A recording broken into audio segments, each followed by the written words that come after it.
Blarney, I must warn you that... Keep back! Don't any of you come near me. As you see, I have a revolver. Dorothy, for heaven's sake! Don't speak to me of heaven! You thought I was a sweet little girl, didn't you, Father? You didn't know your dear, demure daughter could murder a man, did you? Why did you kill Mortimer Harley? Because he was a meddler. For months I've been practicing black magic here. For months I've been building up the legend of the Headless monk and the organ music. It made me so wonderfully alone, so gloriously free to practice the rites. And then he came here. I let him live that first night because I thought he was a fool.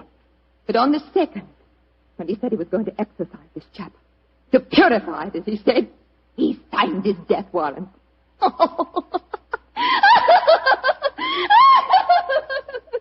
you could have seen his face, if you could only have seen his stupid, toddled face as I plunged the knife into him. Dorothy! He bled so beautifully. Holmes, she's mad as a hatter. What are we going to do? Blarney, give me that revolver. And let you take me to prison or an asylum? No, you'll never catch me. She's backing up the stairs leading to the organ loft. Dorothy, come back! Don't try and follow me. Look out! The railing's behind you. And turn my head. Oh, no, Mr. Holmes,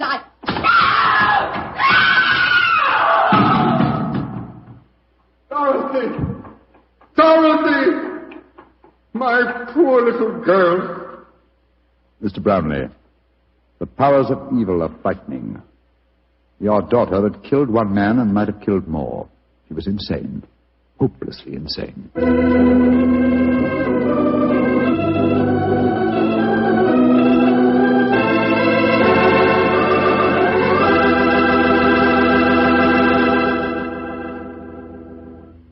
Well, Doctor, that was quite an exciting story. You know, I wish I could play the organ and write music for it.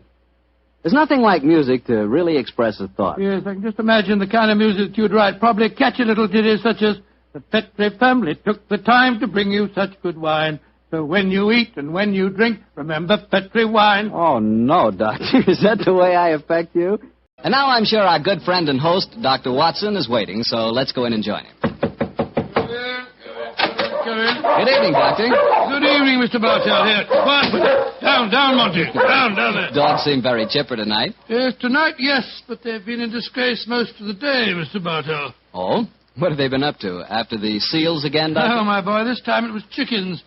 They got into my neighbor's coop and had a delightful time. Fortunately, there were no casualties, but I'm afraid that my good neighbor policy has suffered a slight diplomatic strain.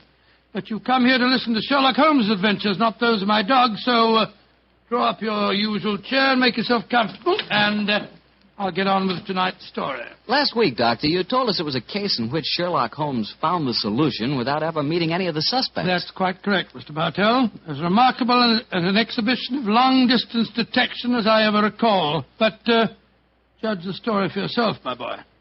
It was in the autumn of 1903, and Sherlock Holmes was about to retire to his bee farm on the Sussex Downs. I must confess, Mr. Bartell, that my heart was heavy during those last few weeks we spent at Baker Street. I thought of the countless adventures that we'd shared together. I remembered those many evenings of quiet comradeship and companionship. A fire blazing away in the hearth as Holmes lay back in the shadows playing his beloved violin. And then, Mr. Bartell, as so often happened, there'd be a violent jangle on our doorbell, and some wretched soul in misery would be standing before us and pouring out his troubles. Suddenly the violin would be discarded, and Holmes the dreamer would become Holmes the man of action. "Come, Watson, the game's afoot," he'd say. And in a few moments later, we'd be rattling off in a cab through the foggy, gaslit London streets. Yes, Doctor, I can imagine it was pretty hard for you to leave Baker Street. It was, Mr. Bartell. However, as it transpired, there was one more adventure awaiting us before we left. A few days before the actual move, I persuaded Holmes to take an afternoon off from his packing and accompany me on a visit to the laboratory of an old friend of mine, a Professor Jean Boulin. He was an eminent French scientist engaged in very important work at the London University. Well, by the way, this was at a period, Mr. Bartell, when radium was something extremely new and extremely rare. The university had just acquired a minute but invaluable portion of the element, and Professor Boulin was in charge of the research connected with it. I can remember the picture so well as Holmes stood in the laboratory talking with keen interest in the distinguished side. Amazing, Professor Boulin. Quite amazing. Think that this tiny leaden vessel contains one of the most precious substances in the world. Yes, Mr. Holmes. We have a great deal to thank Madame Curie for. This new element may force us entirely to revise our concepts of all physical structure. Your research is a great responsibility, Boulin. It is, Watson. Though I must confess that I wish the authorities here would give me a freer hand. I foresee such infinite possibilities in the use, particularly the medical use of radium. But my conservative superiors seem to regard it only as a toy, a scientific curiosity. Limit your experiments accordingly, I suppose. Exactly. I'm given no opportunity to do anything that's in the least radical. Must be very disheartening. How can research ever get anywhere along those lines? It is a great misfortune, Holmes, that you've determined to retire to your bee farm. This project we could use such an analytical mind as yours. You flatter me, Professor. How many assistants do you have working with you, Boulin? 3, but none of them are very inspired, I'm afraid. What? My best assistant is a man named Barker. He's a little on the conservative side, too. But he is extremely adroit. The other 2, a young man called Taylor and the girl Gladys Hughes. They mean well. But gauche, I fear, is the only word to describe them. Why do you laugh, Boulin? I was just amused to observe that in describing my assistants, I chanced to be literal as well as figurative. It's odd that random symbolism can sometime... but never mind that. You would like to see the rest of the laboratory? Yes, indeed we Yes, would. thank you very much. I have some extraordinarily interesting photographic plates that record the emanations of radium. They're over here. I think you will find them most fascinating.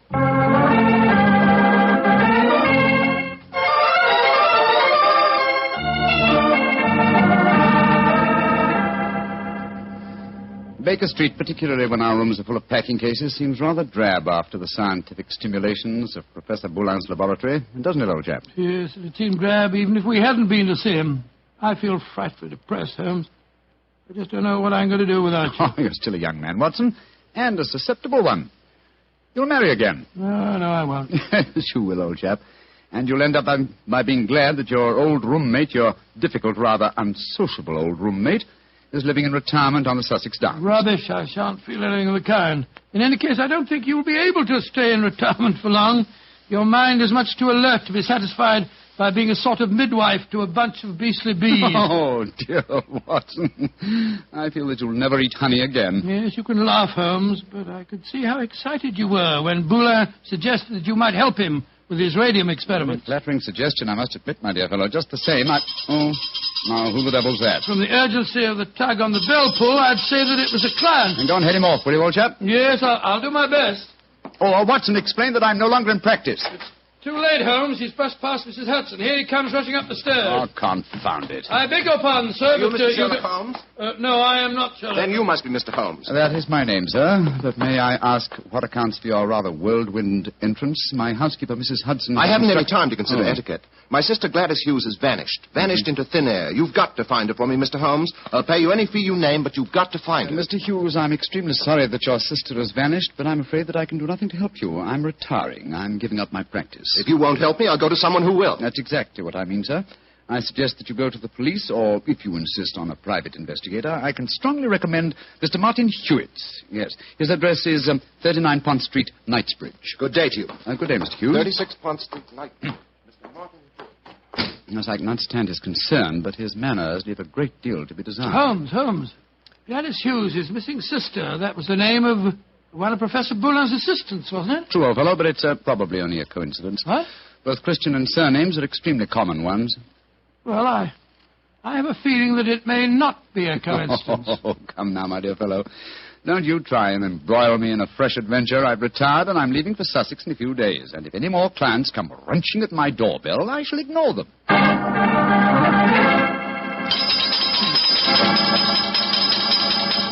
But, Mr. Holmes, you've got to help me. My son, Geoffrey Barker, has disappeared. I'm sorry, Mrs. Barker, but I'm afraid I'm... Holmes, Geoffrey Barker was the name of Professor Boulin's chief assistant. Watson, please believe me when I say that I'm not to be inveigled into any further...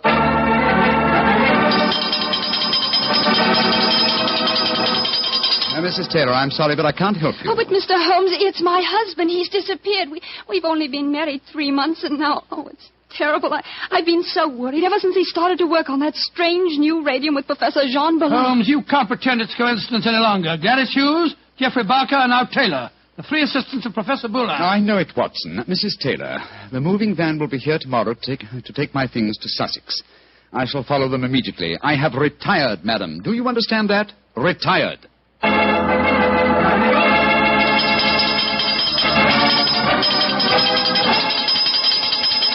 Yes, another telegram for you, Holmes. That'll be the 4th today. Why won't Scotland Yard leave me alone? Well, it's a pretty strange business. 3 people engaged in research of this new element radium have all disappeared within 48 hours.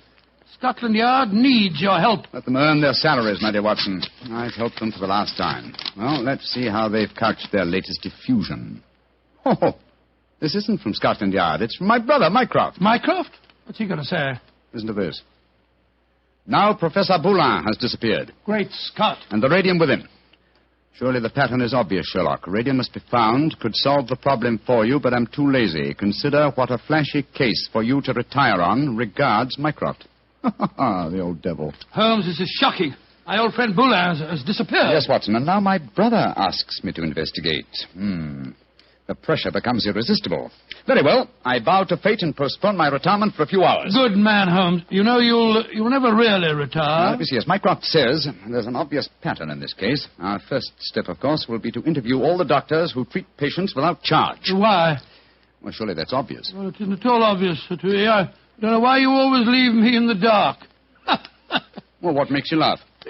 Being left in the dark. It's just like the old times, isn't it, Holmes? Come on, old fellow, let's go. The game's afoot.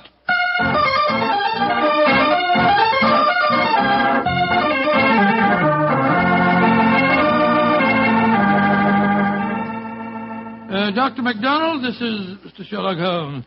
Mr. Sherlock Holmes. I'm very glad to meet you. And are you, Dr. MacDonald? I swear that I've never been in as many doctors' offices as I have today. But Mr. Holmes is in search of some information. Perhaps, Doctor, you can help him. I'll do my best. What do you want to know, Mr. Holmes? Whether you have any charity patients with skin eruptions or growths of any kind. I mean, patients that have not kept their appointments recently, perhaps. Now, let me see.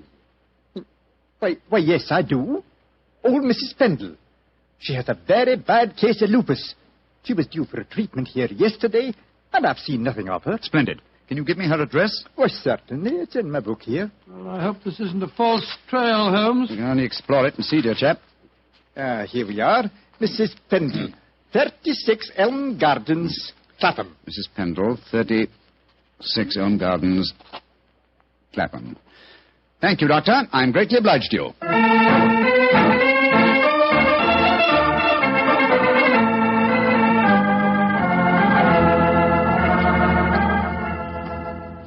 Getting restless, Watson? Yes, I am a little. We've been waiting outside Mrs. Pendle's house for over an hour. Why don't we knock on the door and see if she's at home? Oh, no, my dear chap. We mustn't frighten her. I hope that she's going to lead us to our quarry. You see... Shh. Front door's opening. A woman's coming out. Yes, it's Mrs. Pendle, beyond doubt.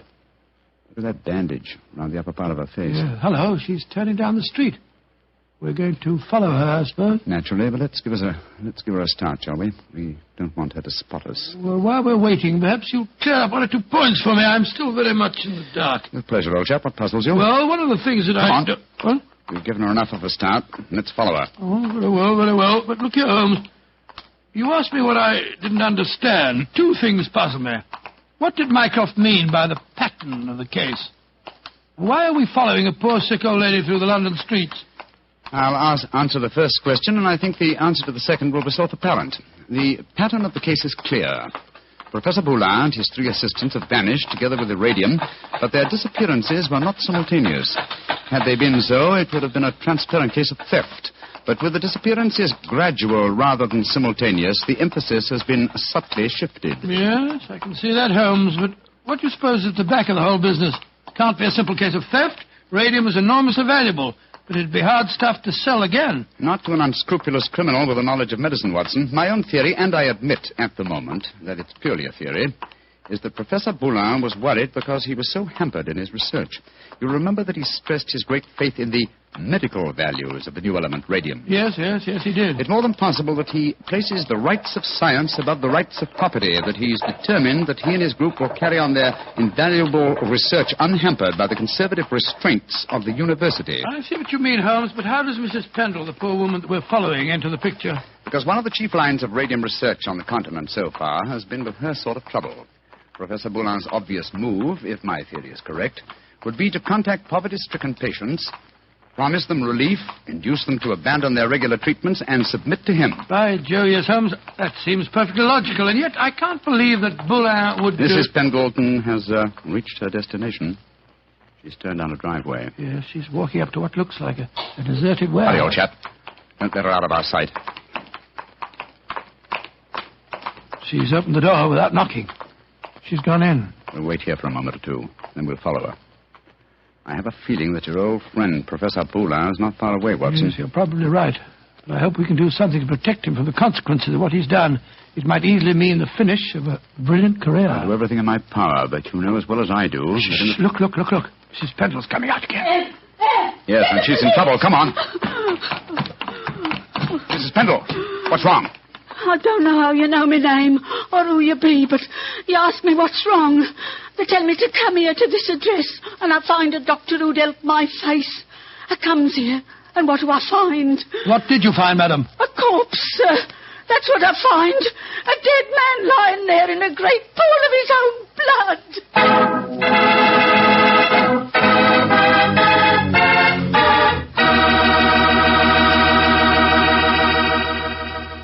You'll hear the rest of Dr. Watson's story in just a second. So I'm just going to remind you that there's one wine which everyone likes and which is good on any occasion. Petri California Sherry. You want a swell wine to serve before dinner? The perfect answer is Petri Sherry. If you want a wine that's delicious after dinner, or later in the evening when you're just talking things over with your friends, again you want Petri Sherry. And if you want a wonderful wine to serve at cocktail time, naturally you want Petri Sherry. Sherry is a wine that's good at any time. And Petri, well, Petri is the wine that's good all the time.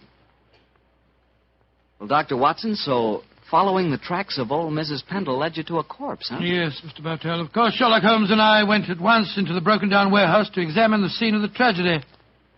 Slumped over a desk in a darkened, shabby room, a flickering candle giving a macabre lighting to the scene, was the body of a man.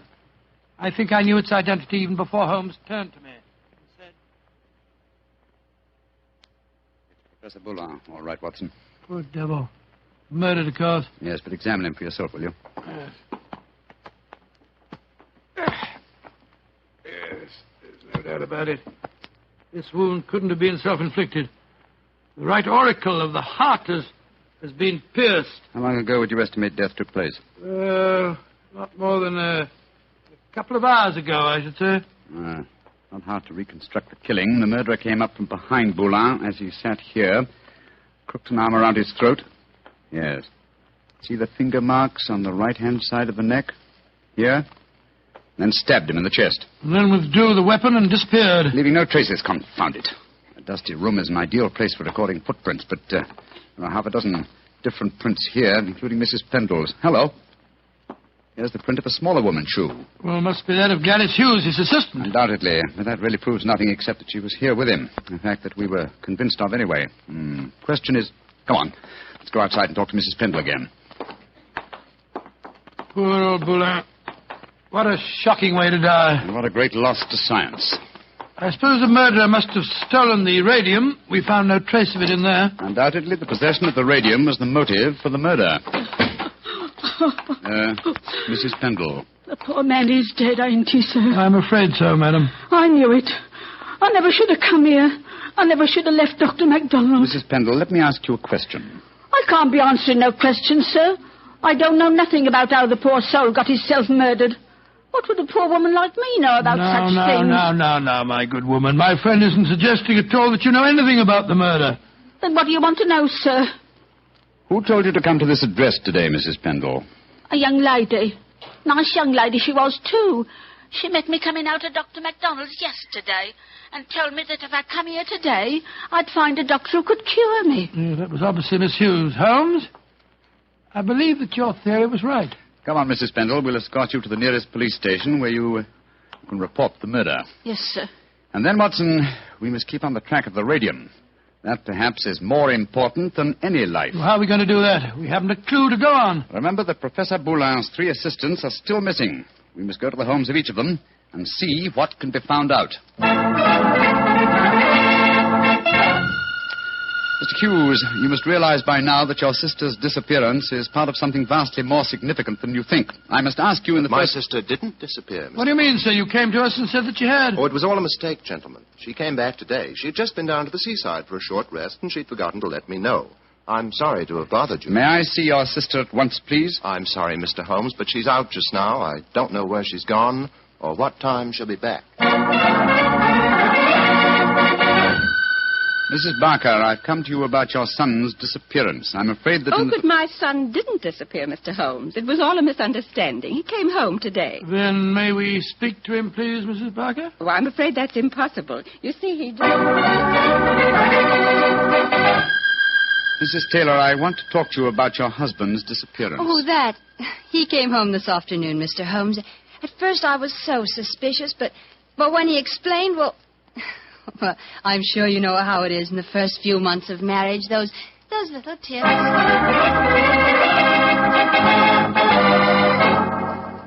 Confound it, Watson. We are no nearer the solution. And meanwhile, here we are back in Baker Street to find that the moving van has taken all your things off to Sussex. Perhaps you should give up the case, Holmes, and follow them. Close my career on a note of failure? No, my dear fellow. I shall not leave London until this problem is solved. Oh, in that case, I'll sit down. Looks to me as if it may prove a lengthy wait. I've rarely felt more frustrated, Watson. All 3 vanished technicians home safely with plausible stories, or at least plausible alibis. And poor Boulin murdered, the radium stolen. Well, I must say it makes no sense to me. Well, it must make sense. The pattern was well enough to find in the beginning. It's just a question of finding the right key. In a way, it's clear enough what's happened. One of the 3 assistants, placing the financial value of radium above its value to science, murdered Boulin to obtain the prize. The other 2, fearing that their complicity in the original plot would involve them as accomplices in murder, ran home and established an alibi. And the murderer did the same thing, for it's obvious one of the 3 must be the killer and the thief. Yes, the question is, which one of the 3 is the culprit? If only poor Boulin were alive, he could help us. My dear chap, if Boulin were alive, there would be no murderer. Oh, of course it wouldn't. Now, let's see. Boulin gave us a few bare facts about his 3 assistants. I wonder... But, of course, Watson! I have the answer. The case is solved. What do you mean, Holmes? How can it be solved? You haven't done enough investigation. If it comes to that, you haven't even seen any of your 3 suspects. That isn't necessary. Oh, you know who did it? Yes, Watson, and so should you. But we know nothing to set them apart from each other, except that one of them's a girl. We know more than that, my dear fellow. Think hard. Well, Boulin told us that Geoffrey Barker was an excellent technician, while the other 2 were somewhat clumsy. We know even more than that. Well, I'm just if I know what, Holmes. I shan't even need to stay in London and follow the case through to its logical conclusion. A telegraph to Mycroft and another to Scotland Yard to take care of it, yes. And I can be in Sussex before the moving van, after all. You mean you're going now, before the case is solved? But it is solved, my dear fellow. All that remains to be done is some purely routine work. What's the time? Look, it's just 3 o'clock. Splendid. If we hurry, we can catch the 3:45 express from Waterloo. We? Yes, I was counting on you spending a few days down there with me, old chap. I hope you can spare the time. I should hate to make so drastic a change without my good old friend Watson at my side. Oh, of course. I'm delighted, but what, my dear boy? The case of the disappearing scientists. Wait until we get to Sussex, shall we? As soon as I get an answer to my telegrams, I'll explain the whole thing to you. And now let's hurry, shall we? Our train leaves in 40 minutes.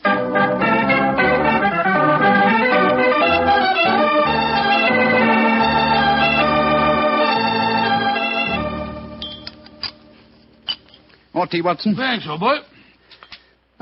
Peaceful down here, isn't it? Extremely. At the moment, I must confess, I find it rather nerve-wracking. Oh, why?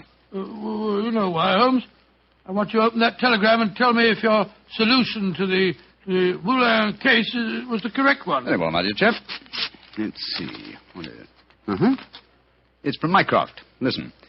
Murderer arrested and radium recovered. Well done, Sherlock, though you took longer than I expected. Regards, Mycroft. Congratulations, Holmes. And now perhaps you'll condescend to tell me how you solved it. Don't be angry with me, old chap. I only wanted to make sure that my solution was correct. You remember the nature of the fatal wound on Boulin's body? Of course. He'd been stabbed through the right auricle of the heart. From behind, proving that the murderer was clearly right-handed. Oh, what does that signify? Almost everybody's right-handed. Oh, no, not in this case. If you recall, Professor Boulin said that Geoffrey Barker was adroit, while his other two assistants were gauche. Then he laughed because he said his remark was true both literally and figuratively. I still don't see what I was talking about. Oh, come now, Watson, come. Gauche. Think of the origin of the word adroit. Adroit. Droit is the French word for right.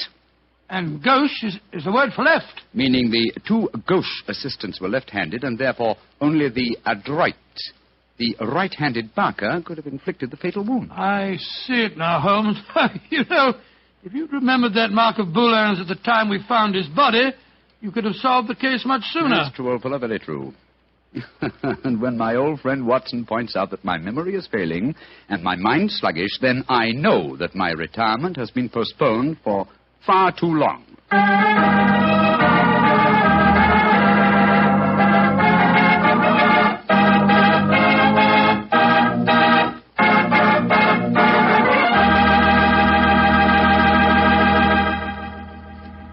Well, so Holmes really went through with his idea of becoming a bee farmer. Yes, of course. It became one of his favorite hobbies.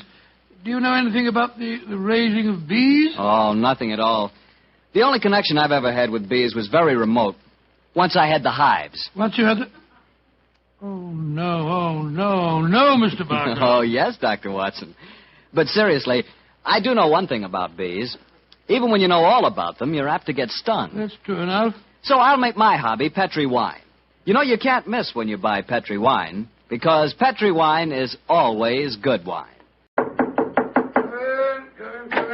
Oh, there you are, Mr. Bartell. Good evening, Doctor. Say, where are the puppies this evening? Mr. Bartell, don't you think it's about time you began to refer to them as the dogs? They're almost a year old, you know. I stand corrected. Where are the dogs this evening? Well, they had another furious battle with a dead seal on the beach today. My housekeeper, Mrs. West, is giving them a much-needed bath. They certainly have an aversion to seals, don't they? Well, Doctor, are you all ready with tonight's new Sherlock Holmes adventure? Yes, my boy, and as yesterday was St. Patrick's Day, I decided to tell you a story that took place in Ireland a few years before the turn of the century. I imagine that you've heard of kissing the Blarney stone, haven't you? Oh, yes, Doctor, though I've never understood exactly what it meant. Well, let me explain it to you, because the ceremony plays a very important part in the story tonight. Blarney Castle is an imposing 15th century ruin a few miles outside the town of Cork. The castle is many stories high, and in the foremost tower, the famous Blarney stone is situated.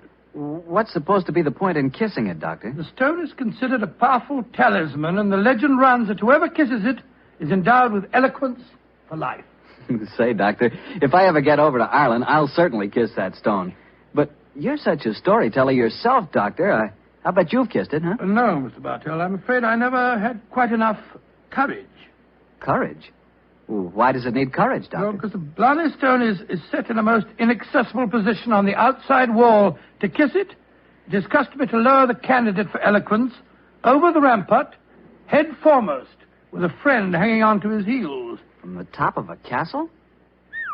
It does sound dangerous, Doctor. Well, it was, my boy, so much so that in recent years a great row of iron spikes was put round the parapet to prevent an accident. Though, of course, at the time tonight's story took place, there was no such guard. And I have a feeling that an accident did take place, Doctor? No, Mr. Bartell, let me tell you the story from the beginning.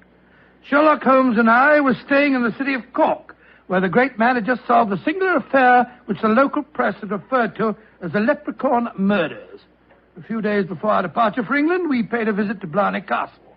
I must confess that I had a certain desire to test the miraculous powers attributed to the Blarney stone. I very soon changed my mind, however, as Holmes and I stood there, high on the turrets of Blarney Castle, and watched a terrified initiate being hauled up by his ankles and yelling at the top of his voice. Pull me up! Pull me up quickly! I think I'm going to faint! Great Scott, I had no idea that kissing the Blarney stone was such a hazardous proceeding, huh? Yes. It would seem that eloquence could be more easily obtained than by hanging suspended by one's ankles from a battlement with 100-foot drop below and kissing a piece of stone. Oh, I'll never do that again. Oh, I'll never. I must say, I don't blame the fuller. And yet, my dear chap, on our way over here, you expressed a sneaking desire to kiss the stone yourself. I'll be very happy to hold your ankles if you want to try the experiment. No, thank you. After witnessing the ceremony, I've changed my mind. Then I suggest we make our way back downstairs.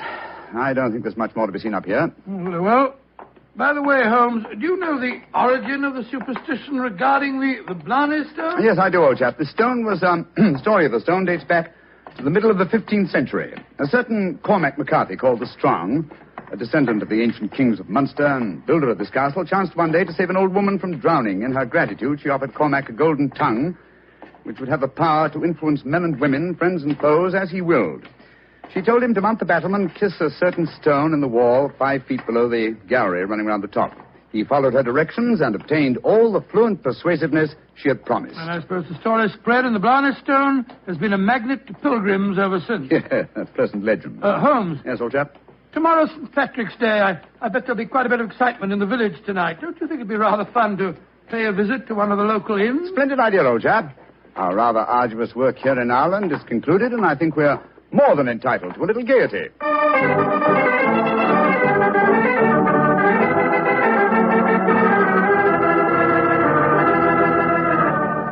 In Dublin's fair city, the girl was so pretty.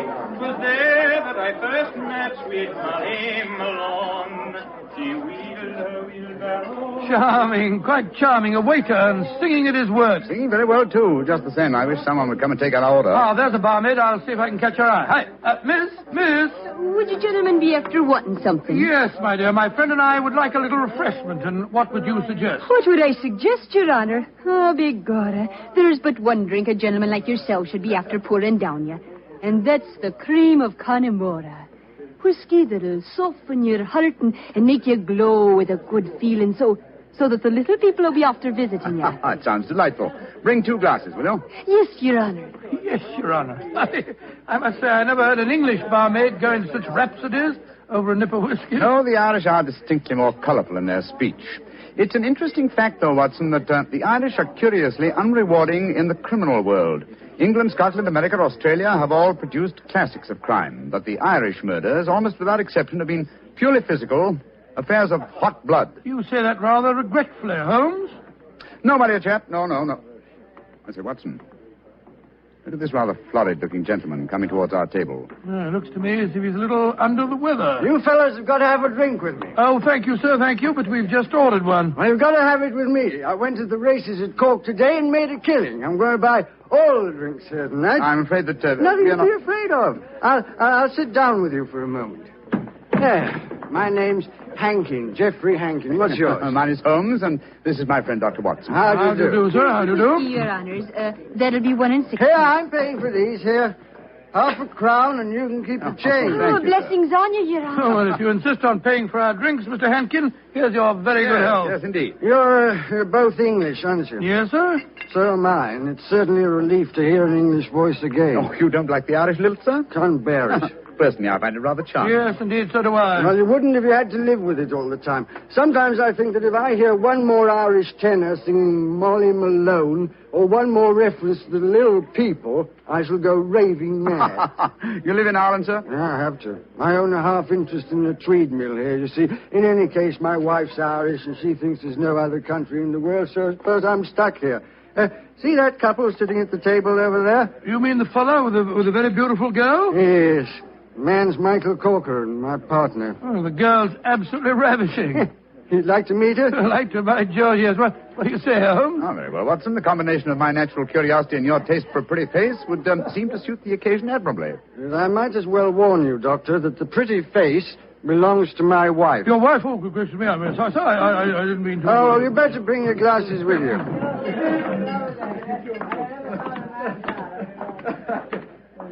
Molly, my dear, I want you to meet 2 English friends of mine, Mr. Holmes and Dr. Watson. How do you do? How do you do, Mr. Holmes, Dr. Watson? Won't you sit down and join us? And this is my partner, Michael Corcoran. How do you do, Mr. Corcoran? How do you do, sir? I'm glad to meet you. Please be seated, gentlemen. Are you visiting here in Cork, Mr. Yes, Holmes? Mrs. Hankin, but we're returning to England in a few days. You've been to Blarney Castle, I hope. Oh, yes, we were there this afternoon. And did either of you have the courage to kiss the Blarney Stone? No, we didn't. I'm afraid it's an athletic feat that's beyond me. It's a lot of rubbish, that's what it is. Kissing a slab of stone. Have you the courage to do it, Geoffrey? Well, of course I have, but I don't want to make a fool of myself. Where's the barmaid? Kathleen! I'll make a wager, Geoffrey, that you haven't the courage to kiss the stone. How much will you bet, Michael? I'll wager a £10 note on it. It's a bet, and you fellas witnessed it. I'll kiss the Blarney Stone at noon tomorrow, and you'll be £10 the poorer, Michael. And I suggest that Mr. Holmes and Dr. Watson be present as well. They can act as referees. Jeffrey, dear, don't get so excited. Well, I don't like it when Michael suggests I don't have courage. You want some more drink, Mr. Hennigan? Yes, all of us want some. No more for me, thank you, Mr. No more for And me, I thank you. think you've had enough, Jeffrey. Don't tell me when I've had enough, Molly. In Dublin's fair city, the Oh, girls no, are so not that pretty. filthy song. Yes. Firstly, Mr. Hankin, I find the traditional Irish melodies quite beautiful. And I find them revolting. Stop! Jeffrey, quiet. Would Your Honor be wanting me to sing another song? My honor would like you to shut up that filthy caterwaul. Really, sir, really, I call Jeffrey. that... Sean, please go on with your singing. In Dublin's fair city. You heard me, you great bog-trotting gossoon. I said shut up, and I meant shut up! Jeffrey, I'm leaving here at once. Michael, please to take me home. It'll be my pleasure, Molly. You're an ugly man, Mr. Henkin. Knocking down poor Sean when he was singing just like a bird. Oh, the devil with him, and all of you. No Irishman will be after forgiving you for this night's work. No, not the little people of old Ireland either. You've made more enemies, Mr. Henkin, than you'll ever see. But you'll be knowing they're there. Fiddlesticks, you can't frighten me with your stupid Irish superstition. Well, bless my soul, that was a charming little party, I must say. Englishmen like Hankin are a disgrace to their country. Fortunately, they're not representative, though. Yes, I must say I'd hate to have a curse put on me like that barmaid laid on him. Watson. Yes? Did you see the glances which Mr. Hankin's partner and his wife exchanged as the brawl started? There was more menace to him in those glances than in all the threats of all the little people in Ireland. Yeah. I thought that there was something between them. I say, Holmes, that bet about Hankin kissing the Blarney Stone at noon tomorrow, do you suppose... I suppose nothing, old fellow. But there are forces at work here that I don't like. I think, Watson, that you and I will be at the Blarney Stone at noon tomorrow. It's possible that the bet made tonight is all part of a definite plan, and I have a feeling that the bet is still on.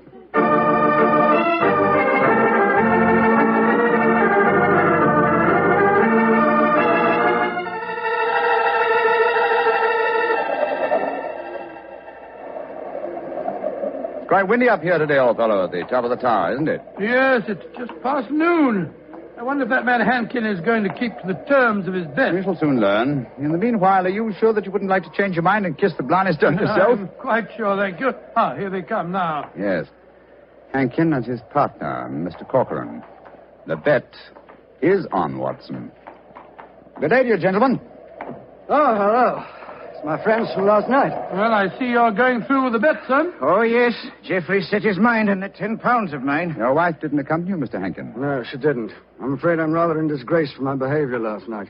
Molly made me go round and see that waiter fellow that I hit. I offered him money, but he wouldn't take it. Did you offer him an apology? Apologize? To a waiter? I should say not. Well, come on, let's get this stupid farce over with. Are you sure your nerves can stand it, Geoffrey? There's a drop of 100 feet or more below you. Oh, don't worry about me, Michael. Just hold on to my ankles tightly and don't let go. I'll climb onto the parapet. There we are. Now hold on to my feet, Michael, and lower me gently. I'm holding you, Geoffrey. Then lower away. Right you are, Geoffrey. Great Scott, I wouldn't do that for £100. Sliding head first down a vertical wall. That's enough, Michael. I can reach the stone. Oh, his boots. They're slipping through my fingers. I can't hold him. Let me help you. I'm slipping. Pull me. Hold on to him. Hold on to him. Oh, he's gone. I just couldn't hold him. Great heavens. No man could survive that drop. Mr. Corcoran, you deliberately let your partner slip to his death. This is murder. But I don't understand. I'm a strong man. But he just vanished out of my hands like a greased pig. Let me see your hands, Mr. Corcoran. This is dreadful. Dreadful. There's grease on your hands. Grease. And with a faint trace of boot blacking. Good Lord, Holmes, that it means, Watson, that someone, knowing that Hankin was going to kiss the Blarney stone, smeared his boots with grease so that he would slip out of the grasp of whoever was holding him. As clever a method of indirect long-distance murder as ever I've encountered.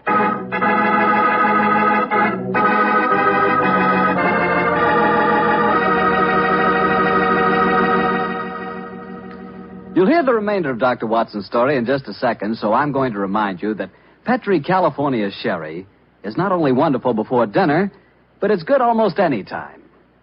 If you had to choose just one wine for almost any occasion, that wine would be Petri Sherry. Petri Sherry is a perfect wine to serve in the afternoon or in the evening. It's good before dinner, yes, but it's swell after dinner, too. In fact, with a bottle of Petri Sherry on your shelf, you've got practically a small-sized wine cellar. So get a bottle of Petri Sherry soon. And remember, you can't miss with any wine that has the letters Petri on the label, because all Petri wine is good wine. Well, Dr. Watson, this is quite a story you're telling us tonight. What happened next? I suppose you went down into the castle grounds and looked for the dead man's body? Well, we tried to, Mr. Bartell, but the authorities were curiously uncooperative. They refused to let us search, insisting that the police be called first.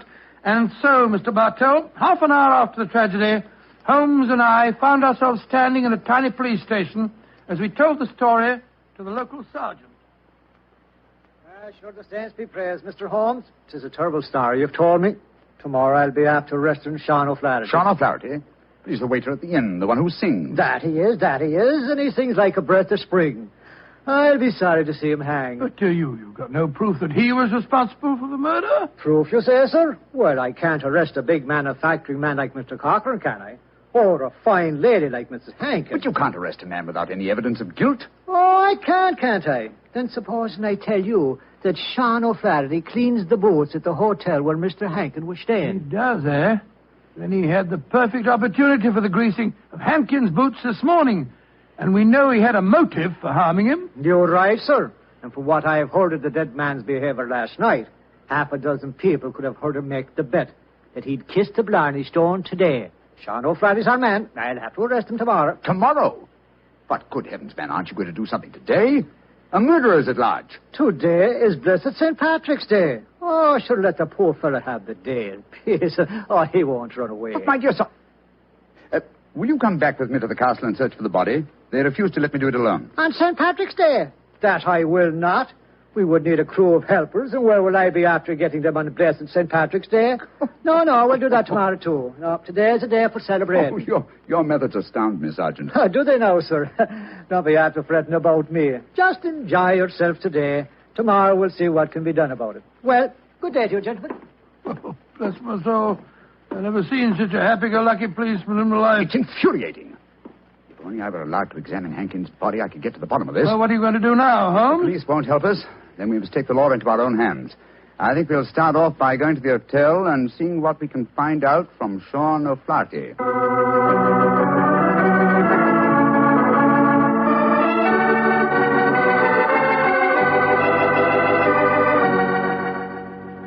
I was going to Ballymuir a day, I well remember, for to view the lads and lasses on the 5th day of November with a murring do a day and a murring a do a daddy. Oh, your honours would be after speaking to me, Sean O'Flaherty, perhaps? Yes, Sean. Did you know that Mr. Hankin, the man who struck you last night, was dead? Dead? Well, if ever a man deserved to be beneath the sod, 'twas Geoffrey Hankin himself. A mean, ugly man. The saints be praised that he's gone. How did he die, sir? He was murdered. Murdered? Well, bedad, I'm not surprised to hear it. Who murdered him, sir? At the moment, the police seem to think that you are the culprit. Myself? Well, how would I be after murdering the man, sir, when I don't even know how he died? He died when he fell from the top of Blarney Castle as he was trying to kiss the stone. He fell because Mr. Cochrane, his partner, couldn't hold on to his feet.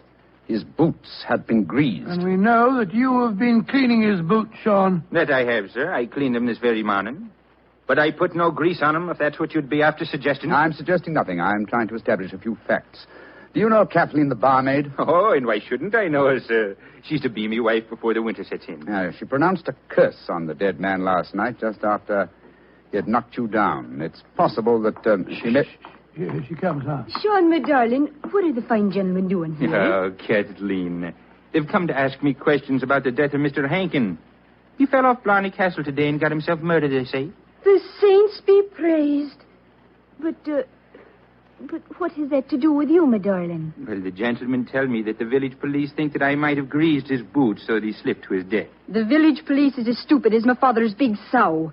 If Mr. Hankin fell to his death today because his boots were greased, I can tell you who did it. Indeed, who? The little people. I warned Mr. Hankin last night that the little people would be after him.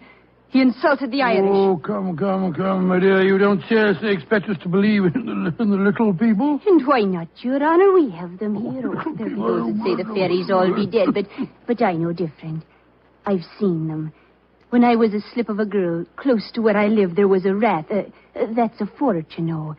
And the rat was a fairy's fort. We never dared touch it with a spade or cut down a tree growing on it or carry away a stone.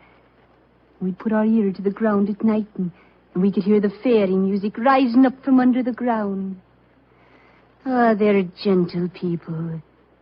Most of the time. But they'd grease the boots of a man like Mr. Hankin if they didn't like them. That they would, Your Honor. Holmes, I'm certain that we're wasting our time here. I feel so, Watson. You get the whole thing turned on the greasing of those boots.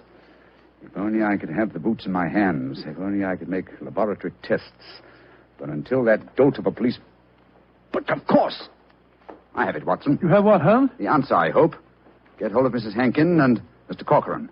Have them meet me in the Blarney Stone Tower in half an hour. And you, where are you going? To the police station to try and convince the sergeant that even though it's St. Patrick's Day, it's his duty to help me trap a murderer.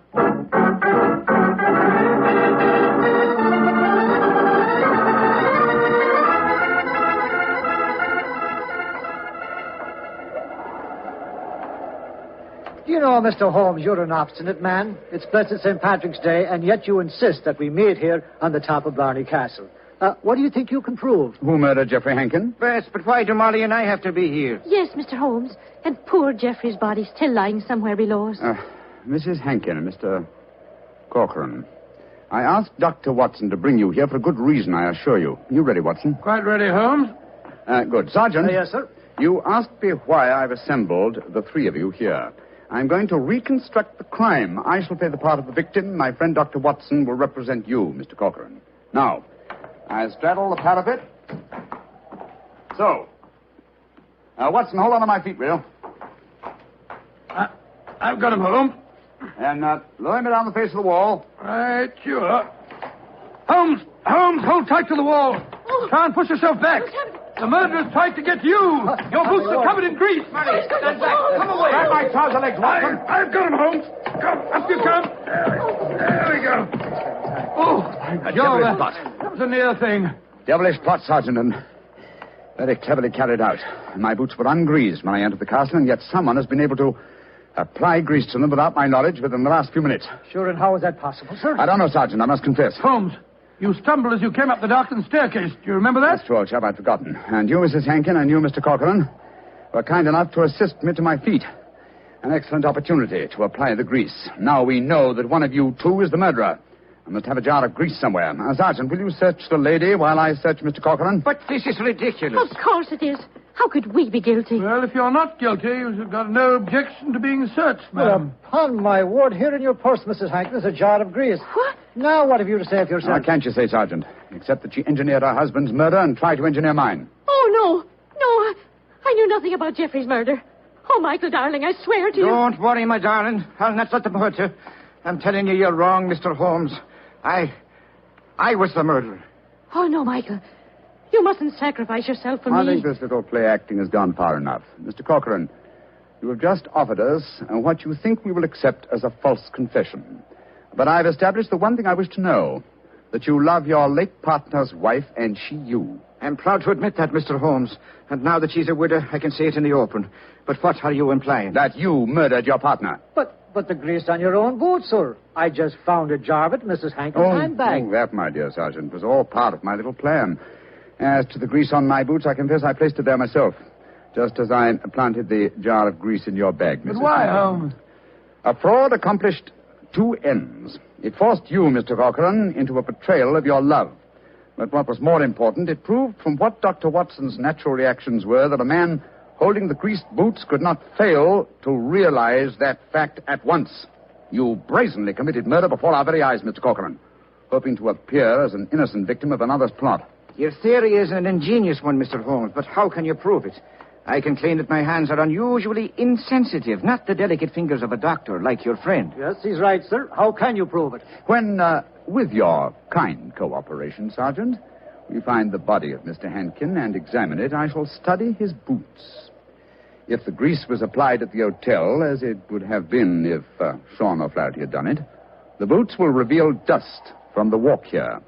If there is no dust, the grease must have been applied as you grasped your partner's boots with grease-smeared hands, Mr. Corcoran. You should know best what my tests will Grab reveal. him, Sergeant. Grab him. He's Come back, heading for that parapet. Oh, Michael, don't! Please don't! Goodbye, Molly, me darling. No! Great Scotty. He jumped off the parapet. Now, Mr. Holmes, you can see that I was right, sir. Wasn't I? What do you mean, Sergeant? In waiting until tomorrow to get the search party. Now we can be after finding both bodies at the one time.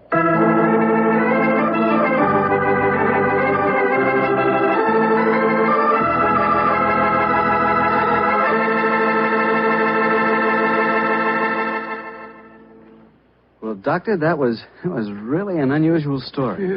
Even now I get a bit of a shudder when I think of that afternoon at the castle. I don't blame you. Doctor, you know something? Earlier this evening, I said that if I ever got to Ireland, I'd certainly want to kiss the Blarney stone, remember? Yeah? Well, I've changed my mind. I'd no more want to hang by my heels to kiss that stone than, well, just let's forget it. But, my boy, don't forget, if you kiss that stone, you get the gift of eloquence. You'd be the most convincing fellow in the world. So? So, well, whenever you talked about Petri wine, you'd really do people a favor because they wouldn't be able to resist trying it. Oh, talking about Petri wine isn't important, Doctor. The best way to determine just how good Petri wine really is to taste it. Come in. Ah, there you are, Mr. Bartell. Good evening. Oh, excuse me, Dr. Watson. I didn't know that you had company. Shut the door, my boy, and come in and join us. Let me introduce you, Mr. Bartell. This is my friend, Mrs. Campbell. How do you do, Mrs. Campbell? How do you do, Mr. Bartell? Mrs. Campbell is a very old friend of mine from England, and when she called on me today, I persuaded her to stay and have dinner, and then join us in this little session of storytelling. You see, Mr. Bartell, she's really what you might call the star of the Sherlock Holmes adventure that I'm going to tell you tonight. Oh, come now, Dr. Watson. I actually played a very small part of the story. In any case, I was much too young at the time to know what was really going on. Say, this is a great idea, Doctor. One of the characters out of your fabulous past here in California in 1946 and helps tell her own story. Oh, no, Mr. Bartell. I'm no storyteller. That's the doctor's department. I'll just listen. No, my dear. I'll set the scene, but you must bring up the curtain, as it were. In any case, my memory isn't too clear on some of the early points in connection with the case. You will have to help me out. Oh, but you're talking to millions of listeners on the radio. I'd be terrified to speak over the air. We're on the air now, Mrs. Campbell. Oh, we're not, are we? Oh, dear. No. Don't worry, Cynthia. If they're kind enough to listen to me week after week, I'm sure they'll be delighted to hear you.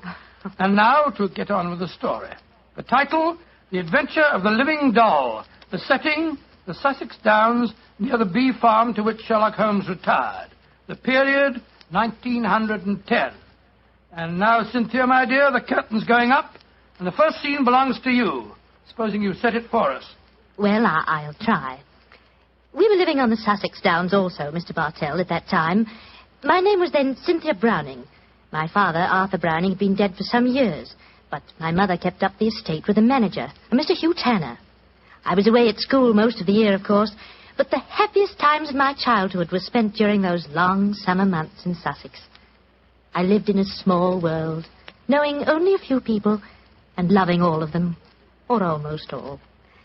First of all, there was Mother herself. She was the most beautiful woman in the world, and the sweetest. I remember she gave me a puppy on my 12th birthday. His name was Dusty, and he was so sweet. I talked to Mother about him one day. I must have sounded terribly young. Mummy, darling, I do love Dusty. Very, very much. He's a lovely puppy, and you gave him to me. You love him, Cynthia. I know that. But I've been feeding him. That's your job, darling. It's good for grown-up people to have responsibility. Oh, Mummy, I'll feed him. Of course I will. I'll feed him so full, he'll burst. Then there was the estate manager, Hugh Tanner, such a pleasant man, and so willing to tell a 12-year-old all the things that a 12-year-old has to know or die. But, Mr. Tanner, why did you have to shoot the horse? He'd only broken his leg. Cynthia, horses aren't like human beings. Their legs won't mend. Now think of a horse that couldn't brisk and run and gallop across the downs. We're actually being kind to him. Honest we are, Cynthia. And then there was Frank King, the painter who lived on the downs. He taught me to open my eyes and really see things. No, Cynthia. That sunset isn't red. It's gold and rust. And the water, child, look at it. It's almost rose in this light. Rose flecked with cobwebs of eggshell blue. Cynthia, darling, a sunset's never just one color. Do try and remember that, won't you? And then there was Mr. Pound from the city. I gathered that he was terribly rich and he wanted to marry Mother. But he certainly didn't understand little girls. Cynthia, I'm going to give you half a crown for being a very good little girl. Now, tell me, what will you do with it? I'll buy something for Mommy. Oh, no, my dear. This is your own money. You put it in the savings account at the post office, and it'll make more money for you. Always remember, my dear, take care of the pennies, and the pounds will take care of themselves. Then there was the wonderful wise woman who knew all the things that aren't in books. Always remember, my bunny, that it's good luck to touch the hump of a hunchback. But the curse of Beelzebub himself will be upon ye if ye look at a sliver of silver moon through the glass. And then the strangest and most wonderful of them all was the lean, middle-aged man with a sharp face and the bee-net whom I met one day on the downs. Good afternoon, young lady. Good afternoon. I'm Cynthia Browning. My name is Holmes. Sherlock Holmes. Why are you carrying that net? You looking for butterflies? Oh, no, Cynthia. I'm a bee farmer. Bee farmer? Oh, that sounds funny. How do you farm bees? Well, come over to my place one day and I'll show you. I say, that beautiful doll you're carrying. Isn't a doll. It's my mascot. It was given to me by Frank King, the painter. He made it for me. He made it to look as much like me as possible. I call her me. It's a remarkable likeness. See the hair? That's clippings off my hair. And the nails? Those are clippings from my own nails. She's really me. And I love her. Your own nails and hair, and the doll is an exact replica of you? I don't like that, Cynthia. Remember, my dear, my name, it's Sherlock Holmes, and I live at the bee farm, and if anything unusual happens, come to me at once. Of course, Dr. Watson. I'll confess that first meeting with Sherlock Holmes rather frightened me. You didn't understand why he was so worried about the doll, eh? No, but I remembered what he said about coming to him if anything unusual happened. And I'm sure that unusual something did happen. Yes, Mr. Bartell, and within a very few days. But at this point, I think Dr. Watson should take over the story. It's where he and Mr. Holmes really entered into it. Oh, very well. As I mentioned earlier, Mr. Bartell, I was staying with Holmes. Late in the afternoon, as I remember, that you ran over to the bee farm where I first met you, Cynthia. A few moments before you arrived, Holmes and I, each of us with a cup of tea in our hands, were seated on the veranda, gazing out across the downs, and discussing the mutability of human affairs. It's strange, Watson, that after a lifetime devoted to the more flamboyant aspects of everyday life, that now, in what is the fast approaching twilight of my days, I find such peace and companionship in the exact and predictable behavior of bees. I wonder what Moriarty would have thought. Oh, you talking as if you're an old dodder of 90. You say what you like, but I don't think that you'll ever really be happy in retirement. You miss the danger, the excitement of the chase, the public acclaim. What are you talking about? My work was never for the public. What did the public, the great unobservant public, who could hardly tell a weaver by his tooth or a typesetter by his left thumb, care about the finer shades of analysis or deduction? In any case, Watson, I chose a happy time to sink into oblivion. In comparatively recent years, the criminal seems to have lost all his originality and enterprise. My own little practice, when I gave it up, seemed to be in danger of developing into an agency for recovering lost lead pencils or giving advice to young ladies from boarding schools. Oh, talking of young ladies, who's this little girl running up your driveway? Oh, great Scott, it's little Cynthia Browning. Oh, and who's she? Oh, a charming young neighbor of mine. Hello, Cynthia. Hello, Mr. Holmes. You've come to see how I farm bees, haven't you? No, Mr. Holmes. You told me to come to you if something unusual happened. It has. Something that's frightened me. Well, now, sit down, my dear. This is my old friend, Dr. Watson. Oh, how do you do, Cynthia? How do you do? Now, Cynthia, dear, what has frightened you? It's my mascot. My me. Look. Somebody stabbed her through the heart. Great Scott, a doll that's an exact replica of her. With a penknife thrust into it. Good gracious me. When did you find your mascot like this? Just after tea. Mummy had some gentlemen calling on her. And afterwards I went up to my room and found poor me on the bed. I remembered what you told me about anything unusual. And so I came over here as fast as I could. Yes, I'm glad that you did, Cynthia. But did you tell your mother where you'd gone with her? No, I didn't. She was still talking to the gentleman. Well, she'll worry about you when she discovers your disappearance. No, don't worry, Watson. I shall go over and talk to her at once. Cynthia, my dear. Yes, Mr. Holmes? Who were the gentlemen calling on your mother? Well, there was Mr. Tanner. Yes. He's the man who looks after the estate for Mummy. Mhm. Mr. King, the painter. Mr. King is the man who made this doll, eh? Now, who else was there? Mr. Pound. He's a businessman from London that's staying with Mummy. Hmm. And they were all present in your house when you found the mascot lying on the bed. Yes, Mr. Holmes. What's no, chap? Yes, sir? I'm going over to see Cynthia's mother at once. I want Cynthia to stay here with you. Guard her, old chap, as you would your life.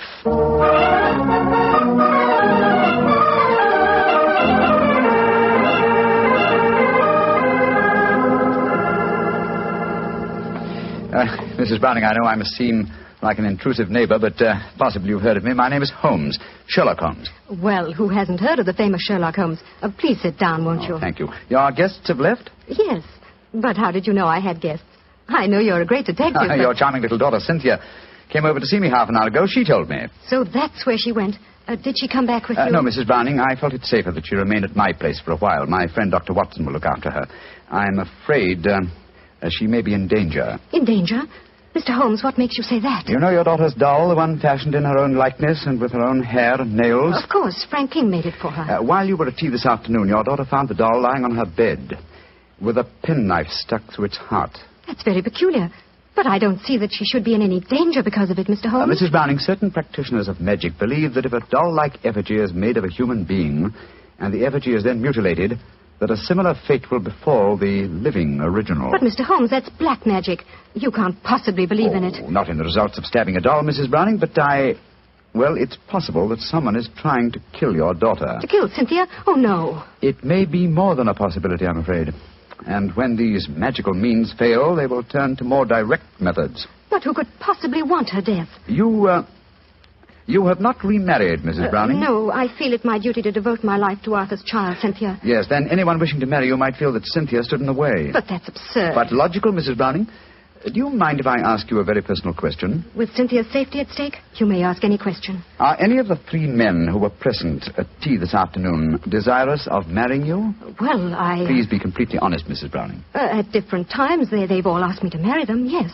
And you won't contemplate marriage because of your dead husband's child, Tell me, Mrs. Browning, have you seen this penknife before? It was the one found stuck through the doll's heart. I don't think I've ever seen it before.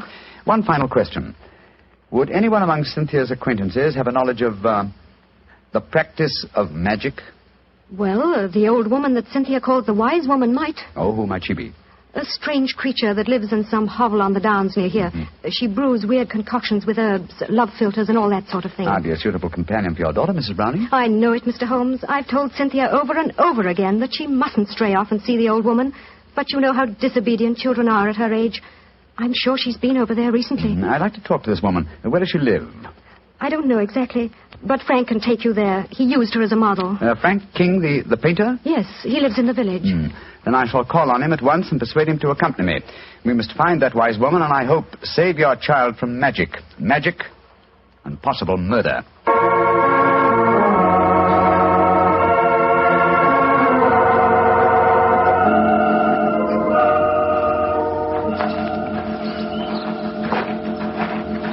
Much further, Mr. King? Only a few more yards, Mr. Holmes. A little cottage is just behind the trees there. It's a pretty broken-down place.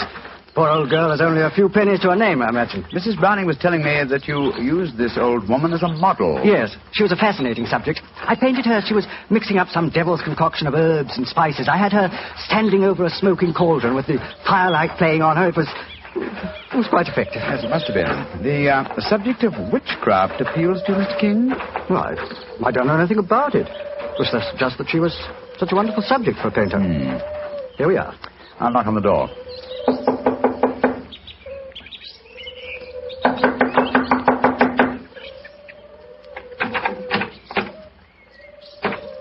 I think we'll take the liberty of going in, shall we?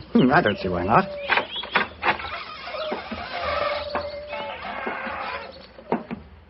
Shh. What is it? Listen. It came from that room.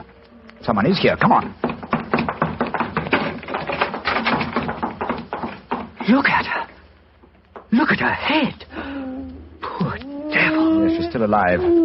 She isn't long for this world. Can you hear me? Here, let me lift you up a little. Can you understand what I'm saying? Tell me, who was it that did this to you? She's too far gone to speak. Got a piece of paper and a pencil? Yes. Wait a minute. Here you are. Thanks. Now, can you write the name of the man who did this to you? She's pushing the pencil away. I don't suppose she knows how to write. She's trying to show you something, Mr. Holmes. She's trying to crawl over to the wall. Yes. Here, let me help you. Must be a hiding place of some kind. Look. She's taking a brick out of the wall. What is it? Great Scott! Money. A veritable jackdaw's nest of pennies. And small silver. And at least a dozen golden sovereigns. That must be the money. Look! She's picking out one of the silver coins. She's trying to give it to you. A sixpence, but what? Oh, poor woman, she's dead. Just as she was trying to tell me something. I can't understand it. Golden sovereigns in this hovel, and she was showing you a silver sixpence as she died. Mr. Holmes, what are you going to do? First, check on the young girl's safety. Meanwhile, I should like you to go back to my mother's. Assemble the other two men who were present at tea time this afternoon and keep them there until I arrive. I shan't be long. But the police... I shall summon them, Mr. King, when I have the murderer to offer them. And I'm convinced that will be before the sun sets tonight.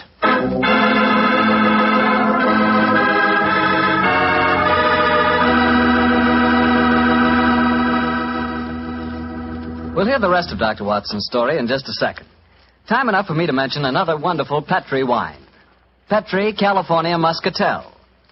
If you like that subtle muscat flavor, who doesn't, you really like Petri Muscatel. Petri Muscatel is a clear golden wine that is just as much a hit with the ladies as Petri Port is with the men. But I don't mean by that only the ladies like Petri Muscatel.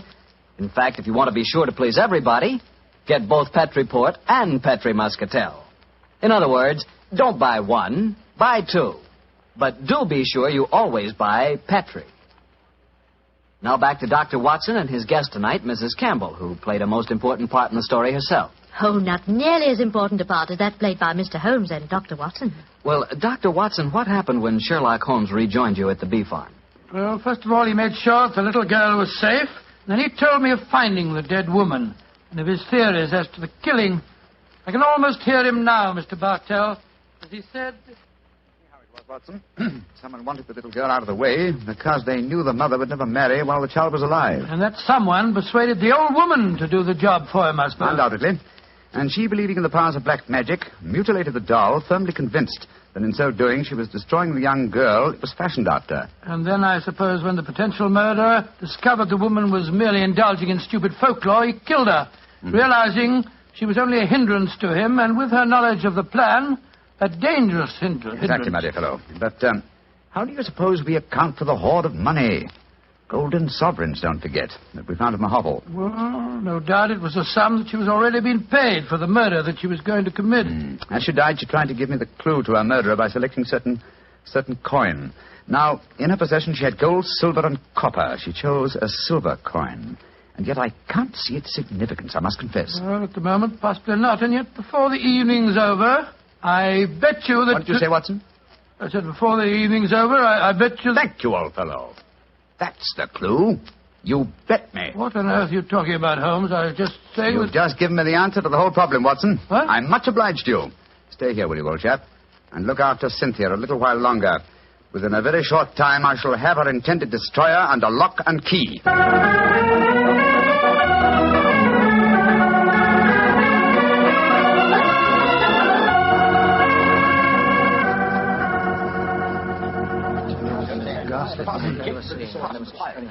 Mr. Holmes, I'm glad you've come. I've had the greatest difficulty in persuading these three gentlemen that their presence was necessary. Within a few minutes, Mrs. Browning, two of them will be entirely free to leave if they want to. Mr. Holmes, I think it'd be a good idea to tell everyone what happened.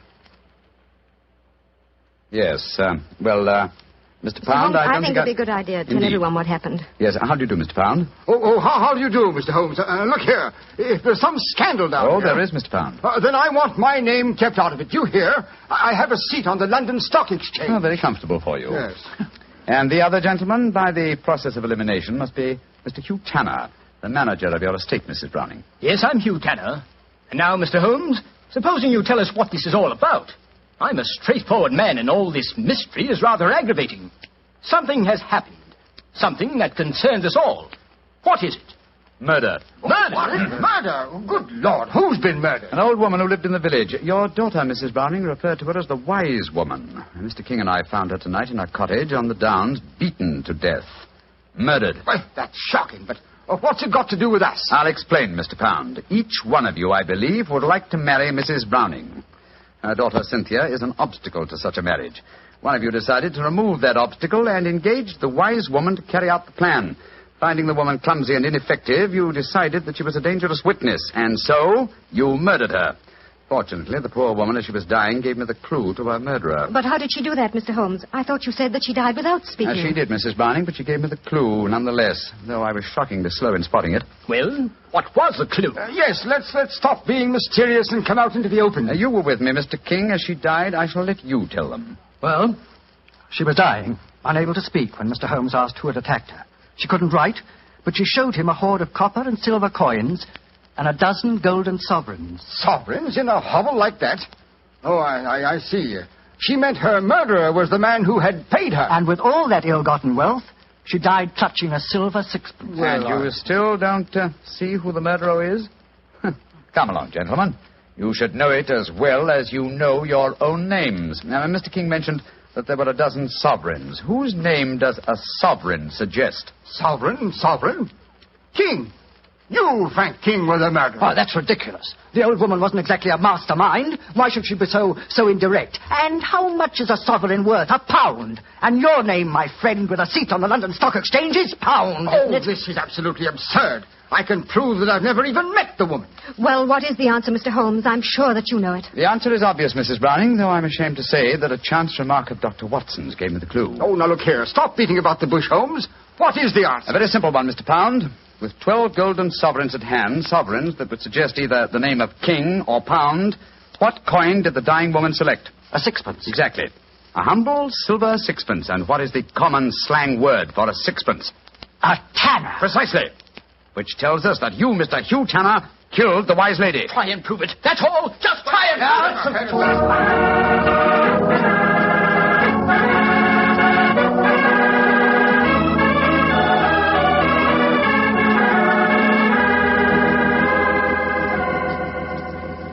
Holmes, what happened? I found the murderer, old chap, thanks to you. What do you mean, thanks to me? Well, I was thinking of a sixpence, the coin the dead woman clutched in her hand, as a sixpence. When you said, I bet you, I thought of the much-used expression, betcha Tanner. That gave me the clue to the whole business. The dying woman was obviously trying to indicate that Hugh Tanner was her murderer. He confessed, you say, before the police arrived. Yes, after Frank King, the artist, had started to give him something of the thrashing he deserved. Oh, I take no particular pride in the case, Watson. Without your chance remark, I might easily have overlooked this obvious clue that the dying woman gave me. As I've said before, old chap, I should not attempt to emerge from my retirement. Yes. It's obvious that my reflexes are shockingly slow. Rubbish. The police would never have solved it. Oh, my dear Watson, when you compare me with the police, I realize that my retirement should be permanent. By the way, where is Cynthia? Well, I arranged with your housekeeper for her to have an early supper. Some kippers, a poached egg or two, a piece of that treacle tart we had last night, and a pot of tea. Oh, for a 12-year-old girl, my dear Watson. This is an occasion when I might accuse you of being a potential murderer. Oh, come now, Holmes, you know perfectly well. Here she comes now. Hello, Cynthia. Did you enjoy your supper? It was lovely. Thank you, Mr. Holmes.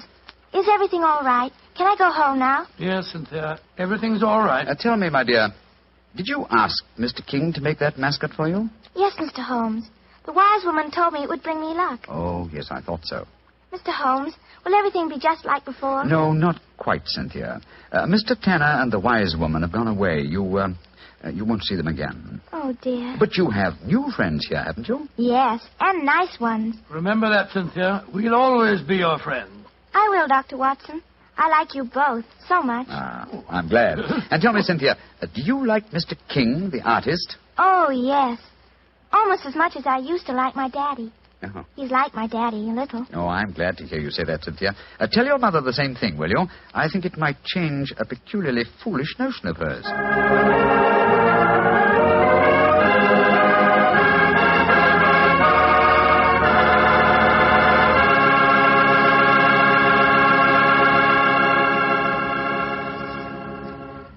Well, Dr. Watson and Mrs. Campbell, that was a really different kind of story. I'm sure glad you were here tonight, Mrs. Campbell. Tell me, has Dr. Watson changed much since you last saw him? Well, yes. I think he's grown handsomer. No. And what about Mrs. Campbell, Doctor? Has she changed? Well, she's more grown up than the last time I saw her, but she hasn't changed much in one respect.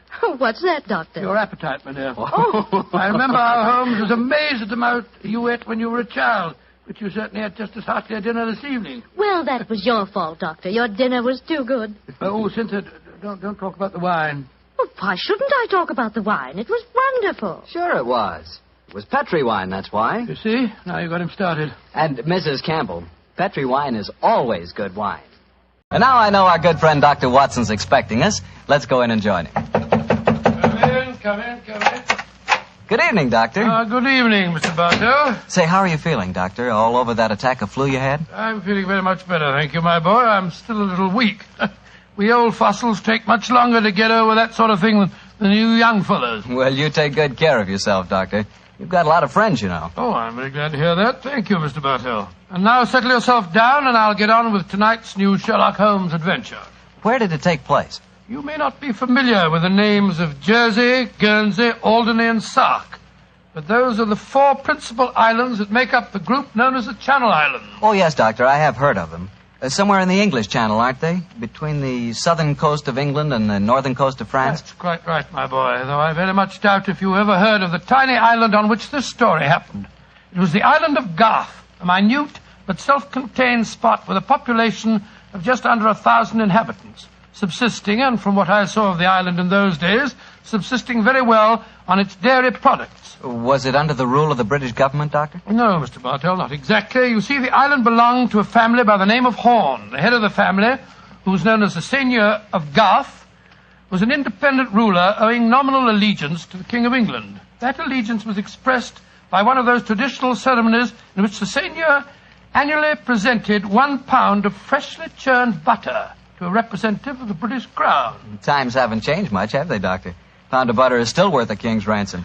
But tell me, what were you and the great Sherlock Holmes doing on the island of Garth? Well, I just coming to that, my boy, if you'll give me a minute. It was in the summer of 1896 when, to my utter amazement, Holmes informed me that we were going to the island of Garth as the official representatives of the British Crown to accept the annual presentation of butter. At the time, I must confess, I couldn't see why Holmes wanted to accept such a ridiculous mission. It was only as we approached the island in a small fishing boat that he told me a great deal more was at stake than a pound of butter. Unfortunately, Mr. Bartell, I'm not much of a sailor, and as the wind was blowing hard and the sea racing, I'm afraid I wasn't a very intelligent companion.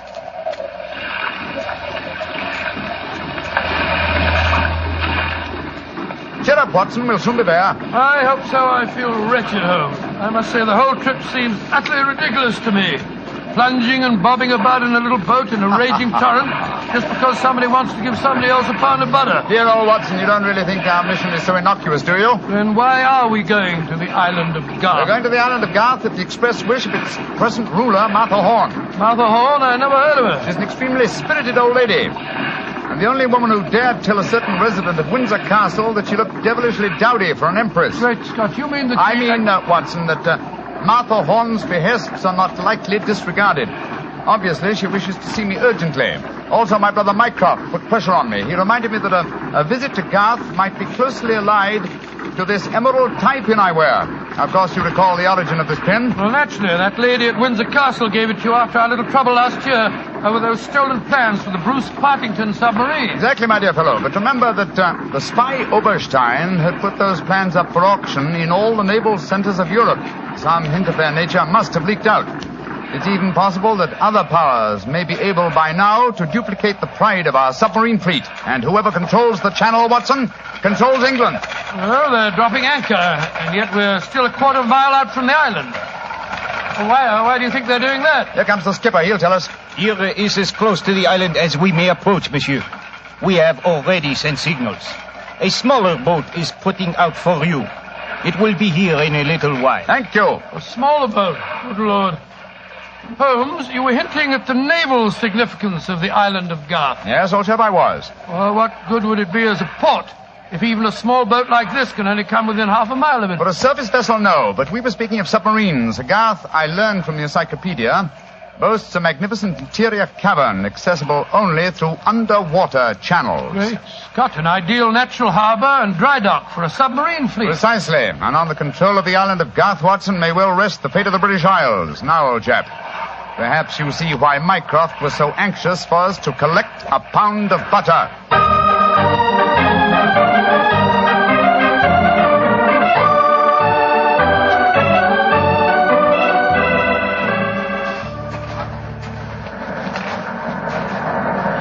Holmes, doesn't it seem wonderful to be on land again? First the fishing smack, and then that wretched little rowing boat. Then the bucket swinging us up the face of the cliff. Now at last I can stretch my legs. Steady, old chap, steady. Let me give you a hand. You'll soon get your land legs back again. Thank you. I'm a bit shaky, I must confess. Hello? Who's that couple walking towards us? Our welcoming committee, no doubt. How do you do? Mr. Sherlock Holmes and Dr. Watson. Permit me to present myself. I am Dr. Hugo Oberwald. How do you do, sir? How do you do, Doctor? And this is Mrs. Reeves, the housekeeper at Horn Castle, where you will be staying. How do you do? How do you do, Mrs. Reeves? Welcome to the island of Garth, gentlemen. We were deputed to come and greet you and take you back to the castle. We can walk there across the cliff tops. It isn't very far. Ah, splendid. I think my friend will appreciate traveling on terra firma once again. Dear me, Herr Doctor. You are not a good sailor, perhaps? No, perhaps about it, sir. I had a miserable crossing. I am sorry to hear it. I trust your short stay at the castle will be some recompense for the journey. The formal presentation of the butter will take place tonight. There will be no reason why you gentlemen cannot return to the mainland tomorrow. Oh, thank you, Mrs. Reeves, but it's more than likely that we shall stay on for a few days. Oh, it will be quite unnecessary. I'm afraid that is a matter for Mrs. Horn and ourselves to decide. I'm afraid that Mrs. Horn is incapable of making any further decisions. Oh, what do you mean, madam? Obviously, you have not heard, but the news is slow in reaching the mainland. Mrs. Horn died yesterday. Died? Good Lord. A natural death, I suppose. But, of course... I attended her myself. A simple case of heart failure. The poor lady died in her sleep. Shall we begin our walk to the castle? By Jove, Holmes, this changes things. You suppose it was a natural death? I suppose nothing, old fellow. But in almost 20 years of practice, I can recall precisely 3 clients, actual or potential, who died natural deaths. Come on, let's follow them.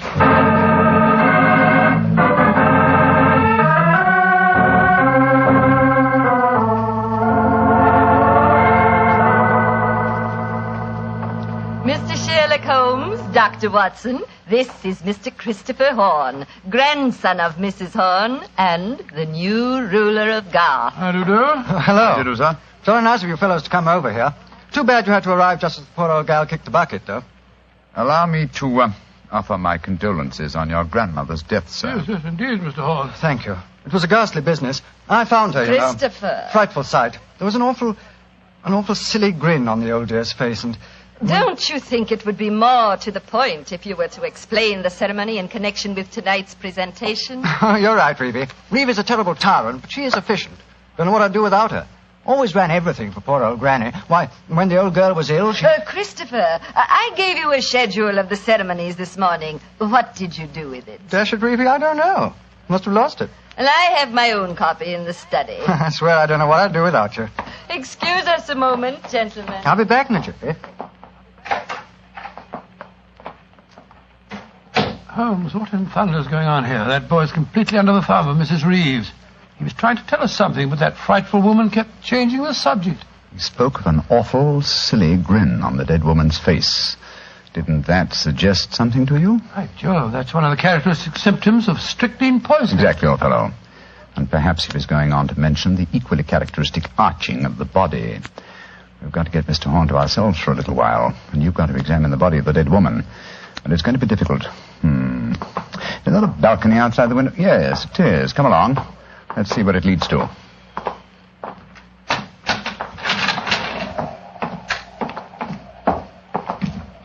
The balcony seems to lead right round this particular wing of the castle. Must have served as a lookout in the olden days. I wish the balcony were a little wider. Must be a sheer drop of a couple of 100 feet down to the rocks below. Yeah. Hello. These must be the windows of the room adjoining the one we just came out of. Let's go a little closer, shall we? We may be able to find out something. Can you see anything? Yes. They're in there. Mrs. Reeves and the boy. She's leaving the room. Now's our opportunity. I'll tap on the window. He's seen us. He's coming to open it. What are you two doing out there? Admiring the view? Yes, my boy. It's quite beautiful. Mr. Horn. Yes, Mr. Holmes. I was a great admirer of your grandmother. And I was interested in what you were telling me of her death. She had a grin on her face, you said. Yes, it was awful. Her body was all hunched up like a croquet hoop. Really? Of course, Dr. Oberwald said it was perfectly all right, but I must say it seemed dashed odd to me. Yes, it was far from all right, I assure you. And you started to say something else. What was it? Let me see. You said, when she was ill... Oh, yes, that was a silly business. When she was ill, she thought she was in danger from poisoning, so she made Mrs. Reeves taste all her food and drink. Did she really? Where is your grandmother's body now? In the West Wing. The funeral's to be tomorrow morning. I see. Where did Mrs. Reeves go? I'm here on the balcony behind you, gentlemen, listening to your conversation with the greatest interest. Christopher, let me warn you. These men are the emissaries of the British government. They would stop at nothing to take the island over. These men are trying to influence you against me, against Reevy, who has looked after you ever since you were born, and who tries to protect you now that your grandmother has gone and you are alone. Yes, I know, Reevy, but after all... That is your pride as the head of the Horn family, the Seigneur of Garth. The Garth that I'm trying to save for you. This man is completely unscrupulous. He was about to accuse me of murder. Weren't you, Mr. Sherlock Holmes? The thought had occurred to me, Mrs. Reeves. Of course it had, because you wished to poison Christopher's mind against me. Well, Mr. Holmes, we have no police on the island of Garth. Our only law is the word of the Seigneur, and Christopher now holds that title. Seigneur, what do you say? Will you allow an Englishman to blind you by accusing me of being a murderess? Mr. Holmes, Dr. Watson, I shall meet you at the ceremony tonight. Beyond that, I don't care to speak to you again. Good day. A shame to spoil your plans, isn't it, Mr. Holmes? Well, upon my soul. Magnificent, Watson. Magnificent. A murderess who seeks to defeat me by accusing herself. Superb. It's a new game, my dear fellow, and one that must be played to a finish.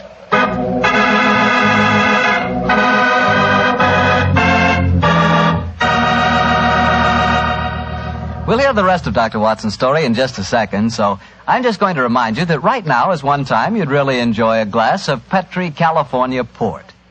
You couldn't ask for a more delicious wine. Petri Port, with its deep, rich red color and its heart-of-the-grape flavor, is one of America's all-time favorite wines. Petri Port is wonderful after dinner and perfect to serve when company comes. Try it. But just remember that when you want the kind of port I'm talking about, you've got to make sure it's Petri Port, because all Petri wines are good wines.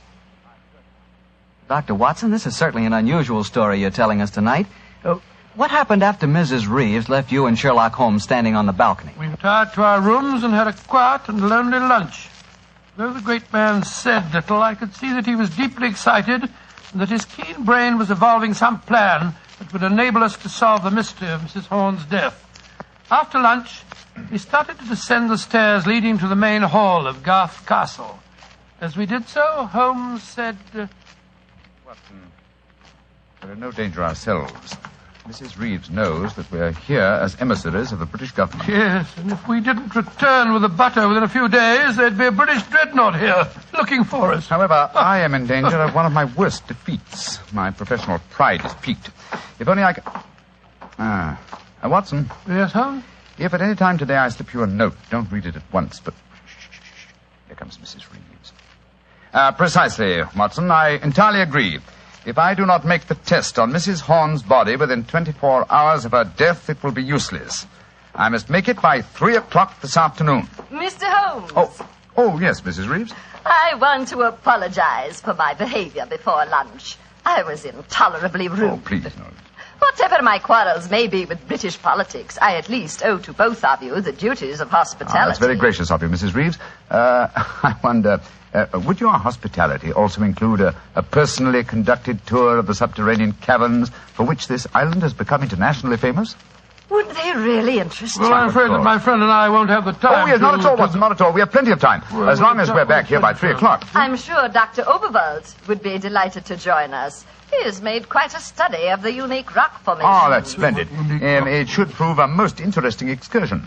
But, Holmes, why do we want to go stomping around a lot of damp and smelly caves? Only exercise will do us good, old fellow.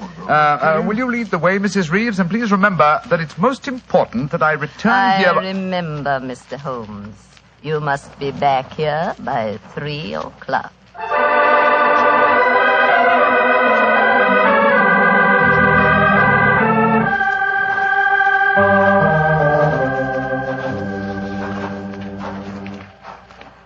A little further, Mr. Holmes, and we shall reach the giant cavern.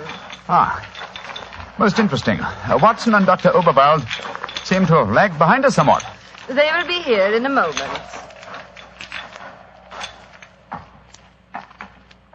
There. This is the giant cavern. Magnificent. Truly a miracle of nature. It's a natural submarine dry dock hewn out of the rocks. Yes, Mr. Holmes. And in the olden days, only the smugglers who inhabited this island knew the entrance that leads to this cave. The first seigneur of Garth found a cache of untold wealth hidden here. Really? Silks, jewels.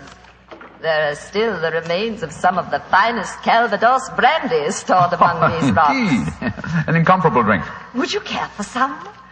It is our custom whenever visitors honor us with their presence to offer them a glass. I should be delighted. There is a natural shelf here in the rocks. Perfect hiding place. Here you are, Mr. Holmes. And here is a glass. This is a rare privilege. I imagine that very few people have been offered it. Only our most distinguished visitors, I assure you. This cavern is completely inaccessible from the outer sea, I presume. Completely. Unless, of course, ships could swim under the sea. Which, as you know as well as I, they can, Mrs. Reeves. Even outside the imaginings of Jules Verne. Indeed. Would you care to explore a little deeper? The others will be with us soon.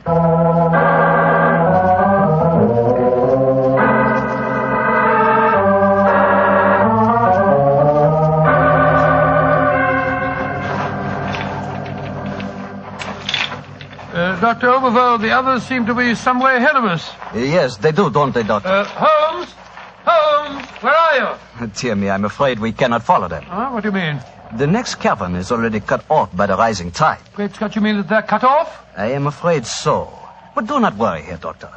In a few hours, the tide will recede. They are in no danger. Just, shall I say, temporarily marooned.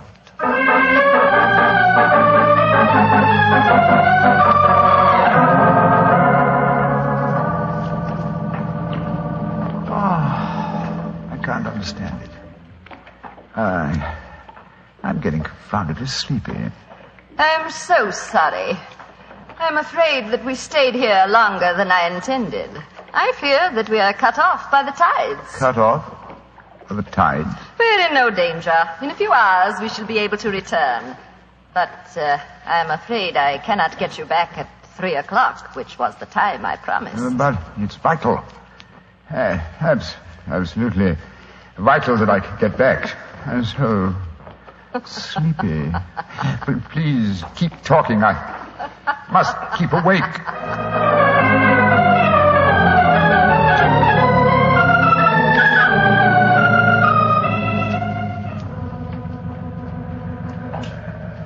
Dr. Oberl, I must get to Sherlock Holmes at once. I am sorry, Herr Doctor, but we are not able to control the forces of nature.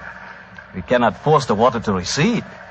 Your friend is in no danger. No, but he's got a most important test that he must make by 3 o'clock. I am afraid that will be impossible. I've got to do something. I should have come to these blasted caves in the first place. I don't know what on earth I ought to do. By Jove, that note that Holmes gave me, he told me to open it if... where did I put it? Ah, here it is. A note from Mr. Sherlock Holmes, eh? Vital that you make medical test. Great Scott, Dr. Overall, it's absolutely necessary for me to return to the castle at once. Indeed. A note from Mr. Sherlock Holmes, and now it is most important that you return to the castle. No, my fine English friend. I am afraid I cannot allow you to. Oh, I don't know how you propose to stop me, sir. You see this revolver? And do you see this stick? I warn you, Herr Doctor. Oh, no, you don't. I'm sorry you can't hear me, Dr. Overville, but when Sherlock Holmes gives me orders, I carry them out.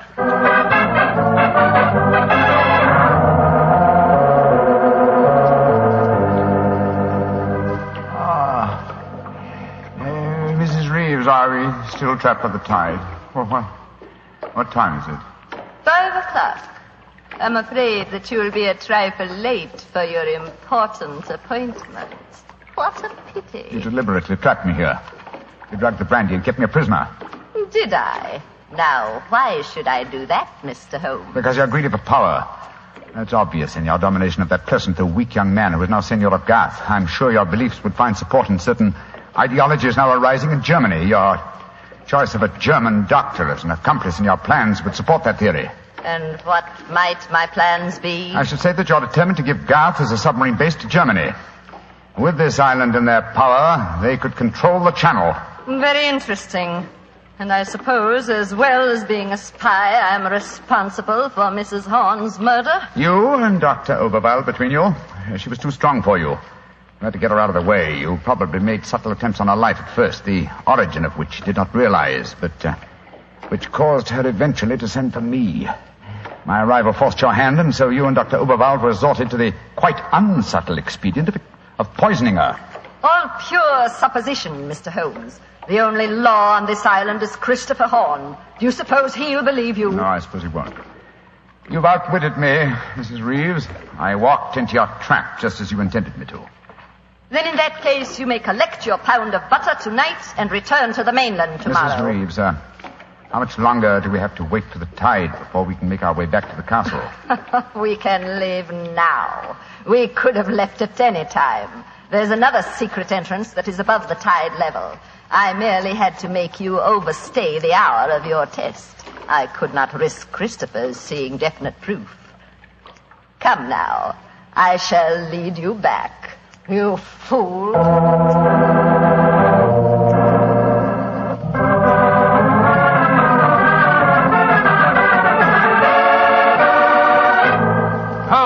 Holmes, where have you been all this time? Mind that, Watson. Did you open the note? Yes. You followed my instructions? Yes, it was, as you suspected. Thank heaven, old chap. Then now we can hoist her with her own petard. Shh. Here she comes. I'm glad to see, gentlemen, that you have assembled here in the seigneur's room. The ceremony of presenting the butter traditionally takes place here. As soon as Christopher arrives, we will explain our customs in this matter. Dr. Watson, I trust that Herr Oberwald proved an interesting companion on your excursion this afternoon. Yes, indeed, most interesting. We had a discussion of the relative merits of the walking stick versus the revolver. I think I was able to make my argument fairly convincing. Where is Dr. Oberwald now? I imagine he's lying down. He had all the symptoms of impending headache when I saw him last. Why are you smiling, Mr. Holmes? What's been going on? I'm afraid, Mrs. Reeves, that your plans have misfired rather badly. As soon as Mr. Horn arrives, I expect you will be under arrest for murder and high treason. Christopher would never believe you. Wouldn't I? Mrs. Reeves, You poisoned my grandmother. Christopher, what lies have these men been telling you? You're the one that's been telling me lies. I believed you when you said you'd been tasting the old lady's food. But when Dr. Watson showed me the results of his test this afternoon, it was as clear as daylight. But the tests could prove nothing after 24 hours had passed. You said so yourself, Mr. Holmes. A deliberate lie, Mrs. Reeves. I'm afraid that I invented that mythical 24-hour test. I knew that as soon as I mentioned it, you would attempt to prevent my carrying it out. So I was delighted when you fell into my trap. You thought that you were shanghaiing me, whereas in reality I was shanghaiing you. My job is to prove your guilt to the senor. With your dominant presence away from the household, it was easy for Dr. Watson to make his test. You devil. You knew all the time. Oh, of course I did. But I had to deceive you. I'm glad my performance was sufficiently convincing. By the way, Mrs. Reeves, the drugged brandy was dreadfully clumsy. You didn't drink it home? Why, of course I didn't. But it was very unflattering to me that Mrs. Reeves thought I might. Mrs. Reeves, you realize what this means, don't you? I'm going to ask these gentlemen to take you and Dr. Oberwald back to the mainland with them tomorrow. And stand trial in a British court? Never. I was born on the island of Garth. I have lived here all my life, and I shall die. Reevy, what are you up to? Stop her. She's going out on the balcony. One day Garth will belong to Germany. One day the whole world will belong to Germany. Goodbye, you meddling fool. Goodbye. Great Scott, she's gone. It must be a couple of 100 feet to the rocks below. What a dreadful thing. I still can't believe she was a murderess and a traitor. Now, it's shocking. A shabby finish to a shabby business. Mr. Horn, I suggest that we make sure Dr. Oberwald does not escape justice, and that we then perform the ritual presentation of the butter. Yes, Mr. Holmes. The island of Garth will still pay tribute to England, and I think it always will.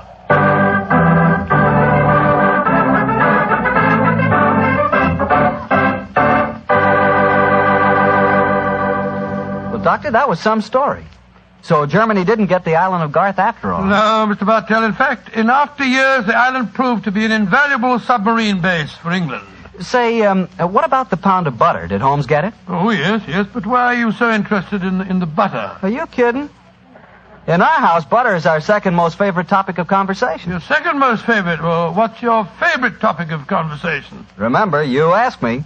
Petri wine. Oh, as if I didn't know. And now it's time to keep the weekly appointment with our good friend, Dr. Watson. How are you this evening, Doctor? I never felt better, thank you, Mr. Bartell. Draw up your usual chair and make yourself comfortable. Thanks. That's it. Oh, I see you've had the old tin dispatch box out again.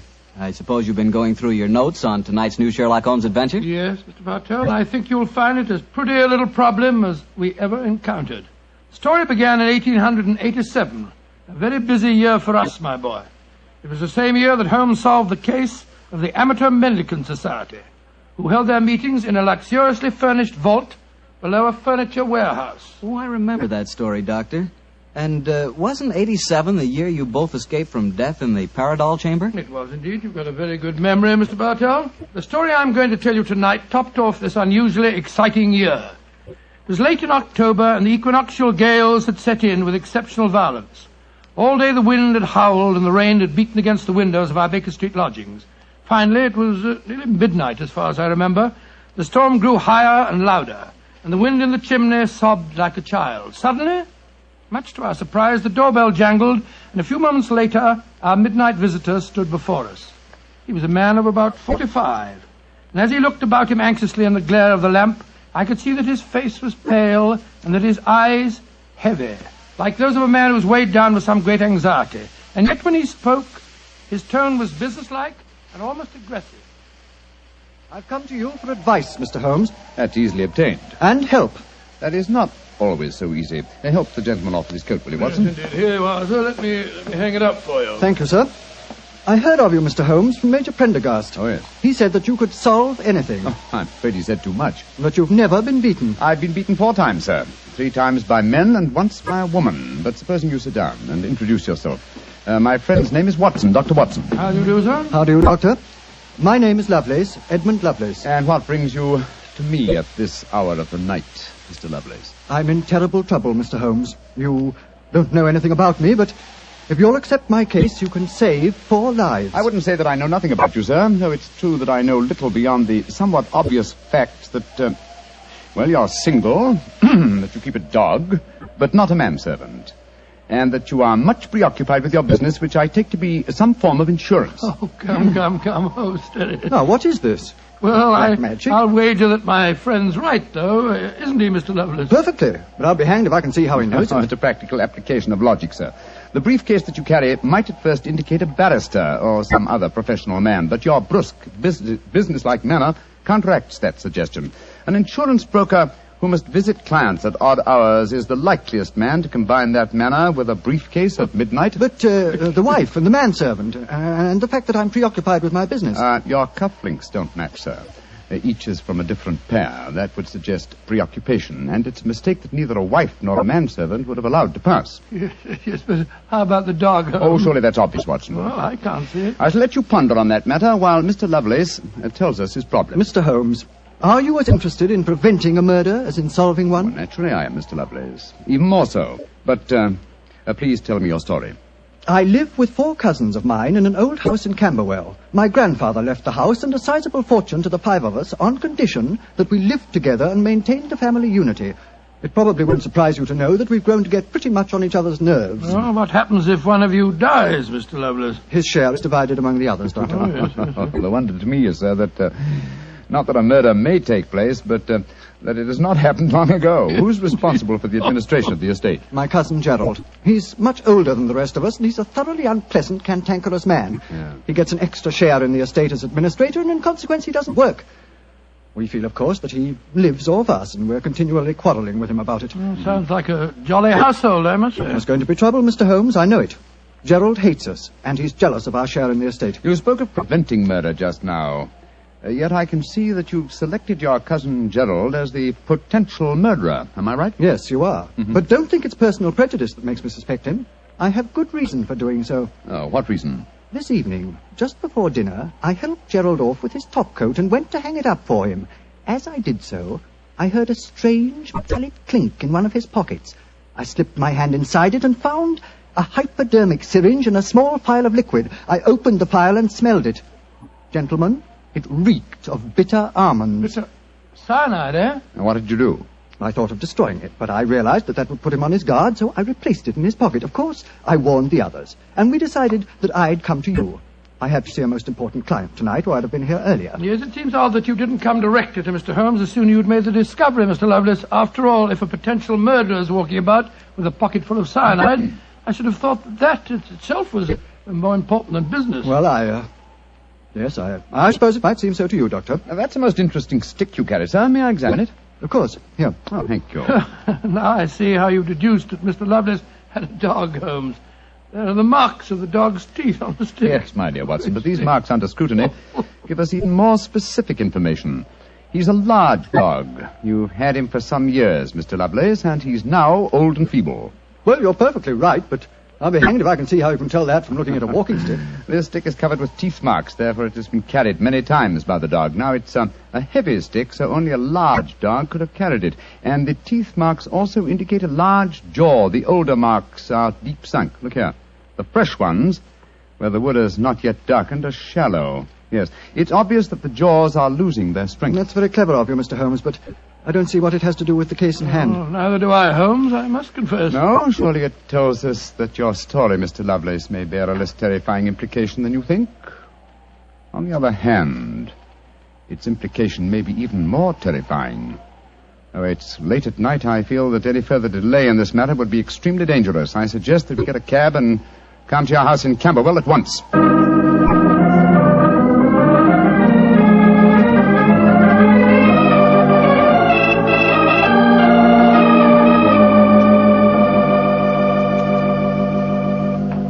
Alice, Randolph, I'm glad you're still up. I was able to persuade Mr. Sherlock Holmes and Dr. Watson to come back with me. Gentlemen, this is my cousin, Alice Harley. How do you do? How do you do, Miss Harley? How do you do? And my cousin, Randolph Lovelace. How do you do? How do you do, sir? How do you do, Mr. Lovelace? I've told him about the whole business, Randolph, so we can all speak perfectly freely. Let's begin by sitting down, shall we? Randolph and I had just finished a little cold supper. We've been to the theatre tonight. Well, Mr. Holmes, I suppose Edmund told you about finding the hypodermic syringe and the cyanide in Gerald's coat pocket Yes, tonight. indeed. May I ask where your cousin Gerald Lovelace is now? We left the house at 7, but I imagine Gerald went upstairs at 8, as usual. Didn't he, Edmund? On the stroke of 8, Alice. He's very fixed in his habits, Mr. Holmes. He goes up to his room every night at 8. There he reads or works on his accounts and eventually goes to bed any time between 10 and 1. Well, he might still be up. I should like to speak to him a little later. In the meanwhile, may I ask you two young people to tell me quite honestly your feelings about your cousin Gerald? And you might as well be frank. I've kept nothing back. All right. Randolph and I hate him. First of all, we're sure he's jealous of our shares in the estate, and then we... Alice and I want to get married, Mr. Holmes, and Gerald won't hear of it. But you're your cousins, aren't you? Only second cousins, Dr. Watson. Gerald is dreadfully conventional. He's threatened us that if we do get married, he'll go to court and try to have our shares in the estate annulled. And from the way the will is worded, I wouldn't be surprised if he could do it. So you can see why we have no great love for him, and why we're afraid of him. Well, he sounds an extremely unpleasant person to me. You mentioned there were 5 cousins in the house. 3 of you were here. Mr. Gerald Lovelace is upstairs. Who and where is the 5th cousin? The 5th cousin is my brother, Gilly.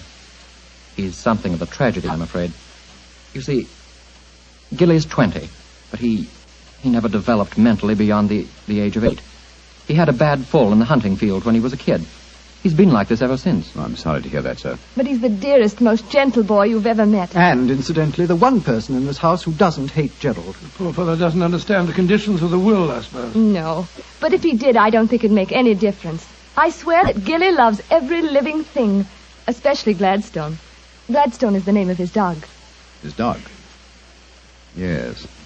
The dog may be the key to this whole matter. The dog? What makes you say that, Holmes? When a man brings a quick and painless poison home to a household containing an old and feeble dog, it's more than possible that he has obtained that poison, quite legitimately, to give the dog a merciful death. To kill Gladstone? Oh, no! After all, Alice, dear, he is old. And almost blind But, now. Mr. Holmes, if you think Gerald brought home the poison to put Gladstone out of the way, well, and I admit it sounds perfectly logical, what made you decide to come here tonight?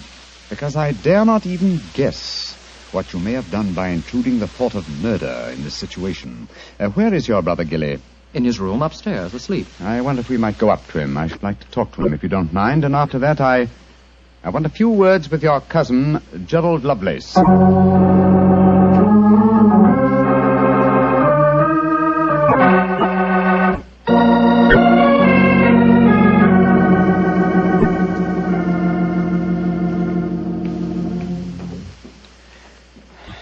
He's asleep, Mr. Holmes. Yes, with a dog in his arm. I'm afraid we'll have to waken him. Gilly? Gilly? That's all right, Gladstone. We're not going to hurt him. Gilly? Who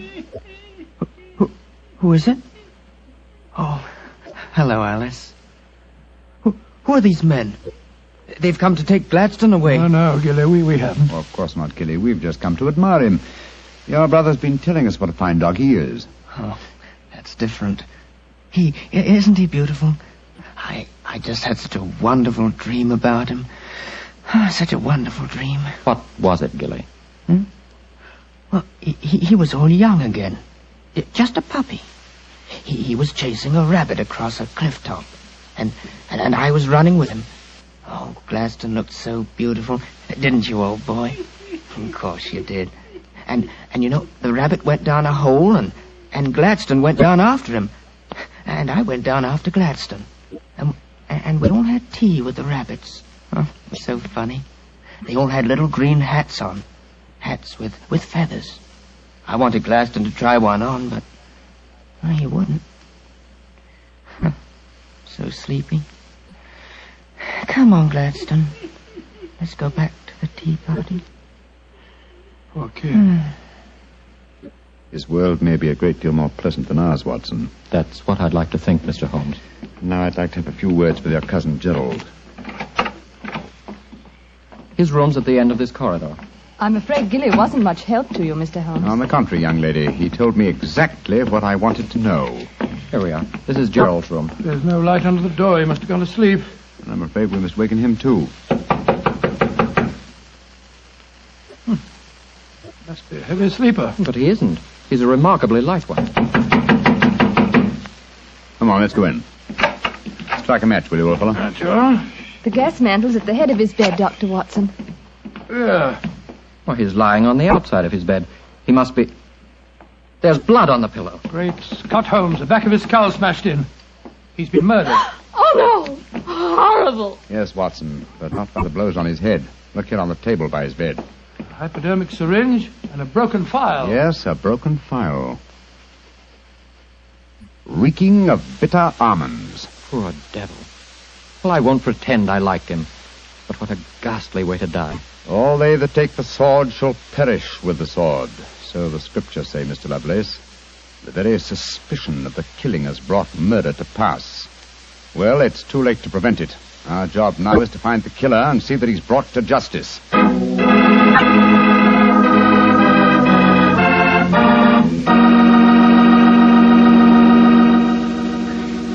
Dr. Watson will tell you the rest of his story in just a few seconds. Just time enough for me to tell you that if there's one wine that's perfect for any occasion, it's Petri California Sherry. With a bottle of that rich, amber-colored Petri Sherry on hand, you can make that time before dinner a main event. And Petri Sherry is the perfect answer to the question of what to serve when company comes. Serve Petri Sherry alone and let its full, wonderful flavor speak for itself, or serve Petri Sherry with hors d'oeuvres or party sandwiches. And remember, you can serve Petri Sherry proudly, because Petri is the proudest name in the history of American wine. Well, Dr. Watson, so you found Gerald Lovelace dead in one of the bedrooms of the house in Camberwell. What did you do? Send for the police? Not at once, Mr. Bartell. Sherlock Holmes persuaded the remainder of the household to give him the opportunity of examining the scene of the crime carefully before the police were sent for. And so, a few minutes before 1 o'clock that October night, Holmes and I stood alone in the room of death. Turn the gas a little higher, will you, old chap? Right you are. You know, Holmes, I think you should have sent for the police right away. In a case like this, Watson, I prefer to be my own police. When I have spun the web, they may take the flies, but not before. What are the results of your medical examination, old chap? Well, it's exactly as you reconstructed it, Holmes. He was first beaten on the head with that poker lying on the floor. Then he had the full phial of cyanide injected into his left wrist. Can you estimate the time of death at all accurately? No, this room's confoundedly hot. He might have died any time from 1 to 5 hours ago. Yes. It's now 1 o'clock, and we know that he was alive at 8. Mr. Edmund Lovelace saw him leave for his room at that hour. Yes, if he was telling the truth. One thing we do know for a fact is that this man was murdered at the exact moment he was going to bed. He's wearing his nightgown and nightcap, but his bed has not been slept in. Well, isn't it possible that the murderer might have killed him shortly after 8 and then dressed him in his nightclothes to confuse us? No, my dear chap. You will notice that the hypodermic needle passed through the sleeve of his nightshirt. Here. Also, the nightcap is crushed and bloodstained from the blows of the poker. No, Gerald Lovelace had prepared for bed. Yes. Look at the glass of water on the night table and the prayer book and the watch. Yes. Signs of a prosperous and meticulous man. Mm-hmm. Very fine gold watch and in excellent condition. Aha. There's the answer, Watson. What do you mean, there's the answer, Watson? I just wound this watch 1 turn, and then it was fully wound. That provides us with a time schedule for our murder. Come on. We'll send a servant for the police, and while they're on the way, if you'll call everyone together, I should like to put a few more questions to this family.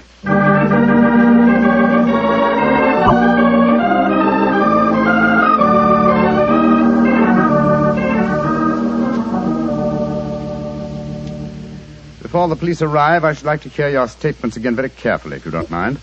Mr. Edmund Lovelace, what were your exact movements tonight? I left here shortly before 10. From 10 o'clock until the time I came to Baker Street, I was with my client. His name and address, please. Derek Waterlow, 39 Onslow Square, South Kensington. Thank you. Make a note of these, will you, Watson? All right, you're home. You, Miss Harley, and you, Mr. Randolph Lovelace, went to the theatre together. Can any independent witness testify as to your movements? Well, yes, Mr. Holmes. We went with friends, the Grant Moresbys. They live at the Clarendon Hotel off Charing Cross. What time did you leave this house? Well, it was about 7:45, wasn't it, Alice? Yes. And after the play, we went to the Café Royal for a little refreshment with our friends and then came back here. I see. And what time did you arrive back at this house? Just a few minutes before midnight. I remember the grandfather clock in the hall striking just as we went into the drawing room. And your brother Gilly, sir. I hate to waken him again. Have you any idea of his movements tonight? Well, he never goes out after dark, Mr. Holmes. But I spoke to the cook as we came in tonight. She says that he played cards with her until just after 10 o'clock. He was fast asleep when I looked in on him shortly after midnight. Thank you. You've made a note of all these facts, Watson? Yes, Holmes, I got them all down. Good. Then let's be on our way to Baker Street. But the police, Mr. Holmes, they're on their way. I know. Please give them my regards, will you? Apologize for my informality and tell them that I shall have the answer to this matter probably in a little over 24 hours.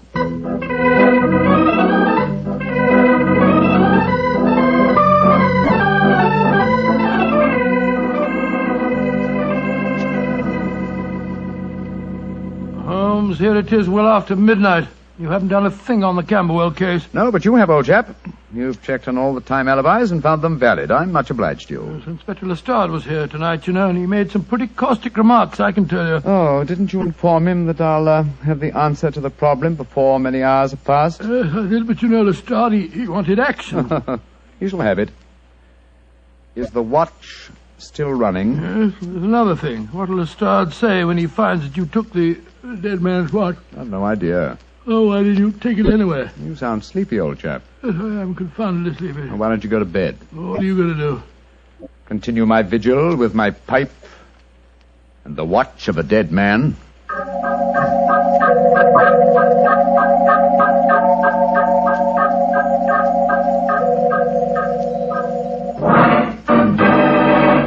Watson, wake up! What time is it? 5 o'clock in the morning. Good Lord, what are you doing up at this hour? The watch has just stopped.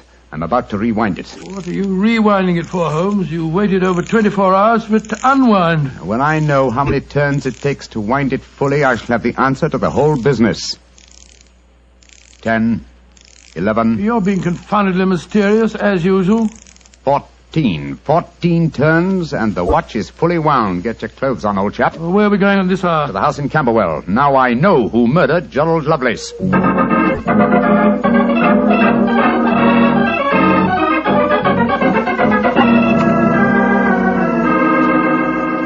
Mr. Edmund Lovelace, I'm glad you let us in. Please take us up to your young cousin's room at once. Gilly? What do you want with him? I'll explain in a moment. Please take us up to him. Oh, of course, but what brings you here at this hour of the morning? Mr. Holmes knows who murdered your cousin. Well, I'm glad to hear it. It's more than the police seem to know. They were here half the night cross-examining us. Here we are. I don't think we'll bother to knock.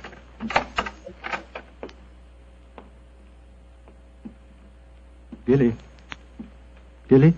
I'm awake. We heard you coming up the stairs, didn't we, Gladstone? It's the same man again. You're not going to take Gladstone away, are you? Please don't take him away. Don't worry, Gilly. We're not going to touch him. Oh, that's all right, then. Oh, Gilly. Yes?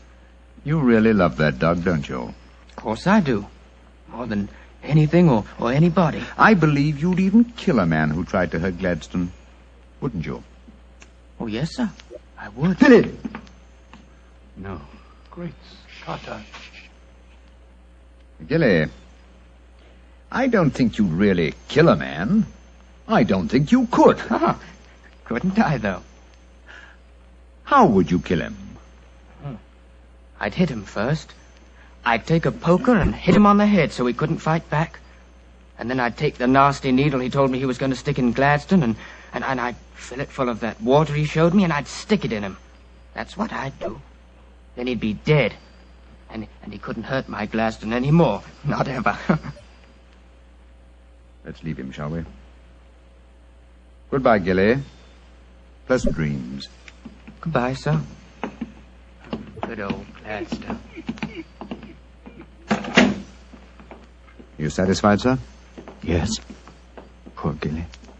There's no doubt about it, of course. Can there be no one who described the murder to him, and yet he's just given an exact description of its method? What'll happen to him? They won't try him. No. A little pressure in the right places, and he'll be released to a private nursing home.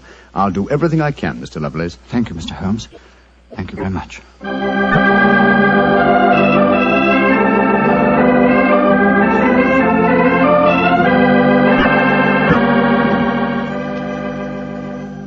Well, Holmes, now that we're back in Baker Street and the whole depressing case is finished with, perhaps you'll tell me how you knew that Gilly had committed the murder. Well, consider the time schedules, old fellow. You checked the alibis of the other cousins and found them satisfactory. That meant that Alice Harley and Randolph Lovelace could have committed the crime only at midnight.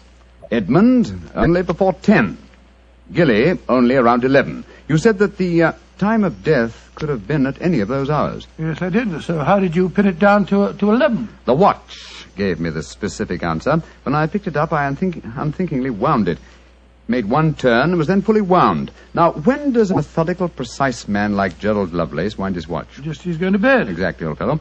So that it was obvious that he was killed precisely one watch stem turn before I wound his watch. Now I'm beginning to see daylight, Holmes. So you let the watch run down? That's what I did. It took 28 hours, from 1 o'clock the night before last until 5 this morning. Now, how many turns did it take to rewind it? 14, wasn't it? That's right. Therefore, one turn of the watch stem equaled 2 hours, proving that Gerald Lovelace had been murdered 2 hours before 1 o'clock at 11 p.m. When Gilly was the only one who could have done it. You know, Holmes, I still find it hard to believe that boy was capable of such a ghastly crime. He seemed so gentle. Oh, he is. Except when his beloved dog's life was at stake, probably out of some mistaken notion of kindness. Gerald Lovelace warned the boy of his intentions regarding the dog. It's a sad business, Watson, a sad business. I hate to think of that boy spending the rest of his life in a mental home. I have one prayer for his future. What's that, Holmes? The dog Gladstone can't live very long. I pray that Gilly does not long outlive him.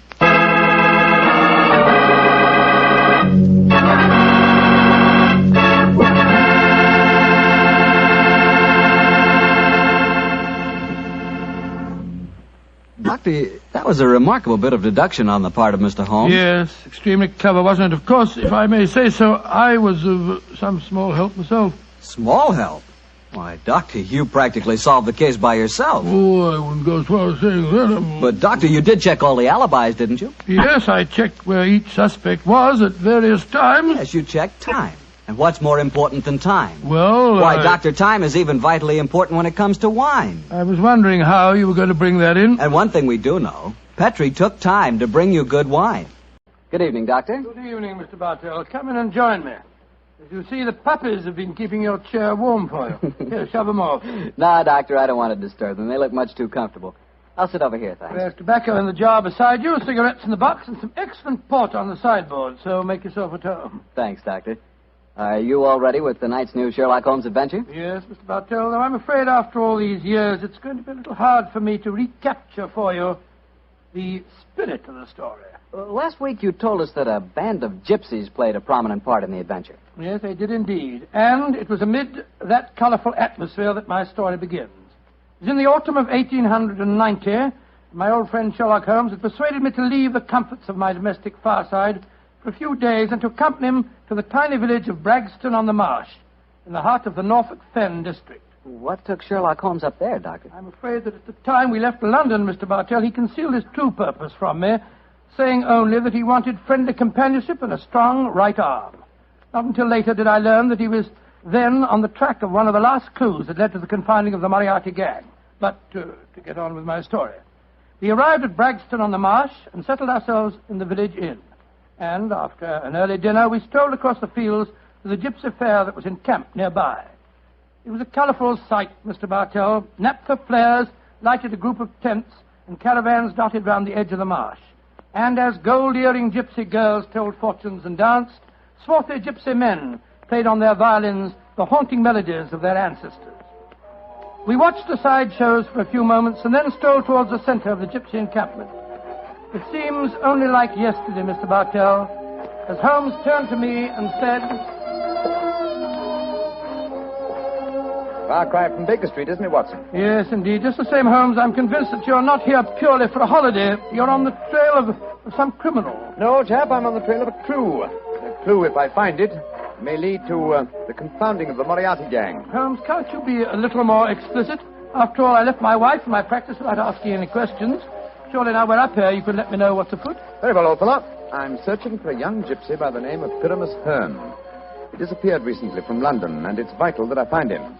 I know that he can give me some essential information on our old enemy, Professor Moriarty. And you're expecting to find the gypsy here? I hope to get news of him, at least. His father, Jasper Hearn, is head of this particular encampment. Well, why don't you ask if you can see him? Just what I'm about to do, my dear fellow. Well, here comes the gypsy. Now, I'll ask him. All right. Oh, excuse me. You speak to me, Gorgio? Can you tell me where I might find Mr. Jasper Hearn? What you want with Jasper Hearn? I have a message for his son, Pyramus. That is different. Jasper Hearn stands in the booth yonder. He is the Timberlangro.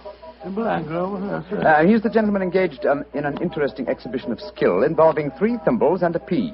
What our American cousins refer to, I understand, as the old shell game. Let's stroll over there, shall we, old fellow? If you would wish to talk to Jasper, it would be better to wait until he is finished. A Timberlangro needs all his wits about him. By Joe, look at that stunning girl in the tent over there. Who's she? Her that is penning the rice tuckering. That is Lydia Pentalangro. Excuse me, I shall tell Jasper to expect you later. I can't understand a word they say, Holmes. Penning the what? At last, my dear fellow, you can appreciate how I have felt at times. But at least their words are clear, even if the sense is not, to someone who is unfamiliar with the Romany language. I don't know why you keep hinting that I'm hard to understand. No one else ever complains of it. In any case, what does penning the thingamabob mean? Well, if I remember rightly, penning duckerin is telling fortunes. And from the sound of things, Lydia Pentalangro is not greatly pleased with the duckerin she pens. No more. Lydia can tell no more fortune. Come on, Watson. Let's see what the trouble is. What do you mean? You must finish it. But, Olive, my dear, if the young lady doesn't want to tell my fortune... Rubbish. You crossed her palm with silver. She's taking money under false pretenses. Here, I give you your silver back. Lydia has never taken money under false pretenses, nor has she told the future when she does not wish to. Goodbye to you. The insolence of these gypsies is intolerable. If I had my way, they'd be run out of the county. Now, my dear, don't get so excited. The poor girl's probably... Good evening. Major Treadgold, isn't it? Huh? I don't think I have the pleasure of your... Oh, dear me. It's Mr. Sherlock Holmes. Yes, sir. Well, bless my soul. Haven't seen you since that last meeting of the Geographical Society. Oh, I'd like you to meet my wife. How do you do, Mrs. Treadgold? How do you do? This is my friend, Dr. Watson. How do you do? And what brings you up to this part of England, Holmes? Are you hot on the trail of some desperate criminal? Dear me, no. Dr. Watson and I are taking a little holiday, and you and your wife? We live here in the Manor house. Well, you're very lucky. It's a beautiful part of the country, Mrs. Treadgold. I hate it. I was born and brought up in London. I'm never really happy outside the city. Yes, Oliver's not one for the peace of the countryside, I'm afraid. Well, perhaps we'll get back there. It's a little difficult these days, you know. We've got the boy to consider. Boy? Your son, sir? My dead brother's son, Doctor. We have no children. My little nephew's only 4 years old, you see, and I'm his guardian as well as being executor of his estates up here. So you can understand it would be difficult for us to get back to London. It's only difficult because you put the child's happiness before mine, Arthur. Oh, now, Olive, you know I have to watch his interests up here. After all, when he comes of age, he'll be one of the richest young men in Norfolk. Yes, and with money that should have come to us. In any case, Arthur, if we do have to live up here, I'd find it more tolerable if you'd keep this gypsy scum off the estate. You seem to have taken a violent dislike to the gypsies, Mrs. Treadgold. May I ask why? Oh, they persecute us. They steal our sheep, they break our windows, and just the other day they wantonly led our prize pig into the Bragstone quagmire and let the beast perish. Why should they single you out for persecution like this, do you suppose? Well, I can't imagine. I've always tried to be nice to them. Too nice, Arthur. That's your trouble. Well, I have a very good reason for humoring them, my dear. You see, Holmes, I've always been afraid they may carry this feud so far that they'll even hurt the baby. Olive, my dear, I wonder if you'd go ahead and wait for me in the carriage. It's getting rather chilly. I'll join you in a moment. Very well, Arthur, but don't keep me waiting long.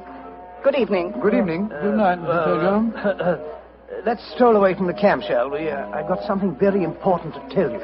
Something I didn't like to say in front of Olive. The gypsies have threatened to kidnap our boy. Great Scott, how shocking. What form did their threat take, sir? This letter. I found it pinned on the frame of my dressing room mirror when I went up after dinner tonight. Let me see it, will you, please? Well, what does it say, Holmes?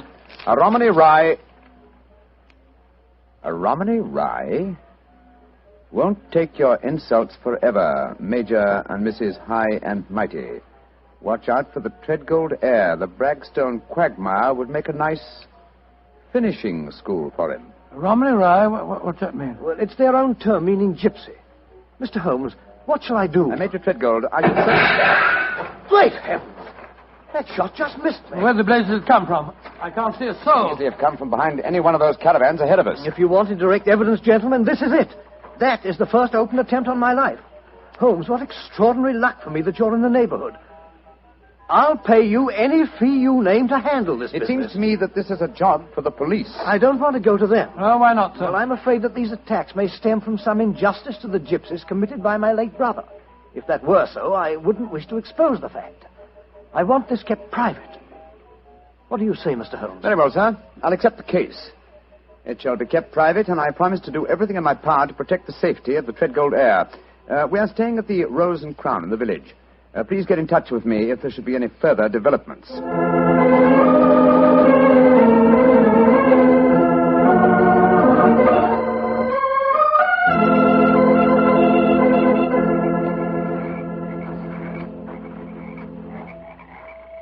affair seems to be closed down for the night now, Holmes.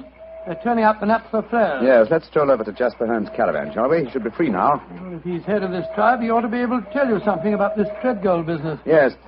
Though I shall first ask him about his son, Pyramus, the man I'm looking for. I think the fact that I know his son will inspire confidence. Here we are. This is the caravan. That girl, Lydia Petrolengo, sitting outside, the one that was telling fortunes. Yes. Good evening. Who are you? And what do you want? I wish to speak to Jasper Hearn. He is not here. He's gone to the marshes. When will he be back? I do not know. You bring trouble to Jasper? No, my dear. This is a personal visit. We're not after him for being a thimble engro, or for penning duckerin. Oh, for a Gorgio, you speak a Romany well, brother. Oh, you are a true Lavengro, master of words. Where did you learn it? From Jasper's son, Pyramus. Oh, you know Pyramus then. A fine boy. Oh, sit down on the grass, my friend. You may wait here for Jasper. He will be back soon. Thank you. Is that your violin lying on the steps, young lady? No, that is Jasper's bosham. Jasper's bosham? What on earth, sir? That is the Romany word for violin. You play, sir? No, but my friend does. So? Oh, then take it, brother. The stars are bright. The night is warm. Music will be sweet. To a Romany chai, I'm afraid my violin playing will sound rather poor stuff.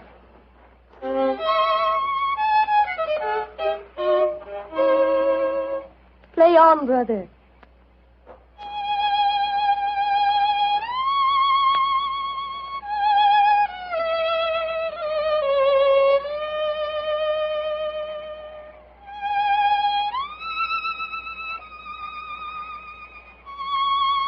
Stop, brother. You play well, but Sarasate Zigeunerweisen is not the true gypsy music. I've heard it in London and in Budapest. They call it gypsy. But what can a Gorgio know of the true heart of Romany? Wait here. I will get my own violin. Charming girl, charming. But why do you keep on talking about Gorgios? Is that more of their confounded gibberish? Gorgio, old chap, is the term they use for anyone who is not a true gypsy. Now I will play for you the real gypsy airs. Thank you. I should appreciate it very much. But before you begin, I wonder if I might ask you a question. A friend of Pyramus may ask me any question. What is it? I observed you telling fortunes earlier on tonight. You refused to tell a certain gentleman's hand and gave the money back. Did you know who the gentleman was? No, brother. Nor the noisy woman with him. I refused to pen the duckerin because I saw blood and violent death in his hand. Violent death it is soon to come. Violent death? Good Lord. Watson, old fellow, I want you to do me a favor. Yes, of course I will. What is it? I must remain here until Jasper Hearn comes back. I should like you to return to the inn. It's more than possible that we may have news from our client before the night is out. I'll be back later. Oh, well, it's nice of you to give me the best job. Good night, Miss Petrolina. Good night. And now, please play for me a true Romany air. Very well, my friend. Listen.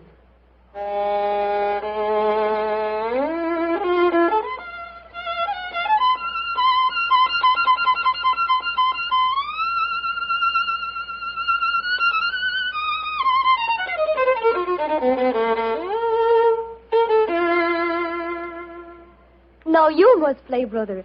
I shall make a true Bohemia of you. Come, see if you can follow me.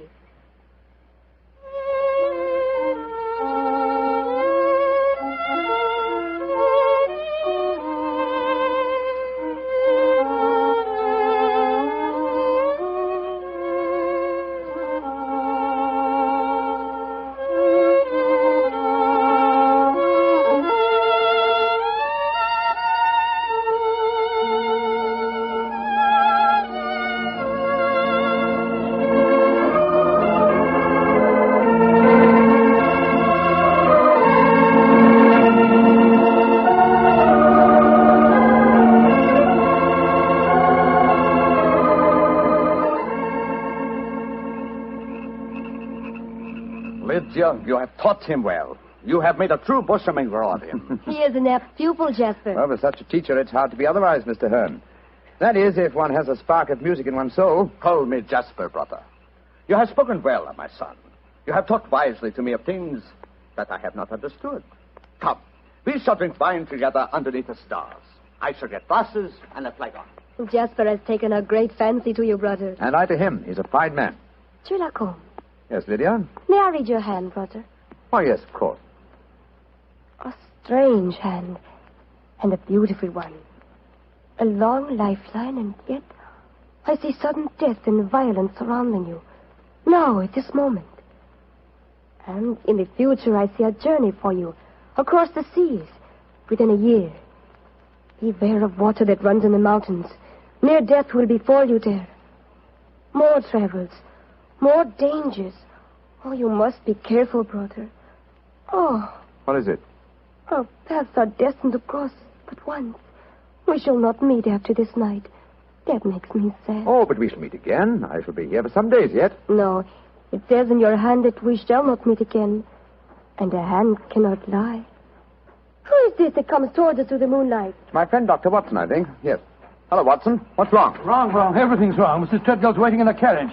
She wants you to come at once. Indeed, why? The child has been kidnapped. Major Treadgold has gone for the police, and Mrs. Treadgold is threatening to rouse the local inhabitants and come out here and burn this camp to the ground if you don't find the You will child. tell Mrs. Treadgold to return home. She can do no good here. But Holmes... Tell her, old chap, that I have the case well in hand. But how can you have? You've been out here all the time playing your violin. Have faith in me, please, old fellow, will you? And deliver the message. Then come back here and join me, and I'll explain everything to you. Very well. I suppose you know what you're up to. Violence and trouble, brother. It is all there in your hand. Well, what must be shall be, and I wouldn't have it otherwise. But for the moment, the sky is starlit, the air is still, and the melody you played haunts me. Let's play it together again, shall we? I should like that. I should like that very much.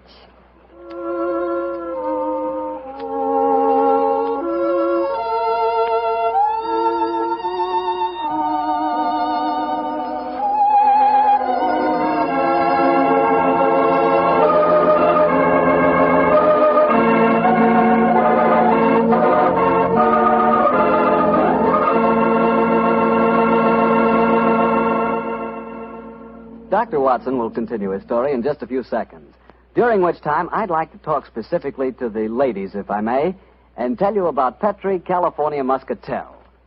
Just as Petri California Port has long been known as the wine of gentlemen, Petri Muscatel has been known as the favorite of the ladies. That's because Petri Muscatel is a golden-colored wine that looks like captured sunshine and tastes as... Well, did you ever taste big, plump muscat grapes picked when they're still misty and dew-covered? If you have, you know what to expect when you taste Petri Muscatel. The flavor of Petri Muscatel comes right from the very heart of luscious, hand-picked muscat grapes. You couldn't ask for a more delicious wine than Muscatel. Petri Muscatel. Well, Dr. Watson, I must say this is a strange story you're telling us. You mean to say that the heir to the Treadgold estates had been kidnapped, and yet Sherlock Holmes paid no attention? Yes, that's what it seemed like, Mr. Bartell. I couldn't understand him. I've never known him to be so indifferent to a case. There he sat until the early hours of the morning as he and that girl scraped away at their violins and never said a word about the kidnapped baby. Finally, as we walked home across the fields a few hours before dawn, his mind seemed to return to the matter at hand. He spoke quietly, and yet there was a note of suppressed excitement in his voice. Watson, my dear fellow, you're angry with me, aren't you? No, Holmes, I must say, but I'm a little confused. That girl seems to have bewitched you. Have you forgotten that you accepted the job of guarding the Treadgold heir, and that the child was kidnapped tonight? No, I'm fully aware of the fact. Holmes, for heaven's sake, stop being so infernally matter-of-fact. What's come over with you? Oh, possibly it's the mood of this mild autumn night. It is indeed a St. Martin's summer. So much so that I've left my coat and deerstalker cap behind me at the encampment. Let's go back, shall we? And incidentally, when we get there, I can set your mind at rest by showing you the kidnapped child. You mean you know where it is? Certainly. It's, in the camp. Then the gypsies did steal it. No, my dear fellow. I did. What? This is one of those occasions when you absolutely infuriate me, Holmes. If you must keep me up half the night while you have a fitting concert with a gypsy girl, least of all you can do is tell me what's going on. You say you stole the child yourself. In heaven's name, why? Because the threatening note to Major Treadgold was so obviously a fraud. Oh, why do you say that? You will remember that the letter began, "A Romany Rye will not take your insults forever." Now, a Romany Rye, despite what Major Treadgold said, does not mean a gypsy, but a man who knows about gypsy law. It is a term no true gypsy would apply to himself. He would use the expression Romany child. So it was obvious from the beginning that no gypsy threatened the child. Now, who else had a motive for harming it? Well, Major Treadgold, because he stood to inherit the estate. Yes, or his wife? It's quite obvious. She has no liking for our present life, and the child is an obstacle to a new one. With the child kidnapped and later made away with, obviously they both stood to gain a great many of the things they wanted. Yes, Joe, you're right. And whoever the culprit is took the precaution of pinning the blame in advance on the unfortunate gypsies by writing the false kidnapping note. Wait a minute, but how about the shot that was fired at us tonight as we walked with Major Treadgold? Probably fired by an accomplice to the plot, in order to give authenticity to the supposed danger. And the child is now in the gypsy encampment. Yes, I promised that I would protect the Treadgold heir, and so I arranged with Jasper Hearn to have the boy kidnapped for his own safety. But if anyone should find the child, they'll say the gypsies deliberately stole him. Oh, I'm quite certain that before that occasion arises, old chap, the criminal will have shown his or her hand. Come on, old fellow. Put your best foot forward. It's a long way back to the camp yet, and it's nearly dawn.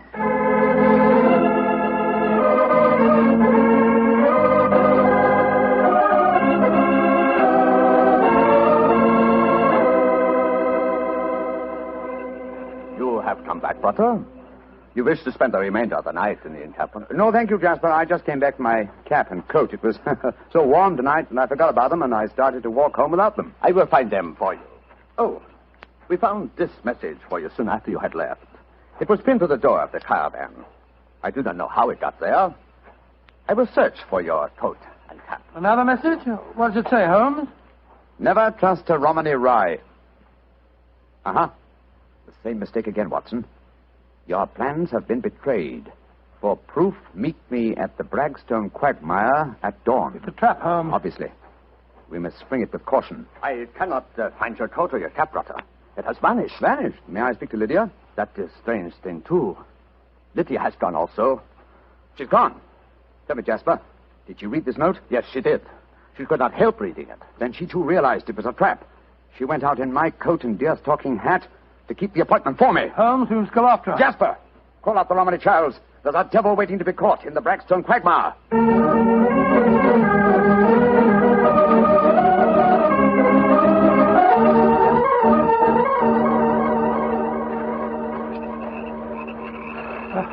How much further to the quagmire, Jasper? 200 yards. No more. There's Lydia. There she is. And she's dressed in my deerstalking hat and coat, walking into the trap that was set for me. Lydia! Lydia! They got her. Look. She stumbled. She's fallen. I'll go to her, Watson. Jasper, get that devil who staged this fiendish plot. I've a score to settle with him. Do not worry, brother. The score will be settled. Follow me, doctor. Right you are. I'm right behind you.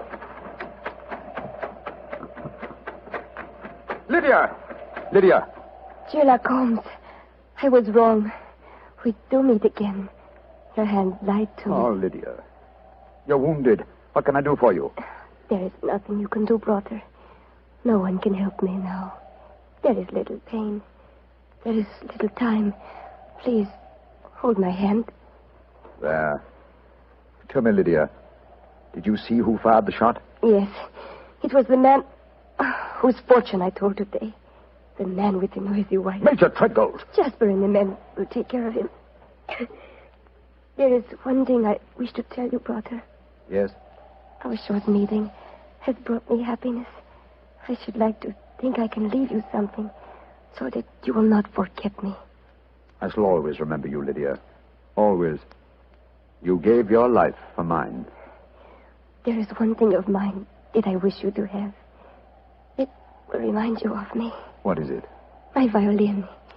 It brought us together. I should like you to have it, brother. Lydia. Do not be sad. It is good. My life for yours. You will give help to many people. It is in your hand. Goodbye. Oshemango.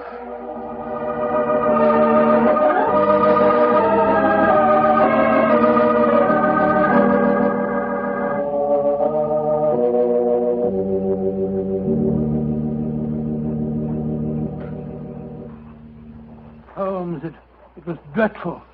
Dreadful. The gypsies surrounded Major Treadgold. They forced him back into the Braxton quagmire. I tried to pull him out, but I couldn't do it single-handed. I'm not sorry, Watson. Jasper, you know that Lydia is dead? Yes, I know it. The gypsies knew it, too. That is why you were single-handed, Doctor, in your attempts to save the murderer. No Romany child would raise a finger to help him. Yes, I can understand that, but great Scott, man, if you'd seen his face as the quaking mud sucked him under. Lydia's death was less dramatic, but equally moving, I assure you. Sherlock Holmes, I met you less than 5 hours ago. You have saved my tribe from a devilish plot that would have blackened their names. A plot that would have driven them from the countryside. What can I do in return? 2 things. First, tell me where I may reach your son, Pyramus. His address is in this sealed envelope, Brother. Thank you.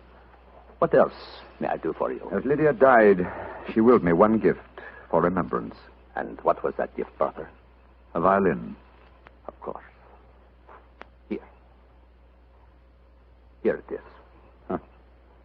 She told me I might become a true Bohemia. Let's see if I can recapture the melody once more.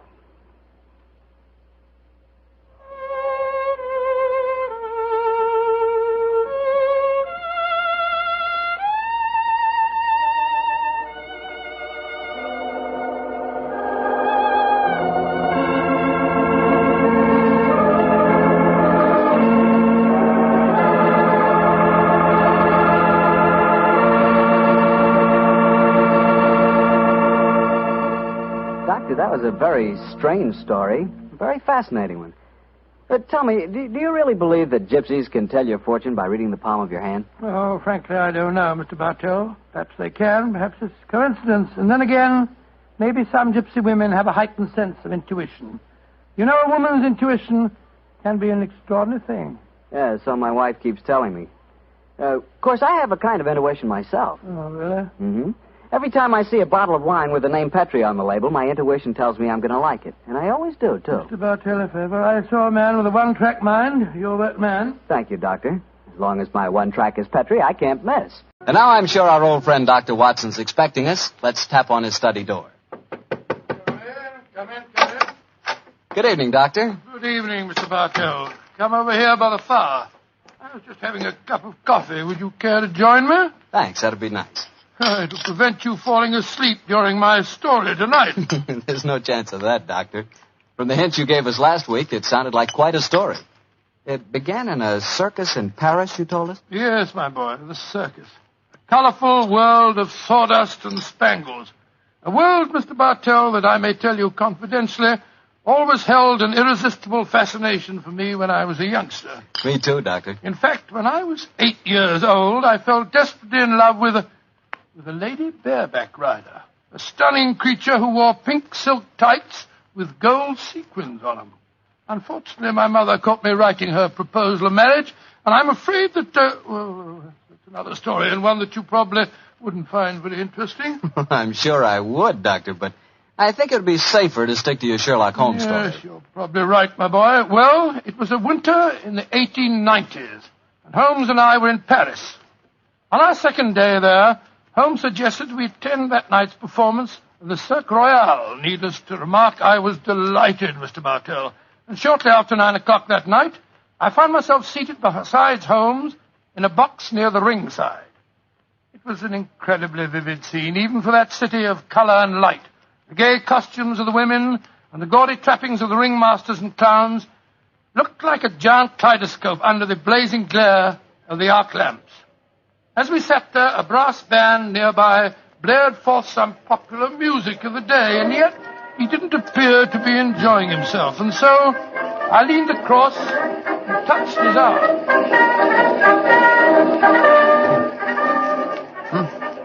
What is it, Watson? Well, you're very quiet, Holmes. Aren't you having a good time? A good time, I suppose, old chap. I was just wondering where Mr. Edwards is. Mr. Edwards? Who's he? An extremely distinguished client who was to meet us in this box at 9 o'clock. Client. Oh, this little excursion was on business after all. Yes, I might have known it. No worry, old fellow. In your case, I think you'll be able to combine quite a little pleasure with the business. Can't you be a little more explicit, Holmes? Shh. Here comes the ringmaster. Mesdames et messieurs, c'est l'honneur présenter ce soir la grande vedette du cirque, Mademoiselle Gisèle Girondet, équestrienne incomparable.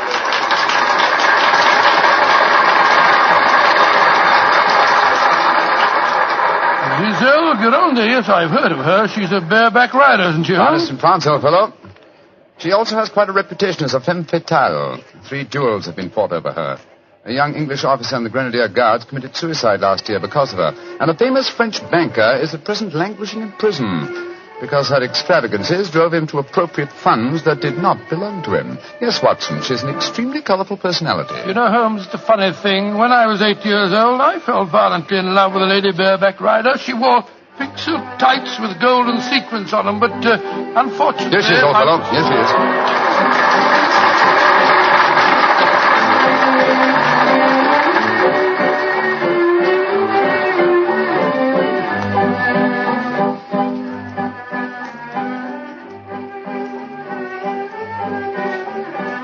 Holmes, she's exquisite. Look at the way she's jumping from the back of one horse to the other. Sheer poetry of motion. The lady appeals to you, Watson. By George, yes, indeed she does. In fact, Holmes, I don't mind telling you that if I weren't a married man and a poor you'd like man... to court the lady, eh? Yes, I should Excellent, indeed. old fellow, excellent. That's the very reason for our attendance at the Well, what circus. in heaven's name are you talking about, Holmes? Ah, there you are.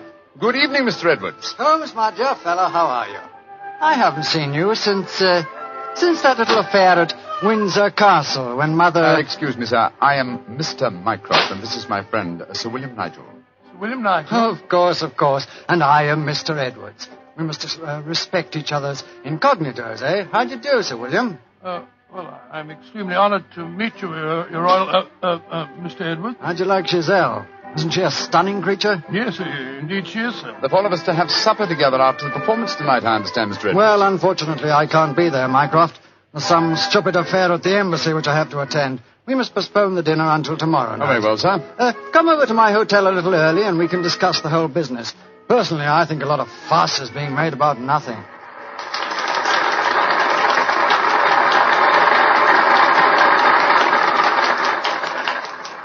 Now, if you'll excuse me, gentlemen, I must go back and see Giselle for a moment and tell her that I can't keep our appointment for tonight. I'll see you tomorrow, Mycroft.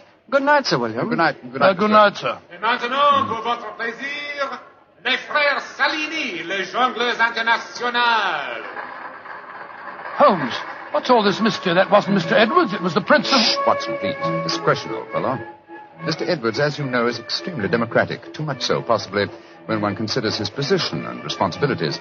He's become quite seriously involved with Mademoiselle Giselle, the lady bareback rider who has just left the ring. Oh, so that's it. The Foreign Office, quite naturally, I suppose, is deeply concerned over the matter, and I've been entrusted with the delicate mission of protecting Mr. Edwards. So does Giselle Gironde know that his true identity, do you suppose? That's the first thing that we have to find out. It's possible that she is simply captivated by having a rich Englishman at her feet. If, on the other hand, she knows who Mr. Edwards is, then we may be in for a great deal of trouble. Yes, but how are you going to find that out? By tempting her with a richer Englishman. And one with a title. That, my dear fellow, is why you are Sir William Nigel. You mean that... Your job, old fellow, is to do your utmost to steal Giselle Gironde from Mr. Edwards. But, I don't even know the girl. We shall remedy that defect in a few minutes. As soon as the performance is over, my dear chap, I shall take you to her dressing room and arrange an introduction.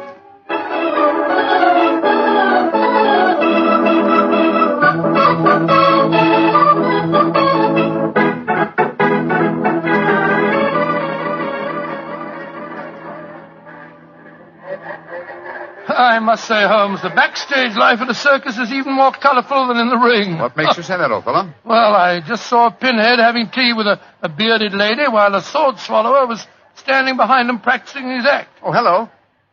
See that man standing talking to the girl in tights? Yeah, attractive, isn't he? The gentleman is Inspector Vernet of the French police, an old friend and a distant relative of mine. Vernet, how are you? Ah, Holmes, mon cher ami, comment ça va? No, Vernet, please.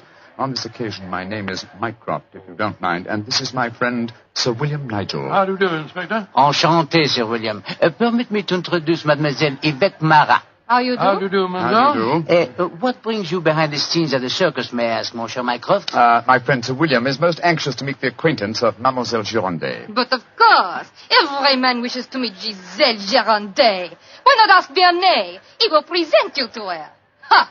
He knows her well. Oh, now, Yvette, chérie, do not begin that all over again. You're in love with her. You've always been in love with her. I wish you were dead. Sometimes I think I could kill her myself.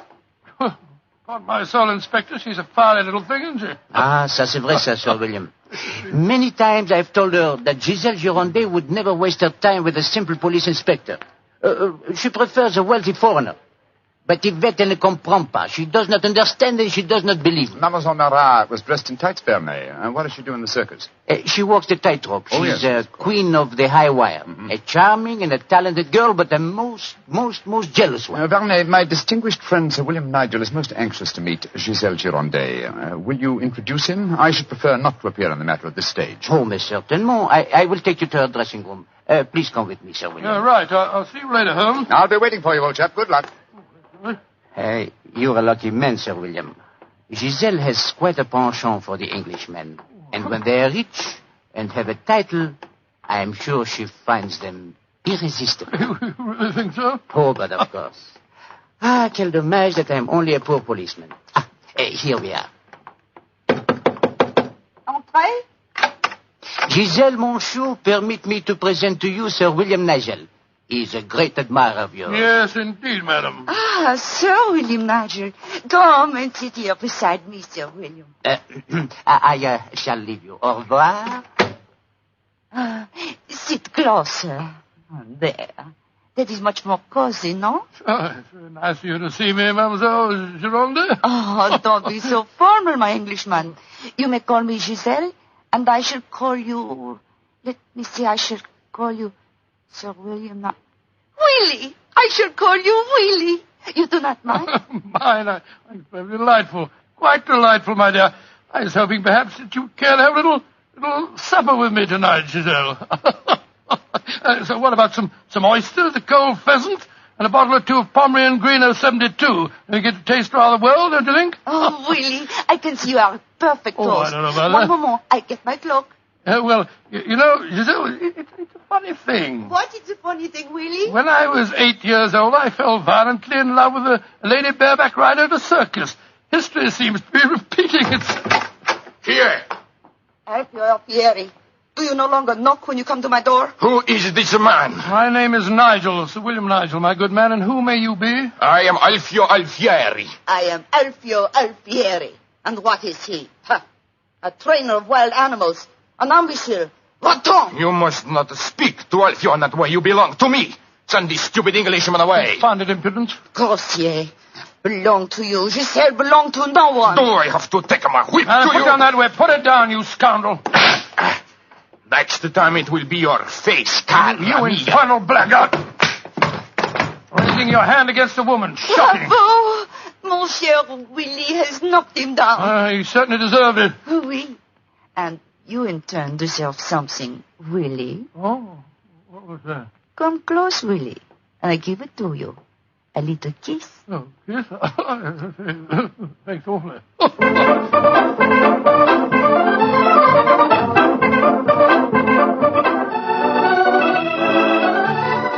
Oh, Willie, you are so strong, so resolute, so brave. Oh, it was nothing, my dear Giselle. Nothing at all. Here, more champagne, gosh. More champagne. Oh, Willie!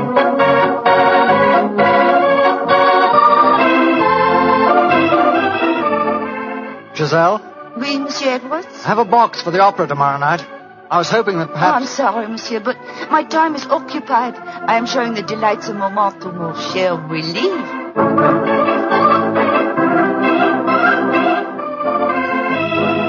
Mademoiselle aime mieux le collier de perles à 5 rangs ou celui à 3 rangs? He says, which do I prefer, the 5-string color pearls or the 3-string color pearls?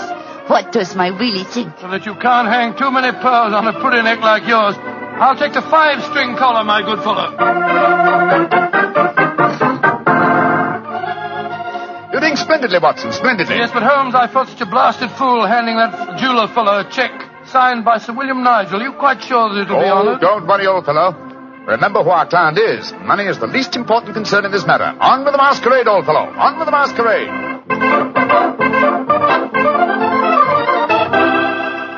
More champagne, garçon.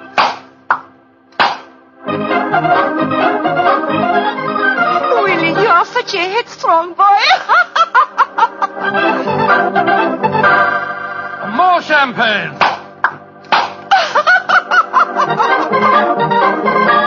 Citadel, you dear little thing. Oh, Willie!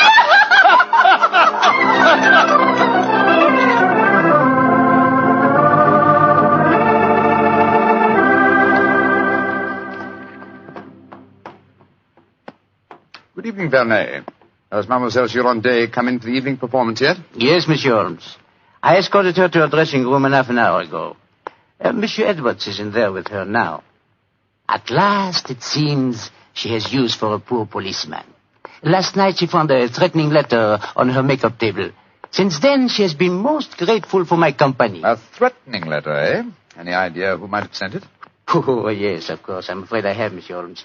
I told her to pay no attention. By the perfume of the notepaper, I recognized the sender. A jealous tightrope walker called Yvette Marat. Oh. Poor Yvette. She would make a very inferior criminal, I'm afraid. Still, Giselle asked me to stay outside her dressing room till the performance starts. You wish to see her? Yes. Oh, good evening, Mr. Edwards. Evening, Mycroft. Evening, Inspector Werner. Comment ça va, Monsieur Edwards? Look here, Mycroft. I think this little game's gone far enough. Giselle has just refused another invitation of mine. Now, I know who Sir William Nigel is, and I swear I'll tell her. Don't you think, sir, that the lady is hardly worth bothering about? Surely this whole incident with Sir William proves that she's a scheming little adventuress. A fictitious title and an apparently bottomless purse have shown her up in her true colors. I could have told you the same thing without such an experiment, my friend. Well, I suppose you're right, Mycroft. I've been a fool. An idiot who lets a pretty ankle turn his head. A conceited dolt. Let us just say, monsieur, that you have been a man. Good evening, sir. Oh, good evening. Good evening. Just going back to see Giselle for a moment, I brought us these flowers for her. I'll be back in a jiffy. Just a minute, Watson. I hate to dampen your ardor, old chap, but the masquerade is ended. Ended? What do you mean it's It is no ended? longer necessary for you to impersonate Sir William Nigel or to pay court to Giselle. Oh, really? Oh, really? Really? Well, that's a great relief, sir. Great relief. I've hated the whole business. Oh, yes, I'm sure you have. We appreciate the sacrifices that you've made, don't we, Sir Edward? Yes, indeed. Well, I must go back and see her once more, though. We had a rendezvous for tonight, and I must cancel it. A gentlemanly thing to do, you know. I won't be a minute. Never have I seen a man more downcast. Obviously, with him, my dear Holmes, business was a pleasure.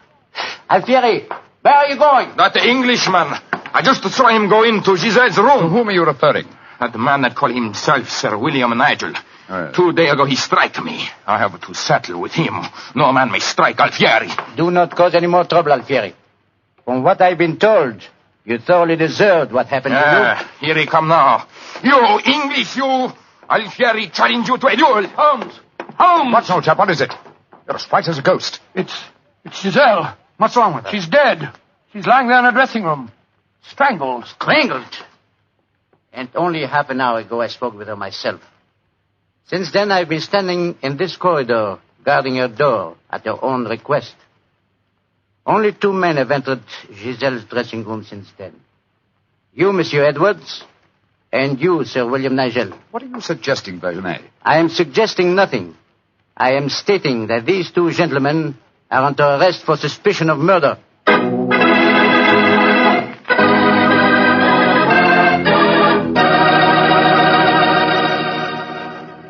Dr. Watson's unusual story will continue in just a few seconds. Time I'd like to take to remind you that one wine that seems to be the outstanding favorite among the ladies is Petri California Muscatel. That's probably because, like a beautiful woman, Petri Muscatel is subtle and intriguing. Petri Muscatel is the color of burnished gold. And its flavor, well, it's the flavor of big, plump Muscat grapes, picked by hand carefully and tenderly, and they're just full of wonderful, delicious juice. If you want to show that you really know the wine that women prefer, serve Petri Muscatel. Serve it after dinner or later in the evening. It's wonderful. And why shouldn't it be? It's a Petri wine.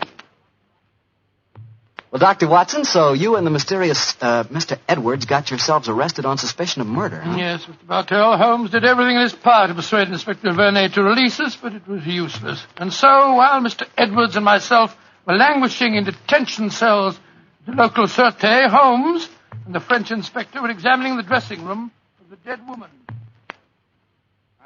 I'm sure, Inspector Vernet, that being as keen a detective as you are, you must suspect the true identity of Mr. Edwards. Of course, Monsieur Holmes. But that is the danger of incognitos. If he chooses to assume the identity of plain Monsieur Edwards, then he must run the risks of plain Monsieur And you're convinced that either he or my friend strangled Mademoiselle Girondet? It is obvious. Then I'll have to prove to you that they didn't. Let me examine the body again. No. If she had been strangled by either of my friends, why would her body be lying here under the window? It's as far away from the door by which they left this room as possible. That proves nothing. No, but it's odd. Giselle was a strong girl. There might easily have been a struggle. Perhaps she tried to get away through the window. And yet there are no marks of violence on her throat. Just this piece of very fine cord that did its deadly work so cleanly. Cut with a knife. Please do not remove the cord, Monsieur Holmes. The body has not yet been photographed. Dear me, Vernet, you're making it very hard for me, aren't you? You notice, of course, that the window is open. Yes, but we have examined the snow outside. There were no footprints within 3 yards of the window. The murderer must have entered by the door that I was watching. Yes, it would be hard, even for a professional acrobat to jump in. An acrobat? Vernet, your young friend, Mademoiselle Yvette Marat, is a tightrope walker. Yvette, but... Yes, she certainly had a motive. She'd even sent a threatening letter. I heard her express hatred and jealousy for this dead woman. It's conceivable that she could enter a room by a window without leaving footprints in the snow. Where was she at the time of the murder? I do not know. I was waiting for her in the corridor. Then I suggest that we investigate her alibi at once. And after that, Inspector, I must pay a visit to the Sûreté. I don't want my friends to think that I've deserted them.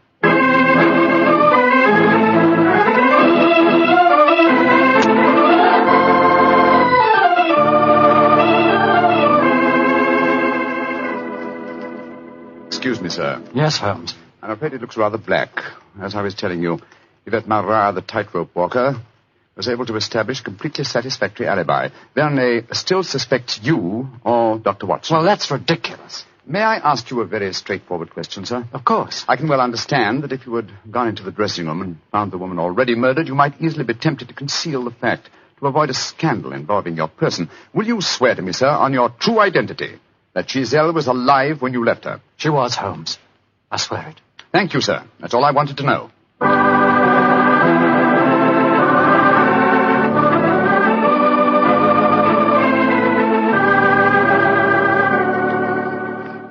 Holmes, I'm glad to see you. You know, I've been thinking.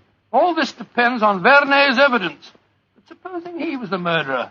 He told us that Giselle had turned him down, you know. I'd thought of that, but Mr. Edwards swears that Giselle was alive when he left the room. And yet that means that Mr. Edwards... Oh, no, it's unthinkable. Holmes, you're not suggesting. Holmes, if I thought that were possible, I'd confess to the murder myself. My life wouldn't matter if it would save a scandal like that. Great Scott, it would shatter the empire. Dear old Watson, you will not sacrifice yourself. You're as valuable a British institution as the Lion himself. No, my dear fellow. It will never sacrifice you, not while my mind is still capable of... My mind? That's it. Thank you, Watson. You've given me the answer. Holmes, what are you burbling Be about patient, now? old fellow. In half an hour, you'll be out of this cell, and the real murderer will be in it.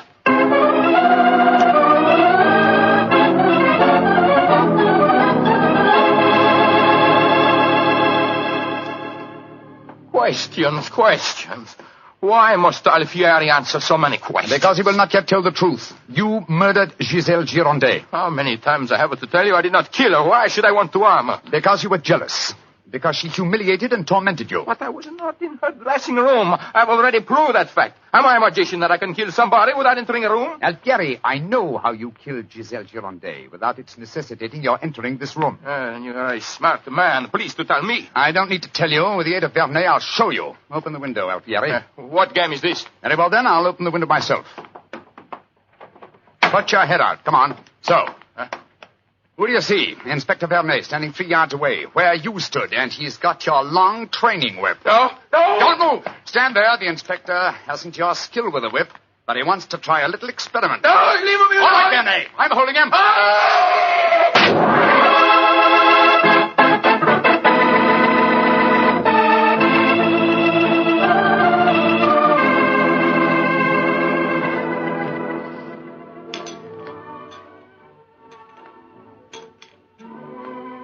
Well, Mr. Edwards, well, sir, this is a pleasant change from a prison cell, isn't it? It certainly is. Holmes, I can't tell you how grateful I am. I still don't quite understand how you did it. Watson, in rather a roundabout way, was responsible for giving me the clue. Oh, how was that, Holmes? Well, on more than one occasion, old chap, I've had cause to deplore your rather florid style of writing. Tonight, I was very thankful for it. When I began to speak of the capabilities of my mind, suddenly I remembered a phrase of yours in which you referred to its whip-like rapidity and accuracy. That, of course, made me think of Alfieri, the animal trainer. Exactly how did he kill the poor girl? Well, sir, he stood outside the window, far enough away to leave no incriminating footprints. Called to Giselle, probably persuaded her to lean out, then snapped the whip around her neck, pulling it tight and strangling her. And then I suppose he cut the cord and let the body fall back into the room. Precisely, old fellow. We found a whipstock among his tackle, a whipstock from which the lash had been cut. The stub of lash left matched the cord around the dead girl's throat. Amazing business. And I don't mind telling you, fellas, I'm very thankful to be through with it. Yes, so am I, sir. In fact, I wouldn't be at all surprised if this whole incident cures me of my love of circuses. Oh, I didn't know you had a predilection in that direction, Watson. Oh, yes, sir. Yes, if you don't mind my saying so. When he was 8 years old, he fell in love with a lady bareback rider. Didn't you, Watson? Indeed. What happened? Well, sir, I don't remember her name, but she wore pink silk tights with golden sequins on them. And I wrote her a rather hot-headed letter. Unfortunately, my mother...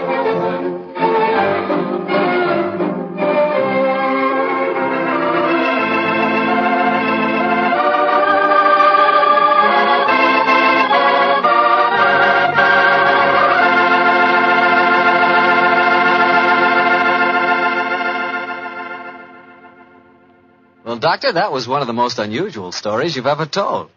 And I might say you played a very prominent part in that case yourself. Oh, I suppose I did at that, Mr. Bartell. Giselle was a beautiful girl.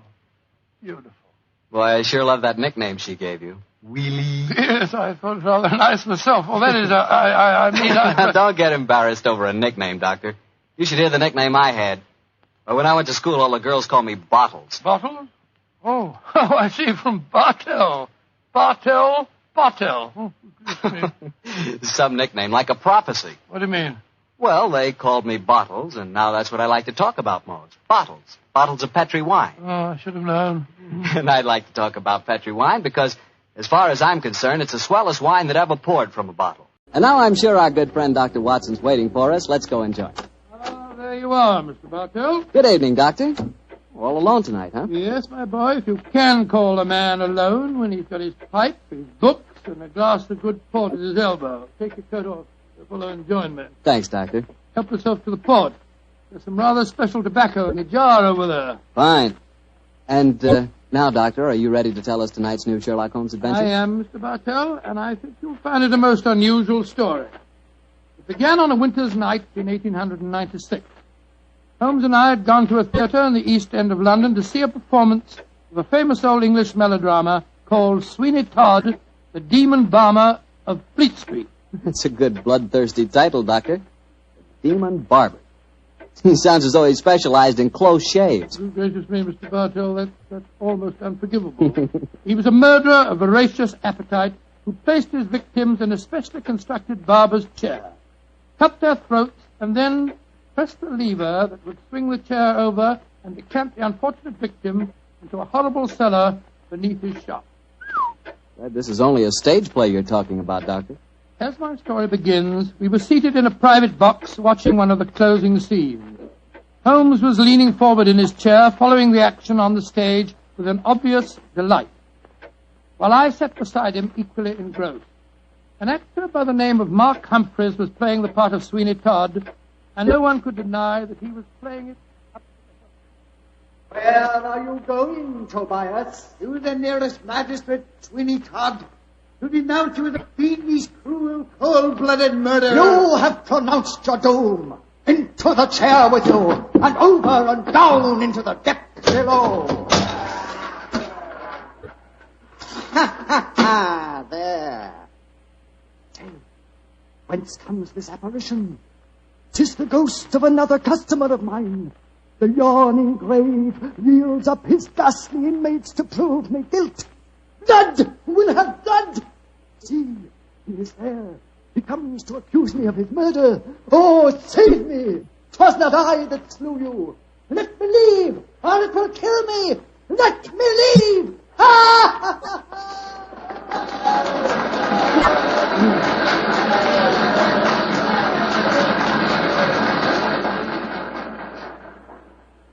Oh, upon my soul, Holmes, that fellow Mark Humphreys is the most florid actor that I've ever seen on a stage. I find him enchanting, Watson. It seems to me he's really caught the flavor of this murderous monster piece. After all, a restrained performance of the Barber Sweeney Todd would be unthinkable. Yes, I suppose it would. But I must say his makeup seems rather overdone. No barber would wear such an enormous beard. It'd be most impractical. Probably get in the customers' faces. By the way, I noticed from the program that Mark Humphreys, as well as being the principal actor, is also the owner of the company. Yes, the current trend towards the actor-manager is a very healthy sign, I think. Come in. Excuse me, but is one of you gentlemen Mr. Sherlock Holmes? Yes, I am. Oh, I was asked to give you this note. Thank you. Now, who on earth knows that you're at the theatre, Holmes? We'll soon find out. Ah, this note is from Mark Humphreys, our actor-manager. What's it say? Dear Mr. Holmes, I recognize you in your box. Please come to my dressing room after the performance. My sanity, and even the safety of London, perhaps, depends on your compliance. Oh, my sanity and the safety of London.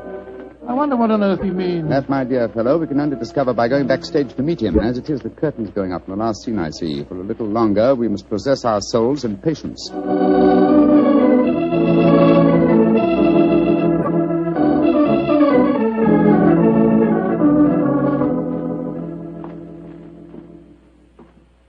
Mr. Sherlock Holmes? Yes, sir? Oh, my name is Lindsay. Derek Lindsay. I'm the business manager. Mr. Humphreys asked me to meet you at the stage door and take you to his dressing room. Thank you very much. This is my colleague, Dr. Watson. How do you do? Oh, how are you, Doctor? Will you follow me, please? Excuse me asking, Mr. Lindsay, but surely you must be related to that distinguished actor of some years back, Leyton Lindsay. He was my father, Mr. Holmes. Ah, indeed. The resemblance is extraordinary. With such a heritage, Mr. Lindsay, you must love the theatre. It'll probably sound like heresy, but I hate it. However, it's the only thing I was trained for, and there's good money to be made in it, sometimes. And money's a thing I both like and want. Oh, Mr. Holmes, I do hope you'll be able to help Mark Humphreys. He certainly needs it. Oh, really? What seems to be his trouble? Oh, he'll have to tell you that for himself. But his wife and I think... There's Mrs. Humphreys now. Maria! Maria, this is Mr. Sherlock Holmes and Dr. Watson. Mrs. Mark Humphreys. How do you do? Oh, Mr. Holmes, I'm so grateful that you're going to see Mark.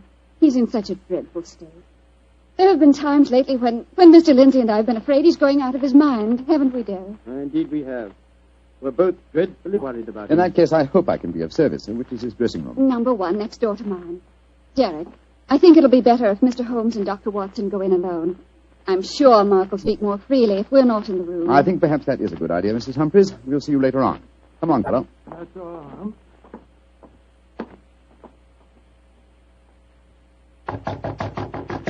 Come in, come in. Holmes, thank heaven you're here. Close the door. Mr. Humphreys, this is Dr. Watson. Watson, eh? Yes, I know of you, too. How do you do, sir? Sit down, won't you, gentlemen? You're wondering why I asked you to come back and see me, of course. Naturally, sir. Well, I won't beat about the bush and waste your time. I'll come straight to the point. I'm going mad. Oh, come. I know. It sounds fantastic, but it's true. I've often heard of actors beginning to live their parts off the stage. They play on it. Well, it's happening to me. I'm turning into another Sweeney Todd. The character I'm portraying on the stage. Are you suggesting, sir, that you're a potential murderer? Yes, I am. What reason do you have for holding that belief? Reason? Listen to this. 3 times in the past week, I've wakened in the morning to find my boots covered with mud and my razor stained with blood. God. You've had no recollection of any untoward events during the night? None. Have you ever been addicted to the unfortunate habit of sleepwalking, sir? Not to my knowledge, Doctor.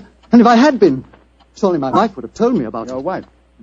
Where do you live, Mr. Humphreys? We have a flat here above the theatre. Above the theatre, eh? And Mr. Humphreys, you say that on 3 separate occasions on wakening in the morning, you have found a blood-stained razor and mud-covered boots. Can you show us this proof? No, I can't. I was always so frightened that my wife would see that I cleaned them before she had the opportunity of finding them. Pity, sir. They would have been very valuable clues in a case like this. I couldn't risk my wife seeing evidence like that. Doctor, she'd know the truth. But at night times, while she's asleep, some devilish, unconscious urge has overcome me. An urge that causes me to prowl the streets of London. Razor in hand, looking for a victim. Mr. Holmes, you've got to help me. I'm certain that without knowing it, I've been committing murder, and if you don't help me, I'll go on and on. Mr. Humphreys, please. I'll undertake the case. It's a very unique assignment. In effect, I'm being engaged by a possible murderer to prove him guilty.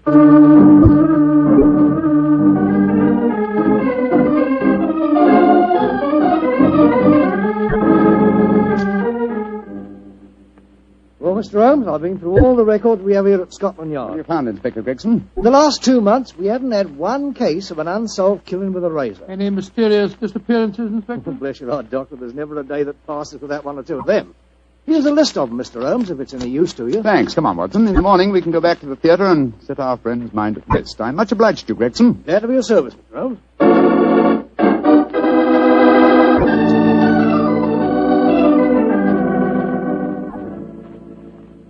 We examined the homicide records at Scotland Yard after leaving you last night, Mr. Humphreys. There have been no unsolved razor murders in London during the past fortnight. And therefore I think you may rest easy on that score, sir. But it proves nothing. Remember that in the play, Sweeney Todd's victims are never found either. Yes, thanks to his singularly horrible ingenuity in disposing of them. But this is real life, Mr. Humphreys. Then how do you account for the bloodied razors and the muddied boots? Well, now, are you sure that they aren't just in your imagination, sir? You admit that your wife's never seen them? The whole thing could be, or shall we say, an overdose of Sweeney Todd? Well, I admit that I'm suffering from a surfeit of that. And why not drop the play from your repertoire? Our manager, Derek Lindsay, won't let me. It's our best money-maker. He's always got a keen eye to business. Mr. Holmes, I can see that you still don't believe my story. So I've saved some evidence for you, evidence that I found this morning. Look at these. Now what do you say? Do you still think it's my imagination? Cutter, blood-stained razor, and boots covered with mud. Splendid. At last, some real clues to work on. How can you be so calm, Holmes? It happened again last night. Do you realize that I'm a murderer? I'm a menace to society? For heaven's sake, lock me up before I do some more damage. No, sir. Don't get so excited. Mr. Humphreys, I should like to take these objects back to Baker Street where I can perform some chemical tests. You have no objections, I hope? Objections? Good heavens, no. Excellent. You've told no one of this fresh discovery of yours? No one. Not even Derek Lindsay. Derek Lindsay, that's your manager, isn't it? Yes. The best friend I ever had. Except for his father before him. It was Derek who helped me back on my feet 2 years ago, when I put on that disastrous production of Macbeth. And where I'd be today if it went for him. You lost a great deal of money on that production, sir. Nearly every penny I had. Indeed. By the way, where is your wife, Mr. Humphreys? She's in her dressing room next door. We have a matinee today, you know. I'd like a word with her. Watch an old chap. Wait here for me, will you? I won't be a moment. Right you are, Holmes.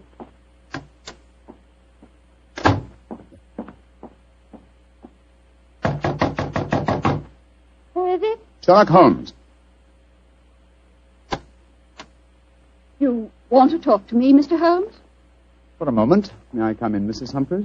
Well, couldn't we talk on the stage? It's empty. I should prefer to come into your dressing room, if you don't mind. What I have to say is confidential. Very well, then. Come in. Mr. Holmes, may I introduce Signor Vanelli, our musical director? How do you do, sir?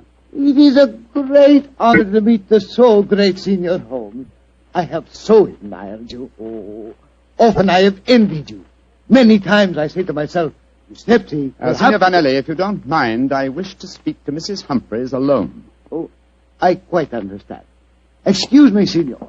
Adios, Cara Maria. Mr. Holmes, I'm really awfully glad of this opportunity to talk to you. Tell me truthfully, please, what's your opinion of my husband? I haven't formed a definite opinion yet. Except that it's possible that he's the victim of a fraud. I just wanted to ask you a couple of questions, if you don't mind. Of course not, Mr. Holmes. Has your husband ever shown evidence of being a sleepwalker? A sleepwalker? Oh, no, never. I see. Are you a light sleeper? Yes, I am. Exceptionally so. Why? Oh, I'm just curious. You're being very mysterious, Mr. Holmes. Can't you tell even me what's going on? I promised your husband the answer to that question before tonight's performance. I'm afraid I can't tell you any more until then. Oh. And now may I ask a question? Oh, certainly. No, I won't promise to answer it. You said just now that my husband might be the victim of a fraud. What did you mean? Again, I'm afraid that you must wait for the specific answer to that question. However, there's another fraud being practiced on him that I can speak of now. What fraud? The fraud that you are indulging in, Mrs. Humphreys.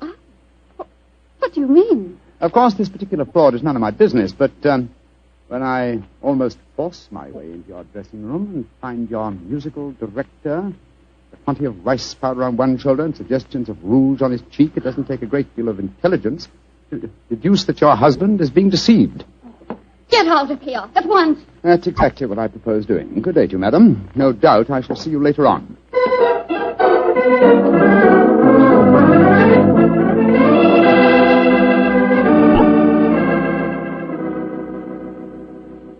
Well, Holmes, what does the microscope tell you about the mud on the boots and the blood stains on the razor? On a blank on the mud, old chap. It's an extremely common type that is found in most parts of London. And the blood? I'm examining that now. As strange a case as ever I remember, Holmes. Here you are trying to prove a man innocent when he insists that he's guilty. By George, Watson! Here's the answer. What? This blood is definitely not human blood. It's probably canine. Now, a Sweeney Todd madness would hardly drive its victim to kill dogs. Therefore, it's obvious that Mark Humphreys is the victim of a devilish plot. And he's not a murderer. No, come on, old fellow. Let's go to the theater at once and give him the good news.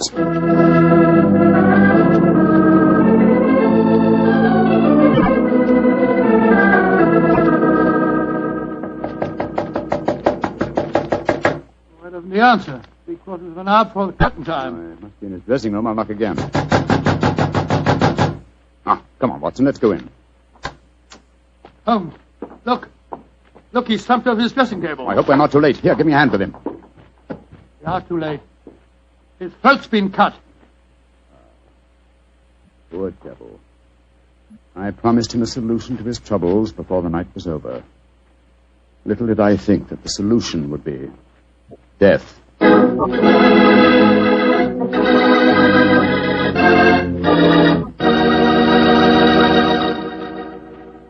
We'll hear the rest of Dr. Watson's story in just a second, so I'm going to ask you if you're one of those people who just eats to live, or whether you really enjoy good food. If you love good eating, you've just got to know about Petri wine. Petri wine makes good food taste wonderful.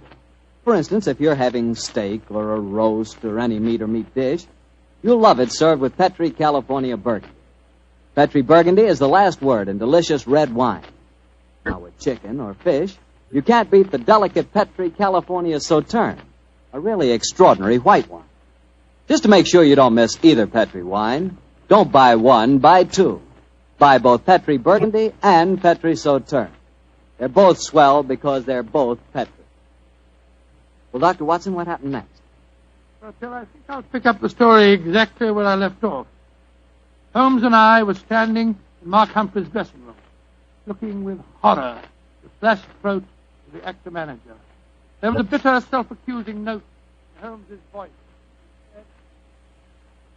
I promised him a solution to his troubles before tonight was over. Little did I think that solution would be death. This worry over his supposed madness caused him to commit suicide. Suicide? Rubbish, old fellow. It's murder. Look at the razor clutched in his hand. Undoubtedly placed there by the murderer before rigor mortis had the chance to set in. In any case, scrutinize the wound. Does that look as if it had been done by the hand of a suicide? Oh, I don't see why not. Look closer, old chap. The depth of the wound is even, whereas a suicide's cut always wavers towards the end. No, this is murder, Watson, and I think I know who did it. But I have little evidence. I must lay a trap. What kind of a trap, Holmes? I haven't time to tell you now, old fellow. Every moment counts. Off with you to Scotland Yard and get Inspector Gregson. Bring him back here as fast as you can. Right you are. And Watson. Yes?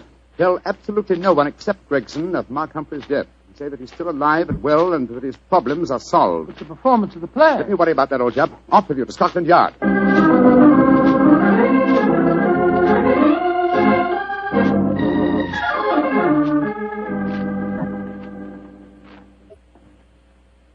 I'm sorry it took so long to find me, Dr. Watson. I was out on another case, you see. No, that's all right, Inspector. The performance, if there is one, must be nearly over by now. Here's the stage door, sir. Yes, here we are.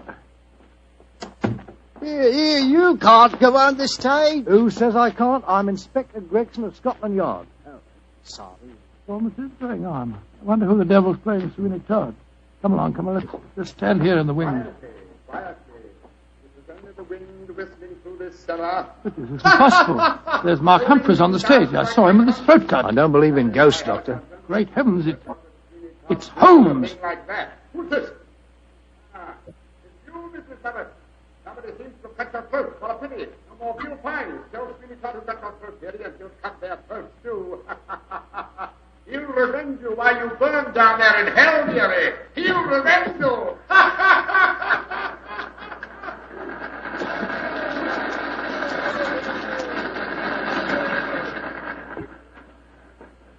Here he comes now, Gregson. Amazing disguise. I never have recognized him. You're both here. Holmes, what are you up to? Surely that's apparent. I disguised myself as the dead man, hoping to force the murderer's hand. You're running a terrible risk, Mr. Holmes. Out of my profession, Gregson. Shh. Here comes Signor Vanelli, the musical director. My dear fellow, I had to leave the orchestra pit to come and congratulate you. Never have you given a finer performance. Bravissimo, bravissimo. Thank you. But it is true. You hardly seem the same person. Your performance, she is incomparable. Keep it up, Mark. Keep it up. I think he spotted you, Holmes. Yes, sir. I didn't like his look as he said that. Well, whoever it is, they've got to show their hands soon. The curtain's going up in the last scene. Keep your eyes open and suspect everyone.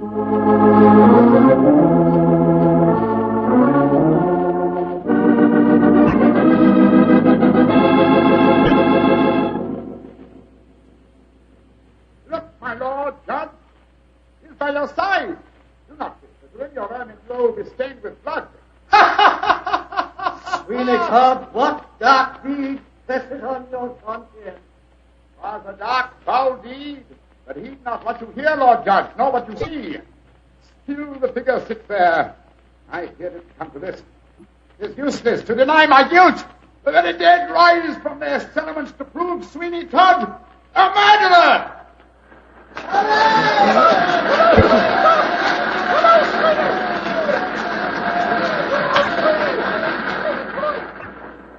By George, what an actor he'd have made, Doctor. Yes, what an actor he is, Gregson. I'll be hanged if I know how he remembers the lines, though, even if he has seen the play half a dozen times. Here he comes now. Bravo, Holmes. You did splendidly. But it didn't work, Watson. It didn't work, confound it. Murderer still hasn't tipped his hand. Have I underestimated him? Looks as if you have, sir. And if you don't mind my saying so, I think you'd have been a lot wiser to let me handle the case as soon as you found his body, instead of going in for all this dressing up stuff. Oh, but of course.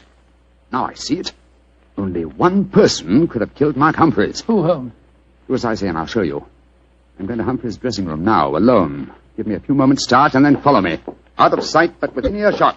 Dr. Watson, why does Mr. Holmes always have to be so blooming mysterious? Why can't he just say who the murderer is and take us to him? Well, I've been with Mr. Holmes on a great many cases, Gregson, and yet I can't answer that question.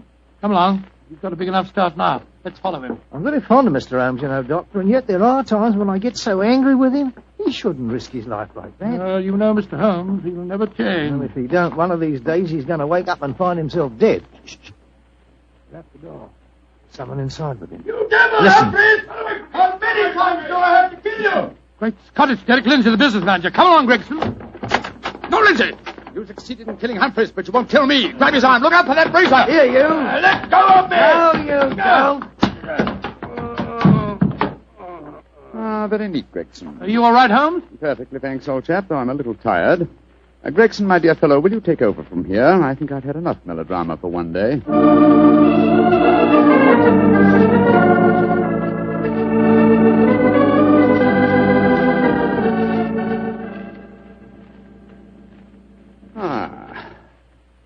How pleasant, Watson, to be back at Baker Street again, a crackling fire, my dressing gown, and your company combined to make a soothing ending to a somewhat violent day. It's been a most unusual case, Holmes. I still don't entirely understand it. The original plot, of course, was to try and drive Mark Humphreys mad by making him think that he was a murderer.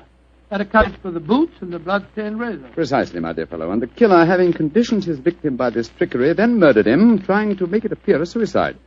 Now, who had a motive? 3 people, Mrs. Humphreys, her lover, Signor Vanelli, and Derek Lindsay. I must say that I suspected the wife. Well, so did I for a while, and yet it was illogical. She knew, and we may therefore presume that her lover knew, that I was suspicious of her. And she must have known that you promised her husband a solution to his troubles before the night was out.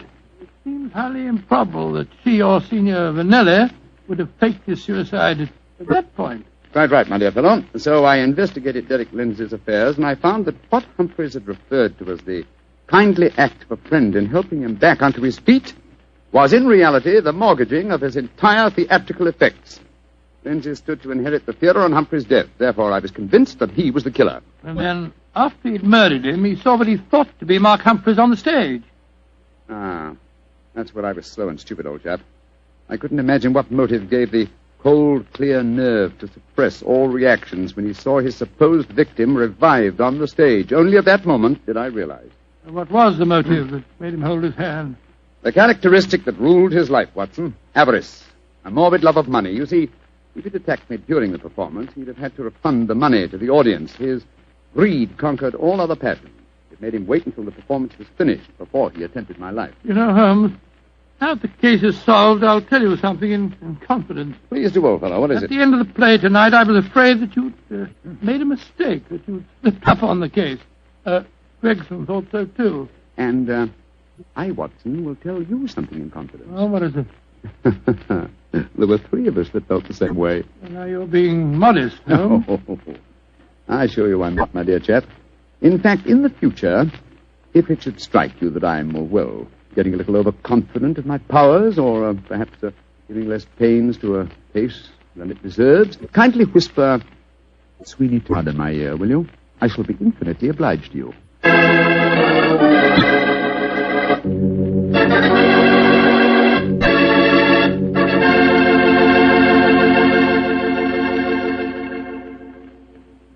Doctor, that was a swell story. And a pretty narrow escape for Holmes. Yeah. He said he almost solved the case too late. But fortunately, it ended well. Mm-hmm. The thing that sticks in my mind is the fact that this was one of the very rare occasions when Holmes almost made a serious mistake. Well, we all make mistakes at times, don't we? Bartell, I said we all make mistakes at times. I suppose so. You mean to stand there and tell me that you never make a mistake? Well, not when it comes to choosing a wine, I don't, because I always choose Petri. Bartell, you trapped me again. Could be. But honestly, Doctor, when you choose a Petri wine, you know it's a good wine. Come in. Good evening, Mr. Bartell. Good evening, Doctor. Well, the puppies seem very happy tonight. Yeah, tonight, yes, but you should have seen them this afternoon. I doubt if there were 2 more frightened little dogs in the whole of California. Quiet, Winnie, now. Monty, control yourself. What happened, Doctor? Well, I took him for a walk on the beach. As we were scrambling round a rocky point, a seal popped his head up in the water quite close to us. What'd the puppies do? Oh, both of them barked at it furiously.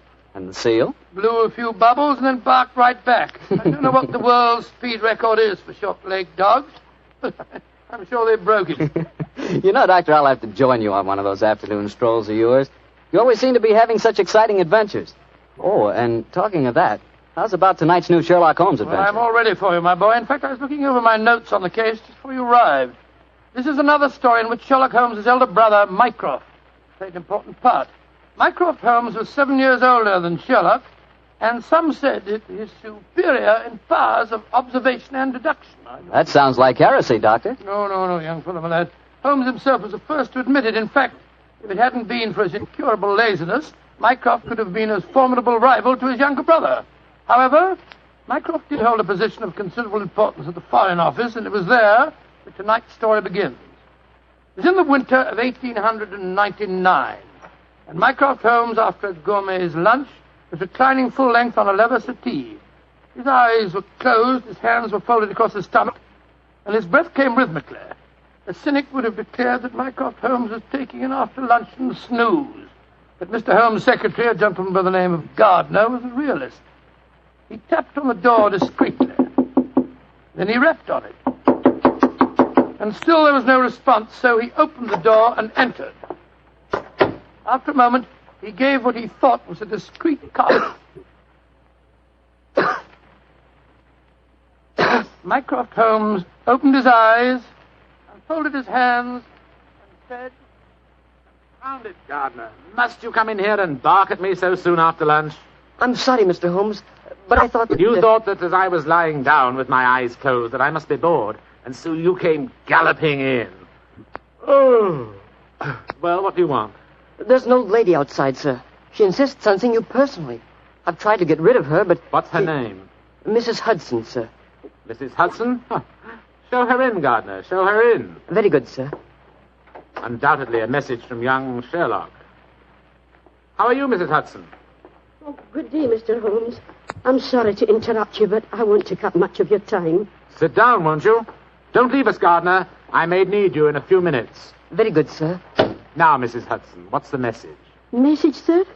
Didn't my brother send you with some message that he was afraid to entrust to the ordinary channels? He's always so confoundedly dramatic. Oh, bless your heart. No, sir.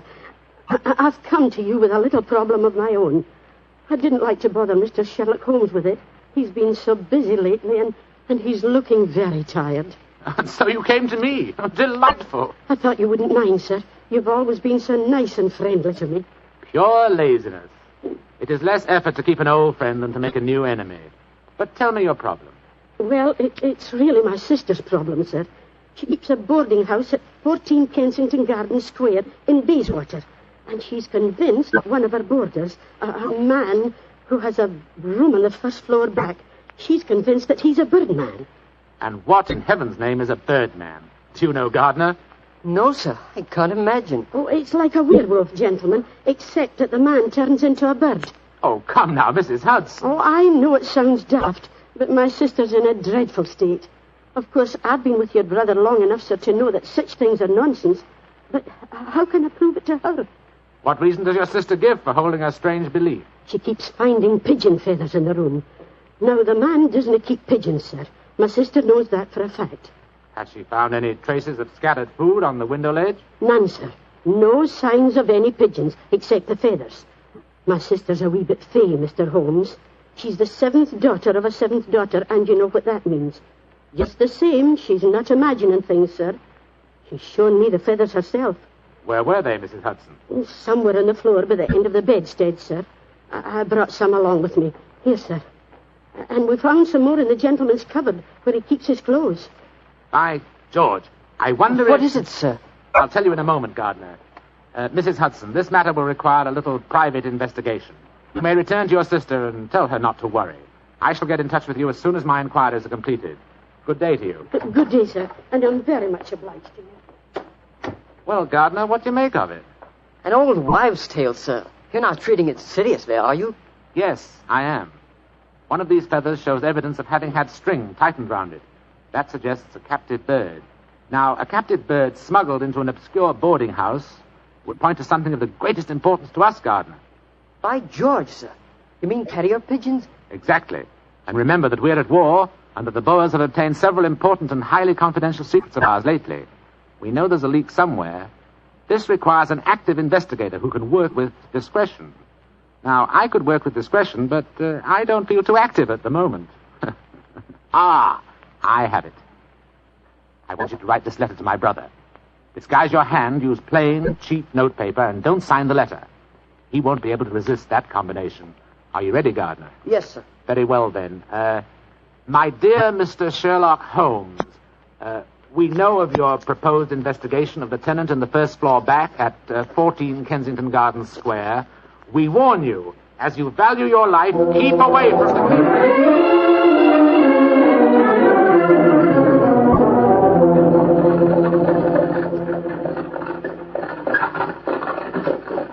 We warn you, as you value your life, to keep away from the case. And that, my dear Watson, is why we are driving towards 14 Kensington Gardens Square, disguised as building inspectors of the London County Council. Well, I must say it's a very challenging letter, Holmes. Unsigned, Yes. I notice. Written on cheap notepaper and in a disguised hand. No clue there, I'm afraid. Well, we're entering the square, Holmes. Let's stop the cab here. You can drop us here, cabby. Right you are, Captain. It would seem a little incongruous in these costumes for us to arrive in a cab. Yes, I suppose so. Here you are, cabby. Oh, thank you, Governor. Supposing this mysterious tenant of the first floor back should be in his room when we get there. We must hope that our disguises are convincing and keep our wits about us. Now, this may be a trap. Yes, just what I was going to say. After all, you've never heard of 14 Kensington Gardens Square until you received an unsigned letter 2 hours ago warning you to keep away from it. I don't like the look of it. There we are, number 14.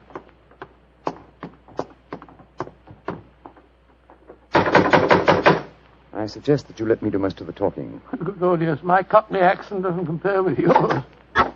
Who do you want to see? We're from the London County Council, we are. We've had complaints about a leaky gas jet in the first floor back. Oh, that's Mr. Green's room. He ain't home. Oh, that don't matter, my dear. We'll go up and take a look. Come on, Bertie. Right you are, Alfie. Want me to show you the way? The missus is out shopping. No, thanks, dearie. Me and Bertie can't get lost, can we, Bertie? No, of course we can't. Of course we can't. Oh, look at him laughing. Come on, Bertie. Oh, I do like to be beside the seaside. Oh, I do like to be beside the sea.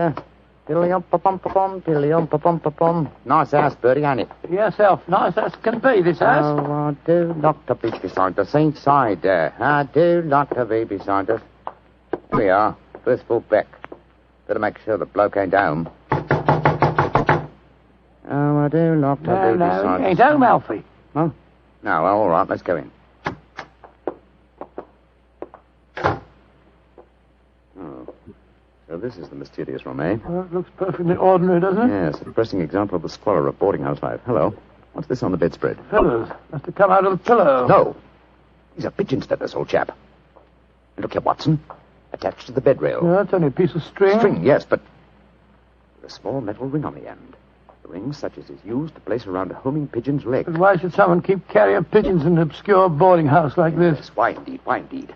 The answer could be that the tenant of this room is engaged in some sinister activity that requires the use of carrier pigeons and sending messages. Yes, there's no evidence of the birds being kept here. That's true, old fellow, that's true. Possibly the owner of this room is given a pigeon by one of his superiors, brings it here, affixes his message, and releases the bird. But why couldn't he just take the message to where they keep the birds? Well, in that way, he would run the risk of being picked up with dangerous and incriminating messages on him. What kind of skullduggery involves the use of carrier pigeons, you suppose? We're at war with the Boers in South Africa, Watson.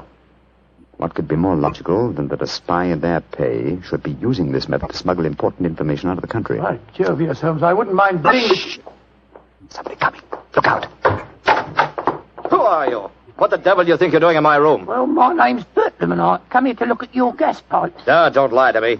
Who are you? It's like I say, Governor, my name's Bertram, and I come from the London County Council. Very well, then. If you won't tell me the truth, perhaps this revolver will make you change your mind. Look here, Governor, look here, Governor.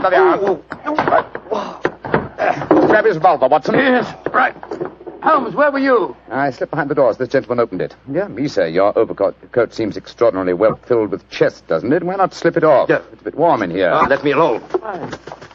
So you were right, Holmes. He had a pigeon under his coat. Yes. See if you can catch the bird, will you, old chap? All right, here. Come on, Pigeon. Come on, little fella. Come along, Pigeon. There he comes. That's it. Look at the little fella. Snuggled up on my arm. Friendly little fellow, isn't he? Yes, Look out, Watson. The gentleman's revolver. He's Yes, going after and when I get it, I'll... A beautiful uppercut, Holmes. I'm afraid he'll be unable to talk to us for some time.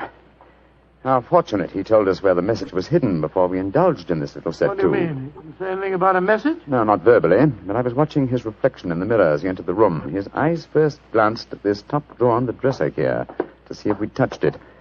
It was obviously the most important spot in the room. Let's see. Here we are. A message already rolled up and in its container. Oh? What does it say, Holmes? It's in code, which is not surprising, but I don't think it will be very difficult to decipher. Yes, and when you've done that? Then, my dear fellow, I shall compose a code message of my own and persuade this pigeon to lead us to its master.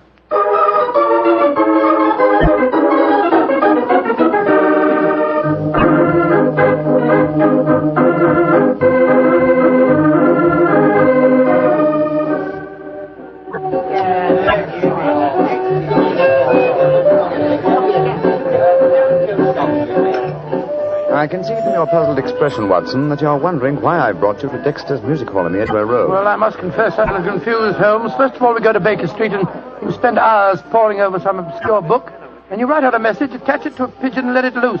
Now you bring me here. I hate to question you when you're working, but I should be glad if you'd give me some idea of what's going on. Of course, old chap. At times I must seem confoundedly mysterious, I'm sure. Here's the situation. The obscure book I was studying was the table of ciphers. I was trying to decode the message we found in the room on the first floor Well, back. obviously you succeeded, or we wouldn't be here. Yes, the key word was Louis Botha, the name of the Boer leader. The message was a report on the number of troops now in training at Aldershot. Then you were right. We're mixed up with a ring of enemy agents. Obviously, old chap. So I kept the original message and composed another using the same code and dispatched it by carrier pigeon. Well, what did you say in your message? Meet me tonight, 8 o'clock, table number 3 at Dexter's Music Hall. What made you choose this place as a rendezvous? Well, I happen to know that it's a common meeting place for underworld characters.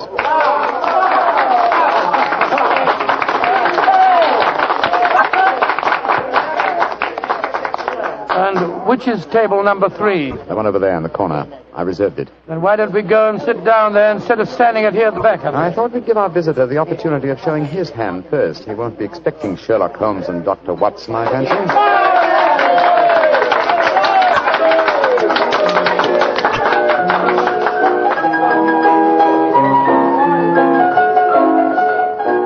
Good Lord, look at this woman coming on to sing. You ever see so many feathers? Not allowed to have a bow except upon the sly. So yesterday he came and took me walking through the night. Holmes, look. A man just sitting down at table number 3. What's with it? Look. It's Sid Trimble. Sid Trimble? Who's he? A dangerous criminal who once worked for the Moriarty gang. We've caught a prize pigeon, Watson. Better have your revolver handy, old chap. Undoubtedly he'll recognize us. Right you are, Holmes. Come on, then. Out in the clover, they trample it since morn. Go and drive them, Maggie, to the old. I'm so glad you're able to keep your appointment, sir. Sherlock Holmes. It's a trap. Now, don't try any tricks. I've got a revolver here, Sid. How'd you like this table in your face? Watson, you didn't shoot him, did you? No, he knocked my hand. The revolver went off. The shot went wild. I swear it did. Yes, of course. Look at the wound. There are no powder burns. The shot was fired from some distance. Holmes, he's dead. Out of the way! Out of the way, please. Now then, what's going on here? Constable, this man has been killed. Yes, and it's easy to see who did it. Well, I didn't do it, Constable, if that's what you're thinking. No? Then why are you standing here with a smoking revolver in your hand? Come on, you're under arrest. But you can't arrest me. I'm Dr. Watson, and this is Mr. Sherlock Holmes. I don't care if you're the King of Siam and the Bishop of London himself. You're under arrest, and I'm taking you both to Scotland Yard.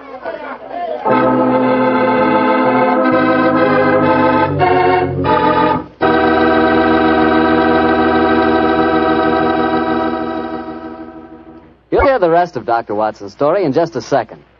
And if you don't mind, I'll take that second to say just one word to the ladies. And that word is muscatel. Petri California Muscatel. I want you women to know about it because Petri Muscatel is one wine that practically every woman likes. Maybe because it's such a beautiful color, like pale gold. But I guess really because Petri Muscatel brings you the wonderful flavor of luscious, sun-ripened muscat grapes. And that's a flavor. Try Petri Muscatel after dinner or any time as a change from Petri port. Have a bottle of each on hand. When you buy Petri wine, don't buy one, buy two. Remember, if it's a Petri wine, you know it's a good wine. Dr. Watson, that was really one for the books. So you got yourself arrested on a murder charge. Yes, Mr. Bartell. It's a very humiliating experience. I was taken off to Scotland Yard in the Black Marat.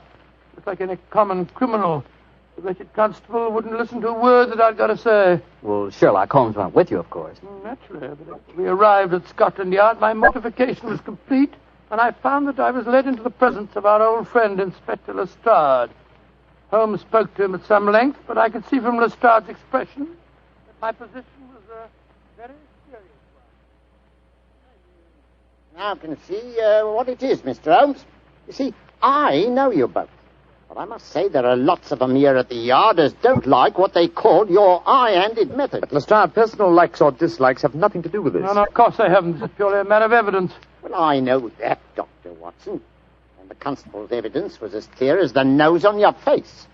The dead man was shot through the head, and you were standing in front of the body with a drawn revolver But my in your dear hand. Lestrade, there were no powder burns on the wound. Yeah, that's what you tells me, Mr. Holmes. But I'll have to wait for the official report on that. The police surgeon's examining the body now. You understand, gentlemen, I'm not saying I'm sorry that Sid Trimble is dead. He's been a thorn in our side for a good many years. In fact, here's the police surgeon now. Dr. Hendricks, this is Mr. Sherlock Holmes and Dr. Watson. How do you do? How do you do, gentlemen? I'm a great admirer of you both, and I'm sorry to see you in such a very unfortunate plight. Thank you, Doctor. Thank you. What were your findings, Dr. Hendricks? Well, I just extracted the bullet, Lestrade, and I'm very much afraid it's the same make and caliber as the one missing from Dr. Watson's revolver. Yes, but that doesn't prove that I fired the fatal shot. A 45 Colt's a very common weapon, Doctor. It proves nothing. Dr. Hendricks, as I was just saying to Inspector Lestrade before you came in, the only fact that would show my friend guilty would be powder burns on the wound, thereby proving that the bullet had been fired from close range. I entirely agree with you, Mr. Holmes. Then, as there were no powder burns on the... but there are powder burns, Mr. Holmes. What? Very distinct ones, too. Lord, I don't understand, Holmes. I'm sorry, gentlemen, to be the bearer of bad tidings, but I have my duties to perform. Yes, and I'm sorry too, Dr. Watson. Huh? I'm afraid I'm not going to be able to let you leave here. You must consider yourself under arrest.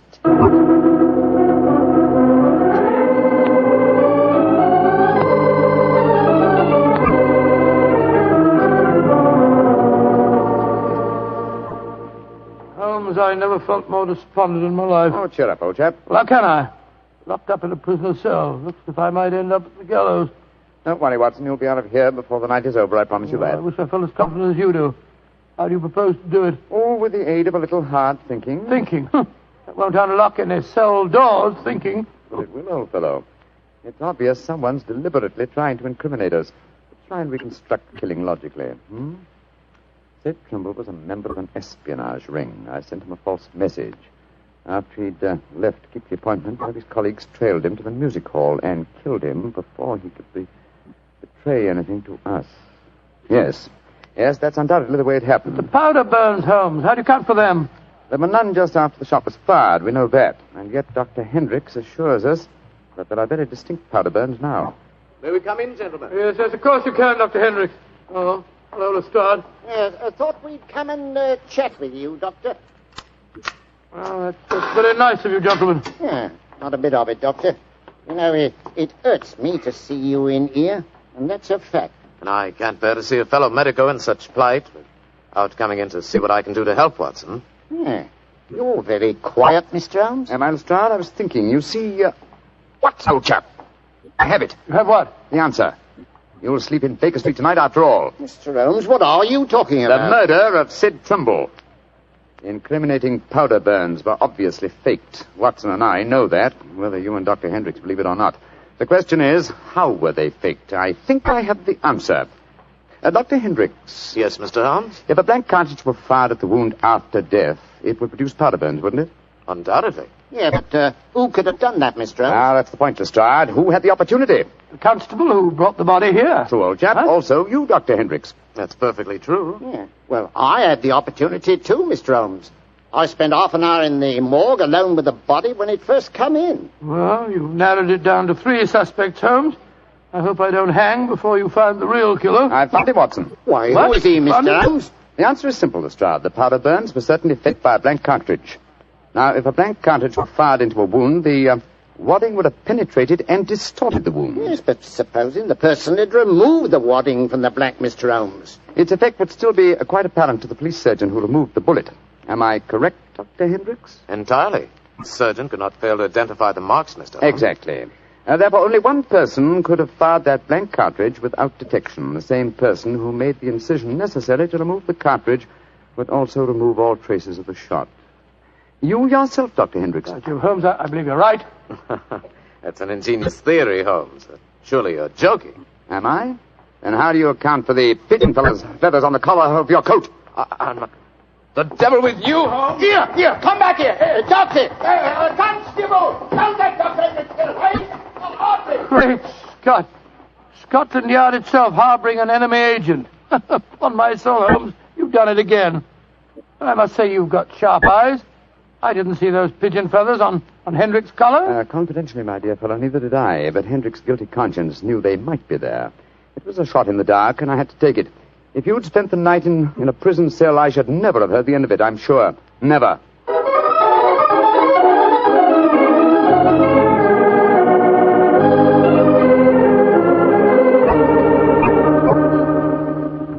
I want to see Mr. Mycroft Holmes, please. Follow me, Mrs. Hudson. He's expecting you. Aye, sir. Ah, there you are, Mrs. Hudson. Come and sit down. Oh, thank you, sir. I got your message and came over right away. In the first place, Mrs. Hudson, you may tell your sister that she needn't worry any more. I'm sure she'll find no more pigeon feathers in her room on the first floor back. No, sir, thank you. But she knows the fact, because the birdman left her yesterday for good.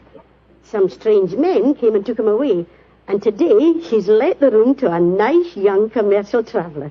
I'm really sorry to have bothered you with her troubles, sir. I'm very glad you did, Mrs. Hudson. Thanks to your information, an enemy espionage ring has been broken, and the British government is deeply grateful to you. You're always one for a joke, aren't you, Mr. Holmes? Well, I'm glad you're not angry with me. I'll be going now, sir. Just one more favour I'll ask before I go, though. Anything, Mrs. Hudson. What is it? Please don't tell your brother about this, sir. He'd be so angry with me for wasting your time.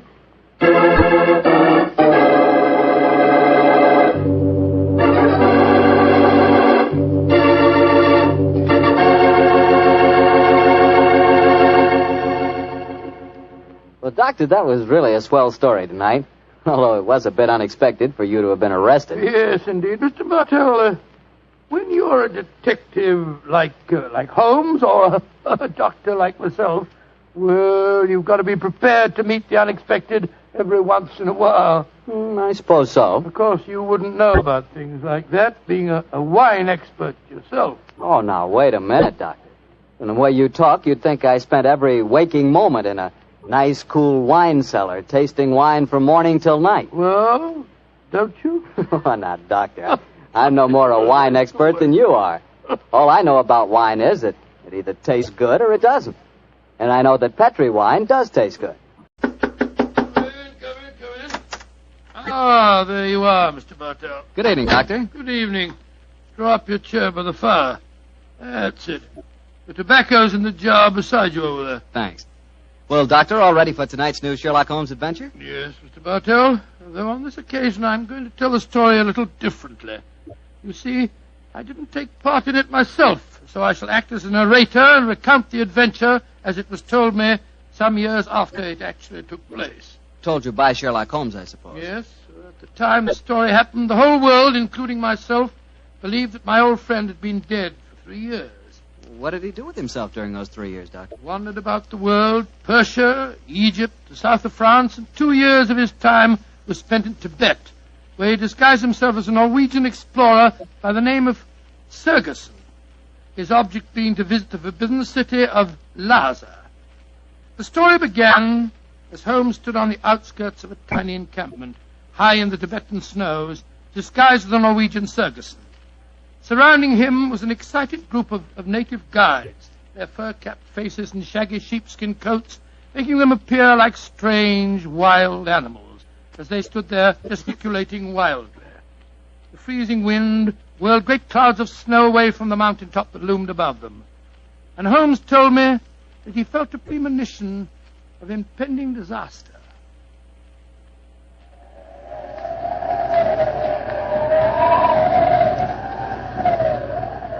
Sir, my men will go no further. They say the goddess of the mountain is angry. If we climb further, she will swallow us up. She will bury us. But we cannot go back now. We have come so far, 1,000 feet, 800 feet higher. We shall reach the pass. We shall be safe. I will not go. We can stay back there in the tents until the goddess of the mountain tells us we may go further. He is right. We can't go. We don't want to go anymore. It's too... Fools! If you stay here in the wilderness, in the village, and the avalanche comes, you will all be buried. You will be swept away. The only road lies upward. We will not go! Back to the tent! The wind is rising! Then I shall go on alone.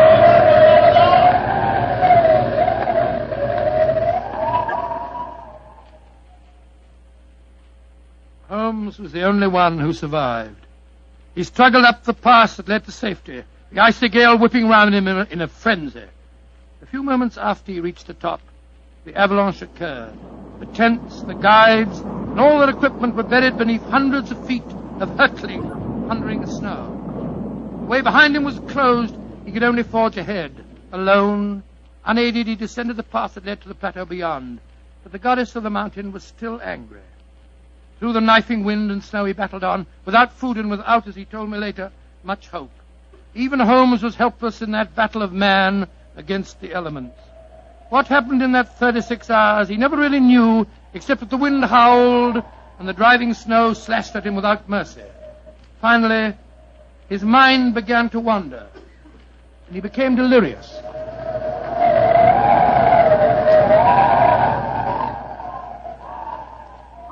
Watson, dear boy, hand me my violin, will you?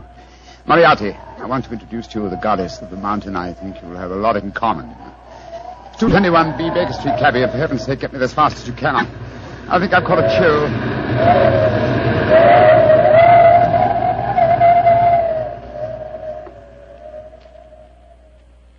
Though his mind was wandering, his great strength combined with instinctive urge for self-preservation must have kept him on his feet.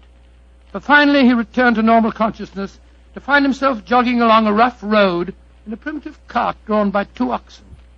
The sun shining on him, and a white girl feeding him warm broth from a cup. For a moment the girl looked at him with a comforting smile, and then she spoke. No wonder you look puzzled, poor man. You can't make up your mind whether you're in this world or the next. Who are you? And how did I get here, please? My name is Eileen Farley. I'm a medical missionary. I found you wandering out of your mind 2 days ago, and I've taken you under my wing.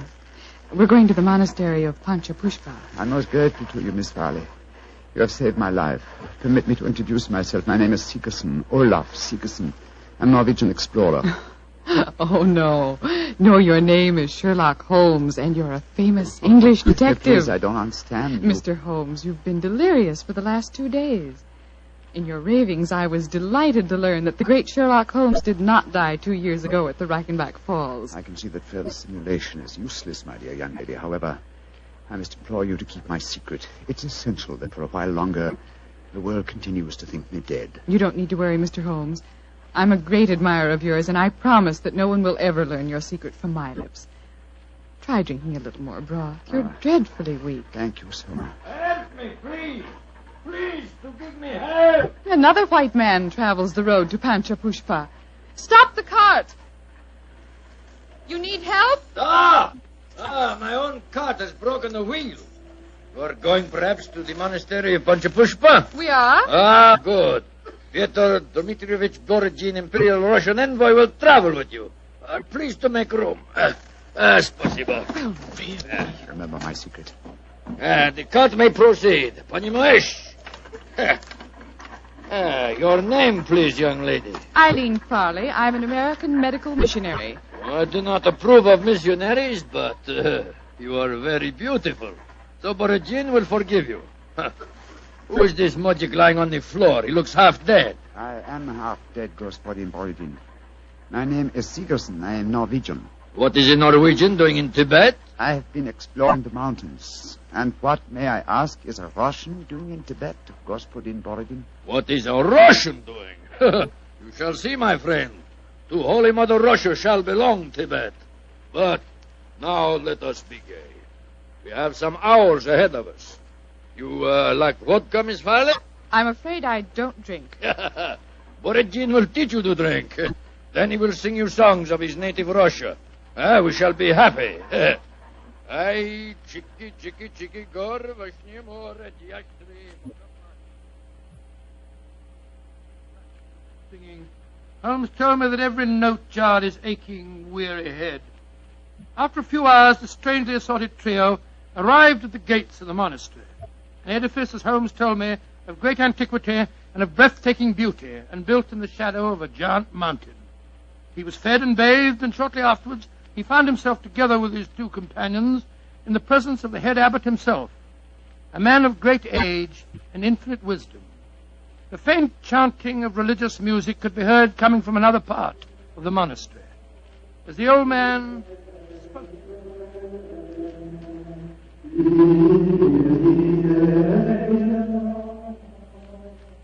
My dear Miss Farley, my dear gentlemen, I have welcomed you to the monastery, and yet each one of you has come to me separately and asked that he be given permission to go to the sacred city of Lhasa.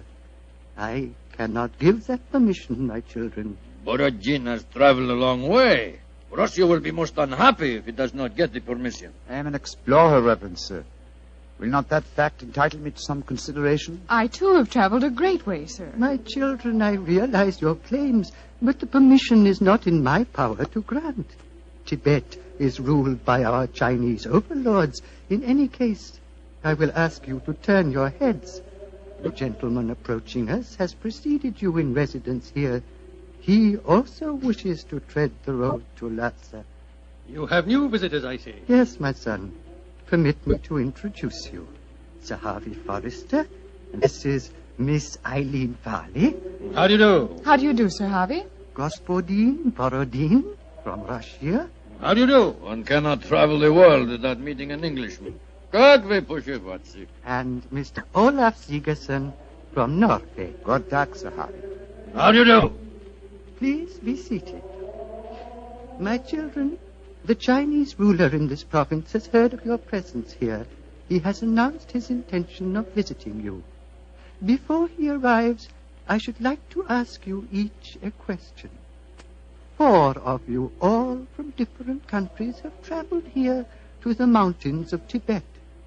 At this monastery, I can offer you refreshment, the opportunity of acquiring wisdom and peace.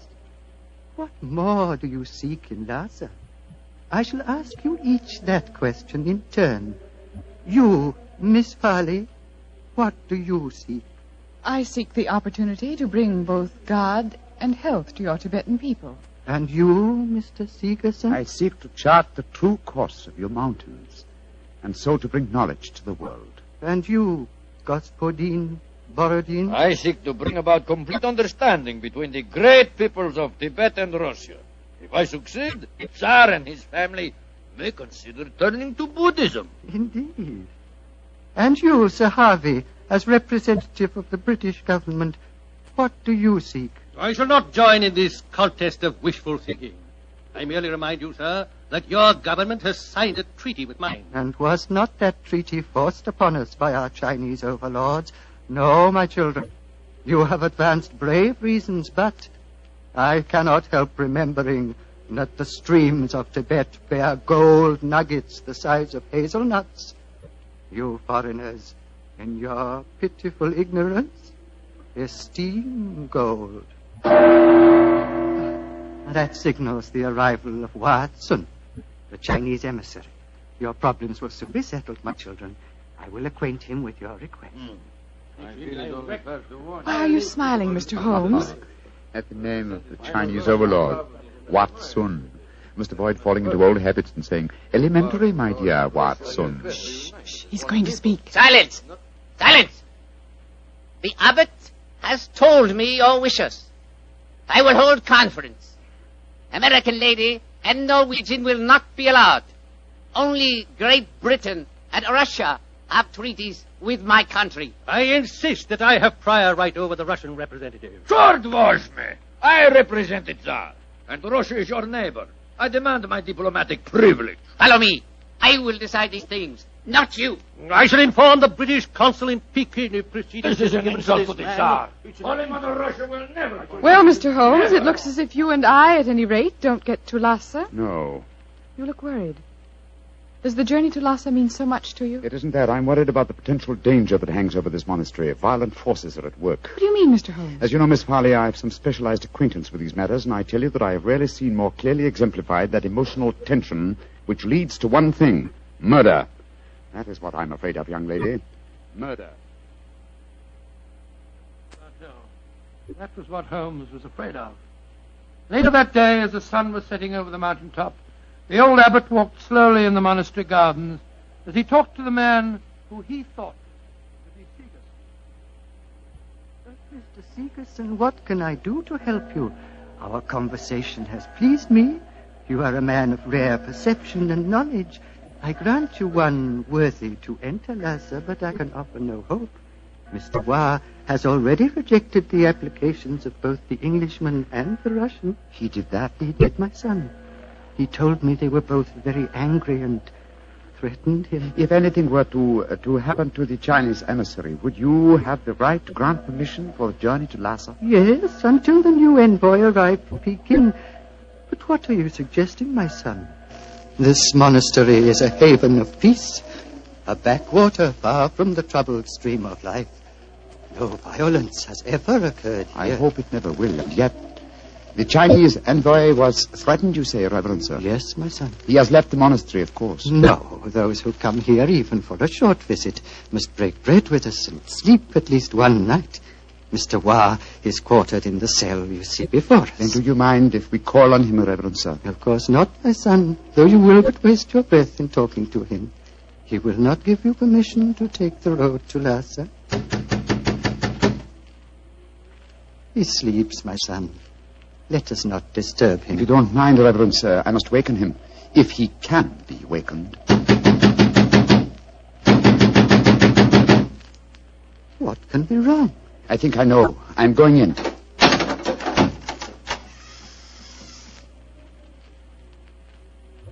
There is your answer, Reverend Sir. He is dead. Yes, sir. Strangled with his own cue.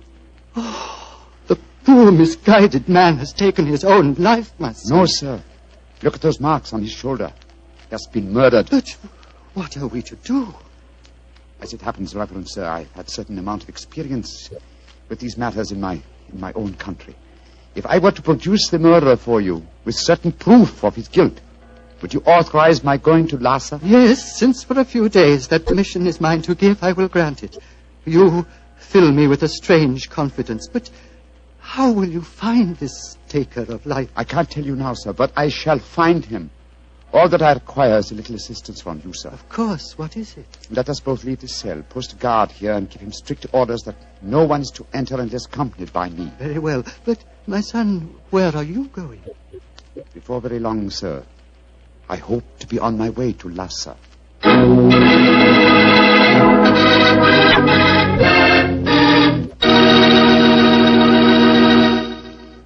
Dr. Watson will tell us the rest of his story immediately, so I'll just take a second to remind you that hamburgers, hamburgers, are practically an all-American food. We all love a good hamburger, but wait till you taste a juicy hamburger together with a glass of Petri California Burgundy. Boy, that Petri Burgundy is a hearty red wine that's just the best friend a hamburger or steak or any kind of meat dish ever had. So remember, if you want a red wine for dinner, you want Petri Burgundy. If you prefer a white wine, you want Petri Sauterne. And if you can't make up your mind which you want, it's simple. Don't buy one, buy two. But always buy Petri. Petri, Petri. Well, Dr. Watson, it seems to me that Sherlock Holmes was in a tough spot. There he was, thousands of miles from England, a murderer was running loose, Holmes was in disguise, and he hadn't got you to help him on the case. Oh, thank you, Mr. Bartell. I must say I think that I always was useful to my old friend, but I wasn't there. So this time he enlisted the services of Eileen Farley, the American girl.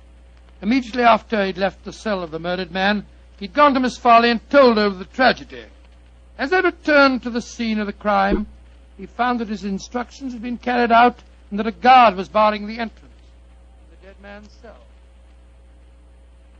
There's a guard in front of the cell. My instructions. The abbot gave you your orders. Yes, you may go in. Please close the door behind us. I'm sure your nerves are up to this, Miss Farley. It's not a pretty sight. I've seen sudden death before, Mr. Holmes. In any case, I wouldn't dare appear frightened. I'm so flattered that you asked me to help you. You were the only one who knew my true identity. That's why I suggested you take my old friend's place. I needed, what shall I say? I needed a sounding board for my deductions. Wait a minute, here. I'll light a match. There we are. Now, here's a candle. Oh! I warned you it wasn't a pretty sight. Hold the candle, will you please, Miss Farley? Thank you. This isn't hard to reconstruct. Killer stood behind his victim, held him by the left shoulder. So, wound his cue around his neck and pulled back. Yes. The marks are self-evident. Hello. What's this on the floor? His feet. A cigarette. Dropped as it was burning, I should think. And now it's nothing but ash. Exactly, ash. Now, which of the visitors at the monastery smoke cigarettes? Yourself, the Russian, and Sir Harvey, the Englishman. I think we may justifiably omit myself from the list of suspects, so that narrows us down to 2. Look, Miss Farley. What is it? There are clear traces here to the naked eye, not only of tobacco ash and paper, but of cardboard. But what does that signify, Mr. Holmes? The case is nearly solved. Come on, young lady. We must pay a visit to Borodin's cell at once.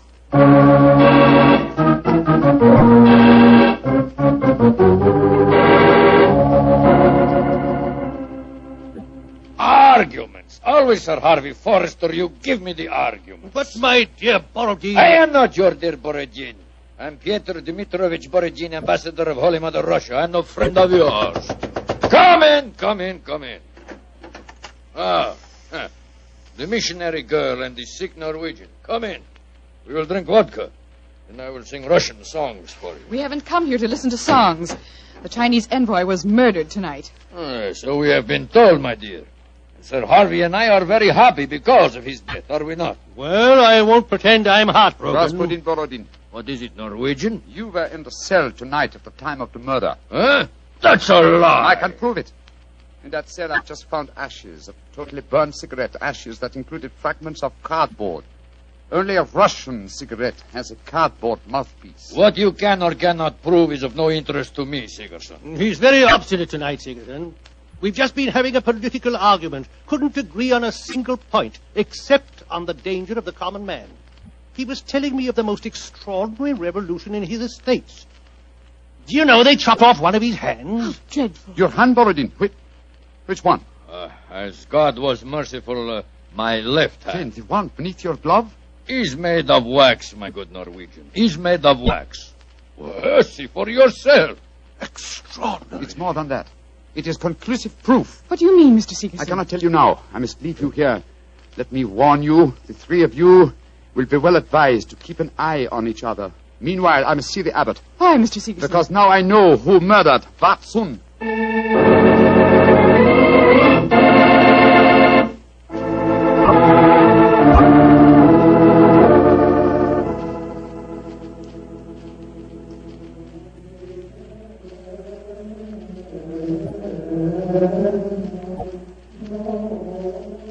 The pink fingers of dawn are stealing across the mountain top, my son.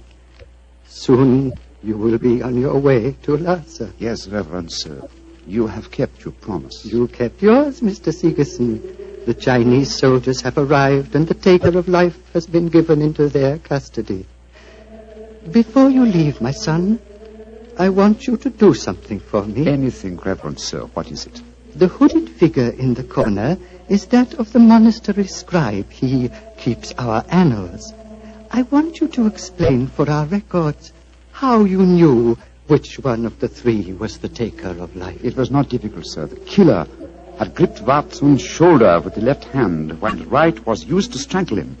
Therefore, the Russian Borodin could not be the killer, since his left hand was artificial. Quite so. It was, as you told me, made of wax. Then... But the clue of the cigarette pointed directly to the Russian.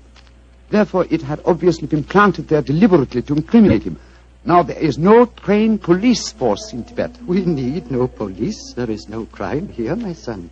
But continue. Why should the cigarette be planted to incriminate the Russian? Unless there was someone capable of making the deduction from a handful of cigarette ash. Therefore, the murderer was the one person who knew my true identity. Miss Eileen Farley, supposed missionary. No missionary, as it transpired when she confessed, and no American. No, a Secret Service agent of German origin, seeking to reach Lhasa before the Russians, and infuriated by Watson's denial of passage. Any Secret Service is better off without such employee. She will pay for her mortal sins. May she redeem herself in her next place on the wheel. My son. Yes, Reverend Sir. You are about to leave me, and I shall never see you again. Though evil and death came to Panchapushpa and to my monastery in the caravan that brought you here, I shall miss you, my son. I shall miss you greatly. And I you, Reverend Sir. Would you consider staying here? I can only offer you peace, a shelter from the outside world, and quiet companionship. 3 great gifts, sir. But I cannot take them. My work is not done. I must go on. Of course, my son. It was an old man's dream. One last question. What is it, sir? You spoke of your true identity just now. Who are you, my son? Reverend sir, I cannot tell even you the answer to that question. One day, perhaps, but not now. Let us just say that I have wandered through a world of trouble, just as you have remained tranquil in a world of peace. I hope, sir, that we shall meet again. I hope so, too. Goodbye, my son. Goodbye, Reverend sir. Goodbye.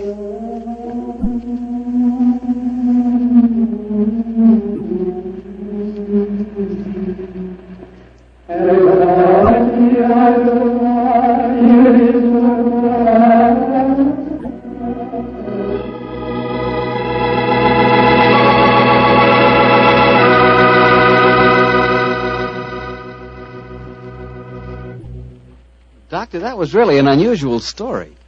You told it so well, I felt you were actually a part of it. No, my boy, as I said, the story was told me by Holmes. I've never been to Tibet.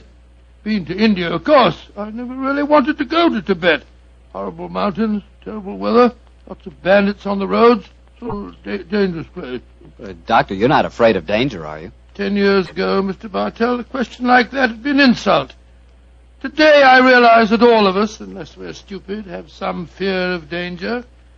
I would say that I'm definitely not a coward, nor am I a thrill seeker, but I've done with searching for something new. Me too, Doctor. I'm through searching for something new also.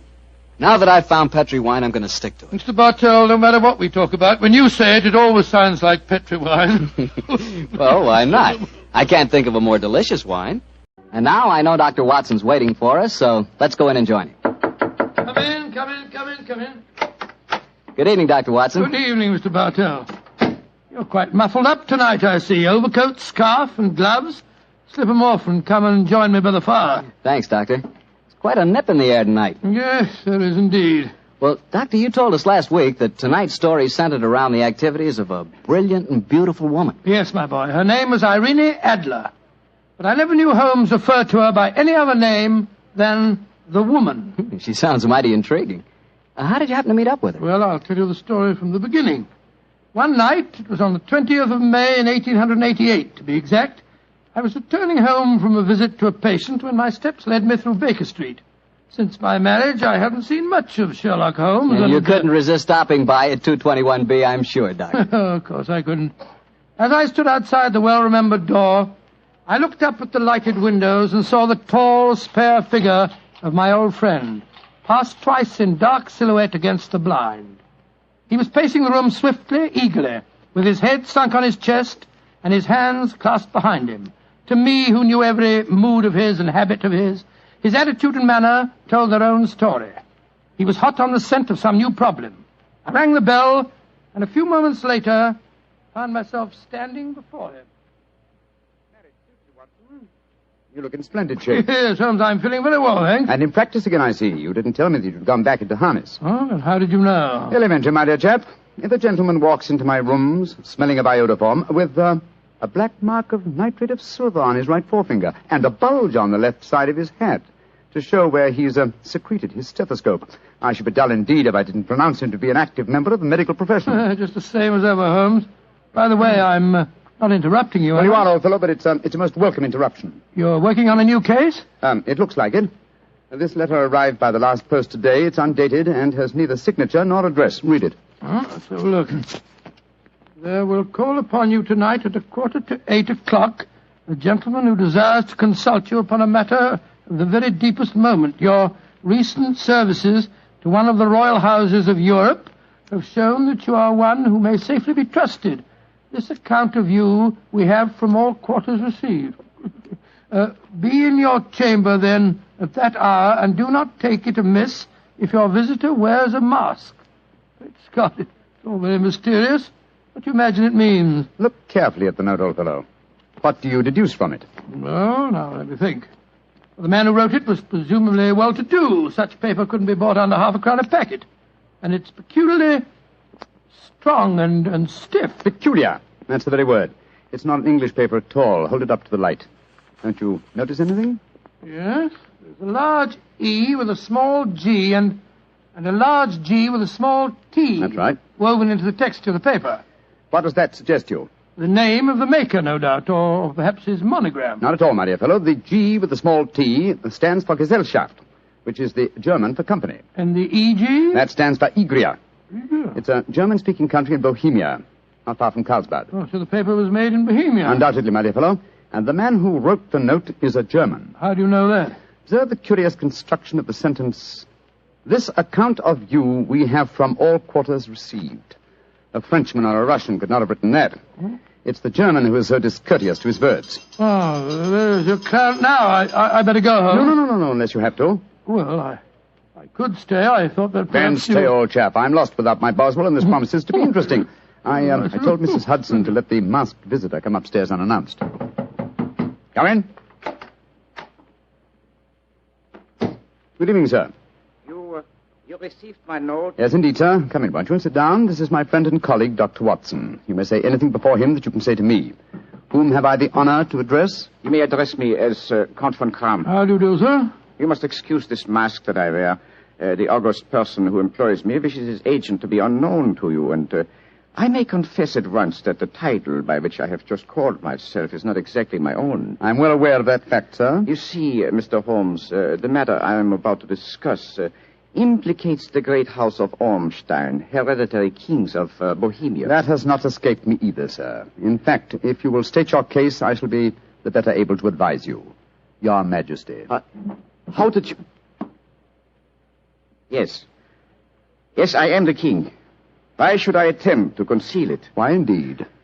I shall remove the mask. There. Mr. Holmes, I have traveled incognito from Prague for the express purpose of consulting you. Then pray consult. Briefly, the facts are these.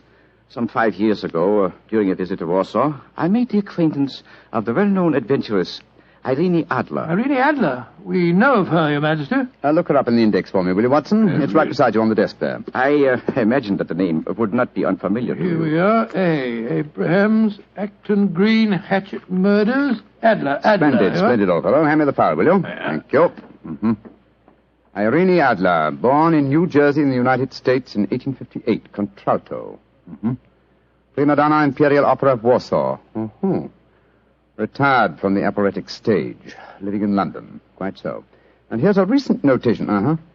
Your Majesty, as I understand, became entangled with this young person, wrote her some compromising letters, and is now desirous of getting those letters back. Precisely so, but how did... Was there a secret marriage? None. No legal papers or certificates? No. Then I fail to follow, Your Majesty.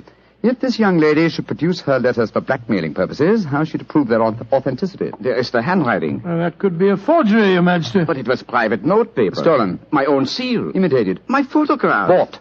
What? We were both in the photograph. Oh, dear. That's very bad. Your Majesty has indeed committed an indiscretion. Did you inscribe the photograph, Your Majesty? Yes, Dr. Watson, I'm afraid I did. Gracious me. Mr. Holmes, it must be recovered. Perhaps if you were to pay enough, the photograph might be bought. She refuses to sell. Stolen, then? 5 attempts have been made. Twice burglars in my pay ransacked her house. Once we diverted her luggage when she traveled.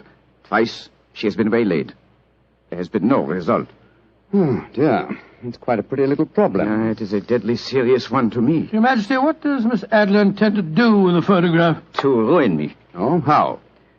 Well, I'm about to be married to the second daughter of the King of Scandinavia. She is the soul of delicacy. A shadow of a doubt as to my conduct would bring the matter to an end. And Irene Adler threatens to send the photograph to your fiancée, I suppose. Yes, and she will do it. Rather than let me marry another woman, there are no lengths to which she would not go. Are you sure that she's not already sent it, Your Majesty? I am sure. Now, why, Your Majesty? She said that she would send it on the day my betrothal is publicly announced. That day will be next Monday. Splendid. Then we have still 3 days yet. Your Majesty will, of course, stay in London for the present. Certainly. You will find me at the Langham Hotel, registered as Count von Kram. Just 2 questions before you leave, sir. What are they? Is the photograph large or small? Quite large. And, it was in a heavy frame. I see. And what is Miss Irene Adler's London address? Briony Lodge, Serpentine Avenue, St. John's Wood. Thank you, Your Majesty. Good night, and I trust we shall soon have some good news for you. I am placing all my hopes in you, Mr. Holmes. Good night. Good night, Dr. Watson. Good night, Your Majesty.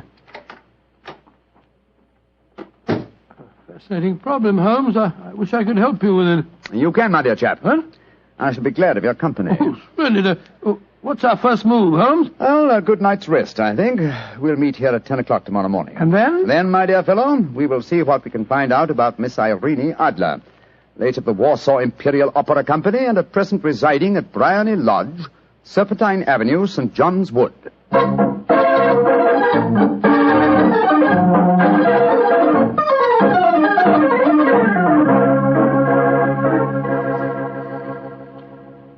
Well, Holmes, a cursory examination of Briony Lodge didn't prove very illuminating. No, a bijou residence that represents the essence of dignified suburbia, but tells us very little about its owner. I think a visit to the local public house might prove more instructive. Come on, old chap. I see the door to the Coach and Horses inviting us from across the road. Well, our disguises shouldn't cause any suspicion, Holmes. That's why I suggested them. In the character of a couple of stable hands, I felt that we might inspire confidence. This is a horsey neighborhood. There's a wonderful sympathy and Freemasonry among the fraternity. There we are. Better let me do most of the talking. Yes, I will indeed. I'm sure that your accent will be more convincing than mine. Let's go in, shall we?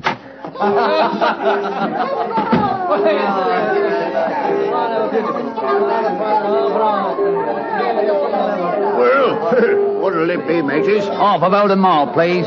How about you, Charlie? All upside? Yeah. 2 halves of Oldham Mile.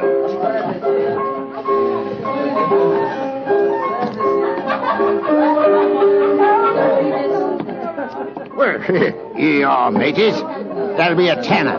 Have a drink with us, Governor. Oh, don't mind if I do. I'll have a Guinness. You blokes new round here? Yes, that's right. Came over from Clapham. Clapham, eh? Well, here's looking at you. Hunting for jobs? That's right. We was told that Miss Adler, across at Briony Lodge, needed a new coachman and a groom. Well, it's the first I've heard of it. It might be true. Have you been over there to ask? No, not yet. We thought we'd find out something about the old girl first. She ain't no old girl, matey. She's the prettiest young thing you ever saw under a bonnet, and that's a fact. You know her, Governor? Why, of course I know her. Used to drive her carriage, I did. Before I came to work here. Oh, what's she like? Oh, nice little lady as you'll find, chum. Work hard? No. She lives quiet like. Goes out singing at concerts once in a while. The rest of the time it's money for jam. She goes out for a drive in the park every day at 5 and comes back to dinner at 6:30. The rest of the time's your own. She ain't married, you say? No. But she's got a bloke what comes to see her all the time. He's a barrister. Nice gentleman. Mr. Geoffrey Norton is his name. Good-looking fella. Wouldn't be surprised to see him get spliced. Sounds like a cushy job to me. Come on, Charlie. Let's get over to the house and see what's what. Much obliged to you, chum. Well, good luck, mateys, and thanks for the dinners.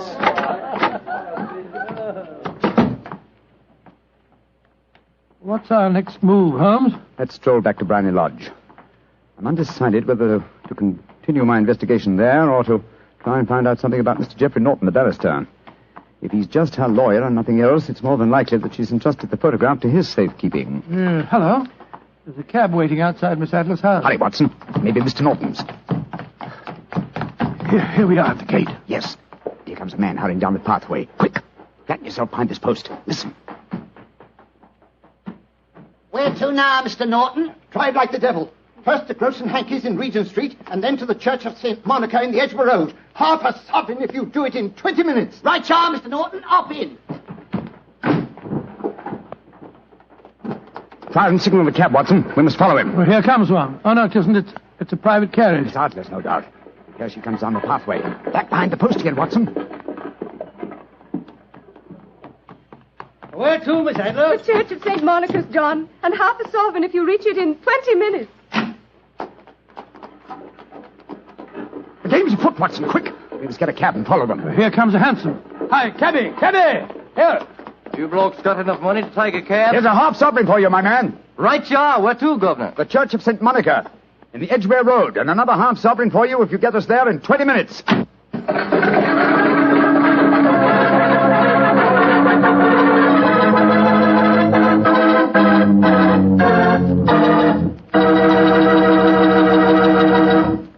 We'll hear the rest of Dr. Watson's story in just a second, but let me tell you something. If you're going to have chicken for dinner tomorrow night, or any night, don't forget to serve that chicken with Petri California Sauterne. Believe me, Petri Sauterne is just about the last word in white wines. It's beautifully golden in color, it's delicate and intriguing in flavor, and it's just... well, you taste it and see for yourself. If you want a delicious white wine, you certainly want a Petri Sauterne. Well, Doctor, once again, you broke off your story at the most exciting point. Did you and Sherlock Holmes reach that church inside the 20 minutes? Yes, Mr. Bartell, we did, but the other carriages were there before us. Holmes went into the church after telling me to guard the outside. I must have waited for 10 minutes or more before Mr. Geoffrey Norton and Miss Adler came out, spoke a few words to each other, and then left in their separate conveyances. A moment later, Holmes, still dressed as a stable hand, came striding out of the church and down the steps towards me. He was obviously very excited. What? Have they left? Yes, in separate cabs. I overheard him say that he was going back to his office. And she said, I shall drive out in the park at 5 this evening. Splendid, old fellow. Then come on. We can return to Baker Street. What happened inside the church, Holmes? They were married.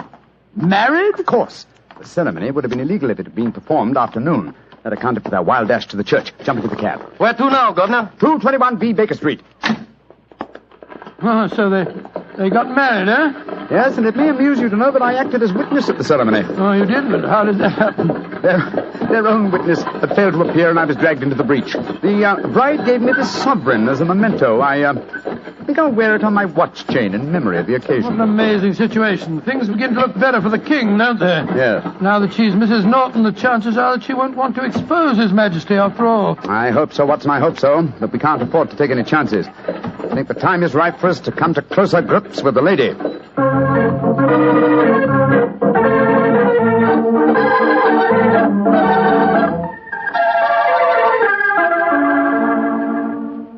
Well, Holmes, now that we've eaten, perhaps you'll tell me your plan. With pleasure, my dear fellow. And while I'm so doing, I'll proceed with applying the makeup for my new disguise. Another disguise? What's it to be this time? I think the character and appearance of an amiable and simple-minded nonconformist clergyman would be most suited to my plan for entering Miss Adler's house. Oh, you're going to try and enter, then? I must, dear fellow. Yes, I'm sure the photograph is there. Miss Adler, or rather Mrs. Norton, will return from her drive in the park at 6:30. We must be at Blarney Lodge to meet her. And what then? You must leave that to me. I've already made my arrangements. There is only one point on which I must insist. You must not interfere, come what may. You understand? I'm to remain neutral. Yes, there will be some small unpleasantness. Don't join in it. It will end in my being conveyed into the house. As soon as I'm able to, I shall open one of the windows. You are to watch from the outside. When I raise my hand, you will throw an object which I shall give you through the window, and at the same time cry, fire. Follow me? Entirely, but what am I to throw? Oh, it's nothing very formidable. Here it is. Looks like a great big cigar. What is it? Just an ordinary plumber's smoke rocket, fitted with a cap at each end to make it self-lighting. Your task is confined to throwing it through the window. When you raise the cry, fire, it will be taken up by quite a number of people. You will then walk to the end of the street, and I'll rejoin you in 10 minutes. I hope I've made myself clear. Perfectly. Good. And now, old fellow, as soon as I've donned my clerical attire, let's be on our way. There's no time to be lost.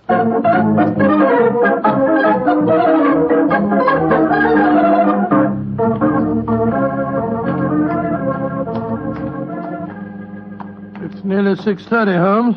We've been pacing up and down in front of her house for half an hour now. I hope she does come back. I'm sure she will. There seem to be a lot of loafers hanging round her gate. All part of my conspiracy, old chap. You'll see them play their parts in a few minutes. You still think the photograph is inside the house? Yes, I'm sure of it. It's most unlikely that she carries it about with her. Remember, the king told us it was a large frame picture. And also remember that she planned to use it within a few days. It must be where she can lay her hands on it. It must be inside her house. But her house has been burgled twice. They don't know how to look. Well, how will you look? I won't. I'll get her to show me. She'll refuse. Well, she won't be able to... Shh. Here comes the carriage now. Remember, Watson, carry out my orders to the letter. Yes, you can trust me, Holmes. Blimey, here comes the Duchess of Tiddlewink's. Let's put out the carpet. She might get her tootsies wet. Oh, put a sock in it, Alfie. Leave him alone. She's no better than she ought to be. Please let me through. I live here. Well, ain't that nice? We'll all come in and have a cup of cocoa. Move out of the way, please, and let the lady through. Mind your own business. Just 'cause your collar's turned the wrong way, you can't spoil our fun. That's right, Eddie. Keep your nose out of it, Parson. Please don't fight about it. I tell you to stop molesting the lady. Do ya? Then how would you like a biff in the nose? Oh, he hit the poor man. Then he ran away, the coward. Is the clergyman badly hurt? He hit his head, Mum, and he fell. If you asks me, he's hurt bad. He's bleeding something terrible. Can we bring him in, Mum? He can't lie here in the street. Why, of course. Bring him in. Right you are, Mum. Here, Bert. Right out. Give us a hand. Anyway. Oh, poor fella. Do you see what happened to him, mister? Yes, I saw, my good woman. A very convincing demonstration. What you mean? Weren't you paid by a certain gentleman for this performance? Oh, you knows about it, too.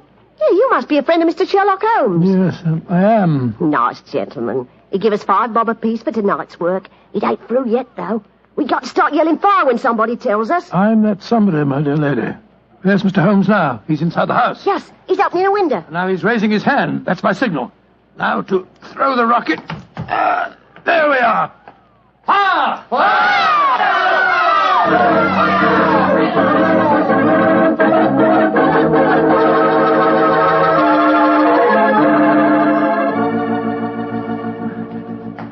Holmes, there you are.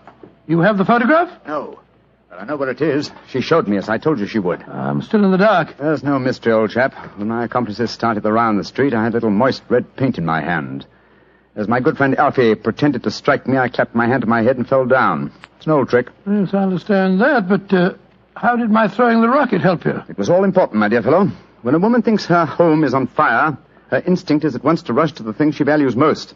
A married woman grabs her baby. An unmarried reaches for her jewel box. In this case, of course, it was the photograph. Well, where was it? In a recess in the living room, just above the right-hand bell pull. I caught a glimpse of it as she half drew it out. When I made it known that the fire was a false alarm, she replaced the photograph. As soon as I was able, I assured her that I was feeling well enough to leave. You didn't take the photograph, then? No, I felt that over-precipitance at this stage might ruin everything. And what do we do now? Drive to the Langham Hotel and inform His Majesty of what has happened. Then return with him here. And after that, my dear chap, the case will be ended.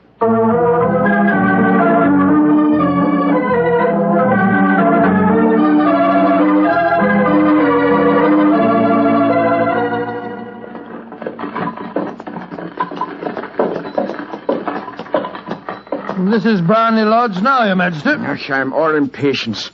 You're certain this photograph will still be there, Mr. Holmes? I have every reason to believe so, Your Majesty.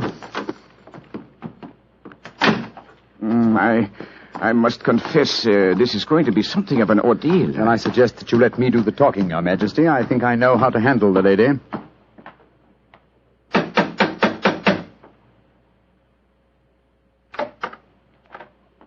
Mr. Sherlock Holmes, I believe. Yes. I am Mr. Holmes. How did you know? My mistress told me that you would be likely to call. She has left for the continent with her husband. You mean she's left England? Never to return. Then the papers, the photograph. All is lost, Mr. Holmes. We'll soon see. Follow me. She said you've been looking for something. I hope you find it. This was the bell pull. There's a sliding panel behind it somewhere. Ah, here it is.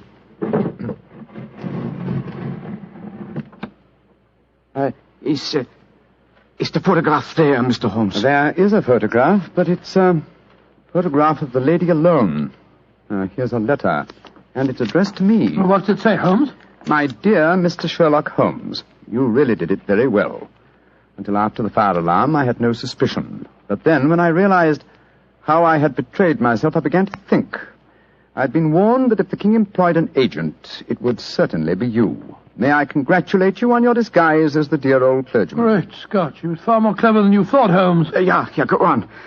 What else does it say? Let me see. My husband and I both thought that the best recourse was flight. So you will find the nest empty. As to the photograph of the king and yourself, His Majesty may rest in peace. Thank goodness for that. I love and am loved by a better man than he.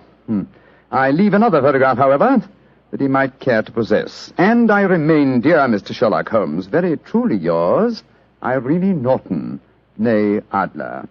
What a woman, Watson. What a woman. What a magnificent woman. She fooled me completely. But, I'm sorry, Your Majesty, I've been unable to bring your business to a more successful conclusion. On the contrary, my dear sir, nothing could be more successful. I know that Irene's word is inviolate. The incriminating photograph is now as safe as if it were in the fire. I'm glad to hear Your Majesty say so. I am immensely indebted to you. Now, pray tell me, in what way I can reward you?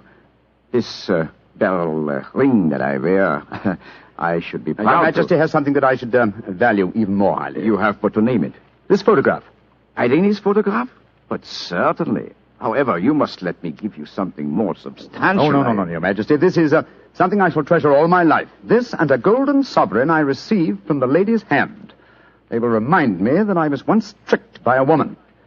A woman that I shall never forget.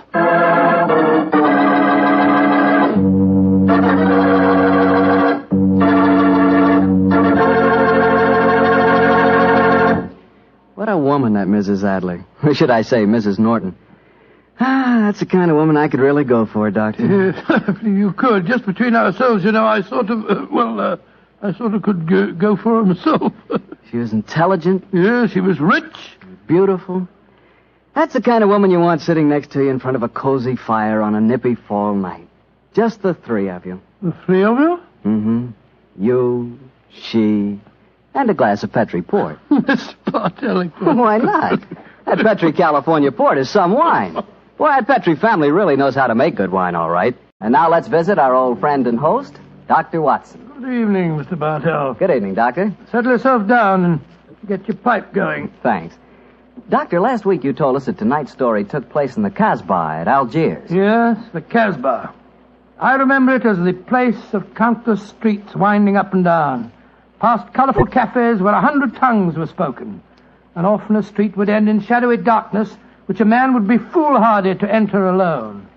Yes, Mr. Bartell, that was the Casbah that Sherlock Holmes and I knew in that winter of '99. Well, how did you happen to be out there, Doctor? Do you mind if I tell you the story from the start, Mr. Bartell? It really began on a wintry night in Baker Street at the conclusion of a strange murder in Montrevor Castle.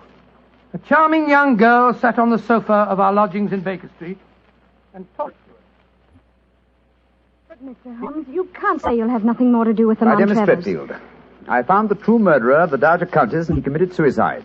Surely the case is ended. Yes, Mr. Holmes, you found the real murderer. But now I want you to find the unfortunate young man who fled England 5 years ago when he was suspected of a crime. This is a new development, Miss Tetfield. Please tell us about it. It's Douglas Milton that I'm talking about. Oh, yes. He was the heir to the title, wasn't he? Yes, Mr. Holmes. He was a sensitive, artistic boy, and when he knew that he was under suspicion, he ran away. Mm-hmm. Of course, everyone regarded his flight as an admission of guilt.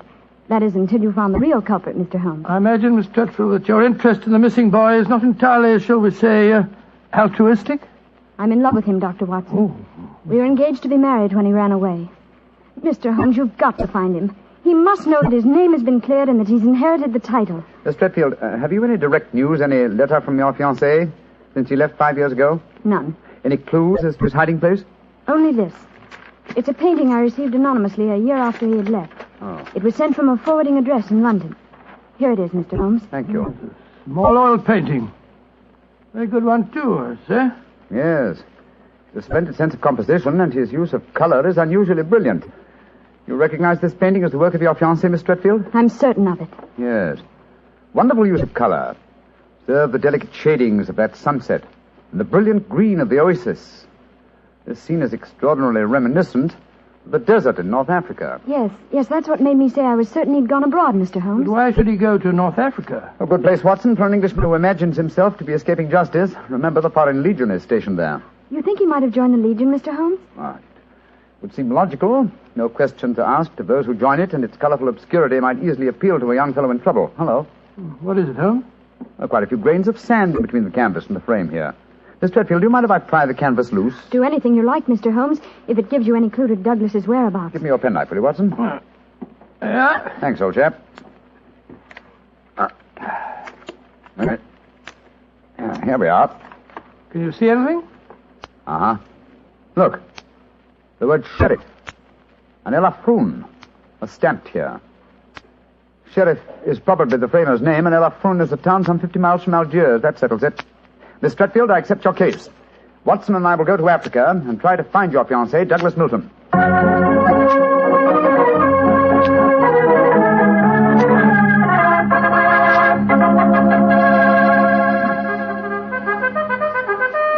Monsieur Sherlock Holmes and Dr. Watson. I have heard of you so often, but I never thought I should see you here at the headquarters of the Foreign Legion. What can I do for you, gentlemen? Well, Colonel Brisson, I'm trying to trace an Englishman who has been missing during the past 4 years. I have reason to believe that he might have joined the Legion. Yeah, I shall look in my records. Let me see. 4 years ago would be 1895. If Sherlock Holmes is tracking him, then I suppose he was in trouble in his own country. If he was in trouble, he might easily have come to us. We ask no questions. 97, 96, 95. In that year, 3 young Englishmen joined us. One of them died of dysentery 2 years ago in Sidi Raji. One of them deserted 18 months ago, and we have been unable to trace him. The third is my adjutant who brought you into my office just now. And he is, I would say, about 3 inches shorter than Douglas Milton, and men do not shrink in the Foreign Legion, eh, Colonel? They do not, Monsieur Holmes. And the fellow who deserted must be our man. Unless it's the one who died of dysentery.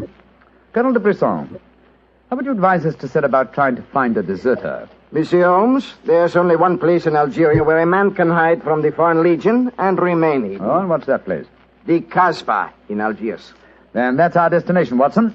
Be very careful, please, gentlemen. The Casbah is a place where the law is exiled. The police have no jurisdiction there. The only rule is that of strength, violence, and trickery. We shall be very cautious, I assure you. Goodbye, Colonel de Brisson, and thank you for your help.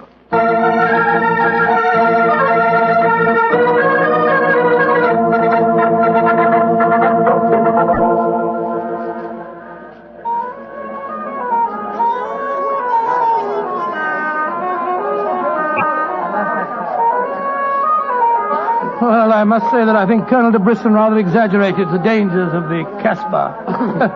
I suppose you're going to tell me this cafe is the headquarters for a dope smuggling ring or white slaving or something.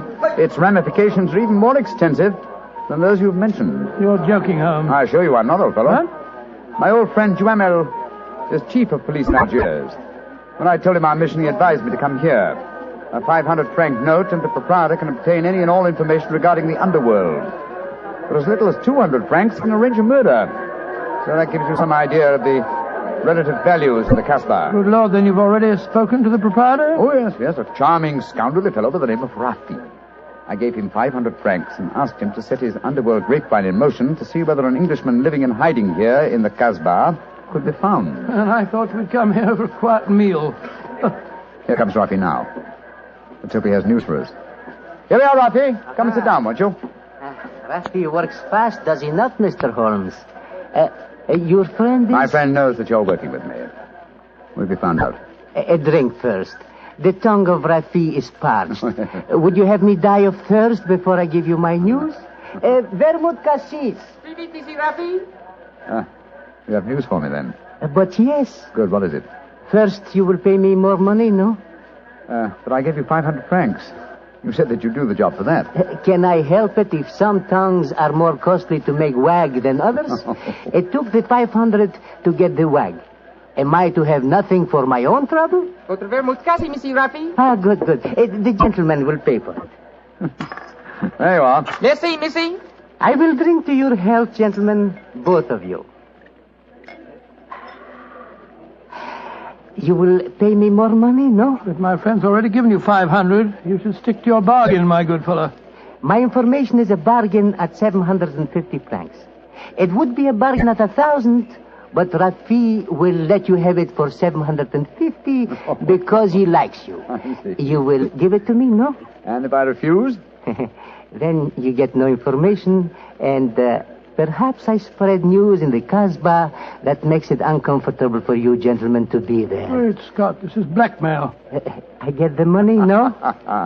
You're a scoundrel, Rafi. Of course I'm a scoundrel. Here's your money. And information? There is an Englishman hiding here in the Casbah.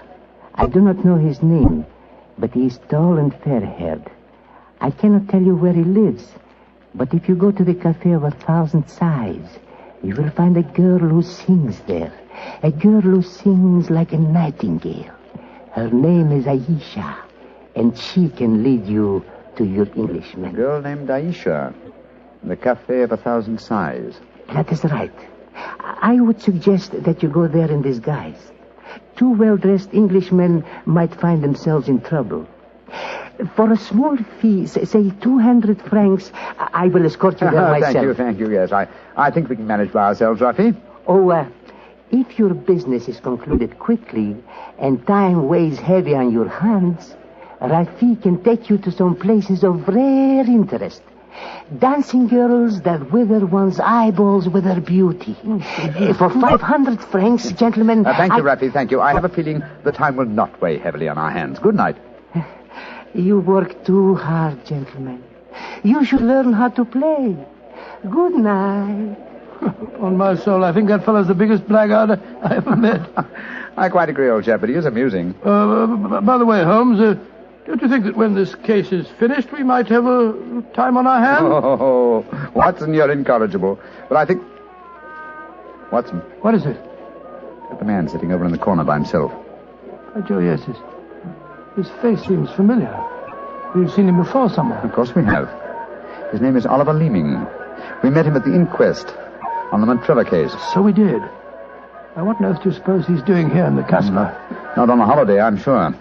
Mr. Oliver Leeming, if you recall, is a cousin of Douglas Milton's, the man we're searching for.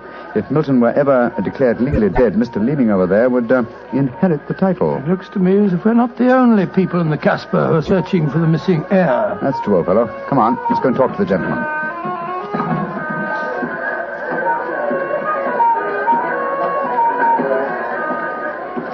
Mr. Oliver Leeming, how very odd to meet you here. Well, Sherlock Holmes and Dr. Watson, won't you sit down? Thank you. Well, it's a small place, isn't it? Or has somebody said that before? I wondered if you'd spot me over here in the corner. Oh, you saw us then? Of course. You seem to be in such deep conversation with that scoundrel Rafi. I didn't like to disturb you. Very considerate of you, I'm sure. Why are you here, Mr. Leeming? Oh, I'm making a business trip. This is my day off. As I recall it, you're in the publishing business. Correct. What a memory you have. It seems peculiar that you should be on a business trip here. Are you planning on opening a publishing house in Algiers, or are you searching the Casbah for new authors? Why not? I'm a great believer in encouraging new talent. Mr. Leeming, why don't you admit that you're here for the express purpose of trying to find your cousin, Douglas Milton? Mr. Holmes, you've discovered my secret. The great Sherlock Holmes and his watchdog have their eager eyes on me. They know that I succeed to the title if Douglas Milton dies. Yes, Mr. Leeming, we know that fact. And you have fathomed my plan to find Douglas before me and kill him so that I may inherit the title. How lucky I am to meet you in Casbah, where you cannot arrest me.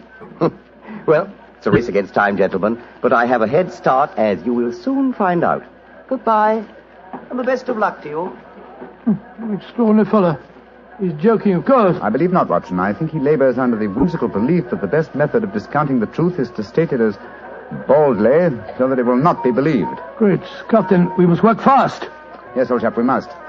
I'm sure that we're entrants in a race against death. We must get back to the hotel and into our disguises as quickly as possible. After that, we shall visit a young lady named Aisha in the Cafe of 1,000 Sighs. And I'm certain, Watson, that it will be the first time 2 men have ever entered the Casbah for the express purpose of preventing a murder.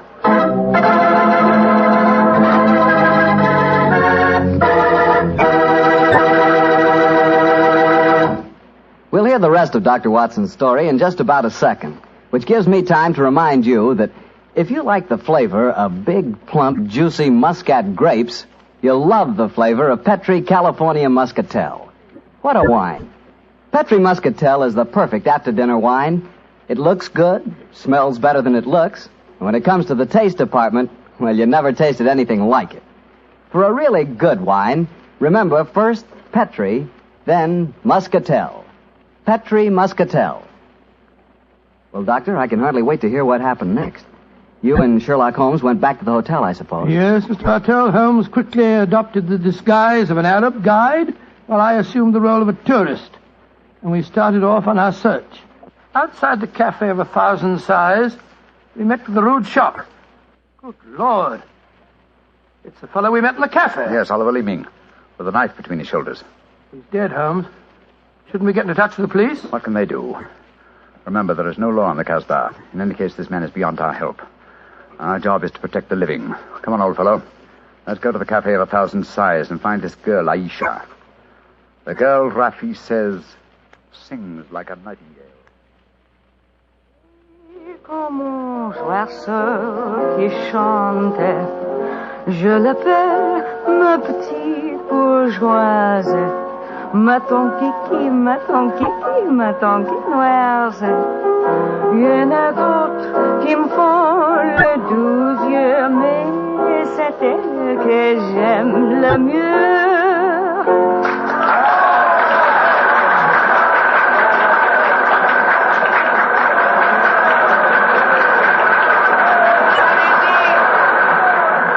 So that's the girl, Aisha. She's very beautiful. Don't forget our role of tourist and guide, old chap. Master, would wish to meet this Aisha? Very much indeed. I will see if it can be arranged, Master. Wait here for me, Watson. I'll see what I can do. Right you are, Holmes. Be careful now.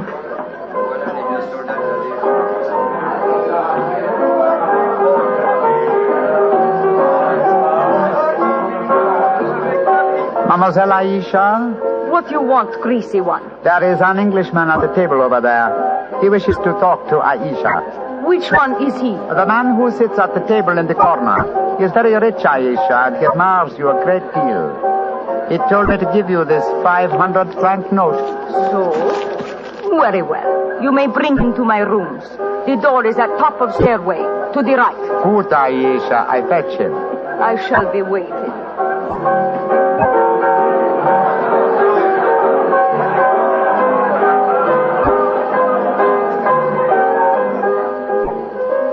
Aisha will see you, Master. Follow me, please. Oh, very well. I hope you know that you're going to handle this, Holmes. Don't worry, Watson. In this case, I think honesty will be the best policy. Well, I'm not so sure. This place is a thieves' kitchen if ever I saw one. You better be careful. First door to the right at the top of the stairs. This is it. Come in. Oh, come and sit over here, Mr. Englishman. Greasy one, you may leave us. Mademoiselle, I may as well tell you at once that I am not an Arab guide. My name is Sherlock Holmes. What do you want with me? Why you trick your way in here? Don't be frightened, mademoiselle. I can explain our mission in a very few words. My friend and I have come in search of an Englishman by the name of Douglas Milton. We have good news for him. What make you think I might know of him? A gentleman by the name of Rafi suggested that you might. What is your good news for this Englishman? That he has been cleared of suspicion of murder, and that he is the rightful Earl of Montrevor. That means when he knows this, he will leave the Casbah and return to his country? Naturally, madame. I do not know this man. I have never heard of him. Here is your 500 francs. Goodbye. Not so fast, Aisha, mon petit chou. I've been listening from behind these curtains. Gentlemen, allow me to introduce myself. My name is Douglas Milton. Douglas Milton, we found you at last. It gives me infinite pleasure to have succeeded in my mission. How do you do, sir? Oh, this is very exciting. Yes, I think the occasion calls for a drink. What will it be, gentlemen? Well, I think a glass of port would be very nice, sir. Yes, it would be the most appropriate for toasting the new Earl of Montrevor. Splendid, splendid. Aisha, bring glasses and a bottle of port and some creme de menthe for me. You are not going to England. I will never let you leave me. Oh, stop being so melodramatic, Aisha. Please bring 2 bottles and some glasses. Very well. I am sorry. Mr. Holmes, I can't tell you how I appreciate your trouble in coming all this way to find me, but, well, I must tell you at once, there's one problem that makes it difficult for me to leave this country. You see, I deserted from the Foreign Legion. Yes, we know that, my boy. In fact, that's how we first got onto your trail. I shouldn't let that fact worry you, Mr. Milton. I'm certain the British consul in Algiers can arrange to have any charges dropped against a peer of the realm. Oh, well, I never thought of that. Here are the bottles. You must excuse the glasses, gentlemen. Tumblers are hardly cooked, I suppose, but... Well, they won't spoil the flavor, I'm sure. 2 glasses of port and creme de menthe for me. Only 3 glasses, Aisha? Bring a glass for yourself. I do not wish to drink. And I insist that you do. Bring a glass, Aisha. Why should I drink if you are leaving? Mr. Milton, do you know Oliver Leeming? Of course, he's my cousin. Yes, he came here half an hour ago and threatened me. Did you also know that he's lying dead in the street? Murdered? Well, yes, I did. If we went in the Casbah, I wouldn't tell you this, but Aisha stabbed him. She followed him when he left here. He killed him and then slipped back just in time to sing a song a few moments ago. Oh, you needn't look so shocked, Dr. Watson. Life is cheap in the Casbah, and Aisha is a girl of violent passions. Come on, let's drink. A toast to the new Earl of Montrevor. Oh, excuse me, sir. You took the wrong glass. You were drinking my port. Oh, silly mistake. I can't bear port. Very English of me, I'm afraid, but, well, after all these years, I don't feel particularly English. In fact, I'll probably find it very hard to adjust myself to the old life when I go back. Or perhaps I should say, if I go back. Since you feel that way about it, Mr. Milton, why go? You can claim the title and the revenues of the estate without leaving Algeria. You could stay here and live on the income. I didn't realize that would be possible.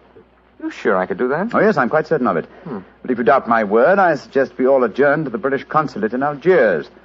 They can put you straight on the matter. That's a good idea. Let's go over there at once. Now, I've been listening to you, my friend. You're planning to leave me. Once you go from the Casbah, I shall never see you again. Put down that knife, Aisha. I will not let you go. You belong to me. If you try to leave me now, I will kill you. Put down that knife, Aisha. You've done enough damage for one night. Why, you... Put it down, you fool. Put it down. Let me go. Let me go. She twisted the knife on herself as she fell. Holmes, help me turn her over. She's dead, Mr. Milton. Poor Aisha. The bloody path that leads to the Montrevor title, sir. I suggest that we see that this poor girl's body is taken care of. Then go to the British consulate without any further delay.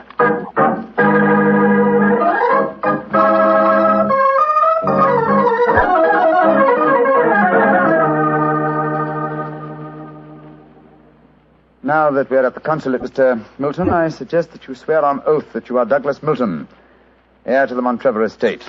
This gentleman is a commissioner of oaths, then we can go in and see the consul. Very well. Now, raise your right hand, please, and repeat after me.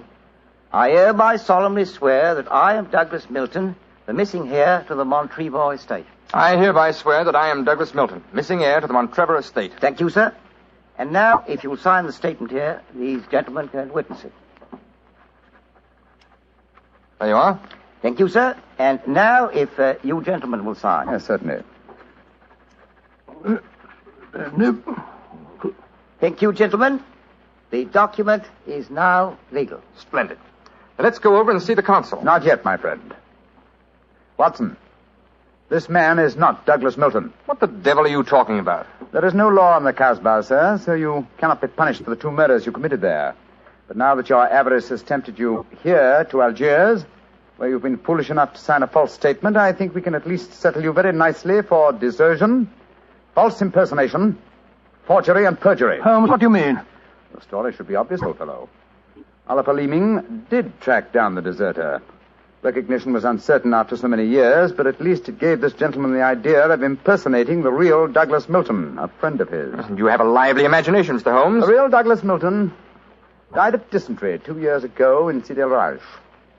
As soon as the idea of impersonating Milton was born, Leeming had to die. Your theories are very interesting, but you haven't a shred of proof. I say that I'm Douglas Milton. How are you going to prove otherwise? Very simply, my dear sir. Douglas Milton was a painter.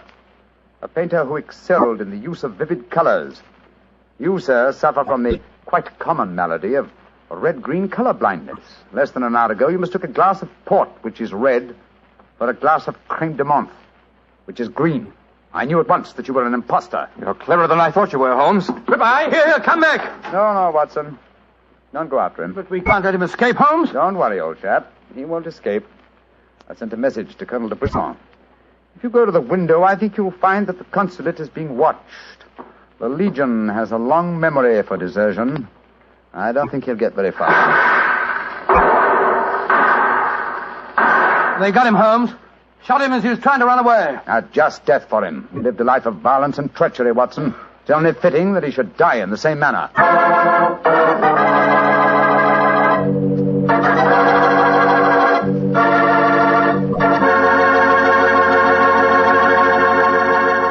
Doctor, that was a swell story, but you know something? I wish you hadn't disillusioned me about the Casbah. Disillusioned you? What do you mean? Well, before I heard your story, whenever somebody mentioned the Casbah, I'd always visualize a very glamorous, romantic sort of place full of beautiful women. Every one of them a ringer for Hetty Lamar. No. Yep. And I could just see myself, handsome, dashing, going up to one of those beautiful girls and whispering in my fine French accent, "Darling, you are sensational. You are lovely, gorgeous. Tell me." Have you ever tried Petri wine? It's wonderful. Come in. Ah, there you are, Mr. Bartell. Evening, Doctor. Just in time to join me in a cup of coffee. Draw up your chair, young fellow, my lad. Thank you. Ah, that's it.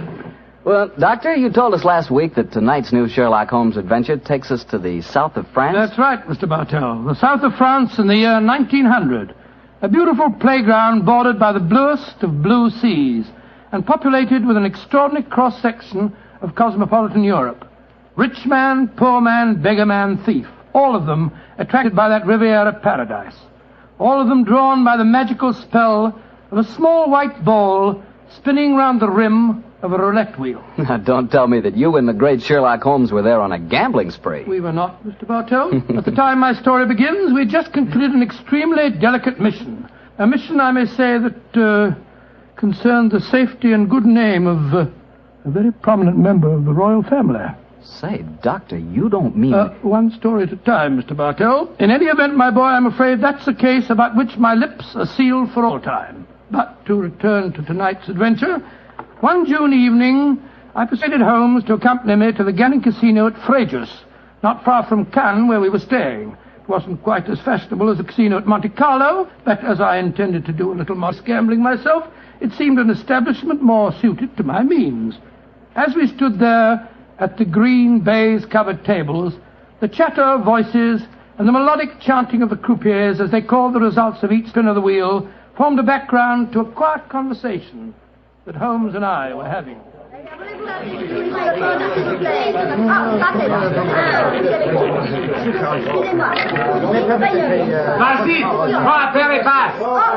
Lost again, Watson? Oh, confounded. That number 10 must come up soon. Oh, why not cut your losses, old fellow, and come for a stroll with me on the waterfront? Well, just a big wait. A couple more bets, Holmes. I have a feeling that 10 is bound to come up in a minute. Watson, I believe the blood of a gambler courses through your veins. Oh, there's no harm in taking a little flutter once in a while. Why don't you risk a few francs, Holmes? Oh, thank you, my dear chap. The law of averages convinces me that my money is safer in my pocket. In any case, I'm a little dubious as to the integrity of this particular casino. Well, what makes you say that? Well, you will observe that this roulette wheel has a double zero. Most continental wheels have only a single one. It would indicate that this house is extremely concerned with its percentage. Mesdames et messieurs, faites vos jeux. Oh, just two more turns of the wheel, Holmes. I'll take that walk with you. You müssen sich hier spielen. Why are you not from the other side of the table? Why must you always stand next to me? Hello. What's the trouble up there? I've placed my bet, so let's go and see. I ask you, sir, why do you play here beside me? I'm afraid I don't see any reason why I can't play wherever I wish. You've broken my luck. Ever since you come to the table, I've done nothing but lose. Please to move away. Well, move away yourself if you don't like my company. Heinrich, why do you not stop now? You've already lost more than we can afford. One more throw, Elsa. I can win it all back if only this young man will move away. Why should my husband move? He's had a bad run of luck, too. Rien ne va plus.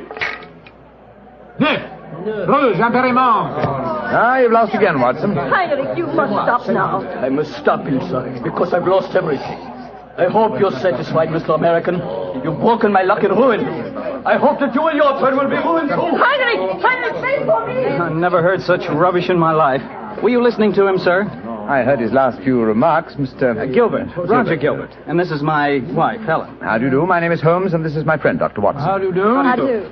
Didn't think his remarks were a little out of place, Doctor? I certainly did, Mrs. Gilbert. I don't see how he can possibly blame your husband for his run of bad luck. I didn't like the look on his face as he left the table, though. Have you any idea who he is? His name is Schneemann. He's staying at the same hotel as we are. I've never spoken to him, but I've heard of being paged there. Well, you shouldn't gamble unless you can afford to lose. Well, I'm losing, darling, and I can't afford it. Oh, if I can let you have more money, you know that. No, Helen, I may have married an heiress, but I'm not going to use her fortune to gamble with. Oh. I'll lose my own money, and then I'll quit. Mesdames et messieurs, faites vos jeux. You last bet, Watson? Yes, Holmes. This time I know that number 10 is going to come up. It's got to.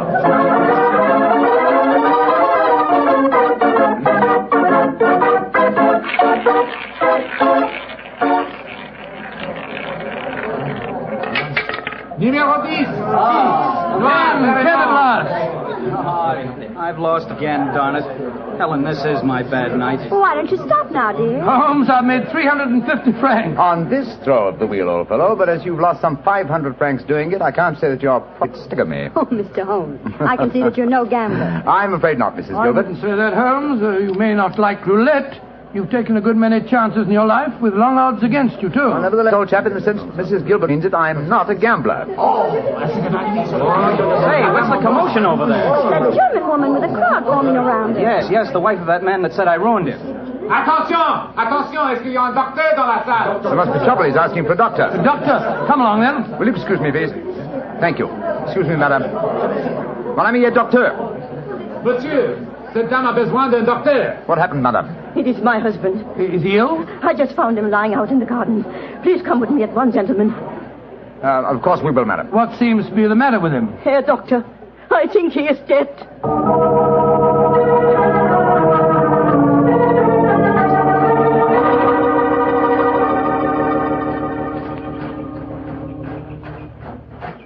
He's lying by that tree, Doctor. Please see if you can help him. Somebody else seems to be on the scene before us. Who are you, sir? I am Monsieur Chevret, director of the casino. Do any of you know this poor man? I am his wife. Is he dead? I am afraid so, madame. Let me look at him. I'm a doctor. Was your husband gambling in the casino tonight, madame? Yeah, he was. Poor Heinrich. He lost everything that we have. I'm afraid he's dead, madam. Shot through the heart. Oh, du lieber Gott. Suicide, Watson? Yeah, looks like it. Yes. Powder burned on the shirt front, revolver clutched in the right hand, fingers in a natural position. The angle of the wound settles it. Obviously self-inflicted. I missed you as you slipped out of the casino. What's wrong with him? I'm afraid he's dead, Mr. Gilbert. Yes, he committed suicide. I hope, young man, that you are satisfied. All night you brought bad luck. He asked you to move away from him to change his luck, but no, you could not do it. Oh, Frau Schneemann, I'm terribly sorry, but I really don't see how you can blame me. I do blame you, and I also blame you, Monsieur Chevry.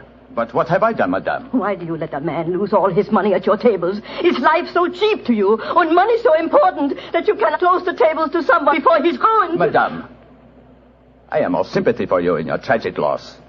But the casino not be held responsible. If your husband could not afford to gamble, then he should not come here. How are we to know the financial limitations of our customers? You said your husband lost everything you had tonight, madam. Yeah, everything. Then how do you account for this sheaf of banknotes in his breast pocket? Good Lord, must be several thousand francs, sir. Then he wasn't ruined. And his suicide, therefore, cannot be blamed on his losses at my casino, madame. How do you account for this money, Frau Schneemann? Well, I do not understand. Heinrich kept nothing from me. I know that he had not so much money on him when he started tonight. Well, why do you all look at me like that? Is it that you think? You think... Quick, Watson, she's fainted. I've got her. Let's get her to her room. You can take her to my suite in the casino. No, let's take her to the hotel. My wife will look after her. Poor woman, she's had a dreadful shock. She can probably do with another woman's company. Very considerate of you, Mr. Gilbert. Where are you staying? At the Hotel Crillon. It's quite near here. I'll get a cab, and while I'm doing that, Watson, see if you can revive her, will you? Yes, then we'll take her to the Hotel Crillon.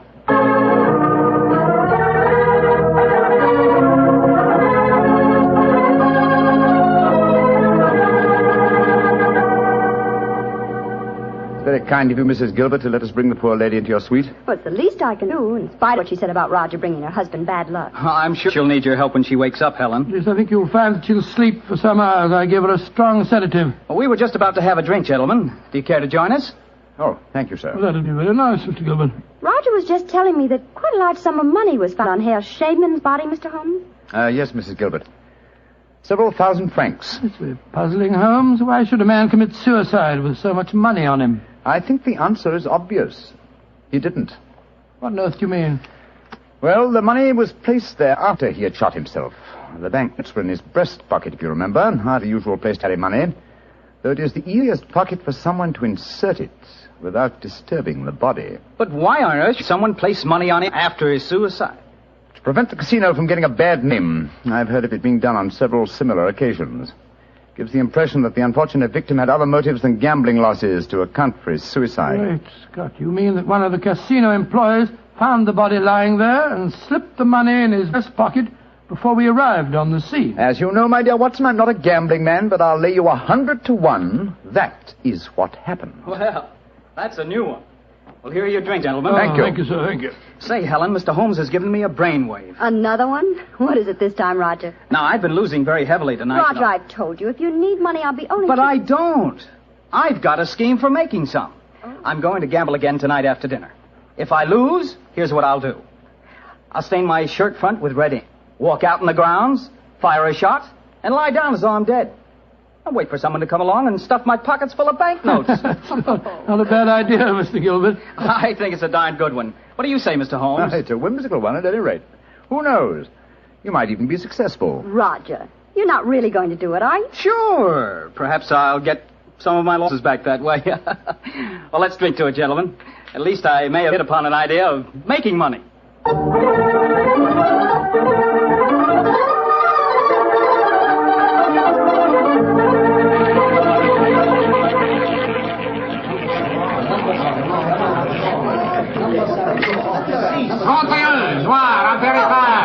My dear Watson, you'll have to work hard at your practice when you get back to England. Your infallible system appears to be extremely fallible. And yet the fellow who told me about it said it couldn't miss. It's just a matter of doubling the stakes each time you lose, and then... Oh, my dear fellow, I've been studying your system, but I can tell you a really infallible way of making money at roulette. You can? What is it? Well, own the gambling house and operate the tables yourself. The odds would be all in your favor. Oh, what a brilliant suggestion. Own the gambling house and operate Not gambling for tonight, Watson? It's nearly 11 o'clock. Yeah, I think so. Let's take a stroll round the other table, shall we? By the way, old fellow, the young American, Mr. Gilbert, was losing heavily again tonight. He was? I wonder if he'll try that trick that he threatened. The one with the red ink and the shot in the night. I shouldn't be at all surprised. As a matter of interest, I saw him leave the tables about half an hour ago. Here comes his wife, on the arm of Monsieur Chevrier, the director of the casino. Good evening, Mrs. Gilbert. Monsieur?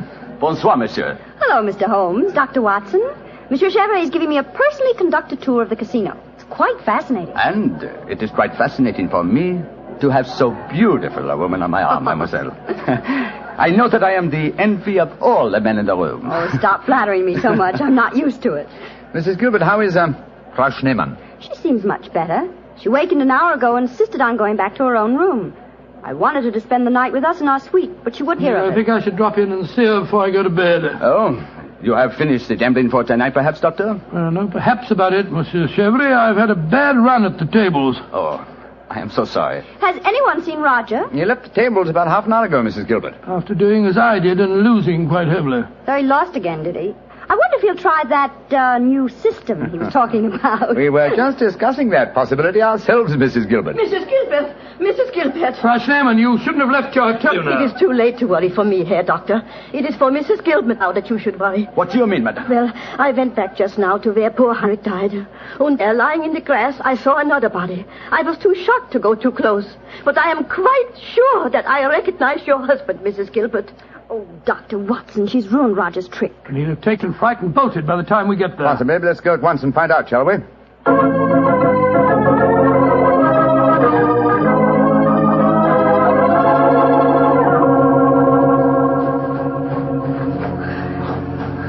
He hasn't gone. He's still lying there. It's a most convincing spectacle. That red ink really does look like blood. Yes. And blood sometimes looks like red ink. Mr. Gilbert. Roger, get up. The joke's spoiled. Roger! Get up! I'm afraid that's impossible, Mrs. Gilbert. He's dead.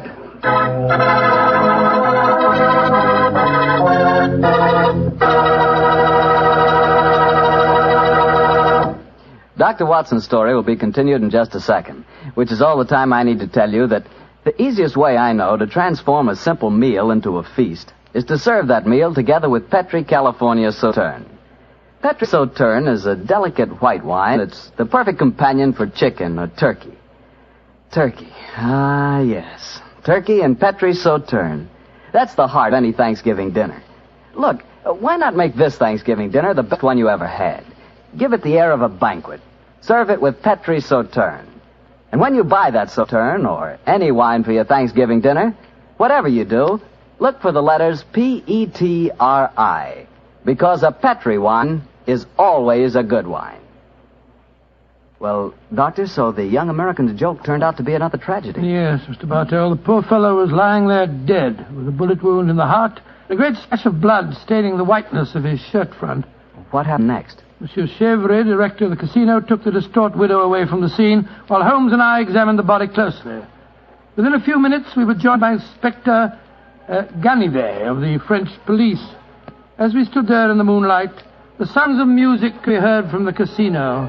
It was hard to believe that two men had died in that lovely garden since the moon had risen.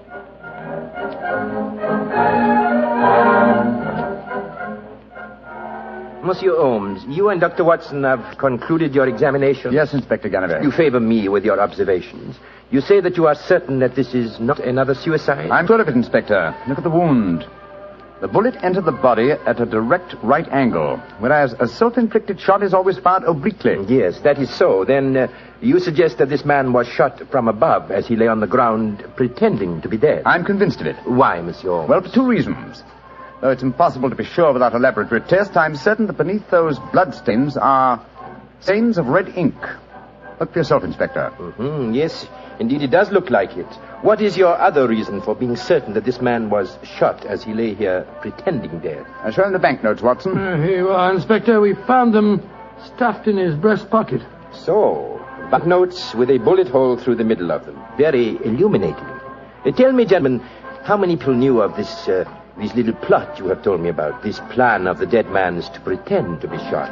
Just 3 people, Inspector. Dr. Watson, myself, and Mrs. Gilbert. Alors, then the answer is obvious. You and your friend are innocent. It must be the wife who killed him. No one else knew of the plot. I'm not so sure of that. Frau Schneemann, the dead German's widow, was in the next room when Gilbert told us about his plan.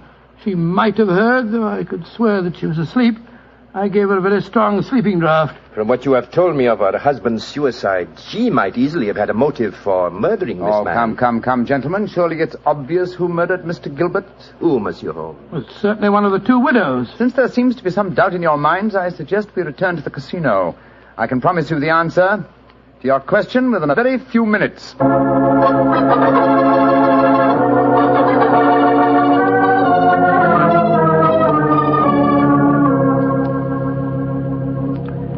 Well, Monsieur Chevre, now that we're all assembled in your office, I shall sit down quietly and let Inspector Ganivet conduct his examination. No, Monsieur Holmes. No, you have handled the case so far. Please to continue it to the end. Yes, Monsieur Holmes. I should appreciate it. On behalf of the casino. Very well, gentlemen. It won't take me long. Frau Schneemann. Ja, Herr Holmes. What time did you leave your hotel tonight? Well, I do not know what time it was. Well, what made you leave it? Well, I could not sleep. I knew that they had taken poor Heinrich's body away, but I felt that I must walk back there. It was the last place I saw him alive. How close did you come to Mr. Gilbert's body when you saw it lying there? Oh, close enough to see who it was. Then I ran into the casino to tell his wife. I knew what had happened. How did you know? You say you didn't come close to the body. I could tell by every line of the body as it lay there. I could tell because I knew that poor Heinrich's death would not be avenged. Thank you, Frau Schneemann. That will be all. You may go. Monsieur Holmes, she has no alibi. Surely you should stop her. If I'm to conduct this investigation, I must do it my own way. Pardon, Monsieur Holmes. Please continue. You may go, Frau Schneemann. Mrs. Gilbert? Yes, Mr. Holmes. Where were you prior to our meeting in the casino tonight, just before we discovered your husband's body? After I left the hotel, I walked over here along the seafront. Can anyone verify that statement? I suppose not. I didn't meet anyone that I knew. And what did you do when you arrived at the casino? I played a little chemin de fer. A few months later, Monsieur Chevre came over to the table and asked if he might escort me over the club. 10 minutes after that, we walked into you and Dr. Watson. That is quite true, Monsieur Holmes. I can swear to it. Thank you, Mrs. Gilbert. I'm sorry to distress you with these questions. You may go. I'll wait outside, Mr. Holmes. I must know what happened. Wait for me there, madame. I shall join you in a few minutes and escort you home. Well, another suspect with a poor alibi, eh, Ganivet? I must say, Monsieur Holmes, your methods puzzle me. It seems to me that both those women should be watched. Yes, I agree with the Inspector, Holmes. Please don't worry, Inspector. I've asked 2 of your plainclothes men to keep an eye on the ladies. And now, Monsieur Chevre, I'd like to ask you a few questions. Ask me any questions you wish, Monsieur Holmes. Thank you. You will agree that it is the custom of the casino to put money on the bodies of suicides after their death. to give the impression that gambling losses were not responsible for the tragedy. Well, I do not think... Oh, come now, Chevre. I know that is a fact as well as you do. Exactly. Now, on those rather gruesome occasions, whose responsibility is it to secrete the money? Yours? Or do you entrust the matter to an underling? I do it myself. I see. Did you place the money on Herr Schneemann tonight? Yes, monsieur, I did. And did you also perform the same service on the body of Mr. Gilbert? No. I knew nothing of that death until the German lady Frau Schneemann running into the casino. Excuse me interrupting, monsieur. Of course, Inspector. What is it? I think that you are wasting time. It is obvious that Madame Gilbert committed the crime. She knew of her husband's plot, she had no alibi, and she had the motive. For is not marriage itself the greatest of all motives for murder? Oh, my dear Inspector. How very cynical. Madame Gilbert did not kill her husband. I know it. And what is your opinion, Watson? Well, it's that German woman. She had no alibi either. And remember, she was half mad with grief. Monsieur Chevre, you say that you know Mrs. Gilbert is not guilty. How do you know? I was with her myself at the time the murder was committed. Oh, indeed. How very interesting. And what time was the murder committed? Well, it was... Our investigations have never established what time the murder was committed, Monsieur Chevre. I'm afraid you've walked into my trap. You've given yourself away. Great Scott, Chevre, it was you. Chevre, I've known you a good many years, and this is going to be a hard thing to do. I am going to arrest you. Oh, no, you're not, Genevieve. Put down that revolver, sir. Do not be frightened, Doctor. I am not going to shoot you. Chevre, why did you murder Roger Gilbert tonight? Surely you know that too, Monsieur Holmes. Because I am in love with his wife. She's young, beautiful, and rich. It did not occur to me until I saw the young fool lying there tonight pretending to be dead. In my profession, it is natural that I should carry a revolver. What was simpler? Mr. Gilbert gave me the perfect opportunity. I could not resist it. Put down that revolver, Chevre. Why are you all so frightened? Surely you know how I am going to use it this time. I think so, monsieur. But it's a coward's way out. What an unperceptive remark for such a perceptive man. No. No, all my life I have been a gambler. I gambled tonight for the highest stakes of all, and I lost. No, I am not afraid to pay for my losses. Au revoir, monsieur.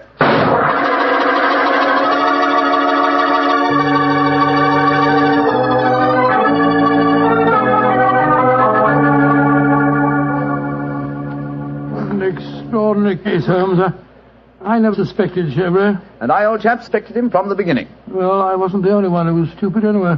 Inspector Ganivet thought it was the wife. True. Very puzzling conclusion for a detective inspector to arrive at. Well, it seemed logical enough to me at the time. No, my dear Watson. Cold logic should have told you otherwise. Roger Gilbert had been losing heavily and had planned the hoax. He obviously had no money on him. Therefore, the money was planted in his pocket by Chevre. After he shot him? No, my dear fellow. Before. Before? The bullet hole through the banknotes provided that. Now, had the money been put there innocently, Gilbert would have, come back to life as soon as the person placing it there had left. He would not have remained lying on the ground for a murderer to find him. And Chevre must have bent over him as he lay there, placed the money in his breast pocket, and then fired. Precisely, Watson. Well, Holmes, I must say you solved it very neatly. You've told Inspector Ganivet that you wanted no credit in the case. Naturally, publicity would be unfavorable. If you remember, no one is supposed to know that we're in the south of France. I'm certain that the inspector learned a few tips about detection tonight. Possibly, old fellow. And I hope that you have learned a few things about gambling. How do you mean, Holmes? Well, you're backing the wrong color. A gambler is usually superstitious, and superstition... Well, I should have told you what color to follow tonight. I still don't understand you, Holmes. I was playing number 10. Exactly. Number 10 is black. You should have followed a red color tonight, old fellow. The color of red ink. Red ink. And blood.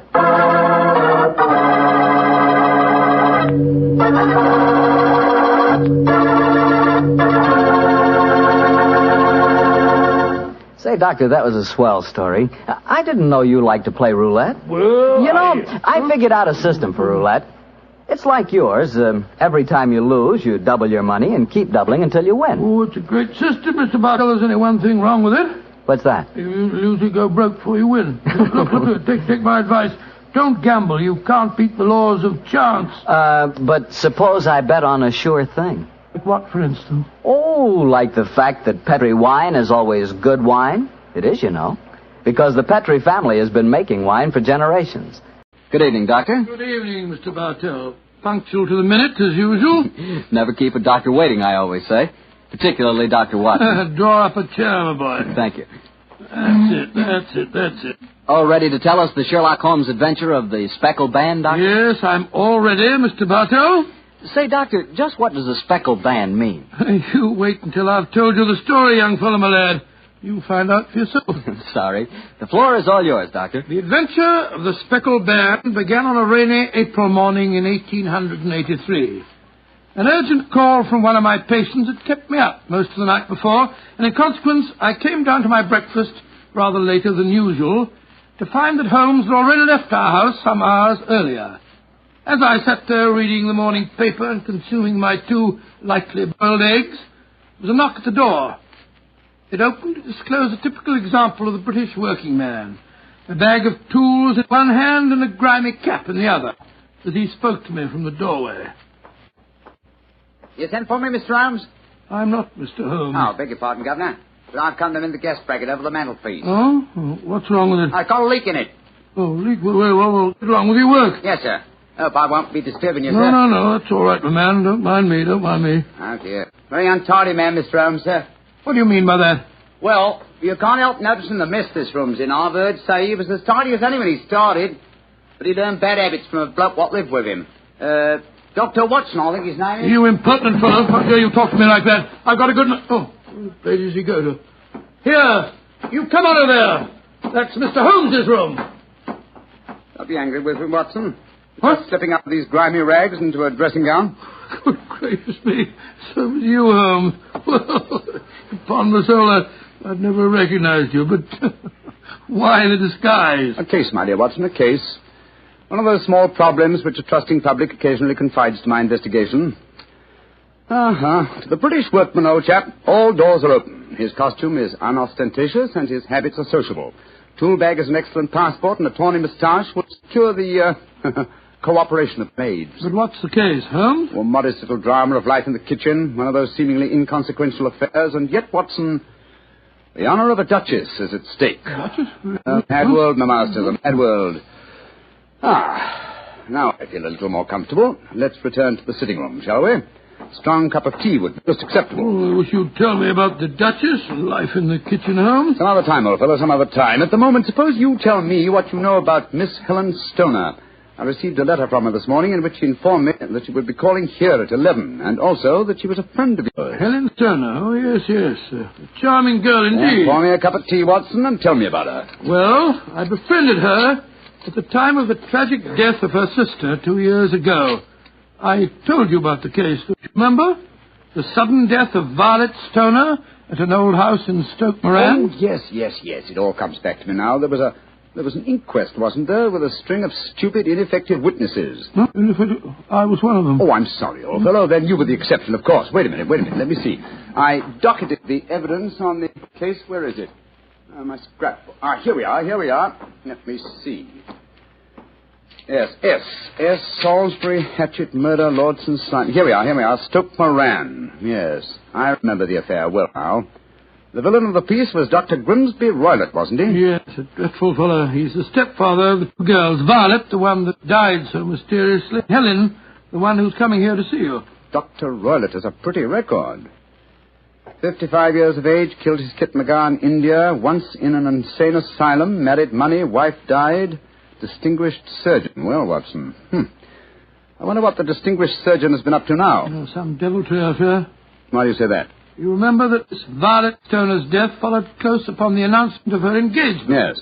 Well, I met Miss Helen Stoner on the streets a few weeks ago. She told me that she'd just become engaged to a young fellow in the army who was leaving for the Far East. She was very upset at the thought of being alone with her stepfather at Stoke Moran. Oh, naturally it was. Dr. Roylott stands to lose a considerable sum of money in the event of his stepdaughter's marriage. Yes, they both had a trust fund which he administered only as long as the girls were unmarried. That fact was brought out at the coroner's inquest 2 years ago. But if Roylott did poison the other stepdaughter, and I'm pretty convinced that he did, it seems unlikely that he'd try it again. 2 sudden deaths in the same household could hardly pass the coroner. Oh, no, my dear Watson. You're making the mistake of putting your normal brain into Roylett's abnormal being. Oh, that must be Miss Stoner now. Yes, let me see. It's precisely 11 o'clock. Well, let's see what we can do for her. Well, I hope you can help her, Holmes. She's an extremely nice girl. Come in. Yes, Mrs. Hudson? There's a Miss Helen Stoner to see you, sir. She says she has an appointment. Show her in, please, Mrs. Hudson. Aye, sir. Come in, my dear. Thank you. Miss Stoner, I'm so glad to see you again. How do you do, Dr. Watson? And this must be your friend. Yes, Miss Stoner, I'm Sherlock Holmes. Sit down by the fire, won't you? Yes, please do, my dear. Hello, you're trembling with cold. It's not cold that makes me shiver. Tell me, Mr. Holmes, has my stepfather, Dr. Grimsby Roylott, been here? No, he hasn't. He saw me in the street. I dashed by him in a hansom cab, but he saw me. Our eyes met and he waved me to stop, but I came here as fast as I could. A very sensible move. Dr. Watson has already given me several hints as to your present problem, as well as having refreshed my memory as to the circumstances of your sister's death. My problem is a simple enough one, Mr. Holmes. I'm waiting to be murdered. No, my dear please girl. be a trifle more explicit, Miss Stoner. Very well, Mr. Holmes. My fiancé is leaving for the Far East today. When he leaves, I shall be alone with my stepfather at Stoke Moran. He plans to murder me just as he murdered my sister. What makes you say that, Miss Stoner? Many strange things have happened recently. For instance, he's just moved me into the bedroom in which my sister died. Well, what reason did he give for changing your room? That my old one needed repainting. It didn't need it, but Dr. Roylott did need to move me into that horrible room. And other things have happened. I've heard the music again. Music? What music? My sister first heard it a few days before she died. I heard it myself on that dreadful night she breathed her last. Oh, Mr. Holmes, I'm terrified. Don't worry, my dear. Please don't worry anymore. You have friends to help you now. Do you mind if I ask you a few questions? No, of course not. Now, it's music. Does it seem to come from inside the house or outside? Well, it's hard to say. It sounds so faint. What's it like? A sort of soft droning sound. Like a flute or a pipe? Yes, it reminds me of native music I heard during my childhood in India. India, eh? There's one other thing that puzzles me, Mr. Holmes. What's that? My sister's dying words. As she lay in my arms, she gasped out 2 words. What were they? Banned and speckled. You remember that evidence from the inquest, don't you, Dr. Watson? Yes, I do. I couldn't make head or tail of it. So? Banned, speckled, Indian music. Miss Stoner, do you sleep with your door and windows fastened? Yes, Mr. Holmes, but so did poor Violet. It didn't save her, though. What did you gather from your sister's dying allusion to the band, the speckled band? Well, sometimes I thought it was merely the wild talk of delirium, and sometimes that it referred to a band of people. Oh, yes. I remember that there were some gypsies encamped quite near us at the time of Violet's death. Gypsies, eh? Yes, and it occurred to me that the spotted, gaily coloured kerchiefs, which so many of them wear over their heads, might have suggested the unusual adjective which my sister used. Miss Stoner, how long is it since you heard this strange music that you've told us about? I heard it last night. And your fiancé leaves today, you say? Yes, Mr. Holmes. Well, Miss Stoner, I shall do everything I can to help you. If we were to come to Stoke Moran today, would it be possible to see over your rooms without the knowledge of your stepfather? I think so. He told me this morning that he intended to take a late train home tonight. Ah, that's splendid. Watson, out with the timetable, old fellow, and look up the trains to Stoke Moran. Right, you are, Holmes. That's my stepfather. I know it is. Oh, yes. Yes, there he is on the doorstep. Oh, Mr. Holmes, he's followed me. Oh, what shall I do if he finds me here? Don't worry, Miss Stoner. Please don't worry. There's a private exit through that room there. Watson, show her the way, will you? Come along with me, my dear young lady. And you will come down today, Mr. Holmes? Certainly, my dear Miss Stoner. I'll telegraph you the time of our arrival. Goodbye and courage, my dear. Goodbye, Mr. Holmes, and thank you. Come along, Miss Stoner, quickly. Come in. Yes, Mrs. Hudson? It's a gentleman, sir. I told him you wouldn't see anyone without an appointment, but he... Out of the way, woman! Now push me like that. I'm sorry, Mr. Holmes. That's all right, Mrs. Hudson. You can leave us. What kind of gentleman does he call himself, pushing an old lady? So you're Sherlock Holmes. You have the advantage of me, sir. Your name is, My name, sir, is Roylott. Dr. Grimsby Roylott of Stoke Moran. Oh, yes, of course. A charming place, I hear, and obviously good for the lunch. You won't trifle with me if you know what's good for you. Watson, there you are. And how was the experiment? Very successful, Holmes. Good day to you, Dr. Roylott. I haven't seen you since I gave evidence at your stepdaughter's inquest. Yes, I remember you, Dr. Watson. Now listen to me, you two.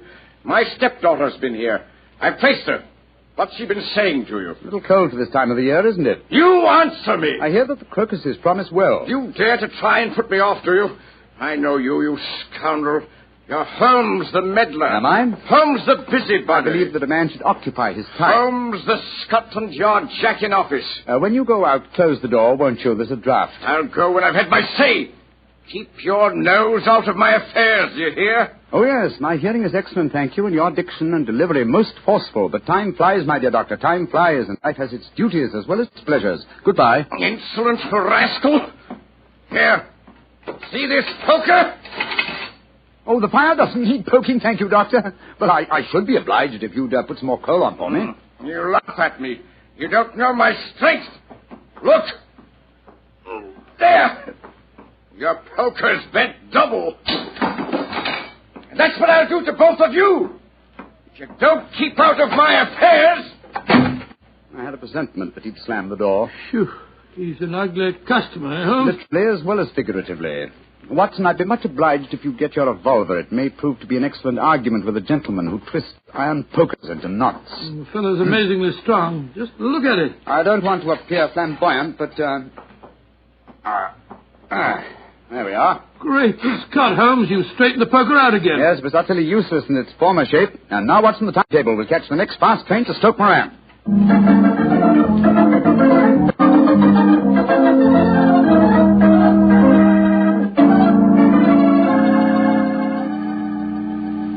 Oh, Mr. Holmes, Dr. Watson, I'm so relieved that you've come. But don't you think my stepfather might have followed you down here? To take that chance, Miss Stoner, a few hours' delay might mean the difference between our life and death. It was imperative that we examine this bedroom of yours before Dr. Roylott returns. Anyway, my dear, you mustn't worry any more. We're here in your house, and we're going to take good care of you, no matter what harm befalls you. Thank you, Dr. Watson. So this is the room in which your sister died, is it? It's much as I pictured it. And Dr. Roylott's room adjoins this one, you say, Miss Turner? Yes, Doctor, on that side. The room which adjoins it on the other side is my regular bedroom. The one that's being so conveniently painted, eh? Yes. Well, let's examine this room.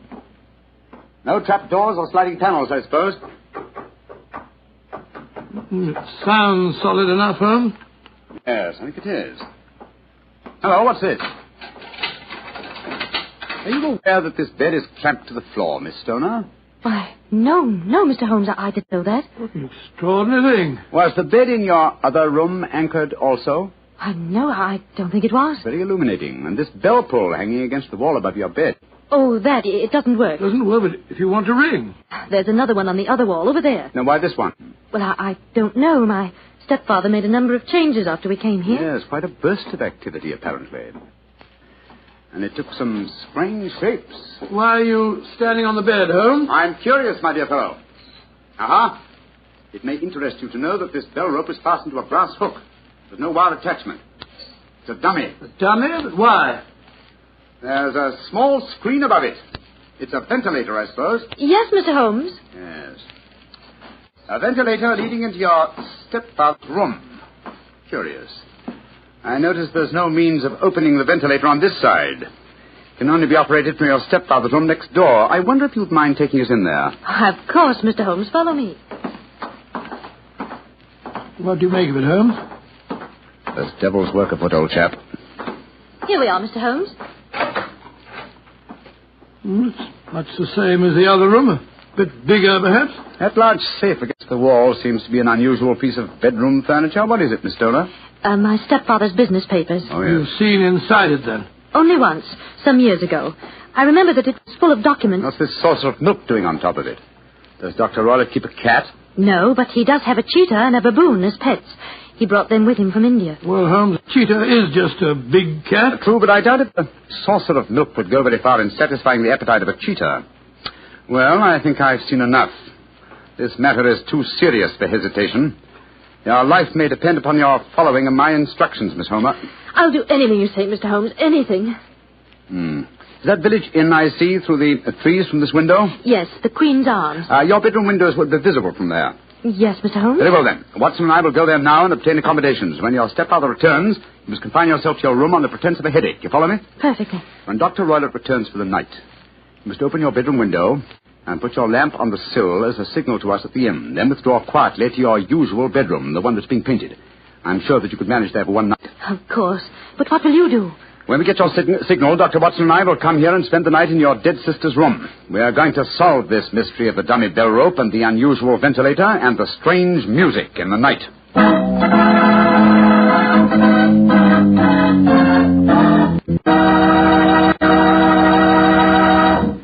You'll hear the remainder of Dr. Watson's story in just a second, so I'm just going to point out that at any really important dinner, you know, like when diplomats get together, you'll find wine on the table. Because for years it's been a known fact that good wine makes good food taste better. Prove that to yourself tomorrow night by having your dinner together with a glass of Petri wine. If you prefer a red wine for any meat or meat dish, try a Petri California Burgundy. That rich, hearty red Petri Burgundy is really out of this world. Now, if you'd rather have a subtle, intriguing white wine, let's say to go with chicken or fish, then try Petri California Sauterne. But Sauterne or Burgundy, to make sure it's good, make sure it's Petri, won't you?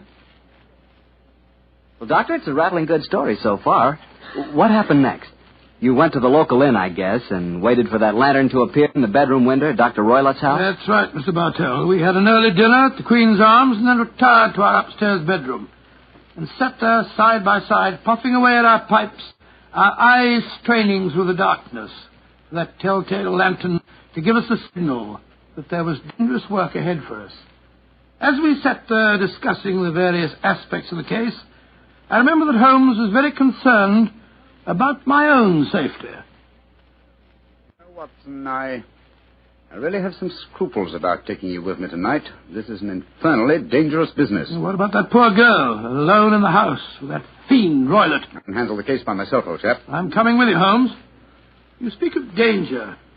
You evidently seen more in those rooms than was visible to me. No, but possibly I've deduced a little more, and I imagine you saw all that I did. Well, I saw nothing remarkable except the bell rope, and what purpose that could answer, I confess, is more than I can imagine. You saw the ventilator, too. Yes, but I don't think it's such an unusual thing to have an opening between two rooms. It's so small that a mouse could hardly pass through it. True, but at least you will admit there was a curious sequence of coincidences. A ventilator is constructed. A bell cord is hung from it. A lady sleeps in a bed directly below the ventilator, a bed that is anchored to the floor. A lady dies. Well, I begin to see what you're driving at, Holmes. Look. There's the lantern in Miss Turner's window. It's our signal, all right. Come on, Watson. Our night's vigil begins.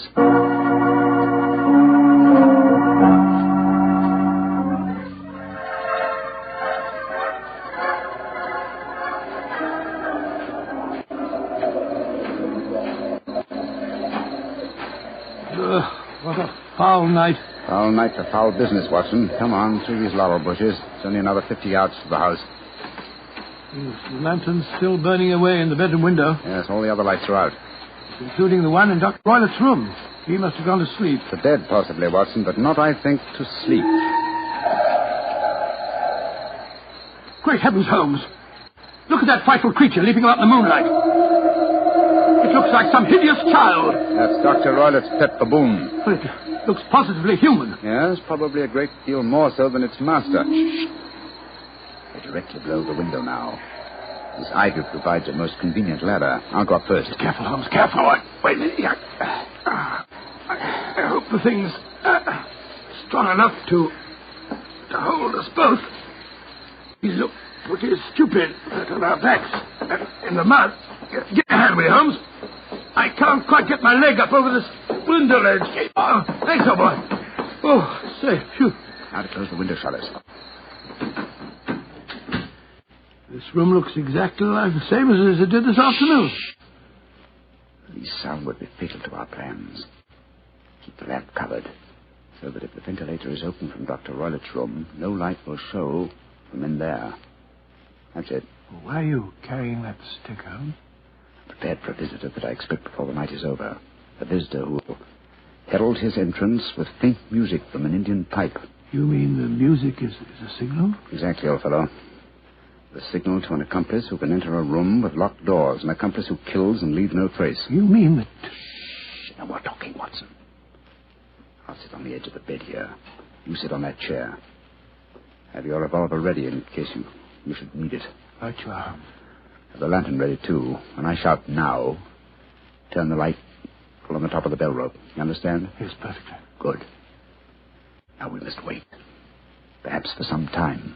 But don't go to sleep, Watson, to go to sleep. Your very life may depend on it.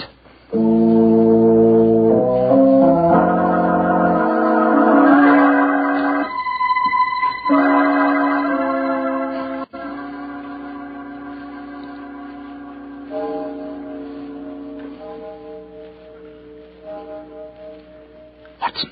Yes? You're not smoking, are you? No, Holmes. I smell tobacco smoke. Must be drifting through the ventilator. Exactly. Dr. Roylott is up. Look. There's a tiny shaft of light showing up in the ventilator. Shh. Listen. There's the music. Yes. Heralding the messenger of death. Have your lantern ready, Watson.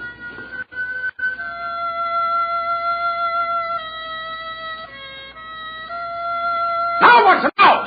Great heavens, it's a snake slithering down the bell rope. You can't kill it without stick, Holmes. Out of the way. Let me get a shot at it. I'm going to drive it back the way it came. Get out. There it goes. Back through the ventilator. Oh. What a fiendish plan.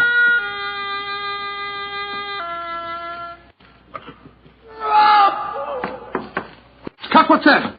I think the devil has turned on its master. Come on, Watson, into Dr. Roylott's room. Dr. Roylott! Dr. Roylott! Doctor! Good Lord, Holmes. Look at him sprawled on the bed. Look at his eyes. Yes. And see what is coiled round his forehead.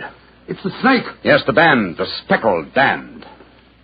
He's dead, Holmes. Yes. He's been bitten by the deadliest snake in the world. The Indian swamp adder. Deadly fangs produce death within 10 seconds. Well, Watson, violence does in truth recoil upon the violent. And the schemer falls into the pit which he digs for another. What should we do now, Holmes? We must remove the macabre headgear from the dead doctor and return the snake to its den. And I suggest that we tell Miss Stoner that there's no more danger under this roof. After that, we can turn the matter over to the local police. Our work is done.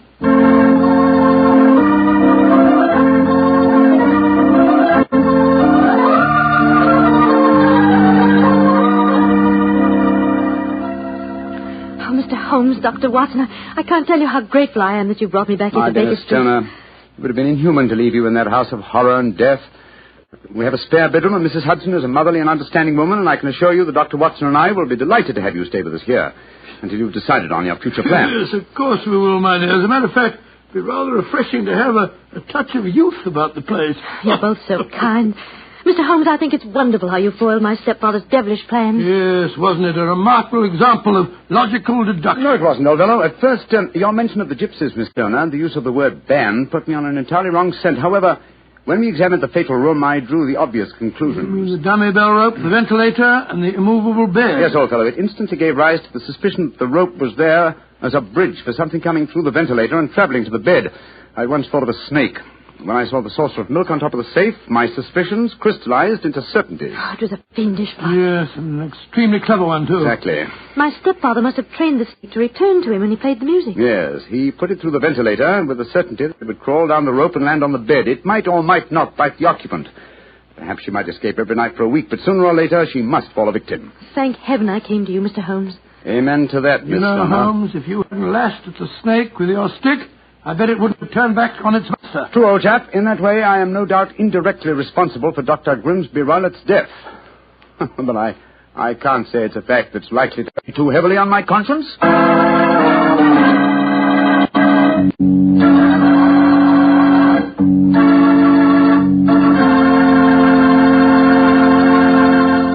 Doctor, that was quite a fascinating story.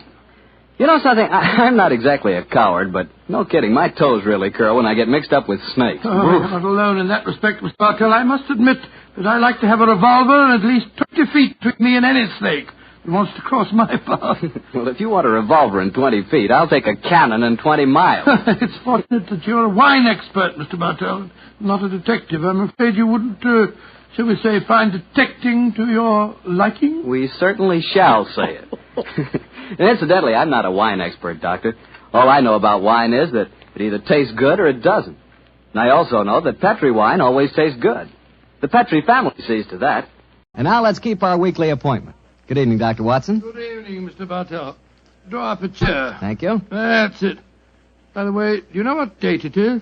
November 5th, isn't it? That's right. In England, it's known as Guy Fawkes Day. Have you ever heard of it? It's something to do with a gunpowder plot, isn't it? Yes, Mr. Bartell, it is. And as Sherlock Holmes and I had a very unusual adventure on the 5th of November many years ago, it seems appropriate that I should tell you about it tonight.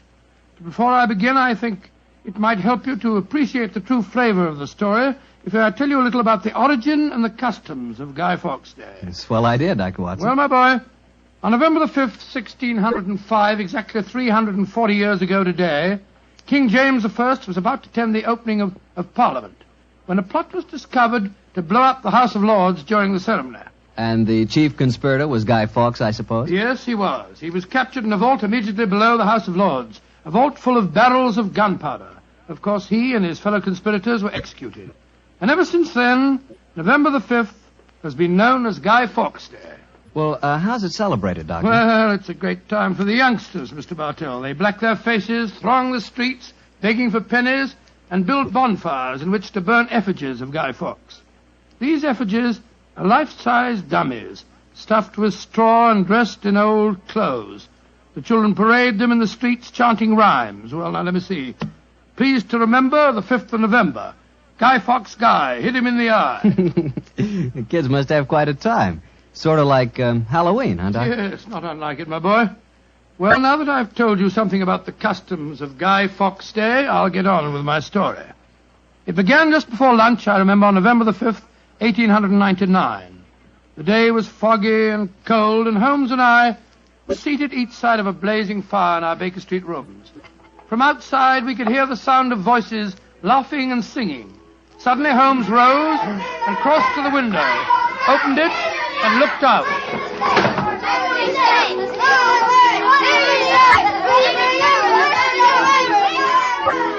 Then he turned to me and spoke.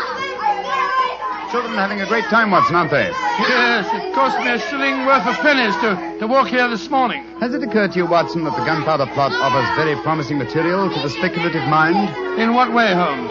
I say it's confoundedly chilly in here. Don't you think you might shut that window? Sorry, old chap. As I was saying, the gunpowder plot offers very promising material to the speculative mind. I've made something of a study of the historical records of the case.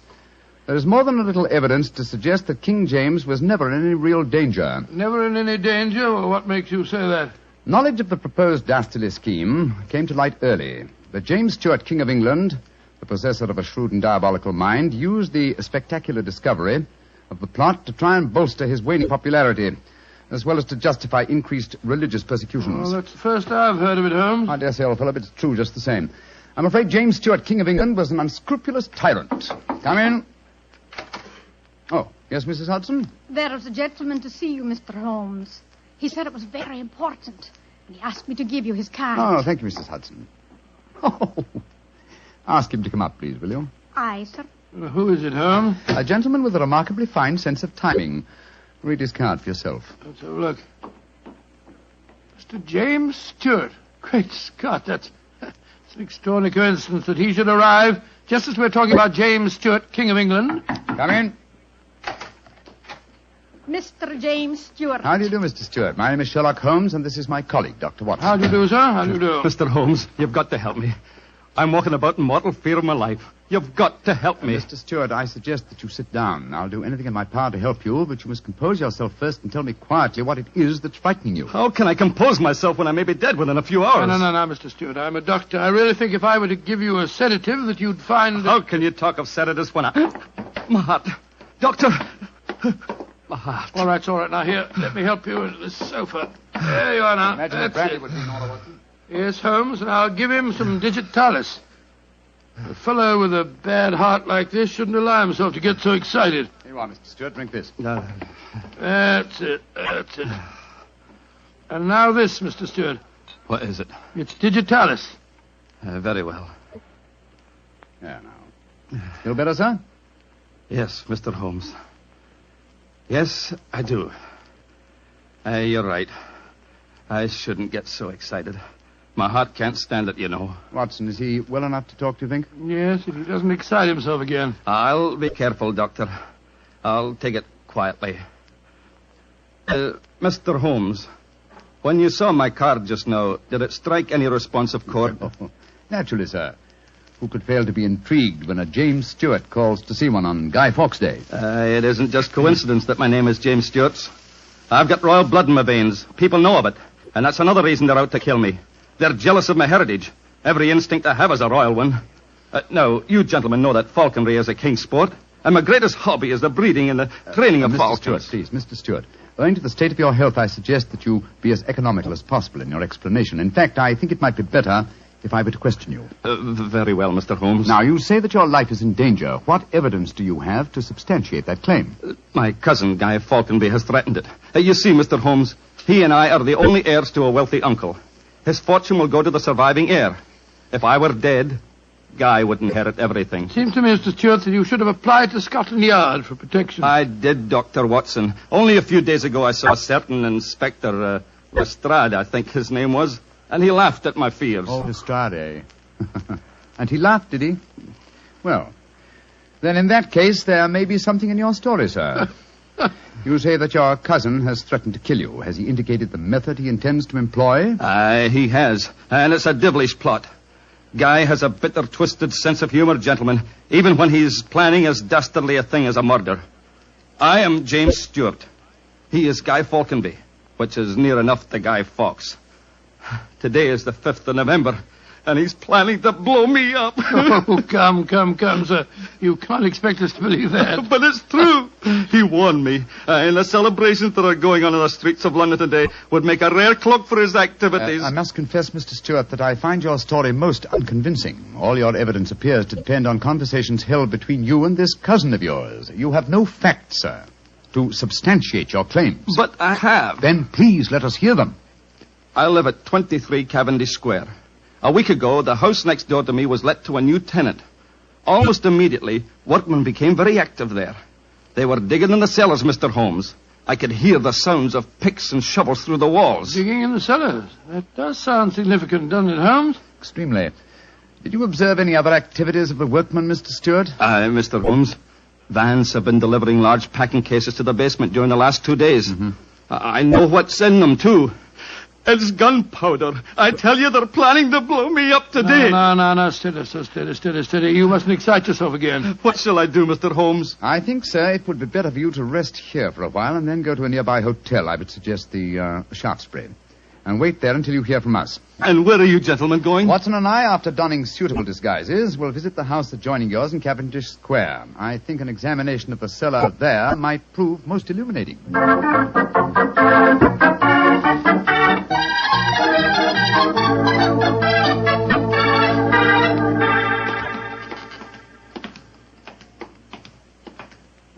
This must be the house, all right, Holmes. The empty packing cases are still by the foot of the basement steps. Come on, Watson. Let's go down and explore. Pardon my soul, I feel a little self-conscious in these clothes. No need to, my dear chap. You look a most authentic inspector of plumbing. Well, if anyone challenges us, you'd better let me do the talking, though. I think my accent might be a little more convincing. Shh. Listen. I can't hear anything. Exactly. Then we may reasonably assume that either the workmen are observing the Guy Fawkes holiday or that their work is done. Come on, let's try this door. It's unlocked. Yes. Huh. This is too easy, Watson. We must be prepared for a trap. Come on. I've got my revolver handy if there's any trouble. I don't use it until I tell you to. Remember, we're supposed to be plumbing inspectors. It's pitch black in here. I can't see a thing. Strike a match. See if you can find a gas jet. Strike a match when the cellar may be full of gunpowder? Can't take the risk, old chap. Oh, here's a gas jet. I'll light it. That's better. Now we can see a little. Uh-huh. I think the workmen have completed their job. See that new wood forming a crude door in the corner over there? Where does it lead to, do you suppose? Let's find out.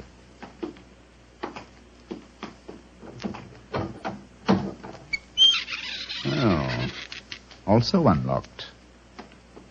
And here's a miner's lantern, waiting conveniently for us on this ledge. Oh, this is ridiculously easy. Now I'm sure it's a trap. I like the lantern. Great Scott, it's a tunnel. Yes, it's a tunnel leading into Mr. Stewart's house next door. Let's explore it.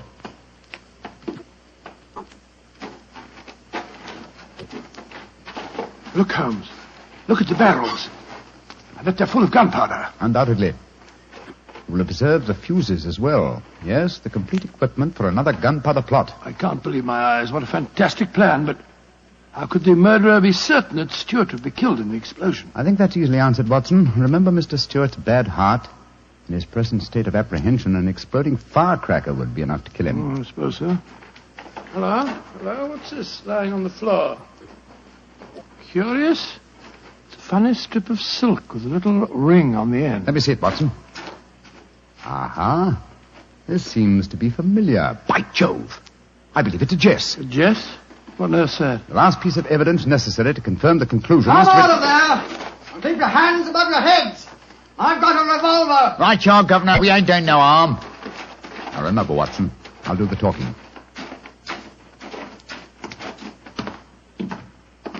Come on! Out you come! Well, you're a comical-looking pair. What are you doing in there? Me and my mate got a message to come over here and see to the plumbing, mister. Plumbers, eh? Do you have any identification? Yes, sir. Here's my badge. We're inspectors for the London County Council. Oh, that's all right, my man. I saw the basement door open and I thought burglars might be here. You're the owner of this house, sir? Yes, but my agent let it recently to some tenants who've been behaving rather queerly, I'm told. So I came round here to see what was happening. If you're the owner, sir, perhaps you can give me some facts for me records. Not to film me records, you know. What do you want to know? Well, your name, please, sir. Falconby. Guy Falconby. Look here. Alfie, hold your nose. What did he say? Nothing, sir, nothing. He's got bad hiccups. Had him for months now. Can't stop him. Alfie, here, give me a pencil, will you? Thank you, Alf. Now, sir, your name is Guy Falconby. What's the name of the tenant this house is let to? There are three of them. Oh, do you know their names, sir? Got to have them for me records, you see. Yes, the names are Winter, Rokewood, and Keynes. Oh, yes. Winter, Rokewood, and Keynes. That's right, sir. Sounds as if they might be a firm of solicitors, don't they, sir? Well, perhaps they are. I haven't met them. Just one more question, sir, and then I needn't bother you no more. Well, what is it? My religion or my grandmother's maiden name?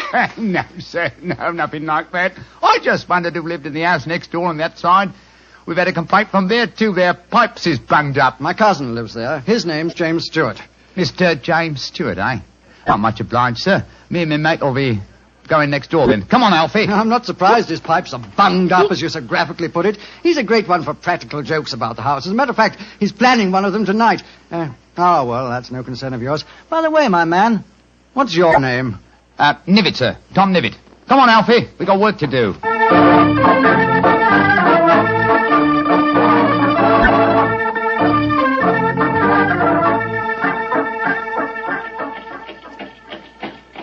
Holmes, I wish you'd tell me what's going on. Why have we taken this cab back to Baker Street?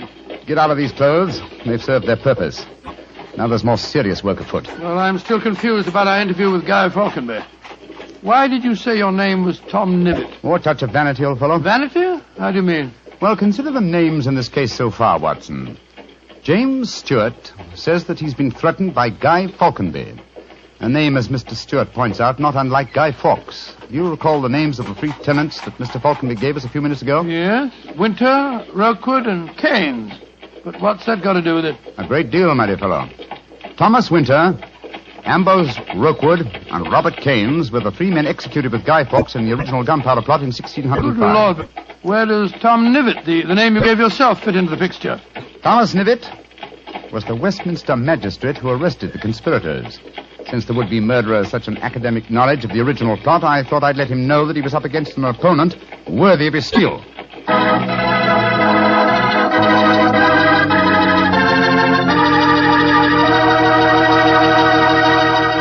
We'll hear the rest of Dr. Watson's story in just a few seconds. Just about time for me to remind you that if you want a wine that's sure to please the ladies, you can't miss with Petri California Muscatel.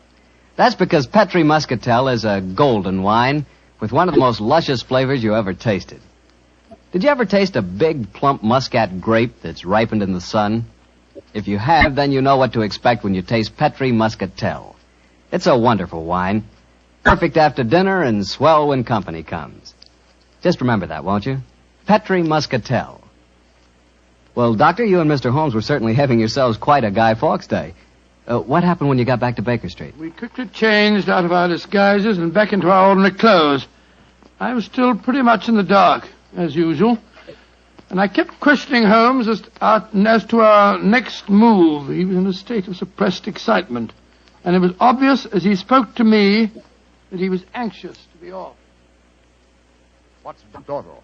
There's so much work ahead of us. What do you mean, don't dawdle? I'm not dawdling. I'm dressing as fast as I can. What's our next move, anyway? Well, we must split our forces.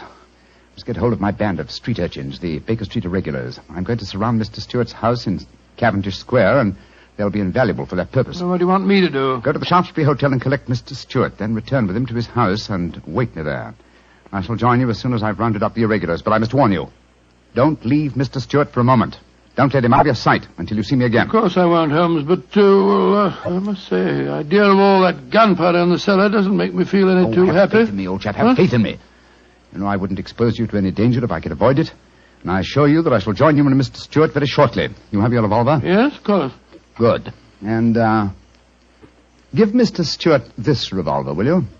Tell him that I insist that he carries it. I fear that his own has probably been tampered with. Right you are, Holmes. I'll see that he has it.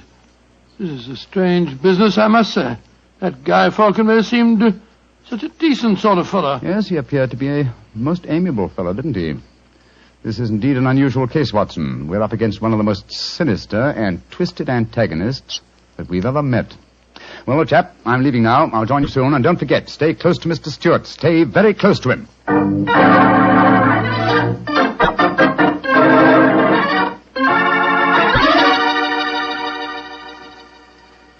Dr. Watson, I wish your friend were here. No, don't get so excited, Mr. Stewart. He'll be here any moment now. You've still got the revolver that I gave you? Yes, it's in my pocket. But what's the good of a revolver if there should be an explosion? Answer me that if you can. No, you must have faith in Mr. Holmes, sir. He's arranging now to have this house of yours surrounded by his band of street urchins. They'll see that no one gets to the cellar next door to light the fuses. A bunch of children. How can they do anything? You don't know the Baker Street irregulars, Mr. Stewart. And it's a perfect day for them to operate. As black-faced boys begging for pennies, they'd pass unnoticed anywhere. I hope you're right. But I have a premonition, Doctor. There's going to be a tragedy. I know it. Now, take it easy, sir. Remember your heart. You're in splendid hands when Sherlock Holmes is on the case. Here he is now. Holmes, I say, I'm glad to see you. You received your visitor yet? Visitor? We've seen no one. Then be on the alert. I've just been questioning the boys surrounding this house. A few moments ago, some children pulled a small cart up to the back door. A cart containing a life-size dummy. My irregulars thought that it was an effigy on its way to a bonfire. Oh, why shouldn't it be, Holmes? I have reason to believe that it's someone visiting you in disguise, Mr. Stewart. A visitor who is mounting the back stairs at this very moment. You've got to stand by me, Holmes. You've got to protect me. Don't worry, sir. Come in.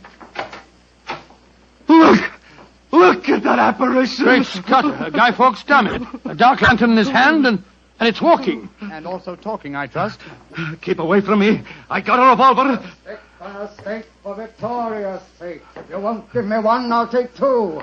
The better for me and the worse for you. It's Guy Falconberry. Keep away from me, do you hear? The better for me and the worse for you. All right, then. I'm going to fire. Dear me, Mr. Stewart, the revolver I've provided for you seems to be unloaded. How very odd. Well, what in thunder is all this about? You've just witnessed an attempted murder, Watson. Murder? What are you talking about? This is a game. James and I had it arranged, the whole thing. You may have thought it was a game, Mr. Falconberry, but I assure you that your... Grab Mr. Stewart, Watson. He seems to be leaving us. Leave me alone. Take your hands off me. My heart.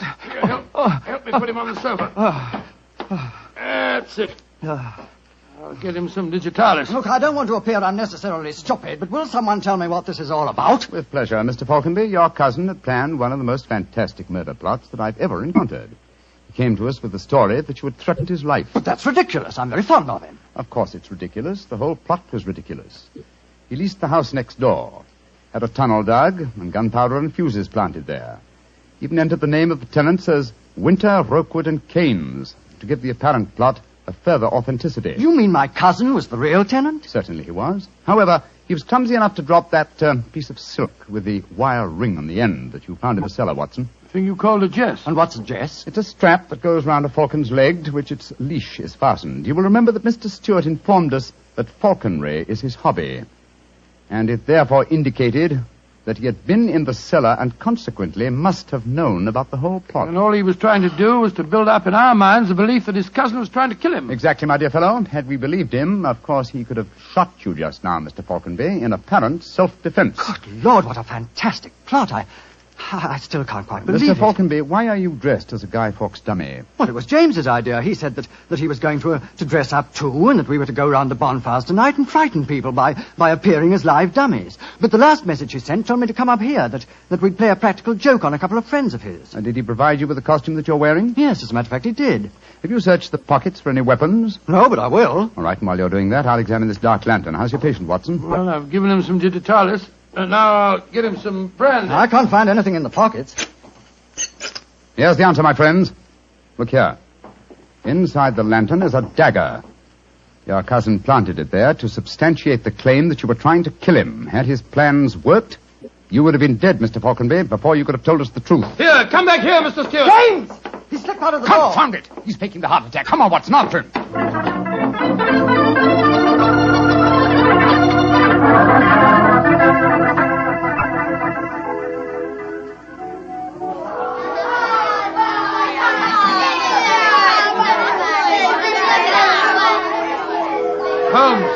Holmes, where are you?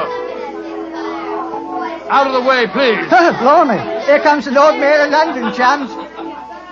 Excuse me, please. I'm trying to find a friend of mine. Most important. Holmes, where are you?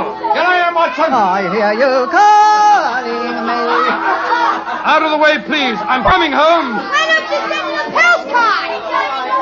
You got away from me in the crowd. I'm afraid Mr. Stewart got away from us. Well, we'll never find him in this mark. Not to, old fellow. He's a dangerous man. There's no knowing what he may do. Where are the irregulars? There's Wiggins. Wiggins? Hello, Mr. Elms. Wiggins. Dr. Watson. Did you see a man run out of that house a few minutes ago? No, Governor. Perhaps Charlie did. Hey, Charlie, come over here a minute. It's Mr. Elms. All right.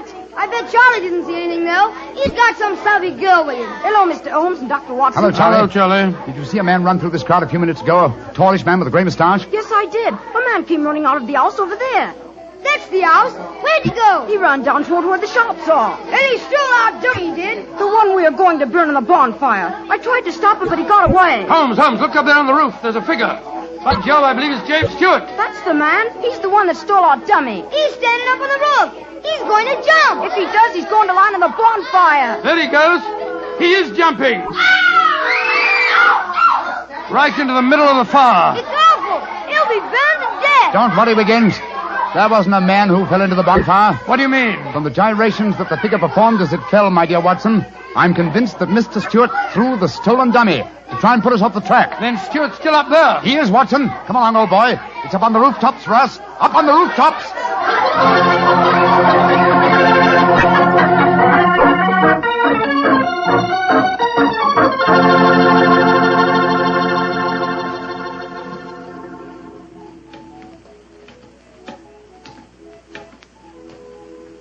Here, Watson. Let me help you up. Can you reach my hand? Yeah, I got it. All right, then. Up you come. Come on. That's it. Phew. Seems to me that fire escapes must be designed for giants. Keep your eyes skinned, old fellow. Stewart's a dangerous man. Might be hiding behind those chimney stacks. Come on. Upon my soul, this is a strange place to be on Guy Fawkes night. Yes, a comprehensive case, Watson. Starts in a cellar and ends on a rooftop. Look, Holmes. By the parapet there. The crumpled body of Mr. Stewart. Looks to me as if it... Yeah. He's dead, Holmes. Well, it's not surprising. The effort of carrying the dummy up here and throwing it, combined with his own state of excitement, were too much for him. Well, quite frankly, I can't say that I'm sorry. No, he planned a murder. If it hadn't been for you, he would have succeeded. An extraordinary case, Holmes. Yes, old chap, and one that should long make us remember the 5th of November. By Jove, yes. Please to remember the 5th of November. Gunpowder treason and plot. I see no reason why gunpowder treason should ever be forgot.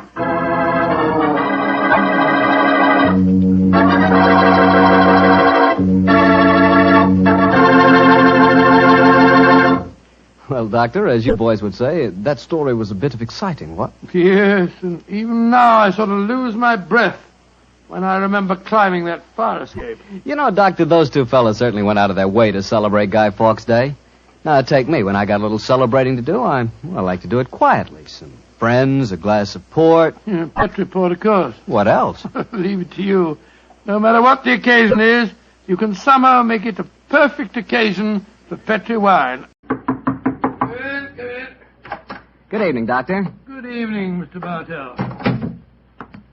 Come over here and join me by the fire. I didn't think it was cold enough for a fire tonight, Doctor. Oh, I suppose it isn't really, but there was one late, so I just couldn't resist putting a match to it. Fire's a good accompaniment to storytelling anyway. Yes, my boy, a fire and a glass of port. Care to join me in one? Thanks, Doctor. So, you're going to tell us a sea story tonight? Yes, Mr. Bartell. The whole adventure took place aboard a small steamer as it plowed through the stormy seas of the Indian Ocean. Here's your glass, my boy. Thanks. And what were you and the great Sherlock Holmes doing on the Indian Ocean, may I ask? We're on our way to Calcutta to solve the case of the vanishing elephant of Parbhuti-Pur. Oh, yes, the story you told us a few weeks ago. That's quite right, my boy. It's in the summer of 1894 that we left Liverpool aboard the steamship Lucifer. It wasn't a large ship, and as both the Mediterranean and the Red Sea proved somewhat, shall we say, unfriendly, I may tell you the first part of the voyage was quite unpleasant. In fact, until we left Aden, I'd spent most of the time in my cabin. I'm not much of a sailor, you know. However, as we headed eastward towards Colombo, the weather cleared up a bit, and I came on deck and joined Holmes. I remember on the second night out of Aden, we paced the decks together. The stars above us twinkled, the promise of a bright tomorrow, and the faint tinkle of a piano being played in the passenger lounge formed a perfect setting for an evening stroll. It only seems like yesterday that Holmes said... Watson, it's good to see you on your feet again. Yes, it's good to be on 'em, Holmes. It's been a miserable trip for me so far. The captain told me tonight that we can expect good weather between here and Kalavati, our next port of call. I thought Colombo was the next stop. And where is Kalavati, whatever you call it? Anyway, I never heard of the place. It's a tiny island in the Indian Ocean. It's a British protectorate. Those are the only facts I was able to glean from the encyclopedia and the ship's library. Did you ask the captain why we're stopping there? No, I didn't. As we're traveling incognito, I felt it wiser not to ask too many questions. I find this incognito business something of a strain. Every time a steward calls me Mr. Hamish, I can't think who on earth he's talking to. Whereas I find myself answering to Mr. Mycroft almost automatically. By the way, old chap, now that you're going to mix with the ship's passengers, I suggest that you adopt a Scotch accent. It would seem more appropriate for a Mr. Hamish, and I don't want anyone aboard to suspect our true identities. Oh, I'll do my best, but I must say, Holmes, I think you're being unnecessarily mysterious. Possibly I've been influenced by reading too many of your rather florid stories of our adventures together. My stories are not florid. They're all perfectly true. Oh, don't be angry with me, old chap. Don't be angry, please. By the way, you'll be interested to know that I've unearthed a little mystery aboard this boat. I trust you to do that. Where is she? I mean, what is it? Oh, you observe that suite of cabins on the bridge deck above us? Yeah? What about them? Well, I've been watching them during my nightly strolls for the past 2 weeks. The suite is occupied, and yet the blinds are never raised. And I've never seen meals taken in there. I presume, therefore, that it must contain a private galley and a cook. I don't see anything mysterious about that. It's probably occupied by some wealthy invalid. Oh, possibly. Another interesting fact is that the occupants are not entered on the ship's passenger list. It all sounds very mysterious. There's probably a perfectly simple explanation for it. In any case, you must save your energies for the problem that awaits us in India. You're Mr. Mycroft now, remember that. I will, Mr. Hamish. Mr. Mycroft? Yes, Mr. Hamish? Would you care to join me for a wee drop of brandy in the smoking room? Mr. Hamish, I shall be delighted.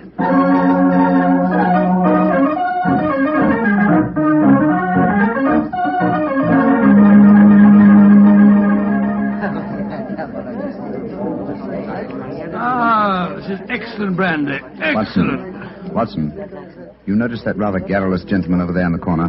You mean the one at the table with the oriental-looking fella? Yes, the talkative man is the ship's doctor, but I haven't seen the other gentleman before on this voyage. I wonder if he's an occupant of the mysterious suite on the bridge deck. Let's go over and talk to him, shall we? And remember the accent, Mr. Hamish.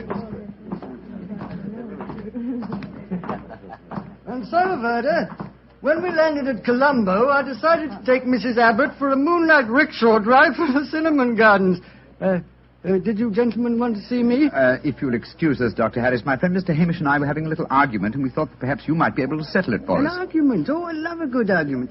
Sit down, gentlemen. This is Mr. Verder. How do you do, gentlemen? Good evening, sir. My name is Hamish, and this is my friend, Mr. Mycroft. I'm so happy to meet you, gentlemen. Now, how do you know, Mr. Verder? Now, gentlemen, tell me what you're arguing about. Well, I love Doctor, a good argument. You see, it wasn't exactly an argument. My friend Mr. Hamish insists that the Suez Canal was built by a Dutchman in 1870. I'm convinced that it was built by de Lesseps, a Frenchman, in 1869. We thought you'd know. You flatter me. I'm only a ship's doctor, not an historian. Ask Verder. He probably knows. Can you settle the question for us, sir? I can, Mr. Mycroft. You are almost correct. The canal was opened in 1869, though its construction began 10 years previously. De Lesseps, a French engineer, was in charge of the operation. There is a statue of him in Port Said Harbor, built to commemorate his skill and enterprise. Much obliged to you, Mr. Vera. Hamish, I think that I win my bet. Aye, Mycroft, I'm afraid you do, if you're sure of your facts, Mr. Werner. I'm sufficiently sure of them, Mr. Hamish, to venture a small wager myself. No. I think I'll not make any more bets on the subject, thank you. Well, gentlemen, if you will excuse me, I shall return to my cabin now. Oh, don't go. No, don't go, sir. You'll make us feel as if we'd driven you away. Oh, not at all, Mr. Hamish. I enjoyed meeting you both, but I have some letters to write. Good evening, gentlemen. He's a charming person. Charming and extremely knowledgeable. Bit of a bore, if you ask me. You two fellas enjoyed your trip? I'm just beginning to. It takes a little time to get my sea legs, you know. Dr. Harris, how long have you been on this ship? 4 years. This is my 23rd trip east on the Lucifer. Why? Well, there's something that puzzles me on board this ship. I'm sure that you would explain it to me. And what is it? Well, the suite of cabins on the bridge deck. Who occupies them? Wouldn't you like to know? Aye, Doctor, we would, and that's why my friend asked you. Well, I'll tell you. Though it's supposed to be a secret. But there'll be no harm in telling you now, for we're dropping anchor off the island of Cavarati in the morning. In that suite of rooms is the Rani of Cavarati herself. She has her own staff of servants and everything. What do you think of that? Oh, how very interesting. And is the Oriental gentleman who left the table when we arrived part of our entourage? He is, sir. He's the sort of Prime Minister of Cavarati. This whole trip of theirs is very hush-hush. Rani returning to her country, afraid someone might make an attack on her life. Have to keep it all hush-hush. Cavarati is an island that's had a lot of trouble. You seem to be remarkably well informed about the place, sir. Yeah, should be. I used to practice there in my younger days. Oh, really? How very interesting. Yes, I could tell you strange tales about the island. I remember... Oh, hello. See that fella coming into the lounge? You mean the big man with the grey hair? Yes. That's Sir Christopher Wyatt. Owns all the tea plantations on Cavarati. He's a dull fella, but I'll call him over. Wyatt, come over and join us. Be careful. He'll talk your head off if you give him half a chance. Draw up a chair, Wyatt. We were just talking about Cavarati. It seems to me that would be a good subject to keep away from. At least till after tomorrow, Harris. What do you mean? You know perfectly well what I mean. I should have thought that after your own experience on Cavarati, you would have learned a little discretion. You're talking like a schoolmaster, Wyatt. Why don't you just sit down, have a drink, and be friendly? Thank you. I prefer my own company. Pompous ass. You and Sir Christopher don't seem on the best of terms, Doctor. I know too much about him. He's afraid of me. That's what he is. Look at this girl coming into the room. Great Scott, she's good looking. Judging by our Oriental costume, she must be a member of the Rani's retinue. She's coming to our table. Yes, my dear. What is it? Which of you gentlemen is Mr. Mycroft, please? I am. My mistress sends her compliments and asks that you will call on her in her suite. And who is your mistress, may I ask? Her Highness, the Rani of Cavarati. Oh, I shall be delighted. Please tell the Rani that I shall pay my respects without delay. We will join her in a few minutes. Very well, Mr. Mycroft.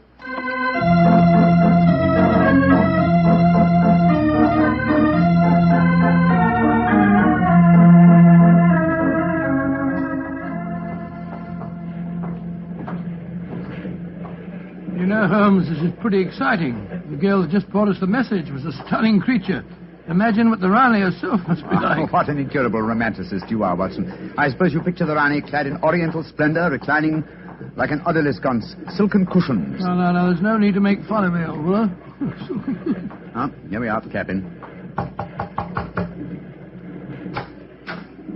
Ah, it is you, gentlemen. Follow me, please.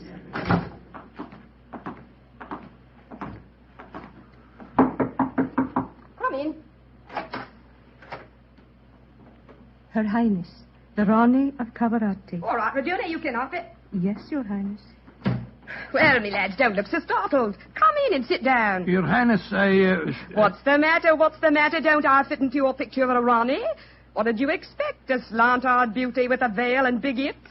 Well, I've got the big hips, all right. Your Highness. Never mind, Your Highness. Sit yourselves down and talk free and easy like.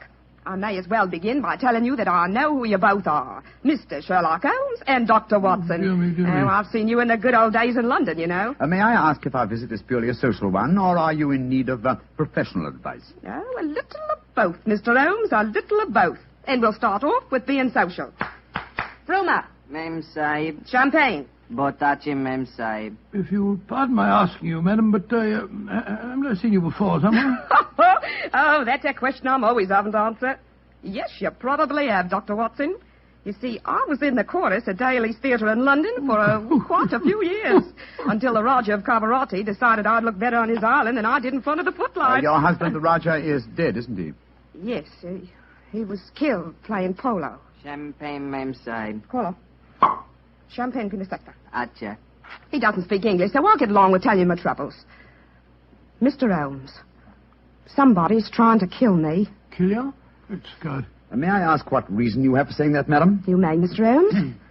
Before I left England, I had threatening letters warning me that if I ever went back to Cavarati, I'd never get to the island alive.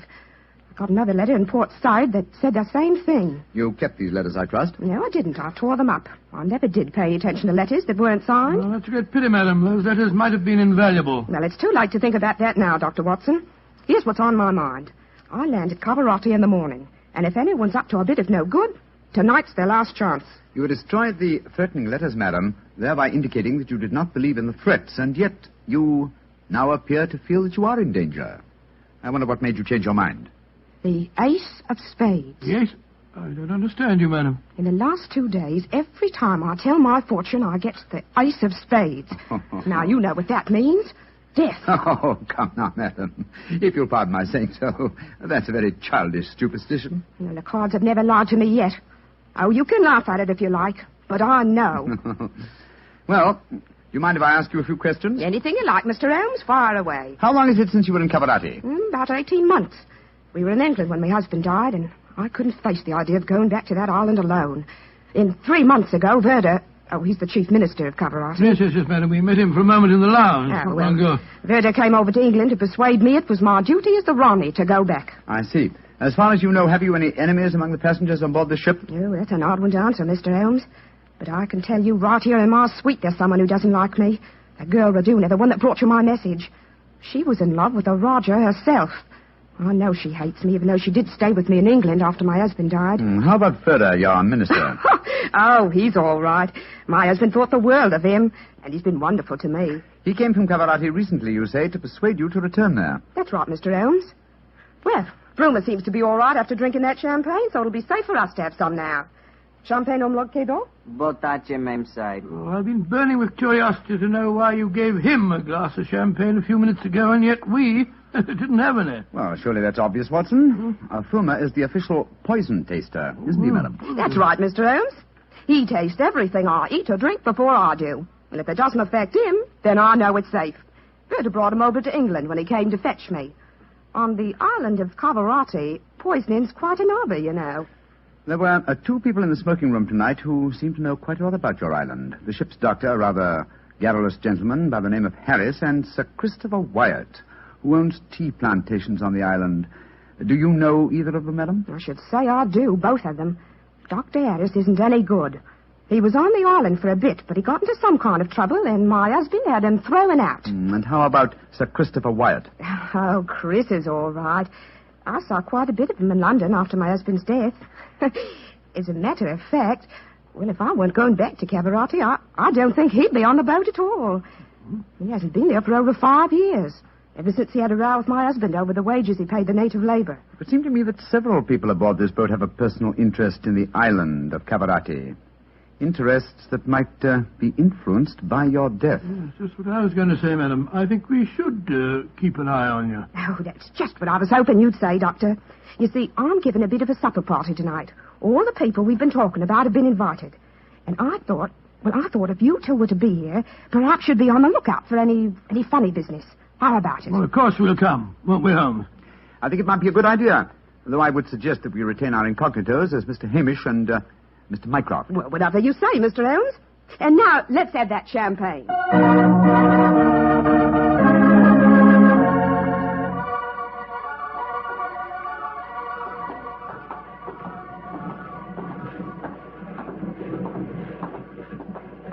You know, Holmes, I remember the Raleigh when she was in the chorus at Daly's. She looked stunning in tights. There was one night I... Yes, no time, old chap, if you don't mind. At the moment, there's a question I want to ask you. Oh, sir? Is your medical bag fully equipped with all the antidotes to poison? Poison? It's ridiculous.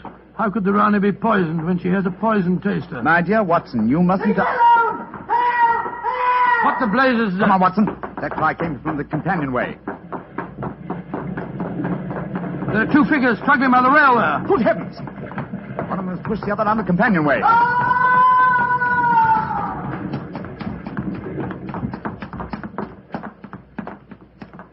Good Lord. His skull smashed in. I'm afraid that he... What's happened? Sir Christopher Wyatt. What are you doing here? I was taking a stroll. I heard a yell from this direction and came here as fast as I could. Great Scott, this fellow's bleeding badly. We must get the ship's doctor at once. That's hardly necessary, I fear, Sir Christopher. What do you mean? In the first place, this man is dead. In the second place, he is the ship's doctor.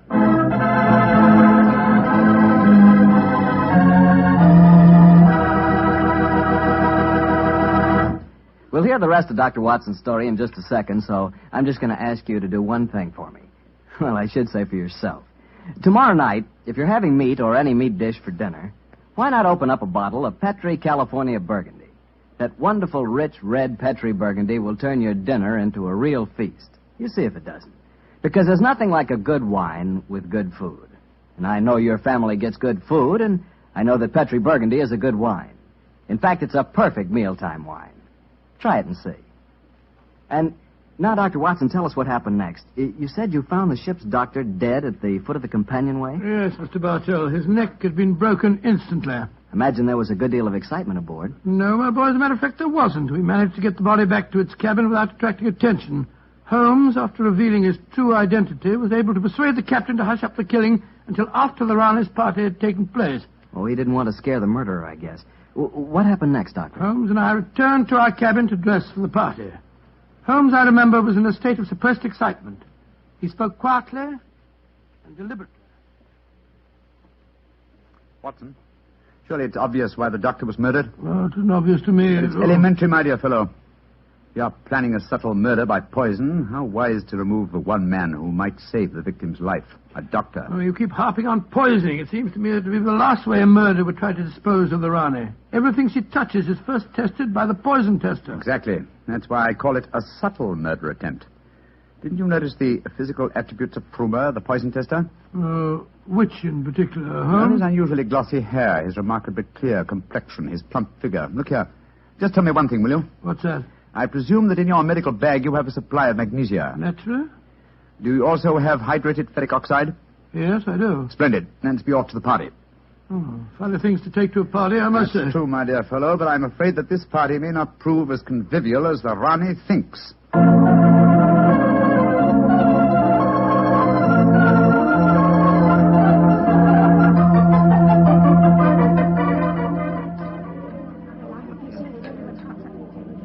Holmes, it's nearly 1 in the morning. Everything seems to be going splendidly. It seems to be, Watson, but keep your eyes on the Rani. Yes, I have been. The poison testers tested everything that passed her lips.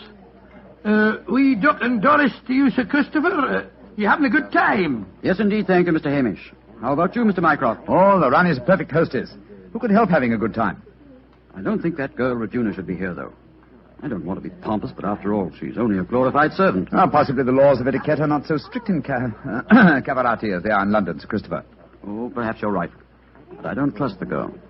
There's something shifty about her. I've told the Rani more than once. Oh, well, I suppose it's none of my business. I think I'll try and persuade the Rani to sing us one of her old songs. He doesn't trust Verduna, and I don't trust him. I don't think it was an accident that we found him near the body of Dr. Harris. Here comes Vera. I trust you gentlemen are enjoying yourselves. Very much, Mr. Vera, thank you. I imagine you must be excited at the prospect of returning to Caravati. I am, Mr. Mycroft. Though I only left it 3 months ago, it has seemed more like 3 years. Do you ken what time we'll arrive there? I am told that we shall be there in 5 hours, Mr. Hamish. Oh, look. The Rana's at the piano. She must be going to give us a tune. Yes. Let's move a little closer, shall we? Chris here has asked me to sing something. Yeah, my voice isn't what it used to be, and don't I know it. But me spirit's the same, and that's enough to put a number over. So, hold tight, boys. Here we go. My sweetheart's the man in the moon. I'm going to marry him soon. 'Twould fill me with bliss just to give him one kiss, but I know that a dozen I never would miss. I'll go up in a great big... Great Scott, she... Quick, Watson, your medical bag. I'll lock the door. Right, your Holmes. Bring some water, please. Help me. Oh, please, help me. What is the matter? Don't be frightened, madam. I'll take care of you. Thirsty. Give me water. Oh, such pain. All the symptoms of arsenic poisoning. Now I know why Holmes asked me if I had any magnesia and ferric oxide. Do something for me, Doctor. I'm dying. Don't worry, Your Highness. You're not going to die.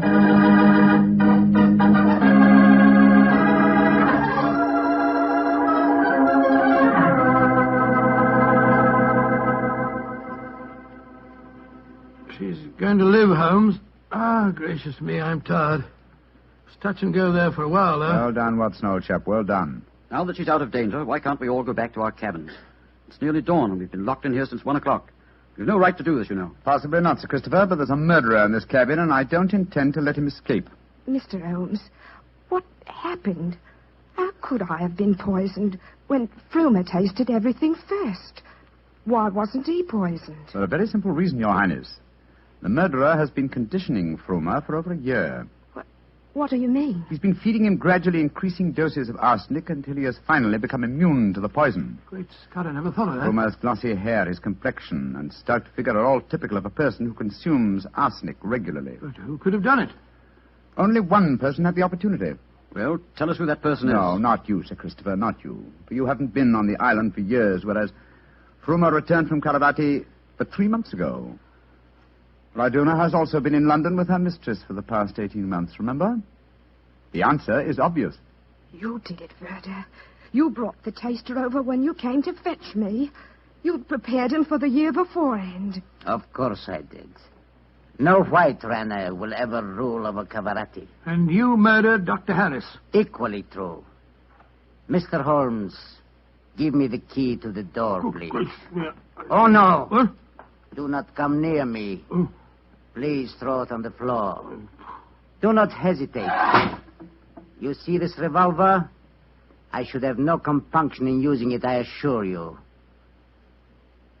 How do you expect to escape, Vera? The key, please. Thank you. You'll never get away with this, Verda, you devil. But I shall. We are now in the harbor of Cavarati. I shall swim ashore and arrange your welcome, my dear Rane. Turn your backs, please. Turn them. Thank you. Goodbye. He's gone. Come on, Watson. After him. You have your revolver, Watson? Yes, but I didn't get a chance to draw it. He had me covered. Well, draw it now, old fellow. Aim for a leg or an arm, and don't hesitate to shoot. There he is, up on the lifeboat. He's climbing up on the rail. Where is he? Where did he go? Out there on the rail above us, madam. He's going to dive. Give me that revolver, Dr. Watson, quick. That's it. Come down off there, Verda. Wolves, Headless, keep out of my affairs. There he goes. He's dived. Madam, you shot to kill. Of course I did, Mr. Holmes. Remember that we're now in Cavarati waters, and that though I may not look like it at the moment, I am still the Ronnie of Cavarati.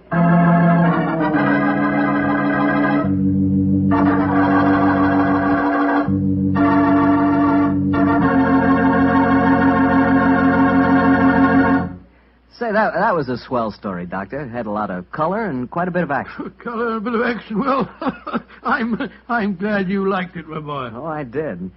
Say, that's not a bad idea. I mean, having someone taste everything before you eat it. Oh, it's a very old idea, very old. Very common, too, years ago. You know the kind of job I'd like? No, what's that? I'd like to be the official taster for the Petrie family. Boy, just think of all the Petrie wine I'd get to taste. Petrie to the right of me, Petrie to the left of me. What a life. What wine? Yeah, I wouldn't mind having that job myself. You said it. The Petrie family, really knows how to make good wine. Well, here's the patio of Dr. Watson's Northern California bungalow, but where's the doctor? Here I am, Mr. Bartell, out in the garden. Okay, I'll be right there. Oh, sitting by the fish pond, huh, Doctor? Yes, my boy. It's rather pleasant out here for a change. Has it ever occurred to you how stupid the expression of a goldfish is, Mr. Bartell? Well, I can't say I've ever given it much thought, Doctor. Why? You see this foolish little fellow here with his silly little mouth opening and closing as though he were constantly astonished? What is this? I thought you were a fish lover. Yes, I am. But as I was brooding over tonight's story, that goldfish seemed to be making faces at me as though it were trying to remind me of how my face must have looked on a certain June evening in 1890. It sounds to me as if you're going to tell a story against yourself, Doctor. I am, young fellow, my lad. What happened? One Sunday morning in 1890, I dropped round to visit my friend in Baker Street. Mrs. Hudson told me that he was out, but suggested that I wait in our old rooms for his return, and promised me a pot of strong tea and some buttered scones as an inducement. As I walked into the sitting room, I was astonished to see Holmes standing there, a bag in one hand and a coat in the other. My dear chap, how are you? I'm fine, Holmes. I'm surprised to see you, though. Mrs. Hudson told me that you were out. I have been, Watson, on a case. I just returned by my private entrance for some necessary apparatus. Oh, could I come with you? My wife's away, but my practice is quite slack at the moment. Not even my trusty old friend Watson can accompany me on this case. It's a ticklish business. The fate of 2 nations hangs in the balance. I must work alone. Sorry to leave you like this, old fellow. Goodbye. Oh, wait a minute. Mrs. Hudson's making me some tea and some buttered scones. Can't you wait and share them with me? Good old Watson. You're the one fixed point in a changing age. Empires are tottering, and you talk of tea and buttered scones. Oh, I'm sorry I must be off. Oh, goodbye, old fellow. Oh, don't look so sad, old fellow. When the time is ripe, I'll tell you all about the case, and you can write it up in your memoirs. Goodbye, old boy. Buttered scones. I haven't got any appetite for them now.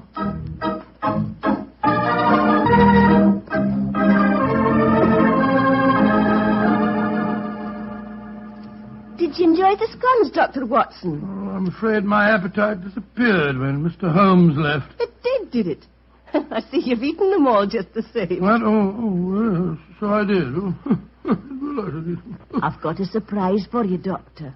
Inspector Lestrade is downstairs. Oh, is he? He came to see Mr. Holmes, but when I told him he was out, the inspector said he'd like to see you. Oh, he did? Oh, splendid. I'll ask him to come up, please, will you, Mrs. Hudson? Aye, sir.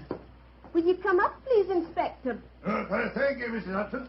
Can I butter you up a few more scones, No, Doctor? thank you. I really couldn't eat them. I'll just go and make some more the same. You'll eat them if I fix them, Doctor. No, really, thank you. There you are, Lestrade. Hello, Dr. Watson. Here's a pretty kettle of fish and no mistake. Huh? What's the trouble? Well, I want Mr. Holmes' help on a most important case. Where's he gone? Well, he's out on a very, secret matter. You know where he is, Doctor? Well, naturally I know where he is, Lestrade. My old friend never keeps me in the dark, but I'm not at liberty to tell you. Perhaps I could help you a bit. After all, I'm not exactly unfamiliar with my friend's methods. That's true, but just the same... Oh, well, Doctor, 2 heads are always better than one, even if one is a sheep's head, as my old mother used to say. Are you suggesting that I'm a sheep's head? No, I'm not suggesting anything, Doctor. I'm just telling you what my old mother used to say. I'm really not very interested in what your old mother used to say. Oh. And now, Lestrade, your problem, please. Well, it's simple enough, Doctor. A German diplomat, Graf Otto von Eldenstein is his name, is in England on a very secret mission. Graf Otto von Heldenstein? Yes, I've heard of him. Pray continue. Well, this von Eldenstein, staying at the Manor House at Hampton Wick, not far out of London. This morning, somebody slipped past his guards and threw a bomb into his study.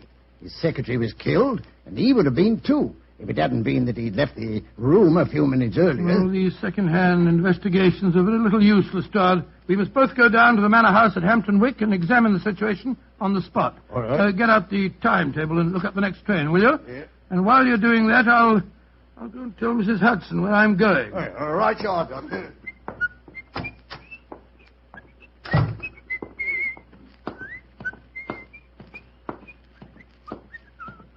Here are the scones, Doctor. I was just bringing them up to you. Scones? Well, who can think of scones when an empire's tottering? Are you sure you're feeling quite well, Doctor? Of course I am. Now, listen to me, Mrs. Hudson. If Mr. Holmes should return, please tell him that I've gone to Hampton Wick with Inspector Lestrade to investigate the von Heldenstein business. The von Heldenstein business. Aye, Doctor, I'll tell him that. Mr. Holmes didn't tell you where he was going, did he? No, Doctor, he didn't. Oh, I see. All right. Well, thank you, Mrs. Hudson. Thank Are you sure you don't want the scones, Doctor? I might as well take him along. I dare say Lestrade could eat him. Ah, you're the one, Doctor.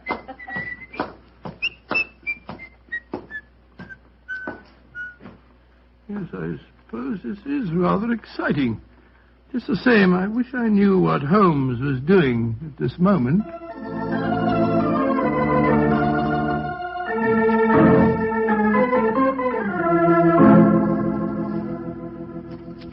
You are Herr Sherlock Holmes? Yes, I presume Graf Otto von Heldenstein is expecting me? Yeah, Herr Holmes. He was so anxious that you would come here to the Manor House. I left immediately after I got his summons. He's very weak. He has lost much blood from the injuries he received this morning. Injuries that no one knows about, eh? Nein, Herr Holmes. Only I, his old and faithful servant, knows. Follow me, please. I will take you to him.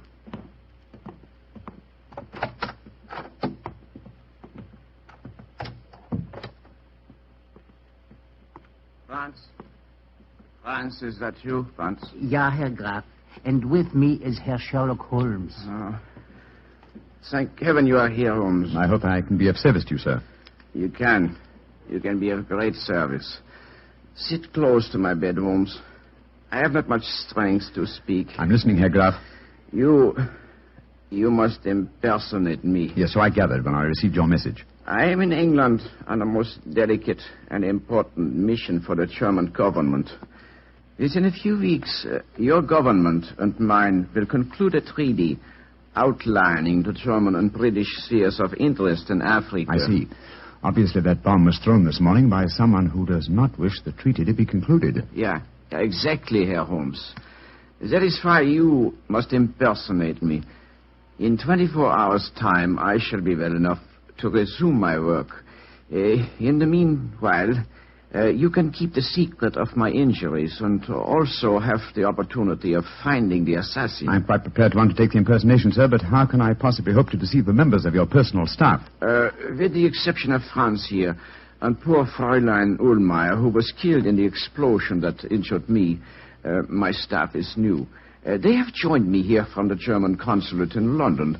They will believe that you are me. Very well, sir. I'll try it. I have heard of your skill in the art of disguises, and also, it seems to me we are not so unlike each other. I was about to comment on that fact myself, sir. Yes, I think that a moustache and side whiskers will work wonders. If I can make the accent reasonably convincing... I will coach you, my friend. Splendid. Help me off with my coat, will you, Franz? Get me towels and a mirror. Jawohl, Herr Holmes. And while I'm applying my makeup, Herr Graf, perhaps you will be so good as to give me the complete circumstances regarding this morning's attempt on your life. If I'm to impersonate you successfully, I must have all the facts at my fingertips.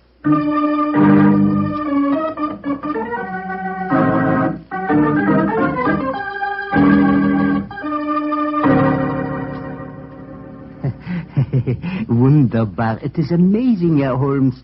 Even I can hardly tell you from my mask. Yes, I think it's the wig that puts the finishing touch to my disguise. How did it look to you, Herr Graf? Colossal. I feel as if I were looking into a mirror. And my accent, you find it reasonably convincing? Oh, yeah. Extremely so. Try it once again, Herr Holmes. Ja, Herr Graf. It gives me the greatest pleasure to do what you ask of me. Prächtig, splendid, Herr Holmes, splendid. A cab is drawn up at the gate. 2 men are getting out. You can see them from the window here. Oh, it's the police, possibly, or... Great Scott! It's Watson and Lestrade. Friends of yours, Herr Holmes? One of them is my close colleague, and the other is a detective inspector from Scotland Yard. Oh, you must keep up the deception, even with your friends. As a matter of fact, my friend's investigations will prove an excellent mask for my own search for the assassin. But, well, this is a delicious situation. I hope they won't recognize me.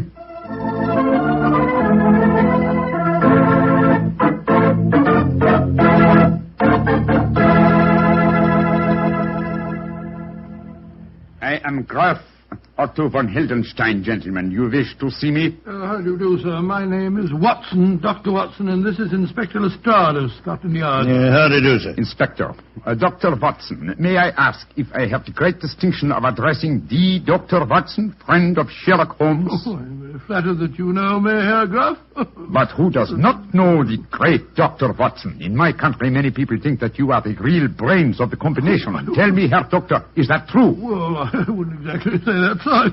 Of course, you have both come here to investigate what occurred this morning. Yes, we have, sir.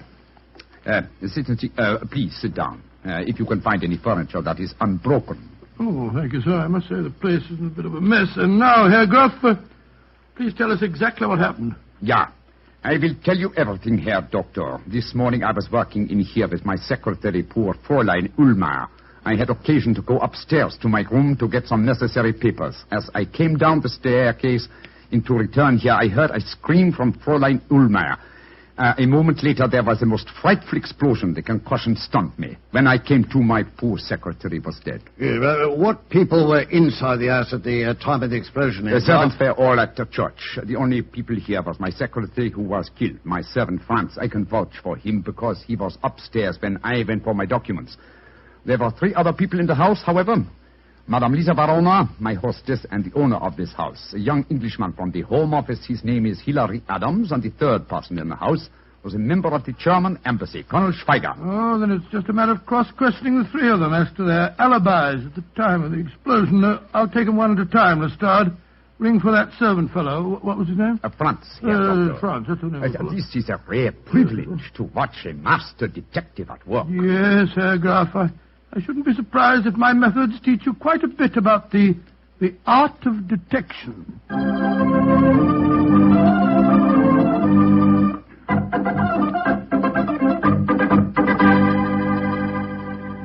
Herr Dr. Watson, this is Colonel Schweiger of the German embassy. Where were you, Colonel Schweiger, when the explosion occurred this morning? I was discussing the military tactics of Clausewitz with one of the guards near the front gates. Yeah, well, what was the name of the guard, sir? Carter. Mr. Arthur Carter. Yeah, I'll check on that. Thank you, Colonel Schweiger. Please ask Madame Lisa Verona to come in with you. Questions, nothing but questions. Leave me alone. I'm sorry, madam. All I want to know is where were you when the explosion occurred this morning? Where was I? In my boudoir, listening to that stupid babblings of the young Englishman, Hilary Adams.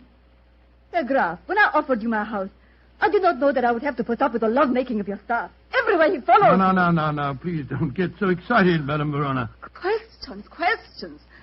Stupid young English puppies making calf eyes at me. My beautiful house blown to pieces and all you do is... Mr. Adams, where were you when the explosion occurred? In Madame Verona's suite. You swear to that? Of course I do. You may ask her. I've already done so, sir. Thank you, Mr. Adams. Thank you. That's all. You may go.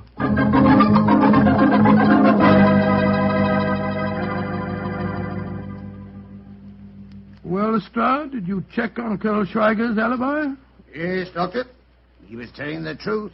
He was talking to the Colonel when the explosion happened. Dear me, Herr Doctor, your examination has not been very successful, has it, sir? Everyone has an alibi. Yes, but the alibis of Madame Verona and the young Englishman, Hilary Adams, depend on each other's words. They might be lying.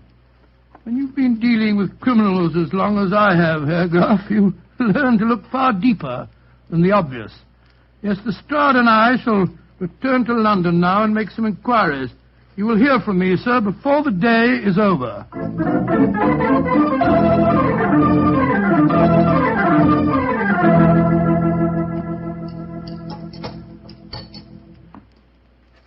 Ah, yes. Well, I'm much obliged to you, Doctor, for a very nice meal. Although we've been talking in circles. Not entirely. Anyway, I have come to one important decision. Oh, and what's that, Doctor? Madame Verona is addicted to the use of drugs. The pupils of her eyes were contracted to pinpoints. It's an invariable indication of drug addiction. Lestrade, you go to Scotland Yard and see what you can find out about her, and I'll go back to my house. You can meet me there later.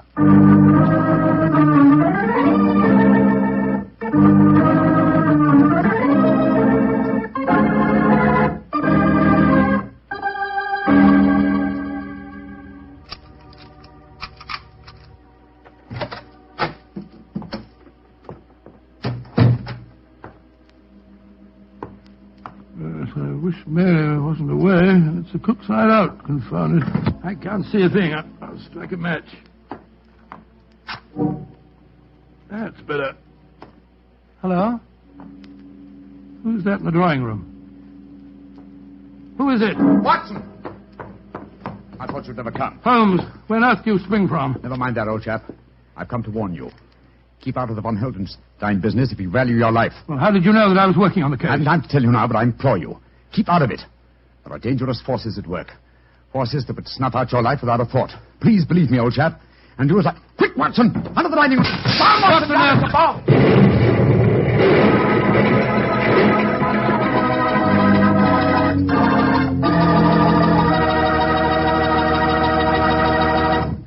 You'll hear the rest of Dr. Watson's story in just a few seconds. All the time I need to remind you that, what with this being National Wine Week, if you want to take a gift to a young lady, why not take her a bottle of Petri California Muscatel? Petri Muscatel is the kind of wine you'd serve a queen. That Petri Muscatel has the flavor of plump, sun-ripened Muscat grapes, and is it ever good? You couldn't ask for a more delicious after-dinner wine, or a more delicious wine to serve when company comes. Remember, it's Muscatel, but the important thing is, it's Petri. Petri Muscatel.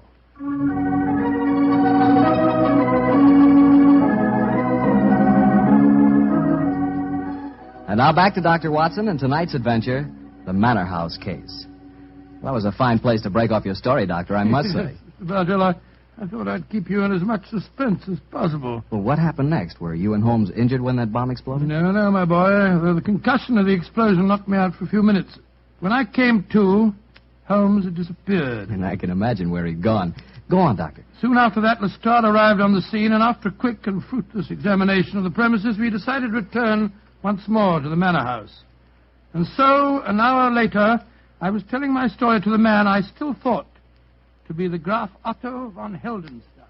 But this is dreadful, Herr Doctor. The bomb might easily have killed you. Oh, I was ready for it, sir. Quick thinking and presence of mind are my stock in trade, you know. When I heard the crash, I flung myself under the dining room table. I'm most distressed that you yourself should be exposed to such danger. Not at all, Herr Graf. As a matter of fact, I exposed myself deliberately to the attack. It's an old army trick, you know, what we call drawing the enemy's fire. Calm now, Doctor. You don't mean to tell us that you expected to have that bomb chucked through the window at you? Of course I did, Lestrade. The assassin knew that I was working on the case. He followed me to London and fell into my trap, just as I intended him to, by showing his hand. Well, I don't see what he's got you, Doctor. I myself must admit I cannot see that you are any nearer to finding the murderer. On the contrary, sir, the case is nearly solved. Well, I don't see how you figure that one out, Doctor. Elementary, my dear Lestrade, elementary. One of the three people under suspicion followed me to my house tonight. The second bomb was thrown at approximately 7 o'clock. Now, it's only a question of finding which one of the three cannot account for his movements at that time. Then we shall know the murderer. You want to cross-examine them again, Doctor? Yes, Lestrade. Bring them in, please. One at a time.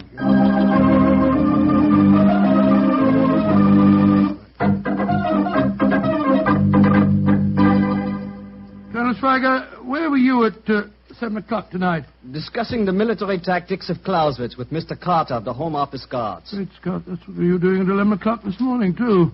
It would take many days of discussion for two students to appreciate all the subtleties of Clausewitz. Yeah, I'll check on that again, Doctor. Thank you, Lestrade. And please ask Madame Verona to come in, will you?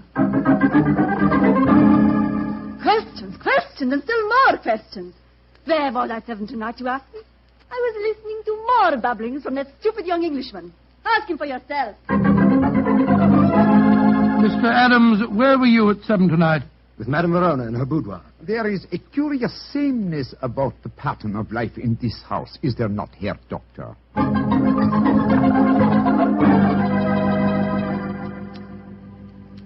Well, I checked on Colonel Schweiger's statement. It was true. He was talking to Carter at 7 o'clock, all right. Well, could the other two account for themselves, Doctor? Oh, once again, they alibied for each other, but this time I begin to doubt them. Oh, why do you say that, Herr Doctor? Oh, I would accept Madame Verona's alibi for young Adams. Obviously, she loathes the boy and wouldn't perjure herself for him. On the other hand, he worships her, and I'm certain that he wouldn't have any scruples about lying to provide an alibi for her. Well, you got a point there, Doctor. Yes, I regard her with great suspicion. Yeah, come in. Yes, Mr. Adams? Dr. Watson, I've been worrying about Madame Verona. I was afraid you wouldn't believe my alibi for her. Indeed? I have another, an unbiased witness who can testify that Madame Verona was in this house at 7 tonight. Come in, Franz. Jawohl, gnädiger Herr. Franz, did you see Madame Verona at 7 tonight? Yeah. I take up 2 glasses of sherry to her. It was a few minutes before 7. Thank you, Franz. Thank you, Mr. Adams. I appreciate your concern. You may go. Seems to me we're still traveling in circles, Doctor. On the contrary, my dear Lestrade, the case is solved. Indeed. You astonish me, Herr Doctor. Who is the guilty party? You'll know in a minute, sir. Lestrade, bring the 3 suspects in here, please. Right, sir. When they are assembled, I will give you the solution to the mystery.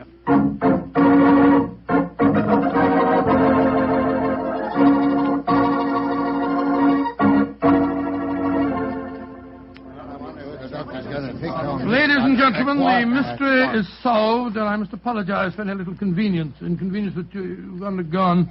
You, Madame Verona, you, Colonel Schweiger, and you, Mr. Adams, have all unshakable alibis. Therefore, the solution's obvious. As my dear friend Sherlock Holmes has often said, eliminate the impossible, and whatever remains, no matter how improbable, is the truth. Therefore, the only person that could have thrown both bombs is you yourself, Graf Otto von Heldenstein. Oh, George, I believe you're right, Doctor. What have you got to say for yourself, sir? That I, too, Herr Doctor, have an unshakable alibi. Oh, what is it? I was with you, Herr Doctor, when the second bomb was thrown. What on earth are you talking about? I was alone, sir. Oh, come now, old fellow, that's not true. Holmes. What? Holmes, how could you? Mr. Holmes. Well, strike me. Don't be angry with me, old chap. Oh, you made a complete fool of me, my dear fellow, not at all. I've never I seen suppose you. you got the real solution to the case, as usual, Mr. Adams? Yes, Lestrade, I have. Well, let's hear it, then. Might as well show me up Oh, to the my dear acid Watson, I'll be, stop huh? berating yourself. You really handled the case very well. You made only one mistake. Huh? May I revise that dictum of mine which you just quoted? Eliminate the possible, and then, if nothing remains, some part of the impossible must be possible. Which part? Colonel Schweiger's alibi was valid. So was Madame Verona's, since it was corroborated by the trusty France. But what does your alibi rest on, Mr. Adams? Madame Verona's told you I was here at 7. Yes, but Madame Verona is addicted to the use of drugs. I'm sure that you spotted that fact, Watson. Yes, well, I did. Your mistake, old chap, was in not drawing the correct conclusion. Mr. Adams' alibi depends on the unsupported word of a drug addict. Now, the use of drugs notoriously destroys, first of all, the sense of time. Any trick such as the resetting of clocks could be worked on her without her noticing. Her word on a time alibi is completely valueless. Then Adams is the man. Fools! Meddlers! Why don't you... He's a murderer and a traitor.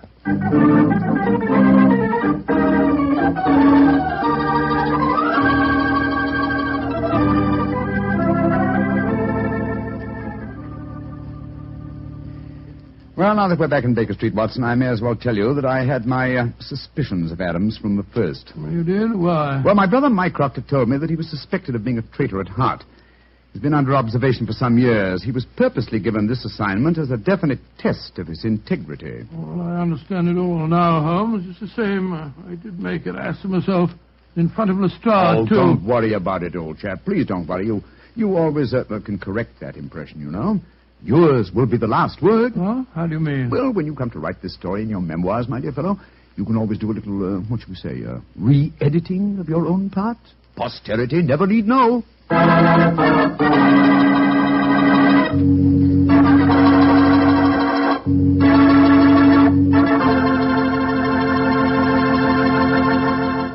Doctor, that was really a swell story. I'm glad you liked it. Sort of made me out of a bit of a fool, though. Oh, nothing of the kind, Doctor. I agree with Holmes. You did a splendid job. Oh, you really think it is? After all, you did line up his suspects for him, didn't you? Well, come to think of it, yes, of course I did. And you did make the point that Madame Verona was a drug addict. Yes, by Jove, so I did. And you did say that Mr. Adams' alibi could be a lie. By Jove, you're right. I did solve that case for Holmes after all. Mr. Bartell, did anyone ever tell you that you're really a very smart young man?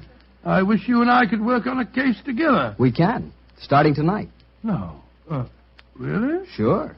In celebration of National Wine Week, I brought you a case of Petri wine. And I suggest we start on it right now with a glass of port. What a fellow. What a wine. Good evening, Doctor. Good evening, Mr. Bartell. You're a bit late. I've been keeping some dinner hot for you. Here, pull up your chair and join me. That's very nice of you. Thanks, Doctor. Are you all set with tonight's story? Yes, my boy. I'm all set, as you call it. As a matter of fact, I was going over my notes on the case just before you arrived. Last week, you hinted that a beautiful girl figured prominently in your adventure. That's quite right, Mr. Bartell. An extremely beautiful girl. In fact, I often used to say to Sherlock Holmes that if I'd been a little younger at the time, I might... Oh, well, you haven't come here to listen to my personal reminiscences. You want to hear the story that I called The Problem of Thor Bridge. That's what you promised us, Doctor. How did it begin? On a windy morning in October... In the 1890s it was. As I was dressing, I observed how the last remaining leaves were being whirled away from the solitary plane tree which graced the yard behind our Baker Street house. I descended to breakfast, prepared to find my companion in depressed spirits, for, like all great artists, he was easily impressed by his surroundings. But, to my surprise, he was in an unusually gay mood. As I entered the room, he looked up at me and, with a smile, my dear fellow. Hope you slept well. Splendidly, thank you, sir. I'm so glad. Well, you're very solicitous this morning. I think you must have got a new case. Am I right? The faculty of deduction is certainly contagious. Yes, I have a new case. After a month of trivialities and stagnation, the wheels revolve once more. Good. Tell me all about it. Well, as yet, there isn't much to tell. Have you ever heard of Neil Gibson? Neil Gibson? Oh, yes, it has something to do with gold mining, isn't he? A great deal to do with it, my dear fellow. In fact, he's considered the greatest mining magnate in the world. About 5 years ago, he bought a large estate in Hampshire. Perhaps you've read of the tragic death of his wife. Oh, yes, of course, I remember the case now. She was murdered by a jealous governess who was in her employ, wasn't she? That point will be decided when the lady in question, Grace Dunbar, I believe her name is, comes up for trial at the forthcoming Winchester Assizes. In any case, it's hard for me to see what I can do for my client at this late date. Your client? Oh, yes, I forgot I hadn't told you. I'm getting into your involved habit of telling a story backwards. Better read this letter. Came this morning. Oh, let's have a look. Dear Mr. Sherlock Holmes, Miss Dunbar is innocent. I can't see the finest woman in the world go to her death without doing everything possible to save her. I shall call on you at 10:30 tomorrow morning to discuss the matter. Yours faithfully, Neil Gibson. Good gracious me. There you have it, Watson. That is the gentleman I await. Do you know anything about his dead wife? Only what I've been reading in the papers. Apparently she was past her prime.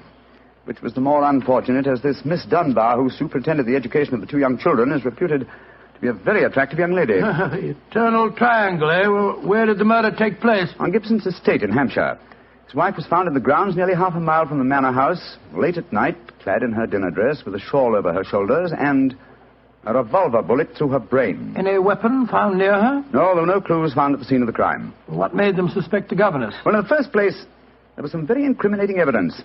A revolver with one discharged chamber, the caliber corresponding with a bullet in the dead woman's head, was found on the floor in Miss Dunbar's wardrobe. Oh, was it? Pretty damaging evidence, Holmes. So the coroner thought. And to make the case even blacker against Miss Dunbar, the dead woman had a note on her making an appointment at that very spot. And the note was signed by the governess. It seems obvious that the girl's guilty, and the motive's clear. Mr. Gibson would be a great catch for a young girl. Love, fortune, power, all dependent on one life. Possibly, Watson, but circumstantial evidence can be very misleading at times. As the gentleman in question, unless I'm very much mistaken, considerably before his time. I can see him from the window here. Formidable-looking fellow. Must be well over 6 foot tall. Judging by the way he's wrenching at that doorbell, he's a man with a violent temper. Mrs. Hudson's opening the door to him now. Meet him on the stairs, will you, old chap? It'll save Mrs. Hudson a journey. Sure. Up here, sir. Thank you, Mr. Hudson. All right. Are you Mr. Sherlock Holmes? No, indeed. I'm his colleague, Dr. Watson. Come along in, won't you? Mr. Neil Gibson, I presume? That's right. So you're the great Sherlock Holmes, huh? The adjective is your own, Mr. Gibson. Sit down, won't you? By the way, you may speak quite freely in front of Dr. Watson. Well, I may as well begin by telling you that money means nothing to me in this case. You can burn it if it's any use to you in lighting the truth. Miss Dunbar is innocent, and it's up to you to prove it. Just name your fee. Mr. Gibson, my professional charges are on a fixed scale. I don't vary them except when I omit them altogether. Very well. I imagine that you've read the newspaper reports of the coroner's inquest? Yes, very thoroughly. I don't see that I can add anything that'll help you. But if there are any questions you'd like to ask, I'll answer them. Well, thank you. First, what were the exact relations between you and Miss Dunbar? I suppose you're within your rights in asking such a question, Mr. Holmes? We will agree to suppose so, shall we? Then I can assure you that my relations with Miss Dunbar were always those of an employer towards a young lady with whom he never conversed or even saw, except in the company of his children. Oh. Rather a busy man, Mr. Gibson, and I've no time or taste for aimless conversation. I wish you good morning. What the devil do you mean by this, Mr. Holmes? My dear sir, the case is difficult enough without your giving me false information. Meaning that I lie, sir? I was trying to express it as delicately as possible, but if you insist on the word, I won't contradict you. Why, you confounded... Don't be noisy, Mr. Gibson. Please don't be noisy. I find that after breakfast, even the smallest argument is unsettling. I suggest that a stroll in the morning air and a little quiet thought will be greatly to your advantage. I suppose I can't make you take the case, but you've done yourself no good this morning, Mr. Holmes. I've broken stronger men than you. No man ever crossed me and was the better for it. Good morning, Mr. Gibson. You've a great deal yet to learn. On myself, Holmes, you were unusually severe with him. I dislike liars, Watson, and I cannot tolerate arrogance, particularly when it's coupled with great wealth. Now, how did you know about his relations with the governor? I didn't. It was pure bluff. Bluff? Well, it certainly worked.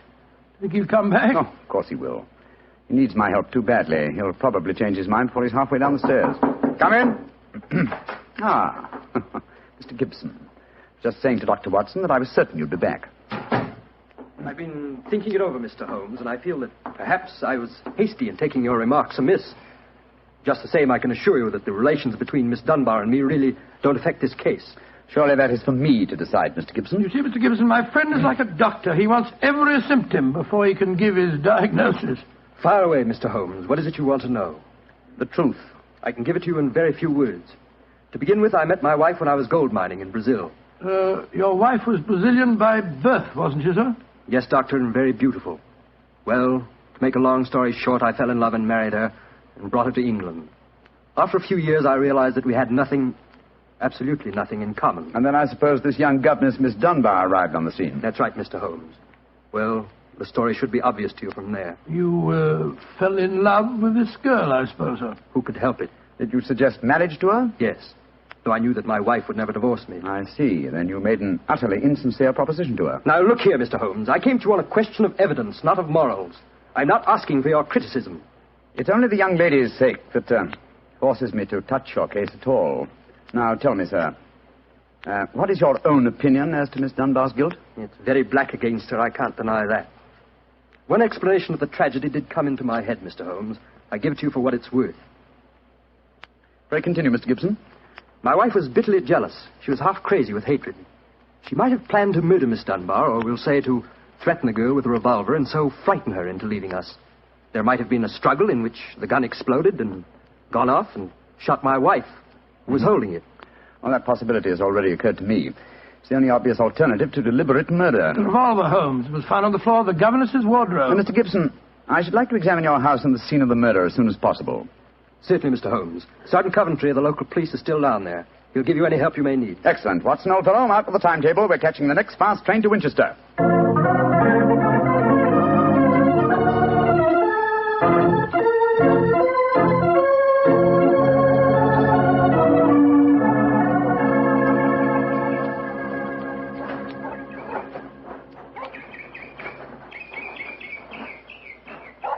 So if I have to have someone else on the case, I'd rather have you, Mr. Holmes.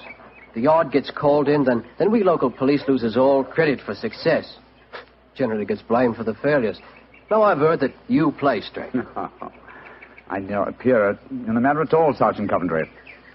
If I can clear it up, I don't ask to even have my name mentioned. Oh, that's handsome of you, I'm sure, and I know your friend Dr. Watson can be trusted, too. Oh, don't worry, my dear fellow. We won't steal any of your thunder. Oh, that's nice and friendly of you, Doctor. Well, come on, gentlemen. I'll walk you down to the bridge. That's where we found Mrs. Gibson's body. It's not far from the house here. Well, I must say, Mr. Gibson has a beautiful estate. It must be 60 or 70 acres. Oh, nearly twice that, Doctor. The woods back of the house there belongs to him, too. Mr. Holmes. Yes, Sergeant? There's a question I'd like to ask you. A question I wouldn't ask anyone else. Then please ask it. Don't you think there might be a case against Mr. Gibson himself, sir? I've been considering that possibility. That there, Miss Dunbar's a bit of all right. If you ask me, he wanted his wife out of the way, and the pistol she was shot with was his pistol, you know. Was that fact proven? Yes, Doctor. It was one of a pair that he had. One of a pair? Where's the other? Well, Mr. Gibson has a lot of firearms. We never quite matched that particular pistol.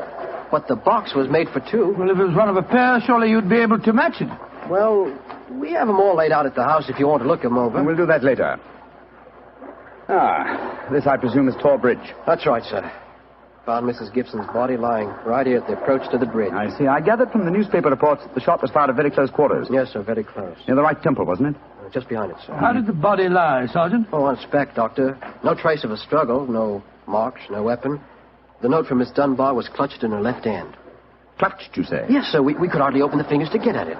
That's of greatest importance. It excludes the idea that anyone could have placed the note there after death in order to furnish a false clue. What did the note say, Sergeant? Little enough, Doctor. It just said, I will be at Thor Bridge at 9 o'clock, and it was signed Grace Dunbar. Did Miss Dunbar admit writing it? Oh, yes, sir. What was her explanation? She wouldn't say nothing. Said she was saving her defense for the trial. Yes, it seems odd that Mrs. Gibson was still clutching that note. Seems perfectly natural to me. Oh, come now, old fellow. Argue the thing out logically. If the letter is genuine, it was certainly received sometime before the tragedy, say an hour or two. Why, then, was the dead woman still clasping it in her left hand? Why should she carry it so carefully? She certainly didn't need to refer to the note at all at the interview. Doesn't it strike you as rather strange? Well, now you put it that way, it does seem a little peculiar. Hello. Did you notice this, Sergeant? Oh, you mean that chip out of that stone on the underside of the parapet of the bridge, sir? Yes, I noticed it. Didn't think nothing of it, though. It's a very large chip. Yes, but it's been done recently. That is how the stonework is white just here. It took some violence to do that. Hand me your cane, Watson, will you? Here you are, Philip. Thanks. Yes. It's a hard knock. And in a curious place, too. But it's 15 feet from where we found the body, Mr. Downs. Yes, Holmes, I don't see how it could have any connection with Mrs. Gibson's murder. Possibly it hasn't. But it's a point worth noting. There were no footprints, you say, Sergeant? None, Mr. Holmes. The ground was as hard as iron. It's been a very dry summer, and we haven't had any rain to speak of this. Pity. Well, Sergeant, I'm much obliged to you, and now I think we'll get back to the house. Right. Cesar will show you where the firearms are, sir. Oh, who is Cesar? Well, funny kind of a bloke. Brazilian he is. Brazilian, eh? Like Mrs. Gibson? Yes, Mr. Holmes. Comes from the same town that she does, as a matter of fact. Something very fishy about him, if you ask me. Now, if you'll excuse me, gentlemen, I'm going to take a little stroll around the grounds. You started me on a new train of thought in this case, Mr. Holmes. Oh, I'm delighted, Sergeant. I'll get back to the house.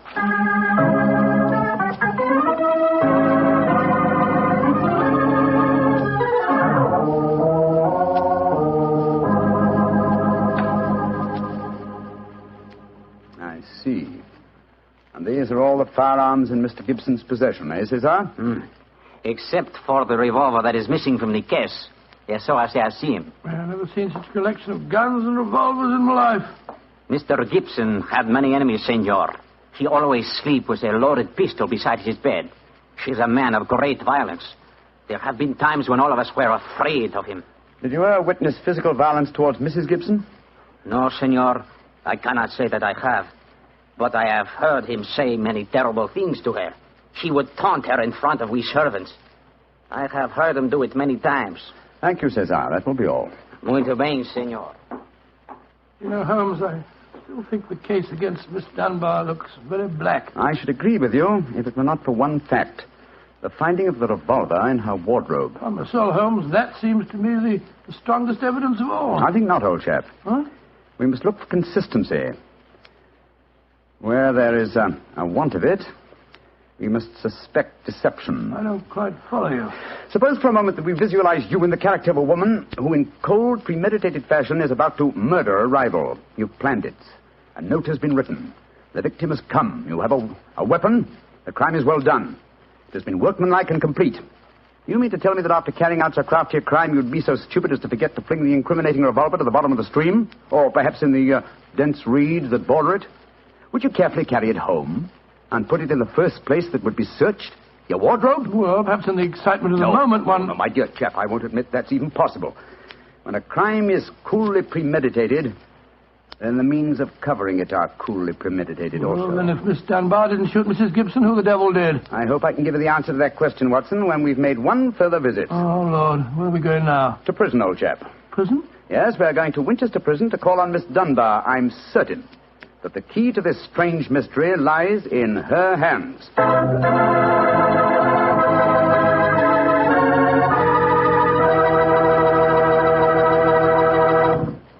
You'll hear the rest of Dr. Watson's story in just a few seconds.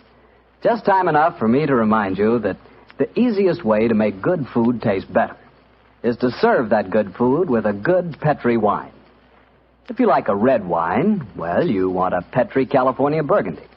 If you'd rather have a white wine, then you want a Petri California Sauterne.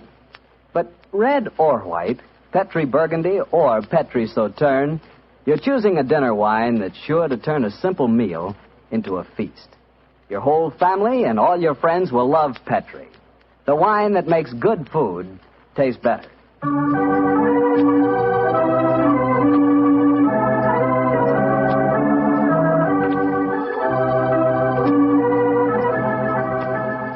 And now back to Dr. Watson and tonight's Sherlock Holmes adventure, The Problem of Tor Bridge.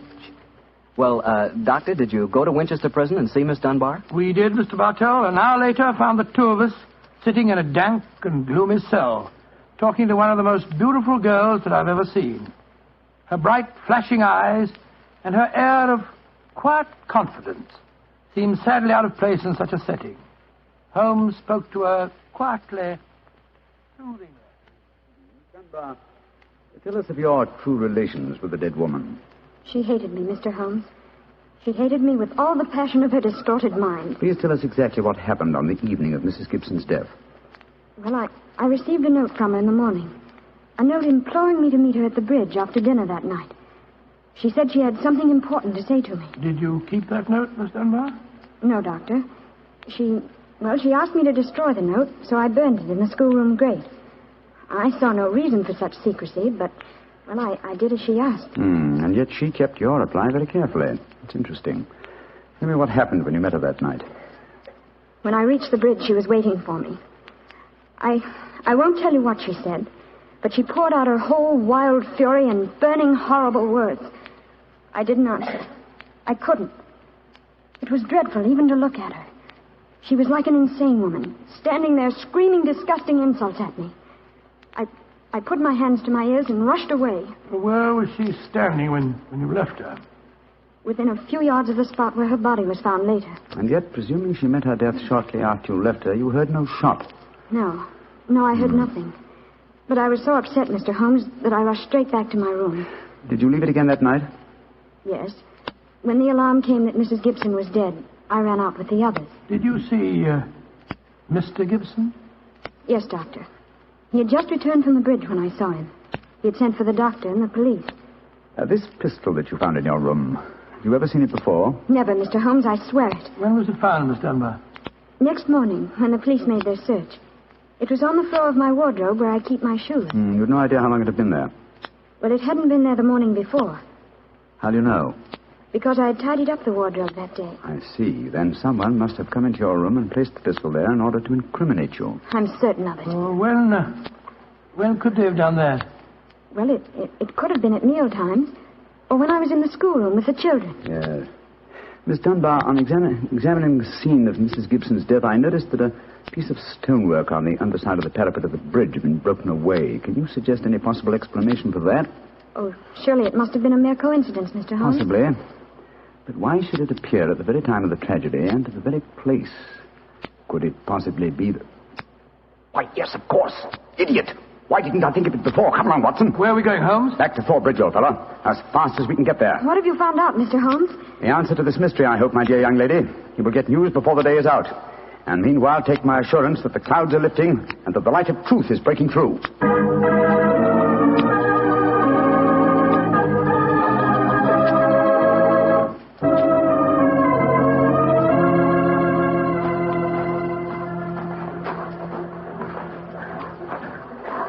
Well, Mr. Holmes, you're soon back here. What have you found out? Sit down a few moments. You got my message? Yes, sir. Here you are. Ball of twine. What you wanted for, I can't imagine. You'll soon see, Sergeant. Watson, I have some recollection that you usually go armed on these excursions of ours. Yes, I'm carrying my revolver. Why? Give it to me, old chap, will you? Thanks. Thank you. I believe your revolver may have a very intimate connection with the mystery we're investigating. You're joking. Now, Watson, I'm very serious. We have a test to make. If the test is successful, Miss Dunbar will be free before nightfall, and the test will depend on the conduct of this revolver of yours. Yes, I'll take the precaution of unloading it.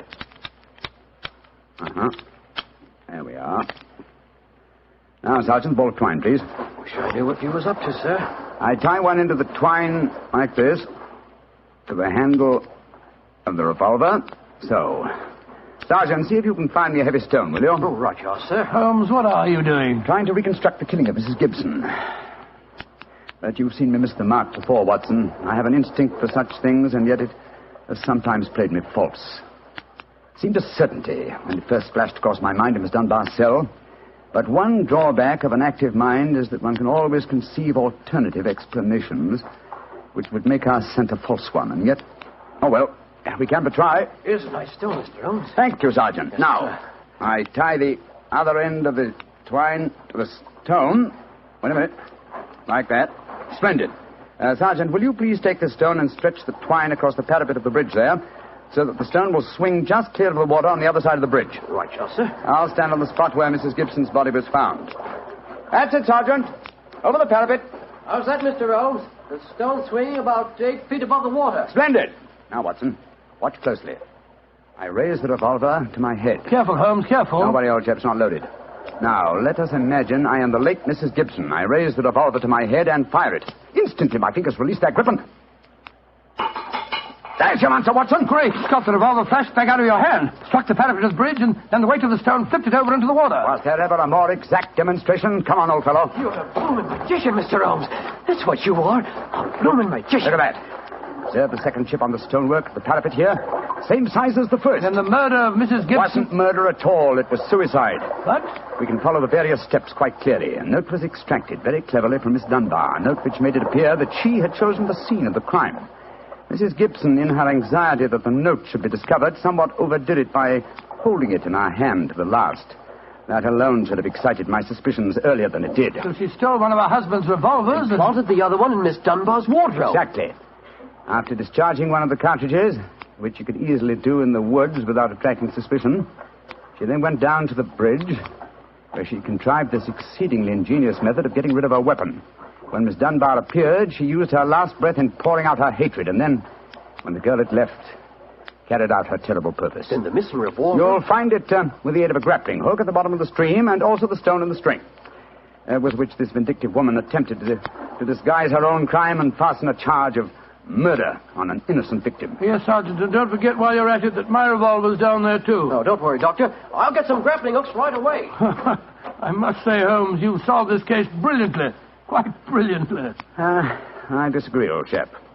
And I fear that you will not improve my reputation by adding the case of the Tor Bridge mystery to your annals. Oh, nonsense, but that's ridiculous. Oh, no, it isn't, old boy. I've been sluggish in my mind, and wanting in that mixture of imagination and reality which is the very basis of my art. I confess that the chip in the stonework was a sufficient clue to suggest the true solution, and I blame myself for not having attained it sooner. Well, Holmes, personally, I agree with the sergeant's opinion of you. Oh? What was that, old fellow? You're a blooming magician, Mr. Holmes. That's what you are, a blooming magician.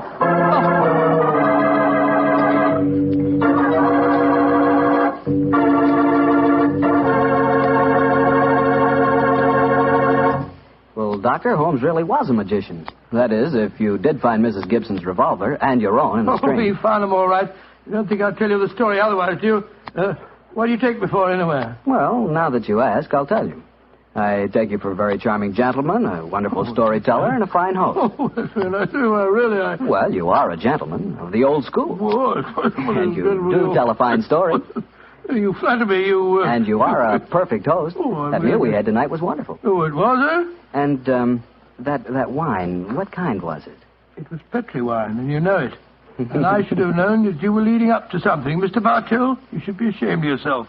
You will do anything to get a chance to talk about Petri wine. Oh, I can't say I blame you. Well, honestly, Doctor, I meant everything I said. But you don't really want me to stop talking about Petri wine, do you? Let's see. No, Mr. Bartell. Don't say let's see if he's expecting us. You know I always expect you at this time on Monday evenings, my boy.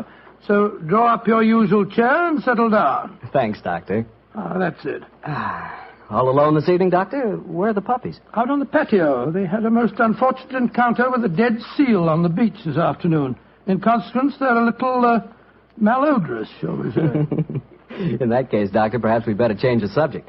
So, suppose I ask you about tonight's new Sherlock Holmes adventure. Well, my boy, as I told you last week, the story took place in the foul alleyways of Limehouse. It was there on a foggy December evening in 1890 that my story began. An old friend and patient of mine, Isa Whitney, had disappeared, and his distraught wife had come to me for help. Knowing the man to be the victim of the shocking habit of taking opium, I suspected that I might find him in one of the vile dens inhabited by the dregs of the waterfront. And so, Mr. Bartell, about 5 o'clock on that December evening, I began my search. After an hour of fruitless wanderings, I found myself in a vile alley called Upper Swandam Lane. I could hear the distant moans of the riverboats as I walked, eyes alert, and hand on the revolver in my coat pocket.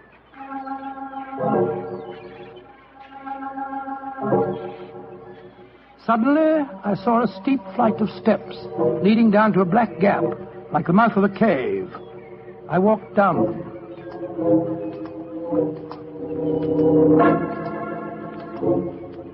The steps were worn hollow in the center by the ceaseless tread of stumbling feet. I reached the bottom. A door faced me, and above it, a flickering oil lamp winked warnings at me. I found the latch and lifted it. The door squeaked open protestingly. And I entered.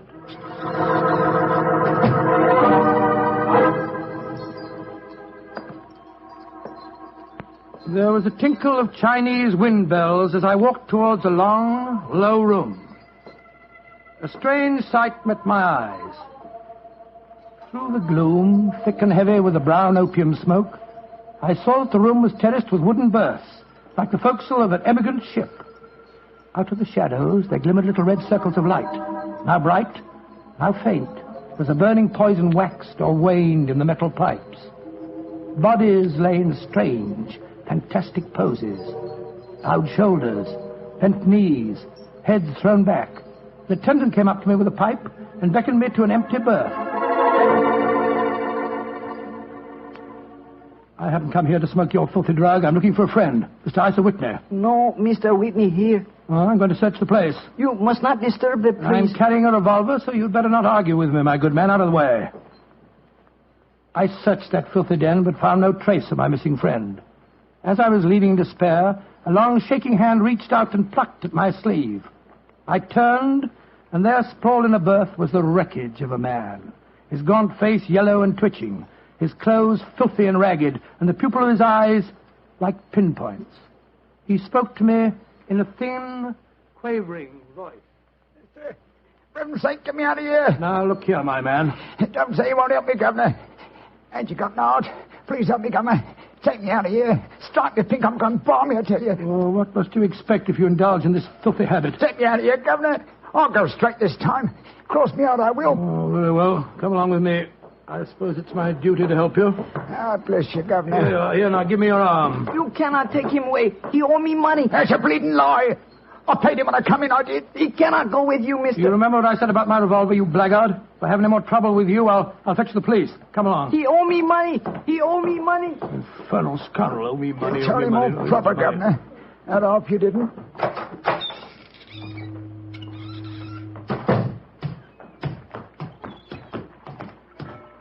Now, look here, my good man. I'll give you a square meal, some advice, and some medical attention. But the rest... Never mind the advice, Watson, but I'll take you up on that square meal.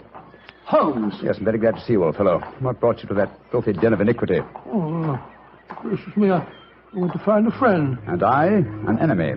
Your disguise is wonderful. It completely fooled me. But I'm afraid the proprietor was beginning to penetrate it. That's why I staged the little rescue scene. Had I been recognized, my life wouldn't have been worth an hour's purchase. Well, how long had you been there? Why were you there? Come on, Holmes. Tell me all about it. With pleasure, old chap. But first, let's find a chop house. I want that square meal you promised me.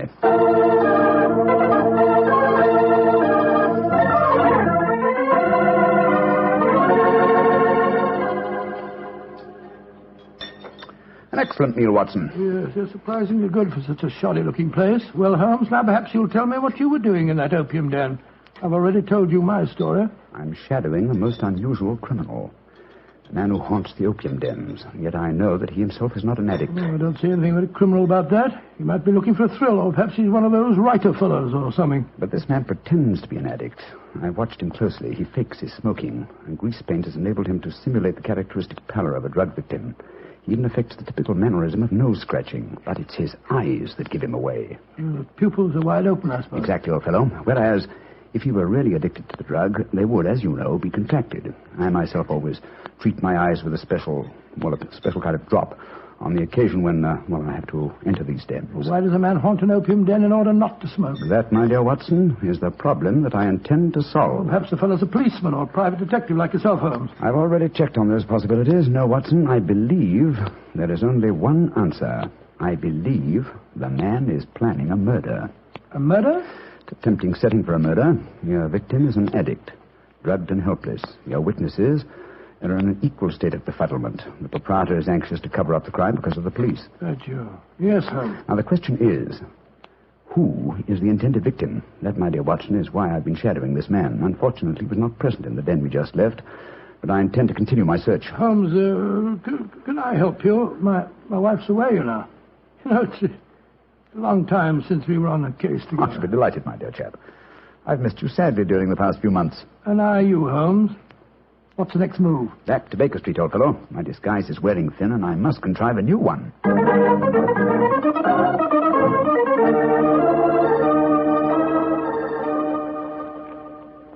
New disguise, eh?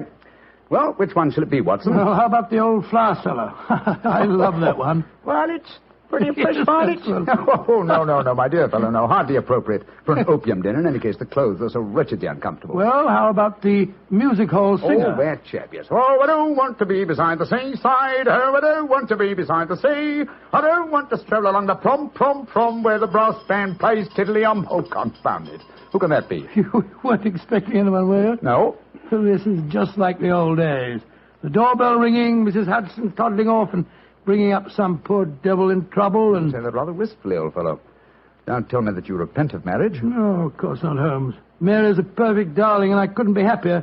Just the same. It is rather fun to be back here again. Come in.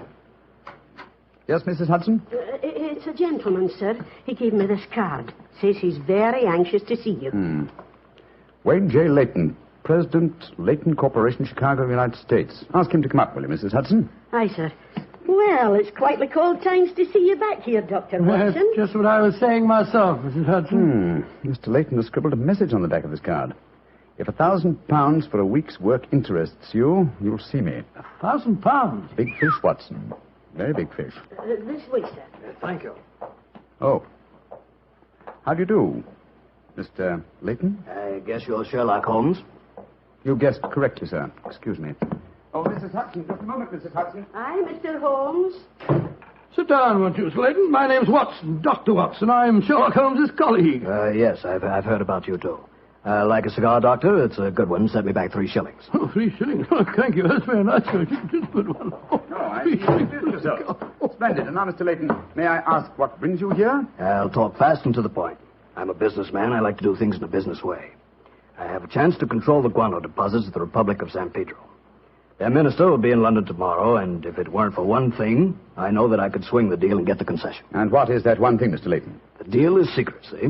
I thought no one knew about it, but when I got here, I found out that my biggest business rival has gotten wind of what's going on. He's an Englishman. I've never met him, but he's right here in London. Now, I'm not going to tell you his name, not until you give me your word that you'll work for me. Just what you wish me to do, Mr. Leyton. Get this rival of mine and keep him out of circulation for a week. I don't care how you do it, and I won't ask. In a week's time, I'll give you the other half of this £500 I brought with me. Oh, good Scott. What kind of Watson, detective give you... Mr. Leyton his hat and gloves. That's it. Thanks, old fellow. Goodbye, sir. What are you doing, throwing me out? I can't think where you gathered the impression that I indulged in kidnapping. Once again, goodbye, sir. And here, sir, you can take back your cigar. Well, if you don't want some easy money, I'll soon find someone else that does. This is the last you'll see of me, Mr. Holmes. Life is full of little consolations. Some people seem to think that money can Watson, the game's afoot. Mr. Leyton is the man I've been seeking. The man who pretends to be an opium smoker. Why in blazes did you let him get away? Here, I'll go after him. No. Don't worry. I've already arranged for that. Oh, how? When I left the room just now to talk to Mrs. Hudson, I was intending to tell her to summon some of my band of street urchins. You know, the Baker Street irregulars. When she informed me that half a dozen of them were in the kitchen at this very moment, partaking of one of her incomparable steak and kidney pies. The rest should be obvious. You left instructions for one of them to shadow Mr. Leyton when he left here. Elementary, my dear Watson. Oh, don't tell me that Leyton back again. No, I think not. I should say that at the moment he's just about to walk out of the front door. No, I think we shall have another visitor. And judging by the commotion, the incoming and the outgoing visitors know each other and are not on the best of terms. Well, it sounds to me as if they're having a fight. Here comes Mrs. Hudson to tell us about it. Come in. Oh, Mr. Holmes, you've got another visitor. So I gathered. Mrs. Hudson, you gave my instructions to one of the boys? I did that, sir. Young Wiggins was going to follow the gentleman. Mrs. Hudson, what was all that commotion about downstairs just now? Oh, it was the two gentlemen shouting at each other. Him that was leaving and the one that was waiting on the doorstep. And who is our new visitor, Mrs. Hudson? Here's his card, sir. Oh, thank you. Linton Chumley, 9 Belgrave Square. Well, ask him to come up, will you, Mrs. Hudson? Very well, Mr. Holmes. Oh, one thing more. Yes, sir. Please instruct another of the Baker Street irregulars to follow this Linton Chumley when he leaves here and report to me. All right, sir.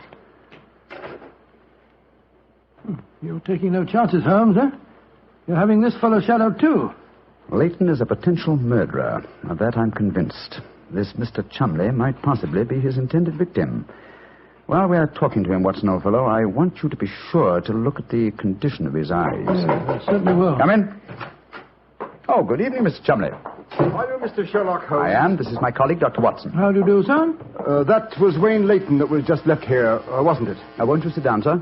Thank you. I don't want to sit down. All right. You needn't answer my question, but I know it was Leyton. I've never met him, but I've seen his picture in the newspapers. Oh, very well, then, sir. It was Wayne Leyton. I know why he came to you. He's trying to have me put out of the way while he closes that deal on the San Pedro and Guana concession. Now, look here, Holmes. You've got to be on my side. Whatever fee he offered you to dispose of me, I'll double it if you'll take care of him for a few days. Oh, dear me, this is becoming monotonous. Watson? The hat and gloves? Thank you, old chap. That's right. Good night, Mr. Chumley. Look here, Holmes. I'll treble his fee. I'll quadruple it. My dear Mr. Chumley, I have accepted no fee from Mr. Leyton. I don't propose to accept one from you. Your hat and gloves, sir? That man is out to kill me, Holmes. Well, if you won't help me, I'll go to the police. That's an excellent idea, Mr. Chumley. Again, good night.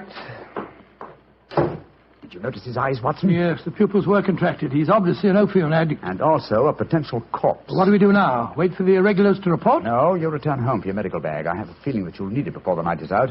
Then come back here. If I've gone before you return, I'll send one of the irregulars to bring you to wherever I may be. Wait until you receive a message from me. On your way, old chap. There's work ahead of us.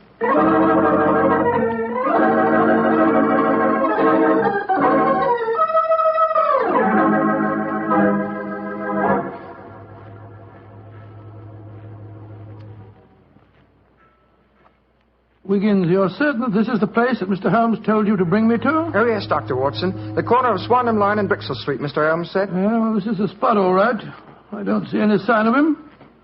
Hello? This old woman coming towards us.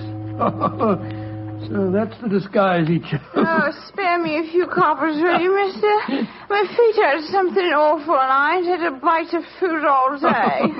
No, you don't, Holmes. You can't fool me this time. As a matter of fact, your makeup isn't very convincing. You hardly look like a woman, and nobody's nose could be quite as red as that. Don't look like a woman, don't I? Your nose is too red, is it? I'll take that. No, steady, look there. Making fun of a poor old woman who's quite a me. I'm sorry, madam. I didn't mean to insult you. Well, matey, she gave you a bit of what for, all right, didn't she? Boxed your ears. No mistake about it. You mind your own business. And anyhow, why aren't you aboard your ship at this time of night? Because I'm not a sailor, Watson. It's Mr. Holmes. Great heavens, Holmes. I wish you wouldn't confuse me like this. I'd never recognized you. My dear Watson, when you're able to recognize me, it will indeed be the beginning of the end. When your eagle eye penetrates my disguise, I shall realize that my retirement is imminent. But enough of this. See that house opposite? You mean the ramshackle place with the broken tiled roof? Yes, I gave the irregulars instructions to let me know at once If our two quarries ever enter the same house at the one time, they're inside there now. And I'm going in after them. Be careful, Holmes. I'd better come along with you. Can't I come too, Mr. No, Holmes? certainly not. We'll keep watch outside. If I need any help, I'll smash one of the windows, and then you can come in after me. Wait here for me. I don't expect I'll be very long. I'll be here, Holmes. Don't worry about me. Just take good care of yourself.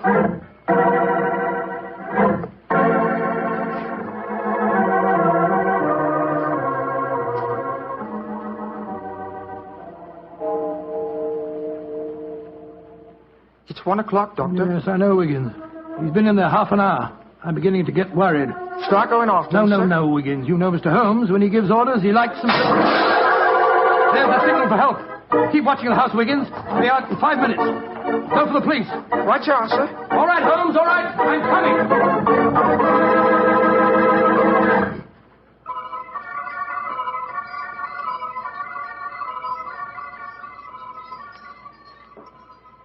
You have searched my house from basement to attic. Why do you not give up? I tell you again, there has been no one here tonight. But my friend came in here half an hour ago. I saw him, and before that, 2 other men are known to have come in here. If that is so, then where are they? 3 men cannot vanish. That's just the point, you scoundrel. Out of the way. I'm going to search this hovel again.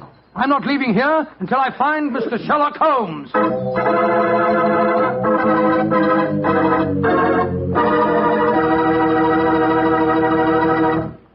You'll hear the rest of Dr. Watson's story in just a second. And if you don't mind, I'll take that second to say just one word to the ladies. And that word is muscatel.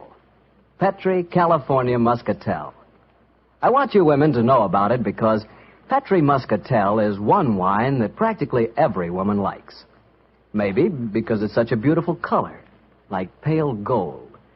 But I guess really because Petri Muscatel brings you the wonderful flavor of luscious, sun-ripened muscat grapes. And that's a flavor. Try Petri Muscatel after dinner, or any time as a change from Petri Port. Remember, if it's a Petri wine, you know it's a good wine.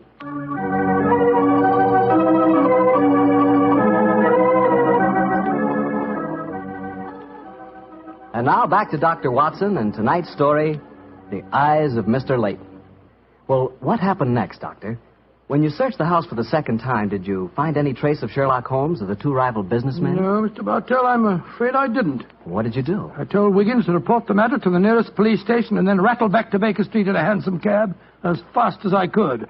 When I arrived at the old familiar doorstep, I wrenched at the bell in a frenzy of anxiety. Finally, the door opened, and there stood Mrs. Hudson. Dr. Watson, what is it, sir? Why, you're as white as a ghost. Mr. Holmes, is he here? Aye, sir, came in half an hour ago. He was dressed as a sailor and was half carrying some drunken friend of his. Oh, thank heavens he's safe. I'll go up. All right, sir.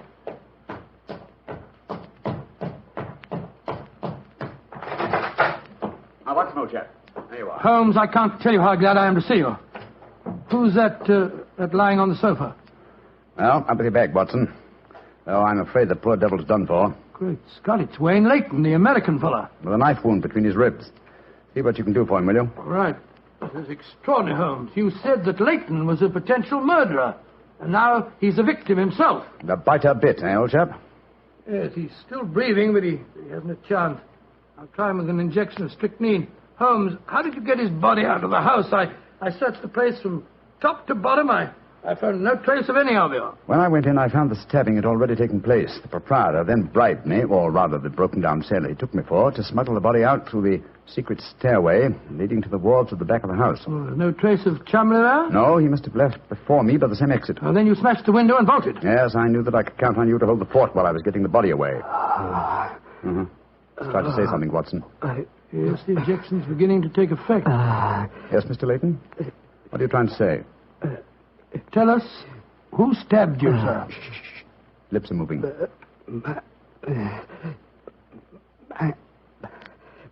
Mandalay.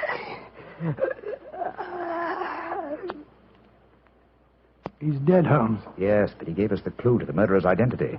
How? In the word he mumbled just before he died. It sounded to me as if he said Mandalay. Precisely, old fellow.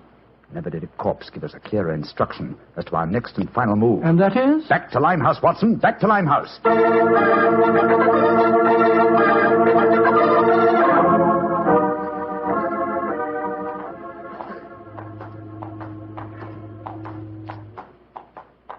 here we are. This must be the place. What's this? Another opium den? Yes, I knew that since Chumley refrained from smoking earlier on in the night, in order to keep his faculties alert for murder, that an enormous reaction would set in. He'd have to find a den at once, and beyond question a different one from that in which the murder was committed. But how do you know that he's inside here? Well, just before you returned to Baker Street tonight, I had a message from one of my regulars. He tracked him here after he escaped from the scene of the stabbing. That was a couple of hours ago. He might have slipped away again. No, Watson, tonight he came to drown his senses with a wretched drug. He'll be here. Come on.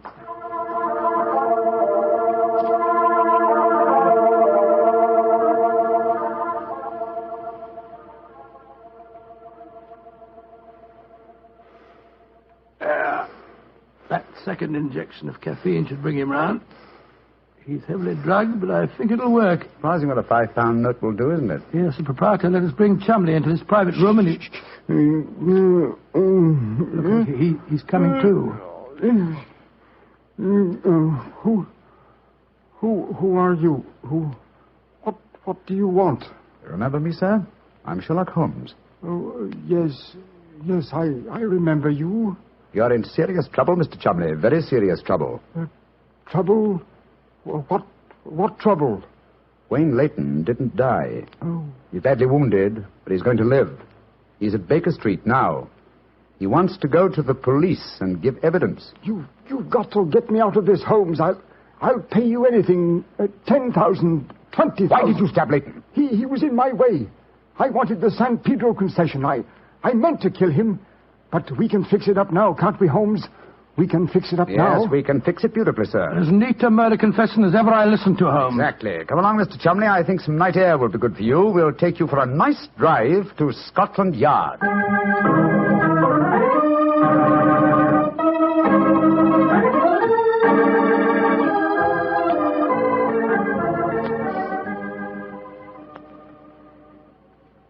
I brought you some kippers, gentlemen. You've both been up all night, and I'm sure you can do it. It's very thoughtful of you, Mrs. Hudson. Yes, indeed it is.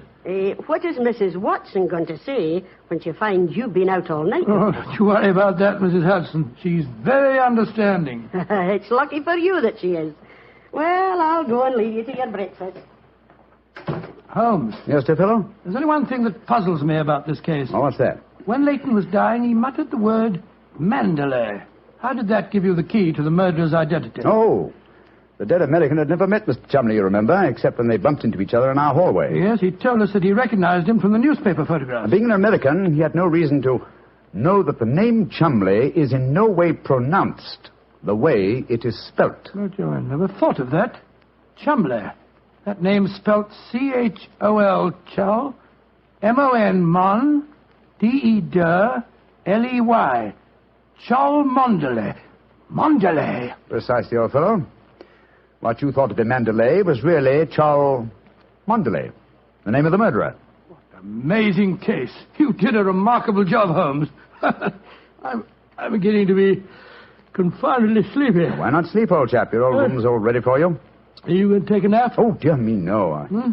I have much too busy a day ahead of me. Let me look at my engagement book. Baxter Square murder. I put the police on the track. The Duchess of Ferrers. I've got her material. The princess who was about to run away from home. Good gracious me, let her run. The Pope's cameos. Ah, yes. His Holiness must not be kept waiting. Can I help you again, Holmes? Mary doesn't return until tomorrow. Well, I thought you were sleepy, old fellow. Sleepy rubbish. I never felt more wide awake in my life.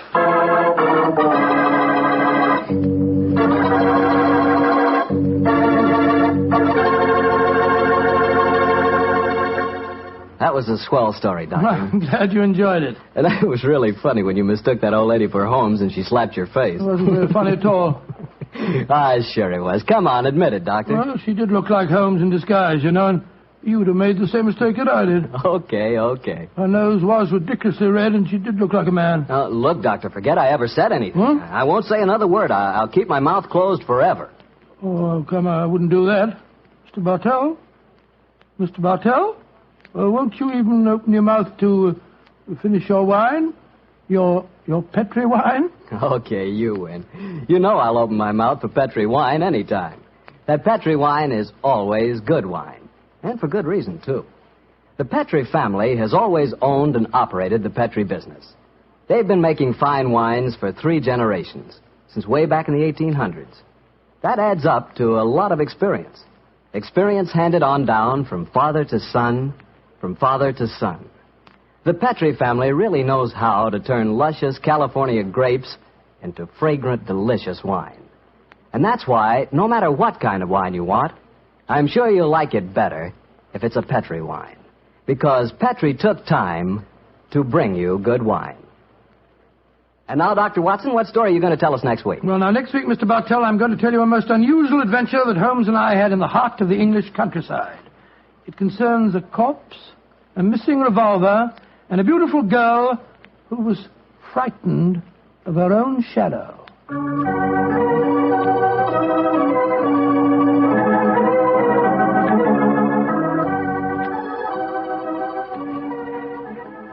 And now let's look in on our old friend, Dr. Watson. Doctor? I'm out here on the patio, Mr. Bartell. Come out and join me. Quiet, Winnie. Quiet. Down, Monty. I see the welcoming committee's here. Yes, little scoundrels. They begin to think they own this patio. Scoop them off the chair, Mr. Bartell, and settle yourself down. All right, off you go, boy. Off you go. Go on, off you go. That's it, my boy. As a matter of fact, it's rather appropriate that the puppies should be here tonight. As in the story that I'm going to tell you, a dog played a most prominent part. A dog? What kind of a dog, Doctor? Now, my boy, don't get me anticipating my story. For once, I'm going to start at the beginning. Which was? On a summer morning in 1890, not long after my marriage. I'd gone back to my private practice, you know, and Sherlock Holmes was living alone in our old Baker Street rooms. You still saw him, I suppose. Indeed I did, Mr. Bartell. In fact, occasionally I even persuaded him to forego his Bohemian habits so far as to visit my wife and me. But to get back to my story, I'd been exceptionally busy that summer. In consequence, was feeling rather, shall we say, nervy and run down. So much so that Mary, Mrs. Watson, persuaded me to take a fortnight's holiday. We went down to the charming little village of Taplow on the lower reaches of the River Thames.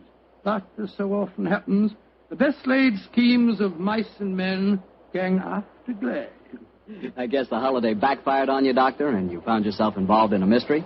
Maybe a mystery calling for the aid of your old friend Sherlock Holmes? Quite correct, Mr. Bartell. We'd only been down there a couple of days when the trouble began. In fact, the whole thing became so involved that I thought the best thing to do was to put the whole strange story in a letter to Sherlock Holmes.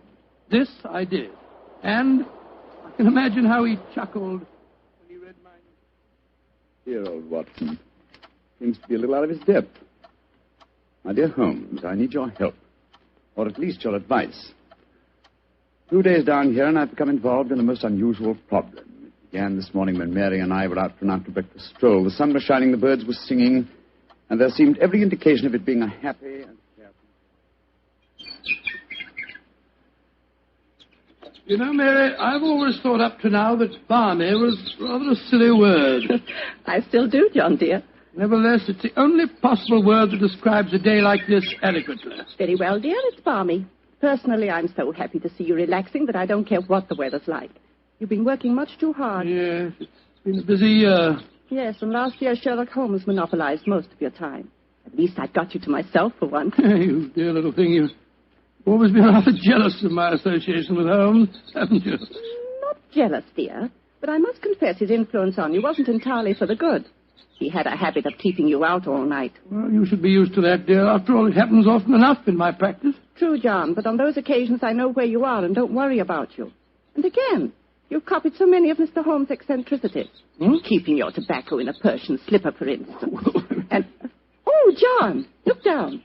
Look, do you see that woman walking across the field towards us? Yes, what's the matter? Do you know her? I'm not sure, but I think it's Ellen Warburton. I believe she does live somewhere near here. And who is Ellen Warburton? An old friend of mine. She's frightfully clever and advanced. She's interested in women's suffrage and all sorts of things. Oh, sounds dreadful. Imagine giving women the right to vote. Their places in the home. It is Ellen. Ellen Warburton. Oh, how are you? Mary Watson.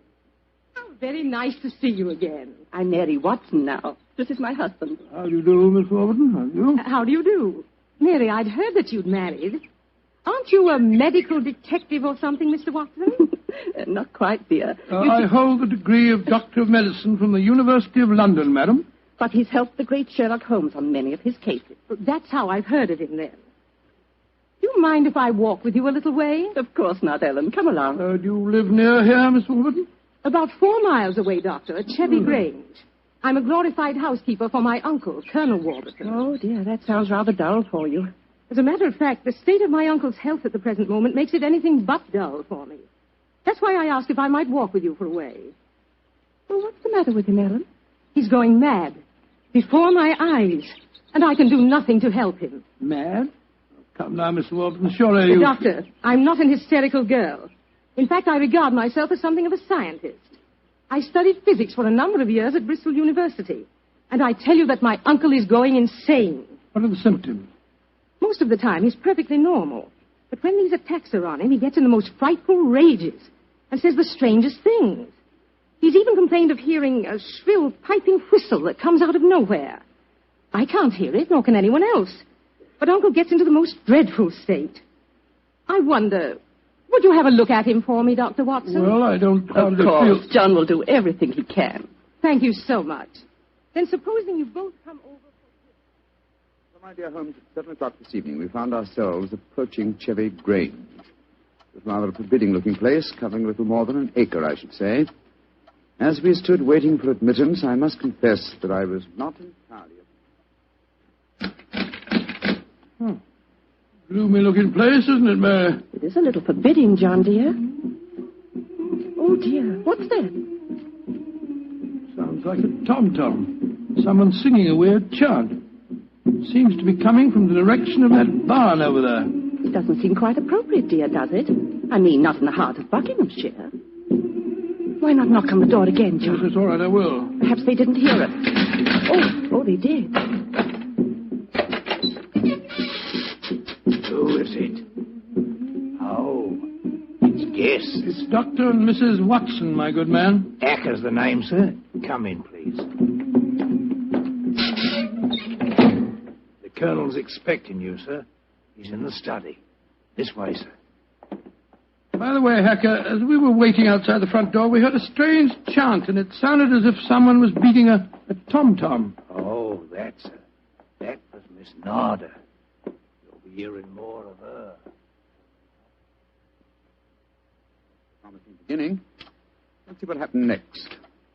This very unpleasant fellow Hacker showed us into the study where we met Colonel Warburton. First, it was hard to believe that he was a sick man. He looked well enough, and his conversation was sprightly. Spent most of his army life in Africa as military governor in a Zulu district. The African spears and other trophies that lined his study walls bore mute evidence to his past life. He encouraged me to tell him some of my own army experiences.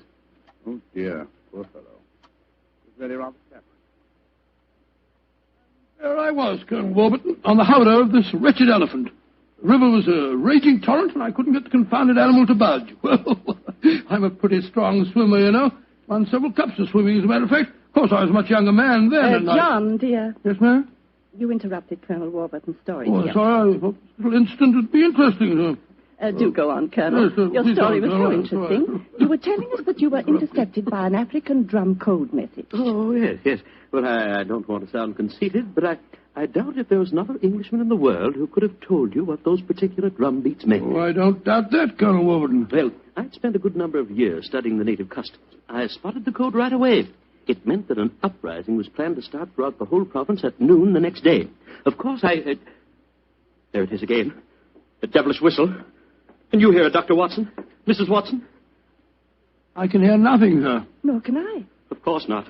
No one can hear it but me. Now, Colonel Warburton, don't get so excited, it's sir. Black magic, that's what it is. Oh, really, sir, black you magic. must realize that the powers of jungle witchcraft are completely unknown in this country, Dr. Watson. But I know of them, and I can think of many people who might wish to employ them against me. Come in. Oh, it's you, Nada. Great Scott, she's very beautiful. Nada, I want you to meet some friends of Ellen's. Dr. and Mrs. Watson. I am very pleased to meet both of you. How do you do? How do you do, Miss Nada? Nada's father was a Chaga jeweler, one of the greatest Zulu chieftains I ever had the privilege of knowing. He did me the rare honor to swear blood brotherhood. So when the missionary sent Nada to England to complete her education, I insisted that she spend her first few months here under my wing. Listen. What is it, Colonel? That whistle again. For heaven's sake, say that you heard it this time. Please say that you did. I didn't hear a thing, sir. Well, I did, and I know where that sound came from. Now, put down that spear at once, will you, Colonel Warburton? The devils are trying to kill me. I'll kill them first. No, don't throw it, sir. Don't throw it. Someone's opening the door. Uncle! It's Ellen. Great Scott. The spear missed her by an inch. Uncle, what is it? Whistle. I heard it again, Ellen. And I'm going to find where it came from. Poor Uncle. Of course, you heard no sound. Nothing, Ellen. What can we do to help him, Dr. Watson? Well, it's hard to say, Miss Warburton. I'm not sure that medical help's what she needs. He seems perfectly sane and lucid, except for these strange outbursts. But we must do something. I propose to, madam. As soon as I get back to the inn, I think I'll write to my old friend Sherlock Holmes and ask his advice. There's the problem. I can't feel that the man should be committed to an asylum, and yet, obviously, when these attacks are on him, he's as mad as a hatter. Well, fascinating problem, and one that calls for speedy action. I think a telegram to my friend Watson might help to clarify some aspects of the case. Yes. Let's see. Dr. John H. Watson, Red Lion Inn, Taplow, Bucks. I suggest that you ascertain one important fact. Does the Warburton household have a dog? Crispy. Telegraph reply. Holmes. Oh, my soul, Mary. That's a cryptic answer to my letter. Yes, dear, it is. I'm afraid Ellen will be disappointed. He's coming over to join us for lunch to see if you have any news. What on earth can dogs have to do with the case? I can't possibly... Here's Helen now. Good morning, Ellen. Hello, Mary. Good morning, Doctor. Good morning. I suppose it's too early to have received any reply from Mr. Holmes. Well, as a matter of fact, I just got this telegram from him. You can read it if you like. I can't see it makes much sense, myself. But that's extraordinary. I did have a little dog. He was killed a week ago. But it didn't occur to me to tell you about it yesterday. Well, that's amazing. How could Mr. Holmes have known about it? It's very little that Holmes doesn't know, my dear. How was your dog killed, Miss Warburton? I found him in the grounds with his head smashed in by a stone. Oh, how dreadful. Who do you think did it? It might have been a poacher. And then again, it might have been... Your uncle? It's possible. When he's in those rages, I don't think he knows what he's doing. That's very important. I think I shall go and send Holmes a telegram at once. Don't wait lunch for me.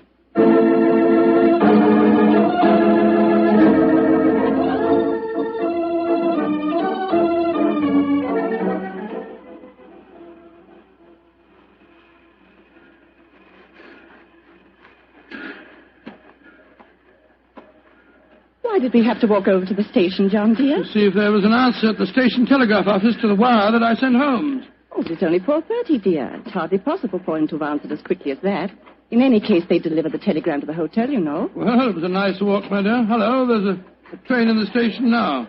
I wonder where it's from. Why don't you ask that porter, dear? It's not a bad idea. Porter, what train is this? Oh, it's the London train, sir. Right on time. Next stop, ready? Not many people getting off, where are there? Great Scott!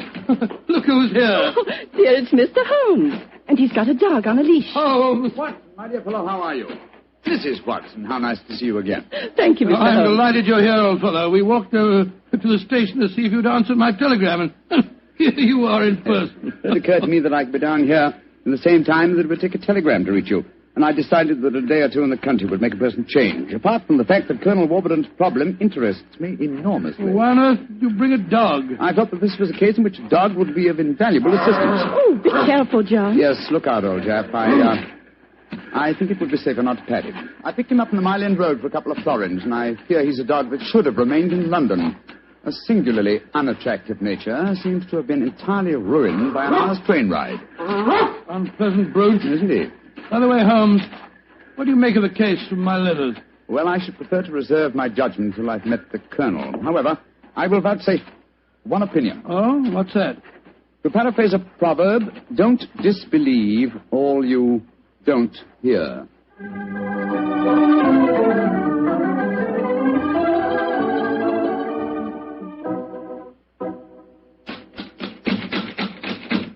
I can't think why someone doesn't answer. They can't all be out. Well, while we're waiting, I think I'll tie the dog up to this tree here. I don't want my arrival to cause too much commotion. Quiet! Quiet! Don't you think perhaps we could try the door, John? Yes, certainly. Good idea. Hello. It's unlocked. Then let's go in, old fellow. Let's go in.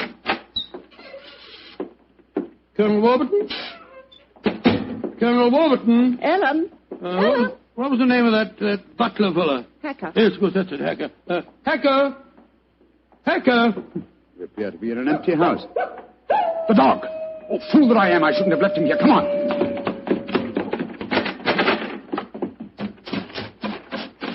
Ah. We're too late. Oh, the poor dog. He's been killed. Yes, poor brute. Stabbed to death by one of the Colonel's spears. That proves it, Holmes. The man is mad. I think not, Watson. I think it proves that Colonel Warburton is a great deal more sane than some of the members of his household.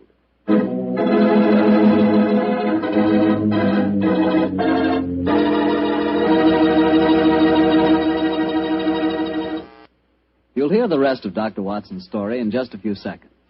Time for me to remind you that there's one secret every smart woman knows. Simply, good wine makes good food taste better. And by good wine, naturally, I mean Petri wine. Try a Petri wine with your dinner. If you want a wonderful red wine, try Petri California Burgundy. If you want a perfect white wine, try Petri California Sauterne. In fact, try them both. You'll agree, I'm sure, that next to your good cooking, nothing can do more for a meal than a glass of good wine. A glass of Petri wine.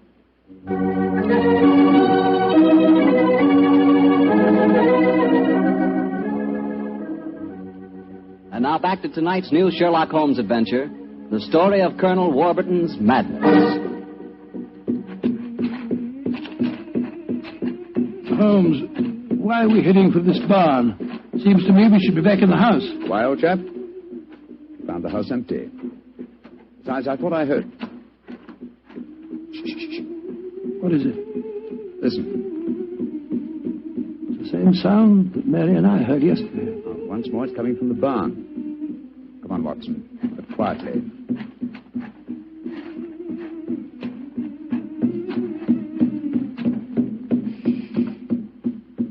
We can see through this window here. It's that Zulu girl, Nada. She's beating a drum and chanting. Who's the man with her? It's Colonel Warburton. No, it isn't. It's that servant fellow, Hacker. What in thunder's he doing here? Apparently assisting Miss Nada in some of her African mysticism. It's black magic they're dabbling with, just as the Colonel said. Let's go in and catch them red-handed. No. Stay quiet. We'll talk to them soon enough. The moment I feel it's much more urgent that we find Colonel Warburton. Come on.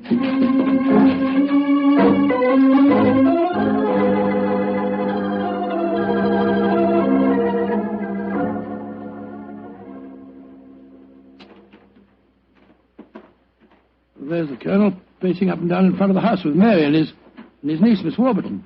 We shouldn't have left the women alone with him, you know. The man's dangerous. I don't think the women have been in any danger, Watson. John, dear, where have you been? Oh, well, Holmes and I decided we'd take a little walk. It proved very interesting.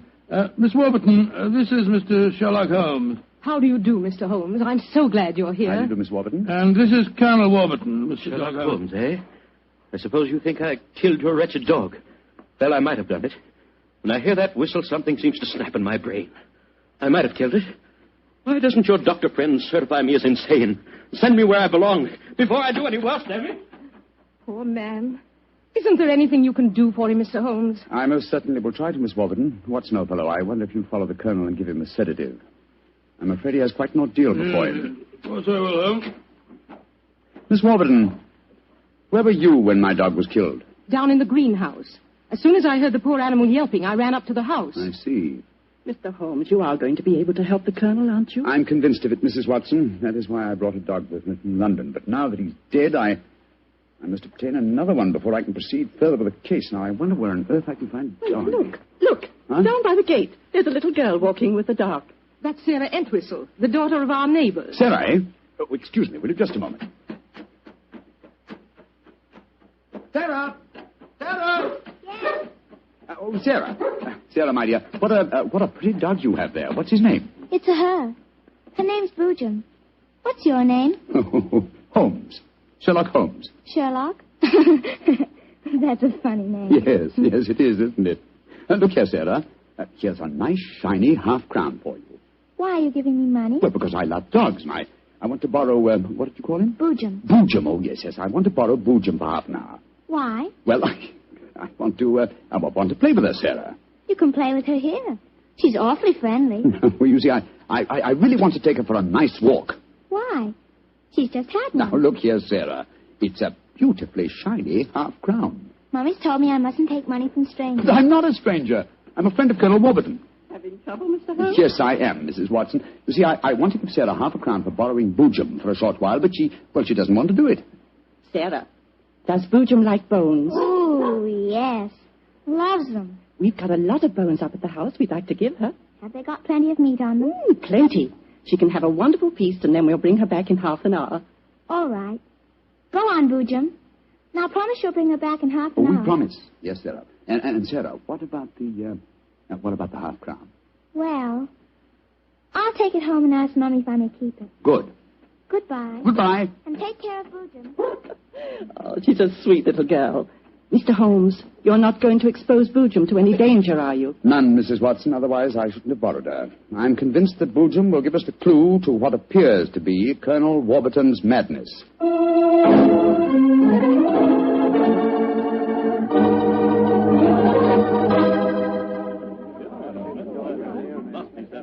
Now, let me see. We're all here. Miss Warburton, the Colonel, Miss Nada, Hacker, and the dog Boojum. Yes. Now, ladies and gentlemen, I propose to conduct an experiment. Before I conduct it, I should like to point out the chronology of the events in this case. First, Miss Nada arrived here. Mr. Holmes, you're not suggesting Please let me finish, Miss Nada. First, Miss Nada arrived here. Second, the Colonel first heard the mysterious whistle. Third, your dog was killed, Miss Warburton. Fourth, the whistling set in dead earnest. The Colonel Warburton and Miss Warburton. Doesn't that pattern suggest anything to you? No, I can't say that it does, Mr. Holmes. I don't see what you're driving at. Nor do I, Holmes. We should be more explicit. Very well, then I will. I shall now conduct my experiment. I want you all to watch Colonel Warburton and the dog Boojum. Excuse me while I turn my back. Now. There it is again. That whistle. The dog heard it, too. Great Scott, Holmes. What does it mean? It means that this wooden whistle in my hand is the answer to the mystery. The sound made by this cunningly designed instrument is above the normal range of pitch. You see, the Colonel has hypersensitive ears. So the dog heard it. Perhaps I should have said the normal human range of pitch. Didn't you suppose someone has deliberately been trying to drive the Colonel mad? Of course, Mary. That's why the dogs were murdered. Whoever it was knew that a dog would give the game away. And it's not hard to guess who that someone is. Nada, this started when you came here. Is this your gratitude for the Colonel's kindness to you? Endangering his sanity with your evil black magic? That is not true. One moment, please, Miss Warburton. Miss Nada. Yes, Mr. Holmes. Dr. Watson and I watched you in the barn some 3/4 of an hour ago with Hacker. Were you engaged in practicing any form of black magic? No. I was praying to my old gods to save the Colonel's sanity. What were you doing there, Hacker? Don't tell me you were praying to old gods, too. I used to be a chapel-going man, sir, but I don't know. No harm in trying something new, I always say. In any case, why should Miss Nada wish to persecute the Colonel? It might be for some tribal revenge. Oh, but that's ridiculous, Alan. Her father and I were sworn blood brothers. Exactly, sir. No, it should be obvious. Who had a motive for making the Colonel appear mad?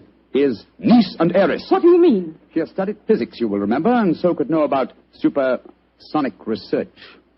Possibly she was afraid the Colonel might leave his estate to Miss Nada, and so wished him to appear insane and thereby invalidate a new will. What? In any case, I found this whistle in a drawer in your room, Miss Warburton.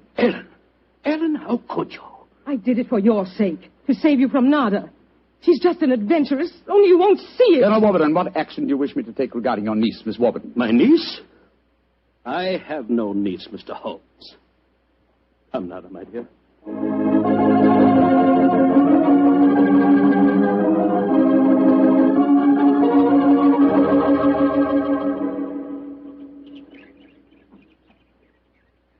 Oh, what an amazing case, Holmes.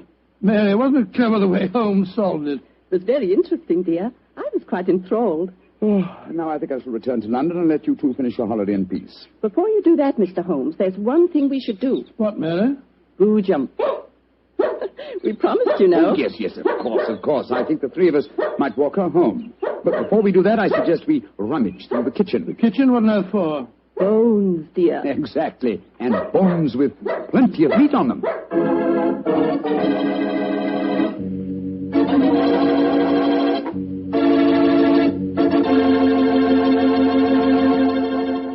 Say, Doctor, that was a swell story. And look, you mean there really is a whistle that only dogs can hear? I thought you'd ask me that question, so I've got one of those whistles to show you. There. Well, there's nothing unusual about it.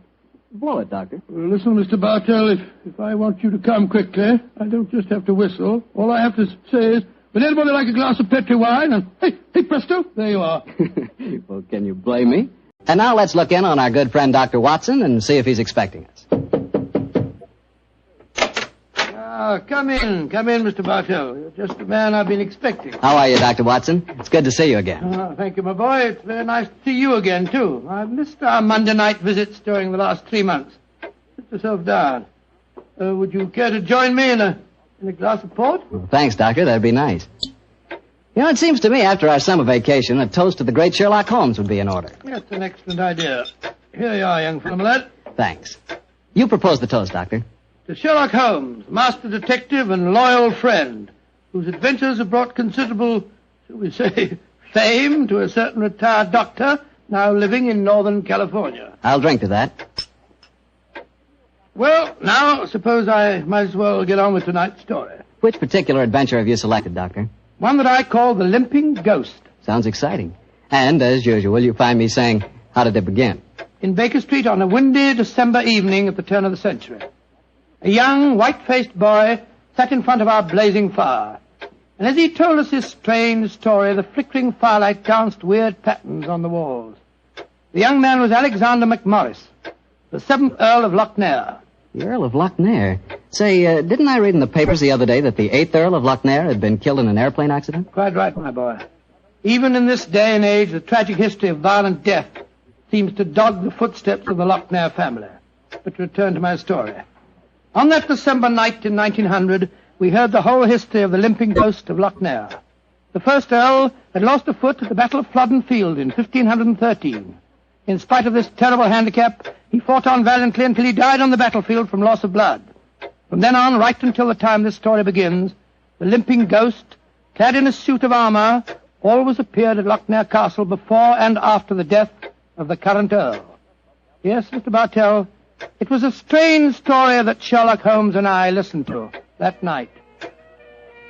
A story of death and horror over the centuries, punctuated by the limping clank of ghostly armor.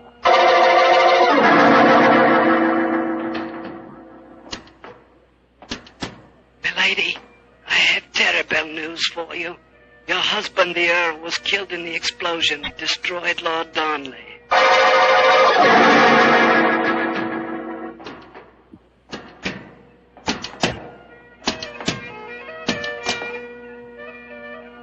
Milady, the Guy Fawkes plan to blow up the Houses of Parliament has failed.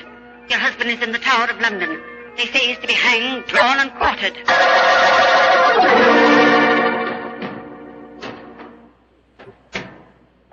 Madam, I regret to inform you that your husband, on my instructions, has been arrested for murder.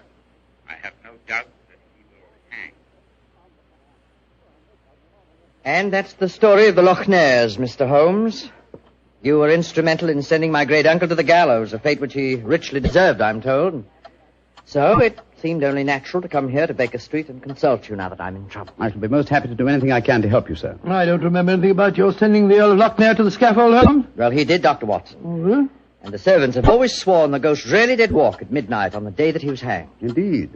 Now, sir, I suggest that you tell us what problem brought you here. The ghost is walking again, Mr. Holmes. You know what that means. According to the legend, that the present Earl will die. Exactly.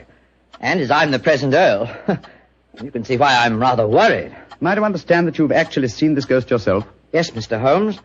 The night before last, Betty, well, that is, Miss Noel and I were sitting in the dining hall in front of the fire when we heard a strange sound up in the musicians' gallery.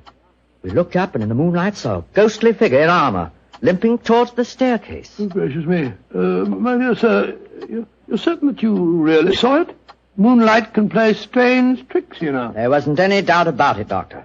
We both saw and heard it. What did you do? I started to go towards the stairs, but as I did so, Betty screamed and then tumbled to the floor in a heap. Fainted, I suppose. Yes.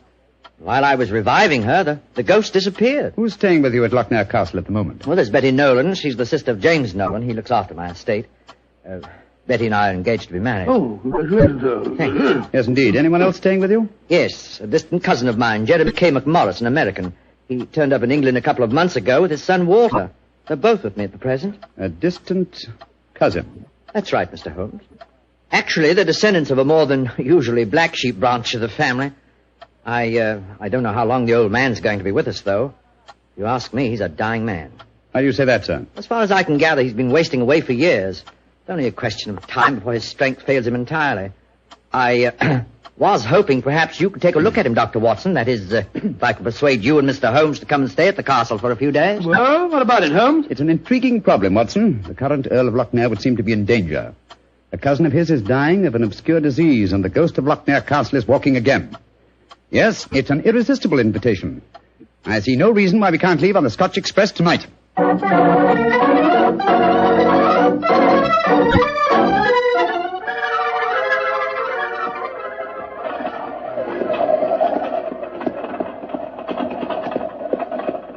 It's been quite a heavy fall of snow here in your absence, young man. Quite so, and judging from the colour of the sky, there's more to come. Very angry looking. Oh, now, as we round this bend, you'll be able to see the castle. Ah, yes. There you are, gentlemen. Magnificent. Yes, it's a fine place, all right, Doctor, though it cost me a great deal in upkeep. As a matter of fact, I only have one wing open. It's always been something of a problem to get servants to come and live here. See, the local villagers have a great respect for the Lochnair ghost, you know. What servants do you have at the castle at present? Well, cook housekeeper, Mrs. McClintock, fine old lady who's been with me for 6 years now. And then there's old Tammas. He served my family for as long as I can remember. As a matter of fact, there he is now. Hello, Tammas. I'm glad to see you back, my lord, and that's a fact. Oh, thank you, Tammas. Oh, these gentlemen are Mr. Sherlock Holmes, Dr. Watson. Good day to you, gentlemen. How do you do? Good day, Thomas. Good day.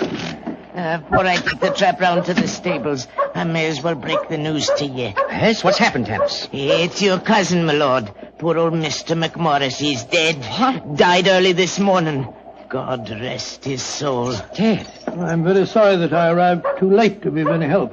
Well, thank you for telling me, Tammas. Oh, you may take the trap round now. Aye, sir. I'll bring the baggage up later. So he's dead. Well, I can't say it's unexpected, but it is a shock, nevertheless. I'm sure that it must be, particularly as you yourself told us you saw the ghost of Lochnair the night before last. In which case, Watson, I think we may reasonably expect another visitation. Perhaps before the night is over. Shall we go in?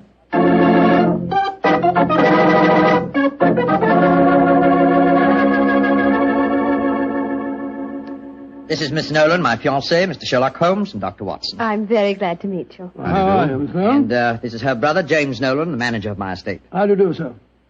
How are you, Mr. Nolan? Much better for seeing you both up here. I'm sure it won't take you long to lay this ghost business by the heels. Well, I trust you don't overestimate our abilities, Mr. Nolan. Alec, you've heard about your cousin, of course. Oh, yes, my dear. Tammas told us as we drove up. Where's Walter? He went into the village with the doctor and the body of his father. Oh. He should be back soon. How's he taking it? Very quietly. Too quietly, if you ask me. Those Americans are pretty demonstrative people, you know, and Walter's been no exception. But he behaved very strangely this morning.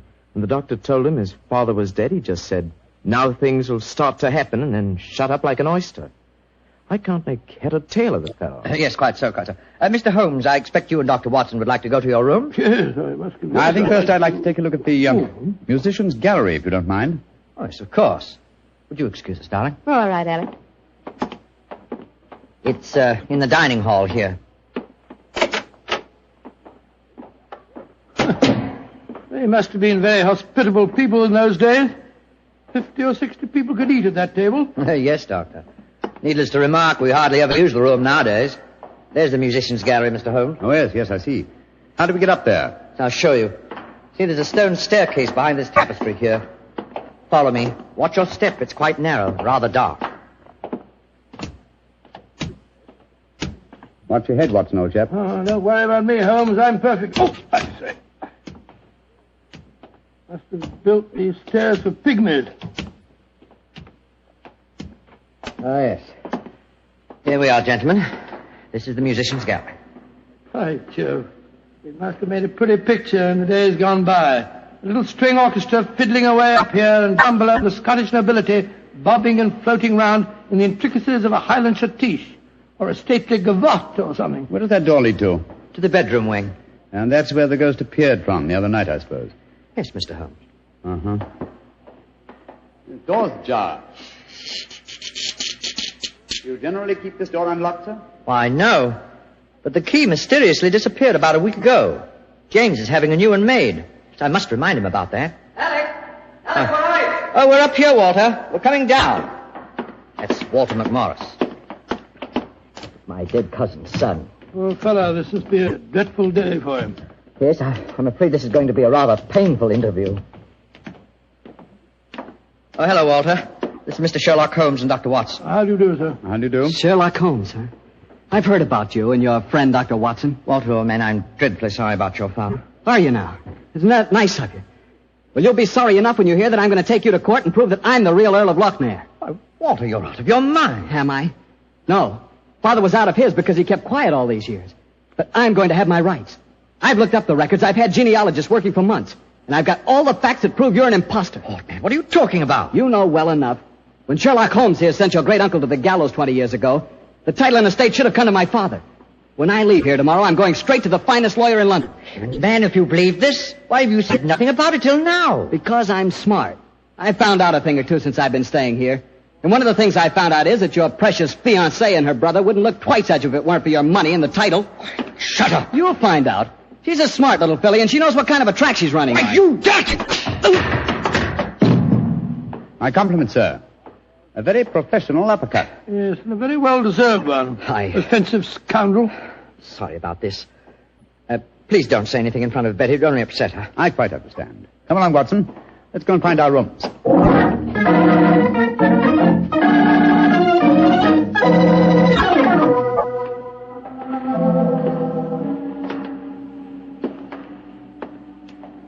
Holmes, it's nearly dinner time.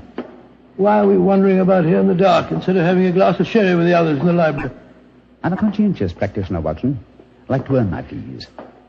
It occurred to me that a further examination of this dining hall might prove profitable. Well, personally, Holmes, I think you're wasting your time on this case. What makes you think that, old chap? It's perfectly obvious that young American fellow was impersonating the ghost a few nights ago. He knew his father was going to die, and he wanted to build up the legend so as to make his own claim seem more believable. Well, that's very sound reasoning, Watson. Though to be logical in his deception, he should repeat the performance now that his father is dead. Well, ghosts only walk at midnight, so why don't we go and have a glass of sherry? Shh. What is it, Holmes? Someone's coming in from the library. The lighted candle. Yes? Who is it? It's me, Mrs. McClintock, the housekeeper. Oh, gracious me, you gave me quite a start. I heard voices and I knew the candles were not alight in here, so I came in to see who it was.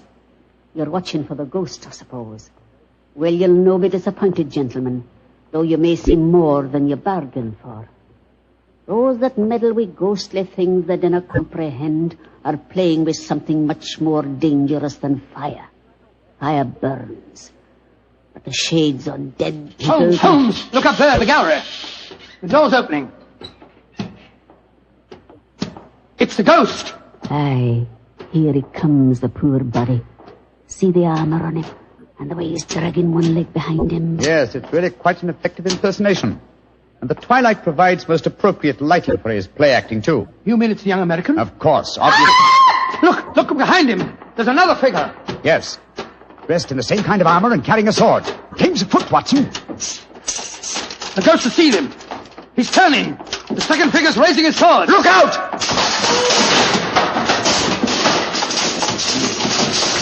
Great heavens.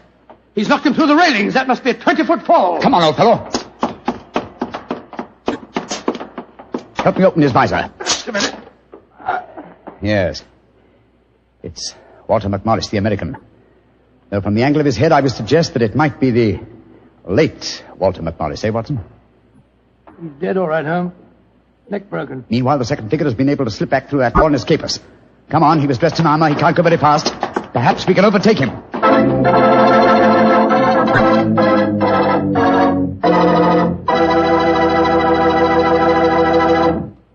Dr. Watson's story will continue in just a few seconds, which is all the time I need to tell you about Petri California Muscatel. Ever try Petri Muscatel? It's a wine that looks like sheer gold, and it's made from big, plump, juicy Muscat grapes. Boy, pop one of those Muscat grapes into your mouth, and you know you've got something delicious. You know that.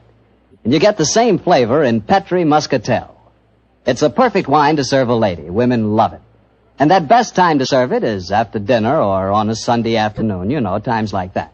But just make sure it's Petri Muscatel, because that's the way to make sure it's going to be good. Remember, Petri.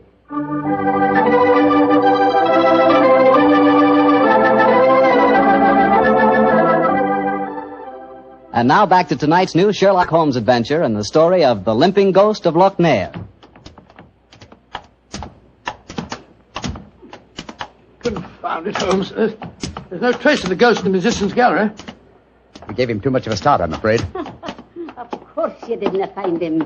You'll never find him because he's not mortal. Mrs. McClintock, is the original suit of armor, the one worn by the first Earl of Lochnair, still in the castle? Aye, sir. It's in the library through that door there. I'll take you to it. Don't bother, thank you. We'll find it. Come on, Watson. Bring that candle with you. Right, Joe, Holmes. If you know what's good for you, you'll stop dabbling in matters you dinner really can. Holmes, what do you make of the second ghost? Another imposter, obviously. But who could it have been? That's what we have to find out, old chap. Undoubtedly someone knew that the American Walter McMorris was impersonating the ghost and used this macabre method to kill him. But why kill him? Possibly his claims to the title and estate were valid. Or perhaps some fanatic was so devoted to the Lochnair legend that he assumed the role of ghost and killed him for his sacrilege. Hold the candle a little higher, will you, old chap? Yeah. Hello. Here's a suit of armor, Holmes. Lying in a heap on the floor. Oh, on the floor, eh? Whereas it obviously belongs on that stand over there. It's perfectly clear what's happened. The second figure used this armor and slipped it back in here while we were examining the dead man. Possibly, Watson, possibly. At least this armor gives us a definite clue. But it limits the field of possible suspects. How do you mean, Holmes? Well, it's an interesting fact that the human race has grown definitely larger in the past 400 years. Very few modern men can wear authentic ancient armor like this. For example, take the first item on the top of the heap lying on the floor here. These gauntlets of chain mail. Try them on. Well, that's too small for exactly. me. Neither you nor I could have worn this suit. No, nor could young Nolan, the estate agent. Whereas his sister could have done. Yes, so could Thomas the butler. He's a small fellow. And if it comes to that, Watson, our distinguished client, the young Earl of Lochnair, is himself a small man. Right, Joe, so he is. And he might easily have had a motive. Young McMorris had disputed his right to the title earlier in the day. But we mustn't jump to conclusions. Nevertheless, you see what valuable evidence this armor has become. Hello. It sounds as if the rest of the party are on the scene. Yes, I suggest that we join them without making any reference to this suit of armor. Remember, old chap, one of them in there is a murderer. And we may have to set a trap to catch him.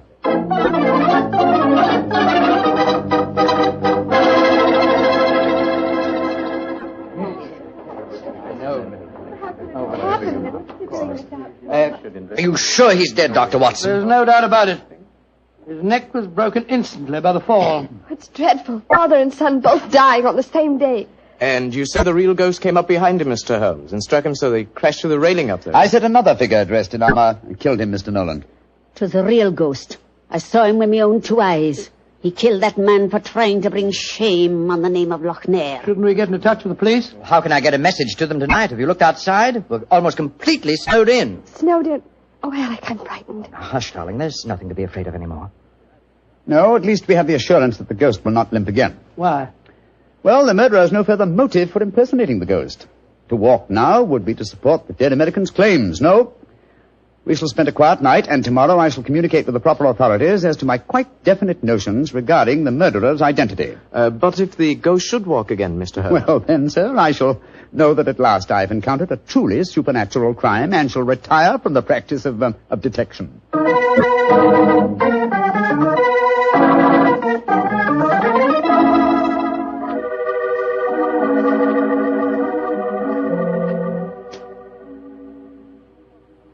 It's nearly 2 o'clock. You still over there by the window, puffing away that pipe of yours? You know, I can't help feeling that young McMorris knows a great deal more than he told us. A great deal more. There's a shifty look about him I don't like. Never did trust a fellow who could look you squarely in the eye. Don't you feel the same way, Holmes? Holmes? Holmes, where are you? Holmes! What, Watson? Where have you been? I thought you were over there by the window. Been talking to myself. Never mind that, old chap. Get your slippers on in a dressing gown. We're on the last lap of this strange, eventful tragedy. Oh, thank the Lord for that. Perhaps I can get some sleep. Holmes, where have you been? I went to the musicians' gallery and baited the trap. Now it's ready to spring. Don't dawdle, Watson. Come on, come on. I'm not dawdling. What do you mean you baited a trap? You'll see for yourself in a few moments. As a matter of fact, I really baited it when I said downstairs that if the real ghost should walk again, I would retire from the practice of detection. I didn't understand your saying that myself. Well, I was tempting the murderer to show his hand once more. Come on, please. Where are we going? To wait behind the curtain at the foot of the stairs leading to the musicians' gallery. And I hope we don't have to wait very long.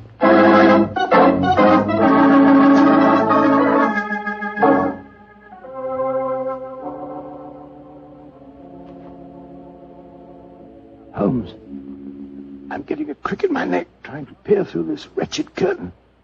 How much longer do we have to wait? Until our murderer arrives. Are you certain you'll come? Not certain, but hopeful. Extremely hopeful. You know who it is, don't you? Yes. But my proof is too thin for a court of law. I must catch him in the act. Here he comes. Splendid. Let's go up and grab him. No. They walk into my trap. He's coming towards the head of the stairs. Oh! Great Scott! Exactly. A simple piece of wire stretched across the gallery is remarkably effective, even with ghosts. Come on, Watson. Help me off with this visor. There we are. Good Lord, it's James Nolan. Exactly. What happened? You walked into a simple trap, my friend. I'm afraid the next trap will be more lethal, for it will undoubtedly prove to be the one beneath the gallows.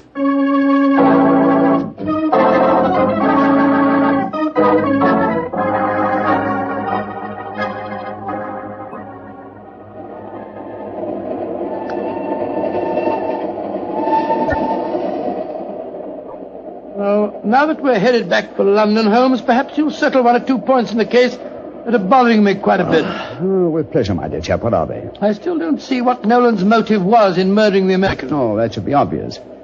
He wanted to ensure that his sister's fiancé would enjoy undisputed title to the name of the States. Well, how did you know it was Nolan? When I examined the authentic suit of armor, you see, it was obvious it had never been worn. But I still don't quite understand. Oh, come now, old chap. The suit of armor was in a heap on the floor. Yeah? And if it had been hastily discarded, and yet, the gauntlets were on top of the pile, you remember? Well, that's right, they were. If the suit had really been worn, the gauntlets would have been the first things to have been taken off, and so would have been underneath the pile. Obviously, therefore, the armor had been disarranged in order to make people believe the real ghost had walked. Yeah. After the American's death, the suspects were four. Miss Nolan, her brother, Thomas, the butler, and the Earl himself. Well, I ruled out Mrs. McClintock because, you remember, she was standing behind us at the time of the murder. Well, I'm beginning to understand. All the suspects except Nolan were small enough to have worn the armor. That's right. Therefore, only he could have pretended to use it. Pretended? But he did use it. Oh, no, my dear fellow. Undoubtedly, he procured a similar one of modern manufacture. An amazing case, Holmes. An interesting one, at any rate. And once again, old fellow, I'm forcibly reminded of an old Scottish litany. Scottish litany? Which one's that? Oh, you remember it. From ghoulies and ghosties and long-legged beasties and things that go bump in the night. Good Lord deliver us.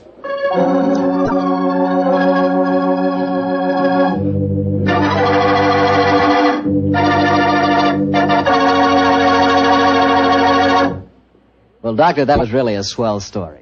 You know, for a while there, I was beginning to believe in ghosts. Well, I'm ashamed to admit it, but at the time, so was I. You know, this sounds silly, but I bet it would be fun to be one of those legendary English ghosts. You know, go around sticking your nose into everybody's business and playing practical jokes like mad and nobody able to figure out who did it. That would really be fun in a way. Well, you can go around scaring people all you want to, but not for me. I think a ghost leads a terrible life myself. For instance, a ghost can't have the pleasure of eating a nice, juicy steak. Yeah, or drinking a glass of really good wine. Ah, now you're talking, young fellow, my lad. Petri wine.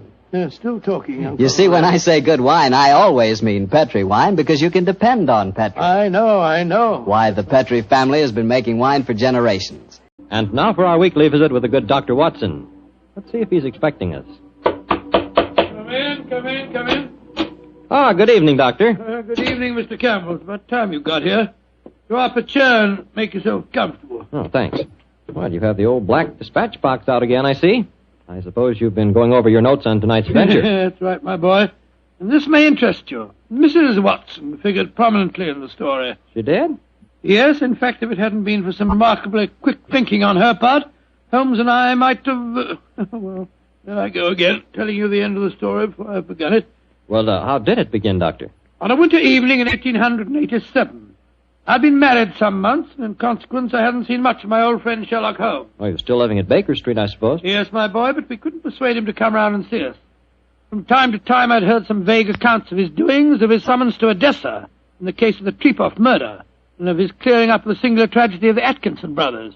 But to get back to tonight's story, my wife and I had just finished an excellent dinner. I remember had settled ourselves down for an evening of pleasant domesticity. She was stitching away on a piece of exquisite petit pois, and I was at my desk balancing figures in the family account book. After a few moments, my wife looked up to me and said, John, dear, don't look so troubled. "Oh, was I looking troubled?" Well, you've been scowling at that account book for 10 minutes now. What's the matter, dear? Don't the figures add up correctly? Oh, yes, they add up correctly. In fact, they tell a very pretty story. After buying my practice and setting up all my outstanding accounts, I find that we have nearly £150 left of the diary that Mr. Sholto settled upon you. 160, isn't it, dear? I was doing the same sum this morning. Oh, well, but still 160. In any case, Mary, dear, the point I was going to make is that we don't need the money just now.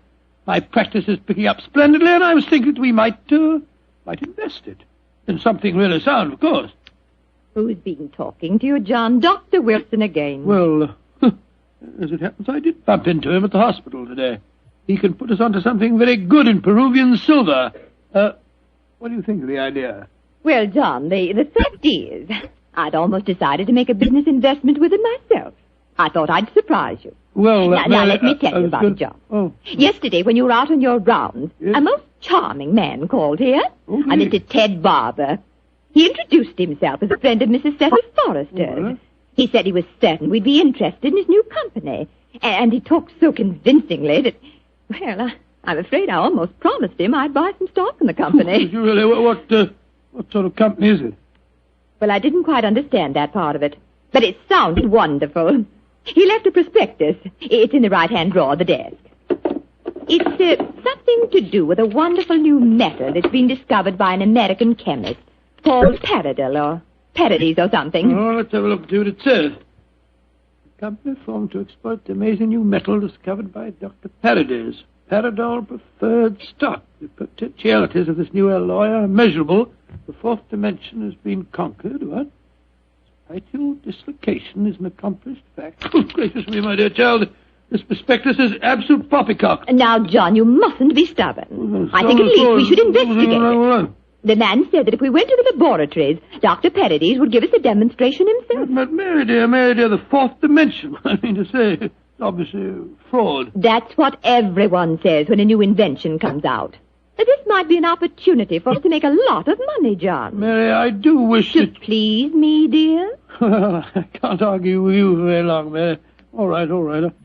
I'll take you to the laboratory in the morning, but I warn you, I'll show this Dr. Paradis up for the charlatan that he is.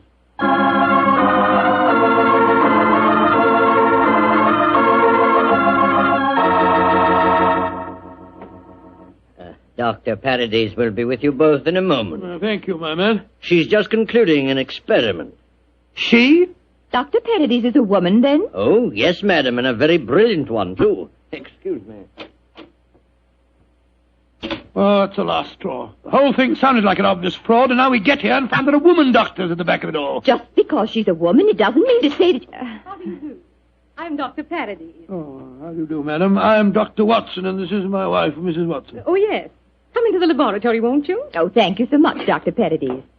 I'm afraid we're just wasting your time. We're not really interested in this at all, you know. John, don't mutter. Mr. Barber told me that he had called on you, Mrs. Watson, and that you were very interested in my invention. Oh, yes, I am. That's why I persuaded my husband to come down with me and see a demonstration. I'll be most happy to show you everything I can. Here's a practical example of the application of my work. This chamber you see in front of you is made completely of my new alloy. Oh, what's the thing do? It's just a great metal box with a lot of dials and switches and things.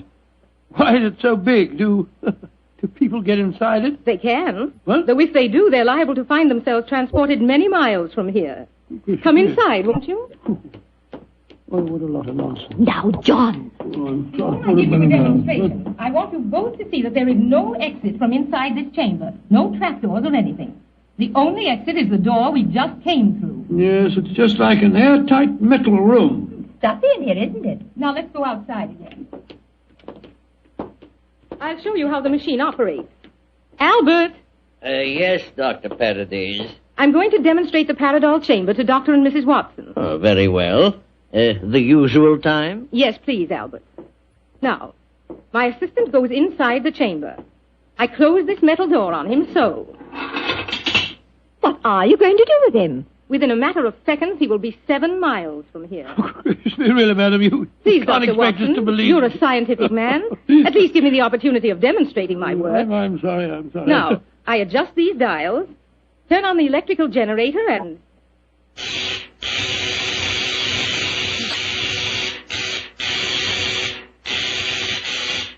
Good Lord, what an amazing business. Now open the door, Dr. Watson, and look inside, please.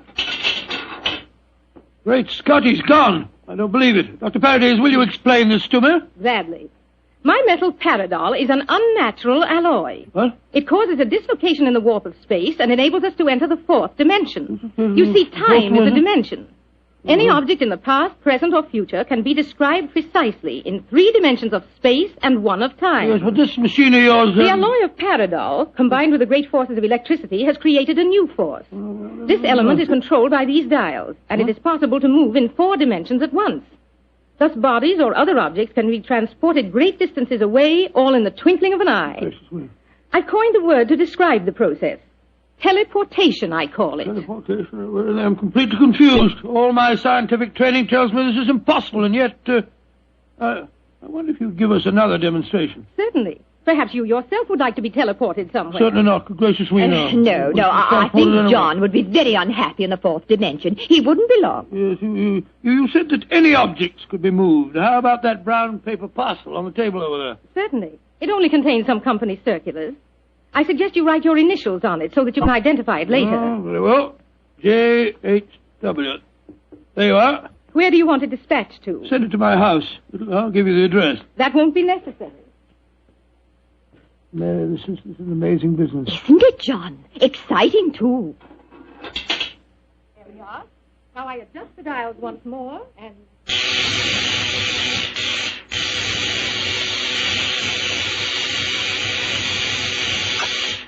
The parcel is already at your house. Oh, Doctor. it's impossible. Come along, Mary. Let's get a cab and race back there as fast as we can. Well, Yes, goodbye, dear. Doctor. Goodbye, Doctor.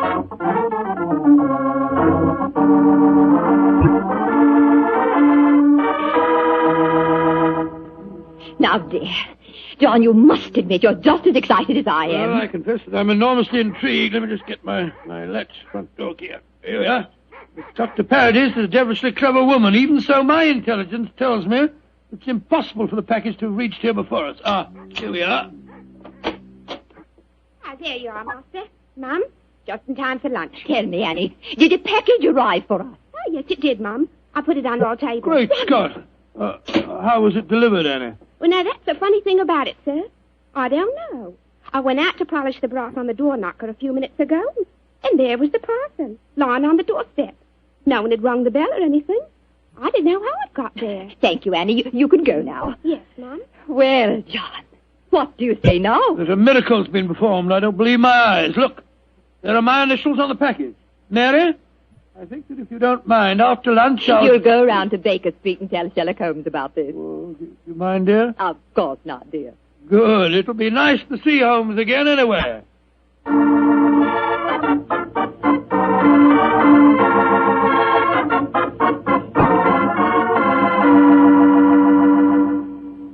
Dr. Watson, how nice to see you again. Hello, Mrs. Hudson. How are you, my dear? Oh, I'm just fine.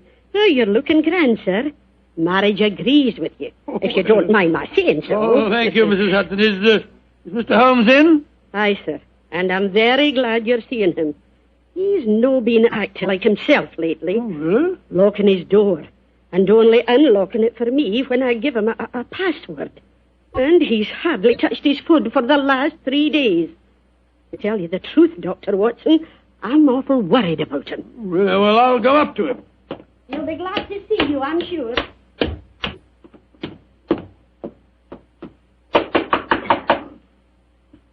Yes? Who is it? It's me, Watson. Watson? Oh, possibly. I'm not taking any chances. Holmes, this is ridiculous. Surely you know my voice after all these years? John H. Watson. Tell me what your middle initial stands for, and I'll let you in. It stands for Hamish. Watson, my dear fellow. How are you? I'm fine and delighted to see you again, Holmes. Incidentally, why all this rigmarole about locked doors and passwords? Well, Professor Moriarty has decided that it's high time to settle his score with me. There have been several attempts on my life lately.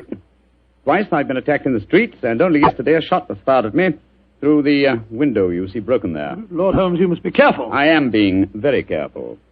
That's why I indulged in what you refer to as all this rigmarole. But, well, enough of my problems. What's on your mind? There's a sparkle in your eye and an air of excitement that tells me that you've some news to impart. Well, I must say there is something.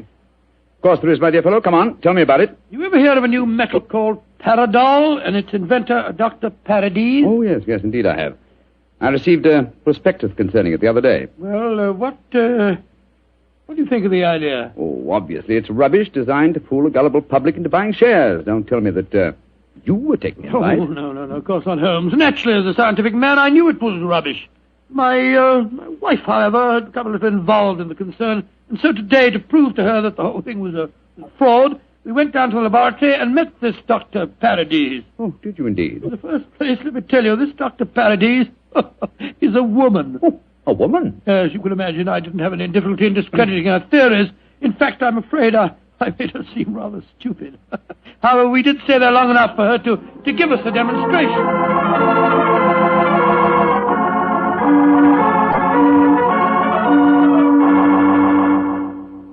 And that's the way that it was, Holmes. When we got back to our house, the initial package was there, waiting for us. Oh, childish trick. Obviously, the Paradol chamber contains an ingeniously hidden trap door, through which the assistant disappeared and later the package. A fast cab then took it to your home before you could get there. Oh, yes, oh, really? Well, yes, of course, that's exactly how I explained the thing to Mary. Was she pressed with the feet? Yes, she was. But you know how women are. I tried to tell her the whole thing was a fraud. She's very obstinate. I was hoping perhaps that you will help me expose the concern. Oh, hardly seemed necessary, old fellow. Such an obvious fraud. However, for your sake, I'll be glad to do anything I can. Well, I thought we might go down to the laboratory late tonight when nobody's there and take a look at that Paradol chamber a little more closely. Yes, that's a good idea. After being cooped up here for 3 days, it'll be a pleasure to get some night air and indulge in a little simple burglarizing. Well, shall I call for you here? No, wait a minute, dear fellow. It's much too dangerous. I'll be in a hansom cab outside your house about 11:30 tonight. How's that? Splendid.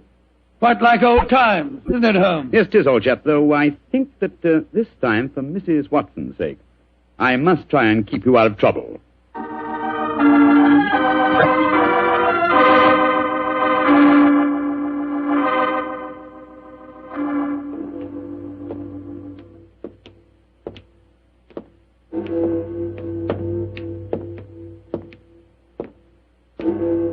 Midnight, Holmes? Yes, Watson.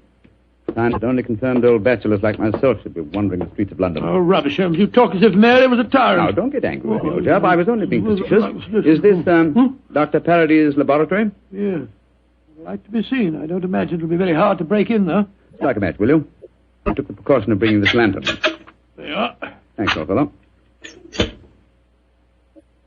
Is the door locked? Yes, but I think a skeleton key will do the trick. Hold this lantern for a second, will you? Yeah. Oh, this is child's play so far. Come on. Yeah. There's the Paradol chamber over there. Uh-huh. Give me the lantern again, old chap, will you? Thanks. Mm-hmm. Quite an elaborate construction. The door's been left open. Let's go in and take a look at the inside of it. Not both of us, Watson. If this is the only entrance, and the two of us walked in, it'd be too easy to slam the door shut on us. I suppose so. You go in and I'll keep watch out here. All right. Oh, I trust that in a few minutes I won't find myself lying on your doorstep. Holmes, there are times when your sense of humor is a little strained.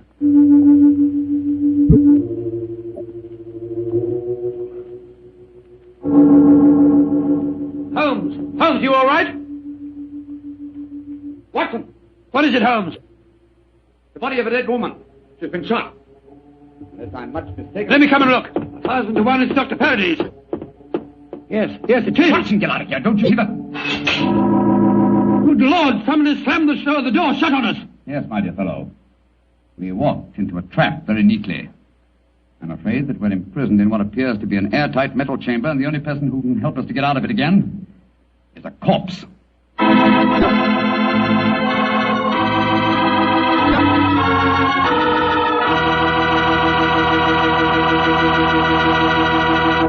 Dr. Watson's story will continue in just a few seconds. It's time for me to remind you that good food always tastes better when served together with good wine. Did you know that Petri makes 2 wonderful mealtime wines? Wines especially made to go with food? Well, they do. Petri California Burgundy and Petri California Sauterne. You want a rich, hearty red wine, a wine that's great with any meat or meat dish, you just try Petri Burgundy. And if you want a wine that's perfect with chicken or fish, try a delicate golden-colored Petri Sauterne. Petri Burgundy if you want a red wine, Petri Sauterne if you want white. But always a Petri wine if you want a good wine.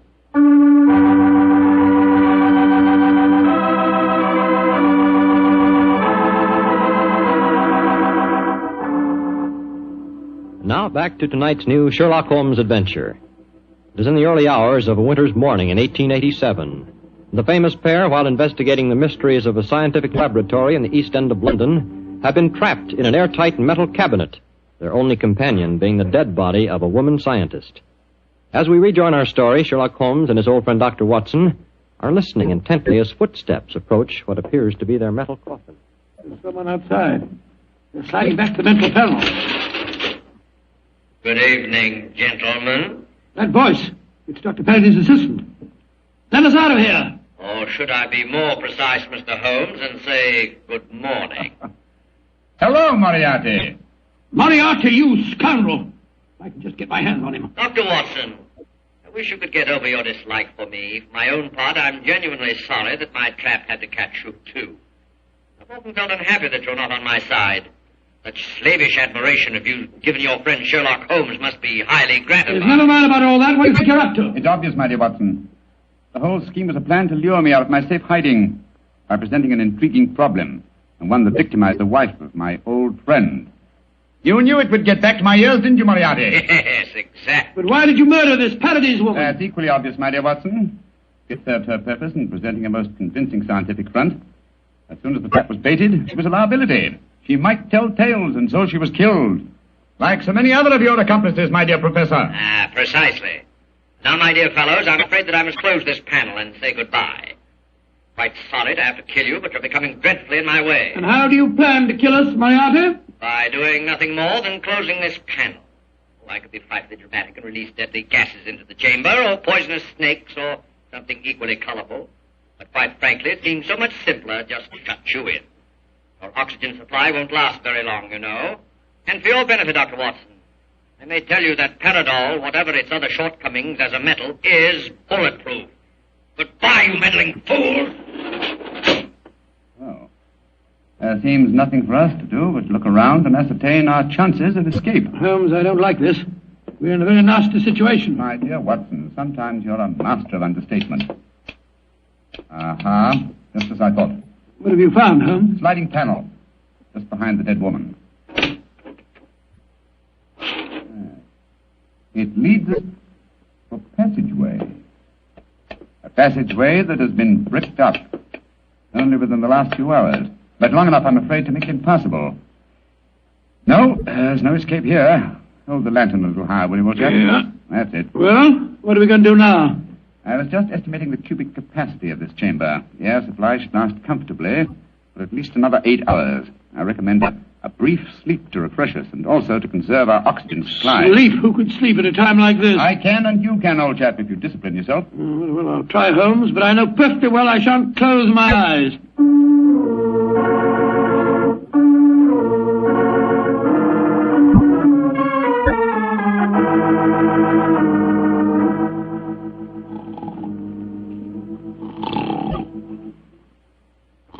Wake up, Watson, wake up. Yes, Mary dear. Oh, it's you. Oh, we're still in this infernal trap. I'm afraid so, old chap. What time?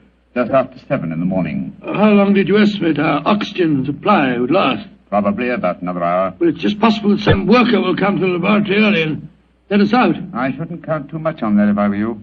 I suppose not.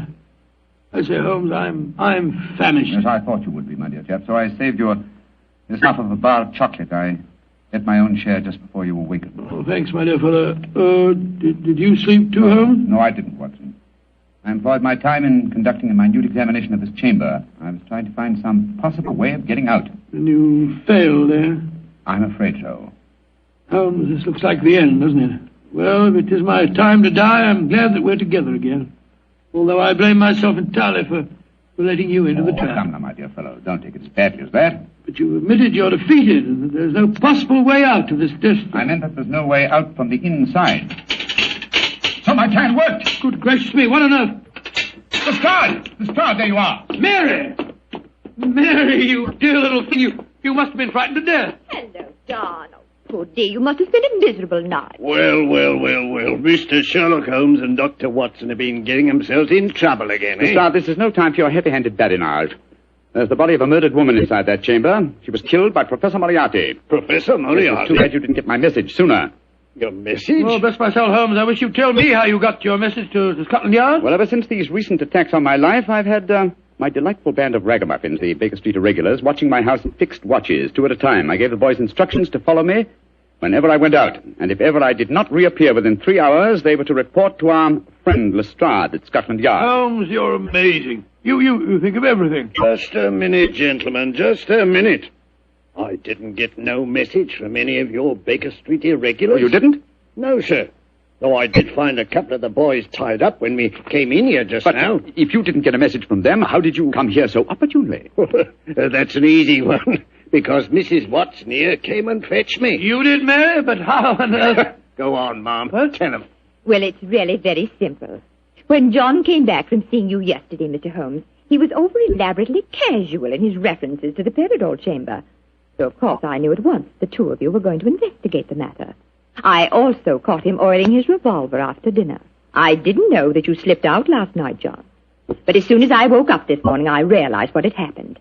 So I went straight to Scotland Yard for Inspector Lestrade and brought him here with me. Why, Mary, you clever little thing. Isn't she a clever darling, Holmes?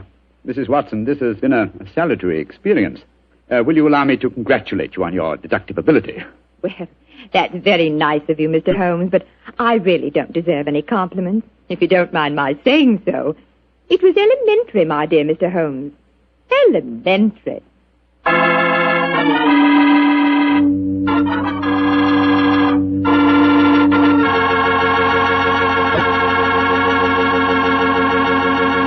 Let's knock on his library door and see if... There's no point in doing that, Mr. Slattery. I'm right behind you. Oh, hello, Dr. Watson. Don't tell me you've been stalking me.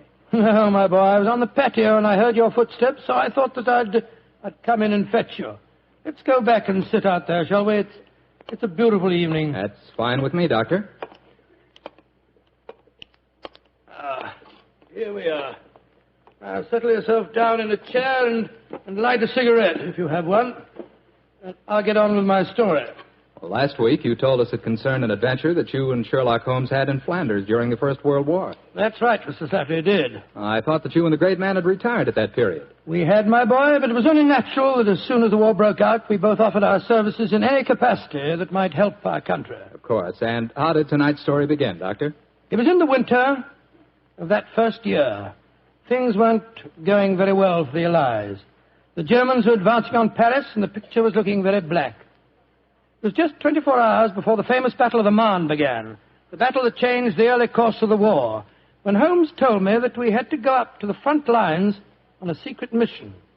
We'd been in Paris for several weeks, where Holmes had just solved the case of the missing aide-de-camp. I was anxious to get back to England and my work in the war hospitals, but of course this new summons was in the nature of a command. And so, late on a rainy September afternoon, Holmes and I, with the boom of gunfire in our ears, found ourselves in the front seat of a staff car, sloshing and jolting its way towards the battlefield. Am I driving too fast for you, gentlemen? No, Sergeant, not at all. No, you're doing a splendid job. Oh, my man, look out considering the state of the road. Thank you, sir. Hello? The gunfire's getting nearer, Holmes. Yes, old fellow. I imagine we haven't much further to go, have we, Sergeant? No, sir, we're nearly there. Did you notice the two civilians in the back seat, Holmes? Yes. Handsome woman and a distinguished-looking man, several years her senior. I wonder who they are. I'll tell you. He's a Shakespearean actor of some note, though he never achieved the fame to which he thinks he's entitled. I shouldn't be at all surprised if he feels that he's been slighted in not receiving a knighthood. But, Holmes, that's amazing. How can you possibly deduce all that from just looking at the man as we got into the car? Elementary, my dear fellow, I didn't deduce it. We saw him twice last year in the London Theatre, if you remember. His name is Maitland Morris. As for his biography, he's a friend of my brother, Mycroft's. He told me about him. Well, what do you suppose he's doing up here near the front line? His brother is General Sir Stanley Morris, who's in command of this particular front, and it would seem reasonable to presume that his brother has come up here to give a performance for the front-line troops. I suppose this hut is as far as we can drive, Sergeant. I'm afraid so, sir. We're 4 miles from the front line now. You'll have to clear your papers here. See that ruined farmhouse there, sir? Yes, Sergeant. Is that the General's headquarters? Yes, sir. Come on, Watson. Good Lord, it's pelting with rain. Yeah, let's make a dash for it.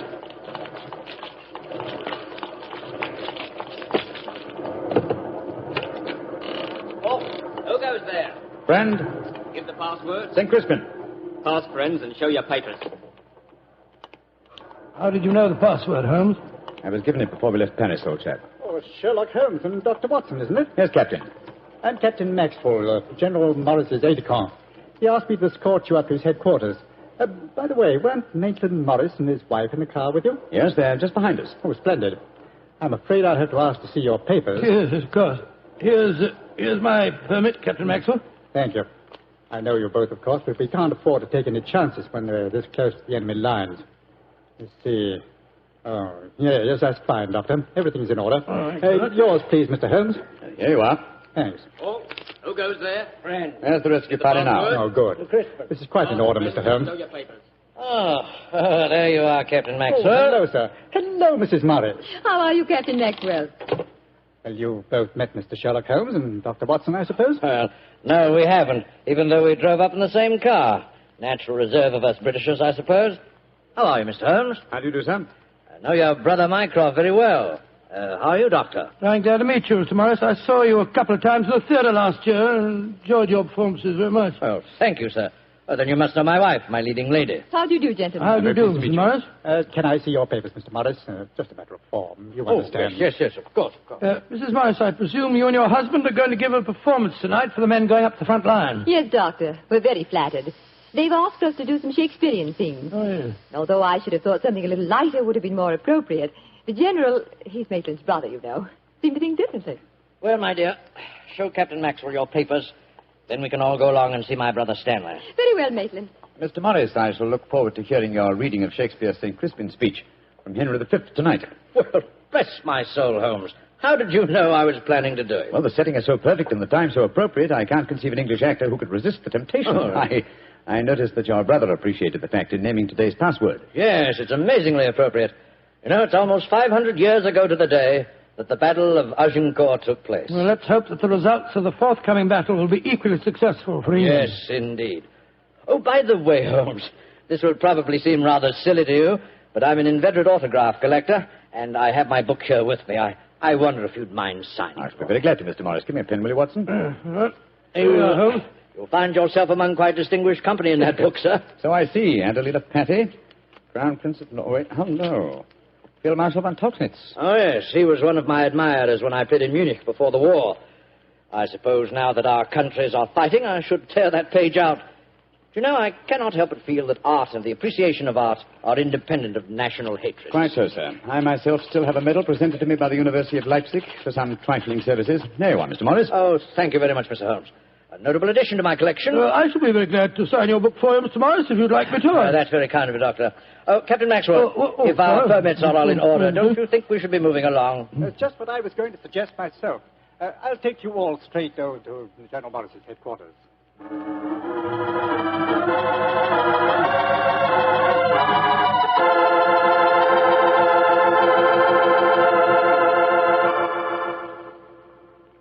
General Morris, may I introduce Mr. Sherlock Holmes and Dr. Watson? How do you do, sir? How are you, General? How do you do? Know a lot about you. Long way from Baker Street, isn't it? Yes, indeed, sir.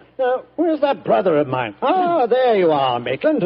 Cynthia, how nice to see you both. Oh, it's good to see you again, Stanley. Hello there, Stanley. The men will be glad you arrived. They're looking forward to your show tonight. We're very flattered that they want to hear us do some Shakespeare. Oh, rubbish, old boy. With you and Cynthia up there on the platform, you could read the telephone book and they'd love you. Oh, very kind. By the way, you'll find the stage very primitive. Just a few trestles and a large tent and a curtain made of army blankets. And your dressing room will be even worse. Oh, don't worry about our comfort, Stanley. As long as we cheer the boys up, that's the important thing. Yes, of course. By the way, what program do you have mapped out for us? Well, I thought we'd have 2 shows. The tent's not large enough to hold everybody at once. Anyway, we have to keep up an alert all the time. Mm-hmm. Think you can manage 2 separate shows? Oh, of course I can, Stanley. I may look old, but I don't feel it. You don't even look at you, scoundrel. Thank you. Perhaps we could take a look at the stage and equipment, eh? Oh, certainly. Captain Maxwell, take them over to the tent and show them what the facilities are, will you? Right, sir. Will you follow me? Oh, yes, of course. See you later, Stanley. Come along, my dear. All right. I'm glad you're here, Holmes. I'm sure I can speak quite freely in front of Dr. Watson. Oh, yes, with perfect freedom, sir. He's my colleague, and he's an old army man himself. Really? What regiment, Doctor? 5th Northumberland Fusiliers, sir. Later attached to the Berkshires in Afghanistan and wounded in the Battle of Mainwan. Really? Then I'm sure I can speak freely in front of you. Holmes, you know why you're up here so near the front line, don't you? I have a very shrewd suspicion, sir. Yeah, I thought you had. That's why I asked for you to be sent here. You asked for me to be sent here, General. Yes, I think I understand. Well, I wish I did. You will, Doctor, in due time. In the meanwhile, gentlemen, I'll have an orderly show you to your quarters. Thank you, sir. And, Holmes, take a look around, will you, and keep your ears open. We're comparatively a little distance from the German front lines, and yet there's a very puzzling silence just now. Yes, I noticed that, sir. And half an hour ago, on our way up, there was quite a lot of shelling. Exactly. It's unnatural and rather frightening at a time like this. You see, we're attacking at dawn. The enemy might be trying to infiltrate spies, and the whole success of this battle depends on a surprise attack. I quite understand, sir. Come on, Watson.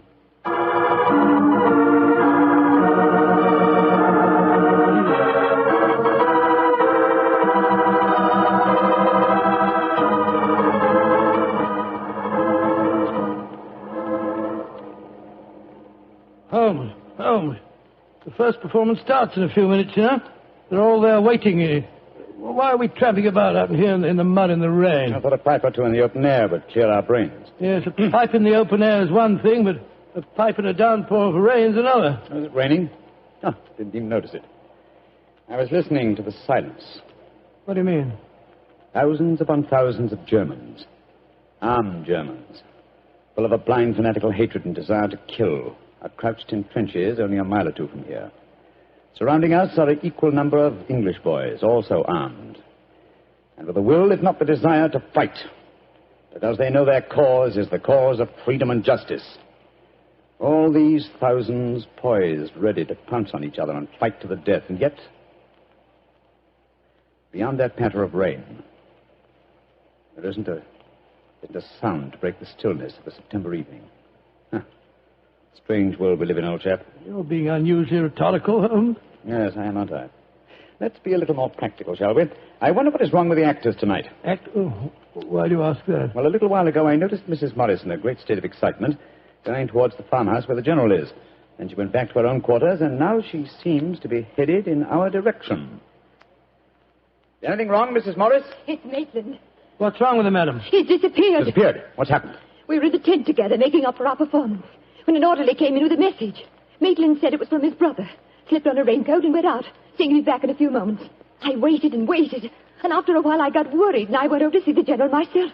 He said that he'd sent no message, and that he hadn't seen any sign of Maitland. Good Lord, what could have happened to him? I don't know, Doctor, but I'm frightened. What shall I do, Mr. Holmes? You're a brave woman, Mrs. Morris. Brave? I don't know, Mr. Holmes. Why? Because the show must go on. I shall take your husband's place. But Holmes, something's happened to Maitland Morris. He's in danger. He might True, be... Watson, true. But 1,000 men inside that tent are in mortal danger, too. Tomorrow morning, many of them may be corpses on the fields of Flanders. But tonight, They've been promised a show. Do you think that you can do it, Holmes? Oh, I think I can with the help of Mrs. Morris. I can't do it, Mr. Holmes. You can, Mrs. Morris, and you will.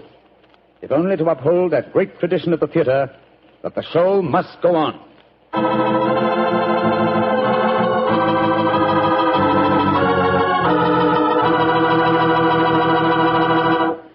We'll hear the rest of Dr. Watson's story in just a few seconds. Time I'd like to take to tell you that if you've got a butcher who has meat and you've got the points to get that meat, don't forget to bring home a bottle of Petri California Burgundy. Tell you why.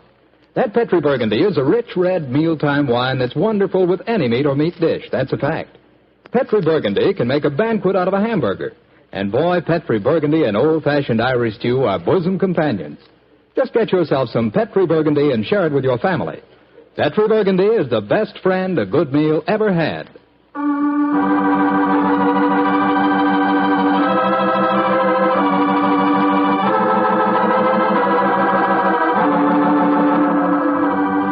And now, back to tonight's new Sherlock Holmes adventure. It is just before the Battle of the Marne in the First World War, and Sherlock Holmes and Dr. Watson are at headquarters a few miles behind the front-line trenches. A famous Shakespearean actor who was to give a performance for the troops has mysteriously disappeared, and the great detective has taken his place at the last minute. As we rejoin our story, Sherlock Holmes, alone on the improvised stage, is delivering a Shakespearean speech before a spellbound audience. Happy breed of men, this little world, this precious stone set in a silver sea, which serves it in the office of a wall or as a moat defensive to a house against the envy of less happier lands. This blessed plot, this earth, this realm, this England.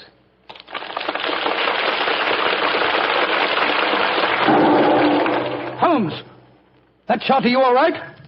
Yes, old chap. Fortunately, I started to leave the stage as the shot was fired. The bullet just missed me. I heard it splinter some wood nearby. But who on earth would want to shoot you? That's what we've got to find out, though I think it more likely that the shot was intended for me. It was not intended for me, but for Maitland Morris, the man for whom I'm substituting. Well, even so, who'd want to shoot him? Oh, don't ask me so many questions, old fellow. Let's see what clues we can find. Now, the shot was fired from outside the tent from behind me. Yes, look there. See the hole in the tent there? By Jove, yes. The footlights would outline your shadow on the back of the tent. Whoever it must have fired at your silhouette. The question is, where did the bullet embed itself? Aha. Look here, Watson. You got a penknife? Yeah, wait a minute. Here, Holmes. This shouldn't be hard to extract. Look at this splintered tent pole. Wait a minute. There we are. Excellent. Huh. Very interesting. Oh, what's so interesting about it? Just a revolver bullet, isn't no, it? No, it isn't, Watson. What? It's far from just a revolver bullet. This bullet was fired from a German Luger pistol. A German pistol? There must have been a spy here behind our lines. That's a reasonable enough assumption. Yes, we may be sure that no English soldier would carry such a weapon and face inspection. Come on, I want to talk to Mrs. Morris.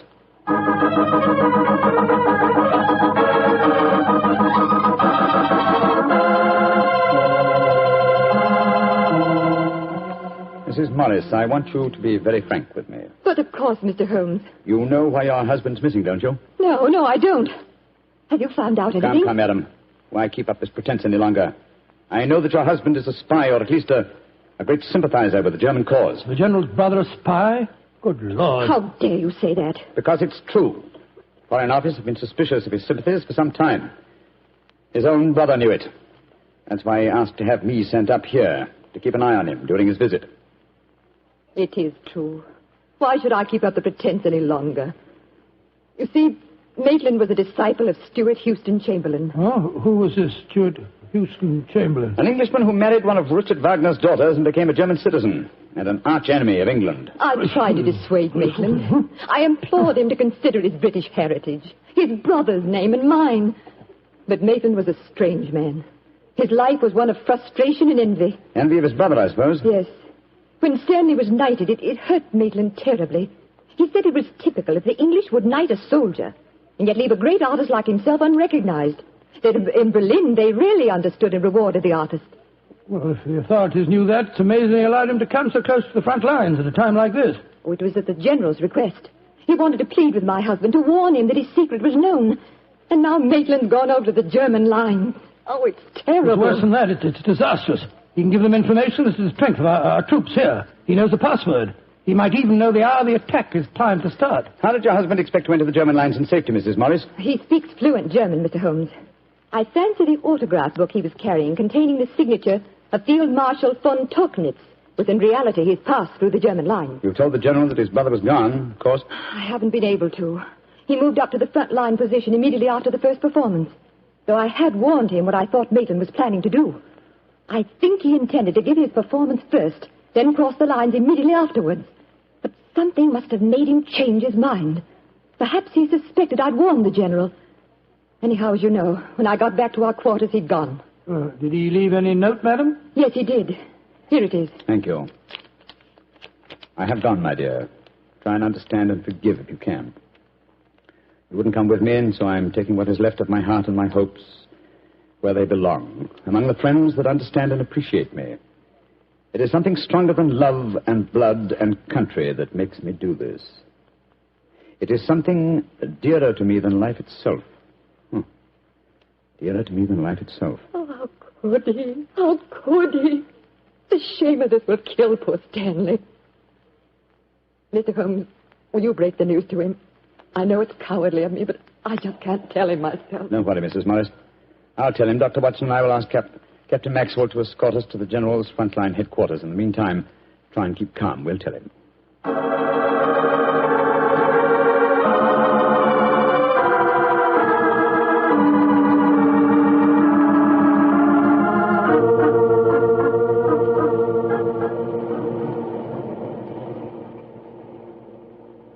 If you will wait in the dugout, Mr. Holmes, I'll tell the General that you're here. Thank you, and be sure to let him know the urgency of the matter. Yes, sir. Holmes, this is a dreadful business. Yes, it is, Watson. Though if my plans work out correctly, I think the success of tomorrow's battle may not be imperiled. What plan? Listen. You know, Holmes, a strange silence from the German line since we came here might be accounted for by the fact that they knew Maitland was making his getaway. They wouldn't want to risk wounding such a valuable spy. Quite possibly. What I still don't understand is who shot at you with a German pistol and why. You're being very dense, old fellow. Surely it's obvious that... Here comes General Morris now. Poor devil. This is going to be a dreadful shock to him. Hello, Holmes. Dr. Watson? General Morris, I'm afraid that I've bad news for you. Your brother has gone over to the German lines. Maitland did go there.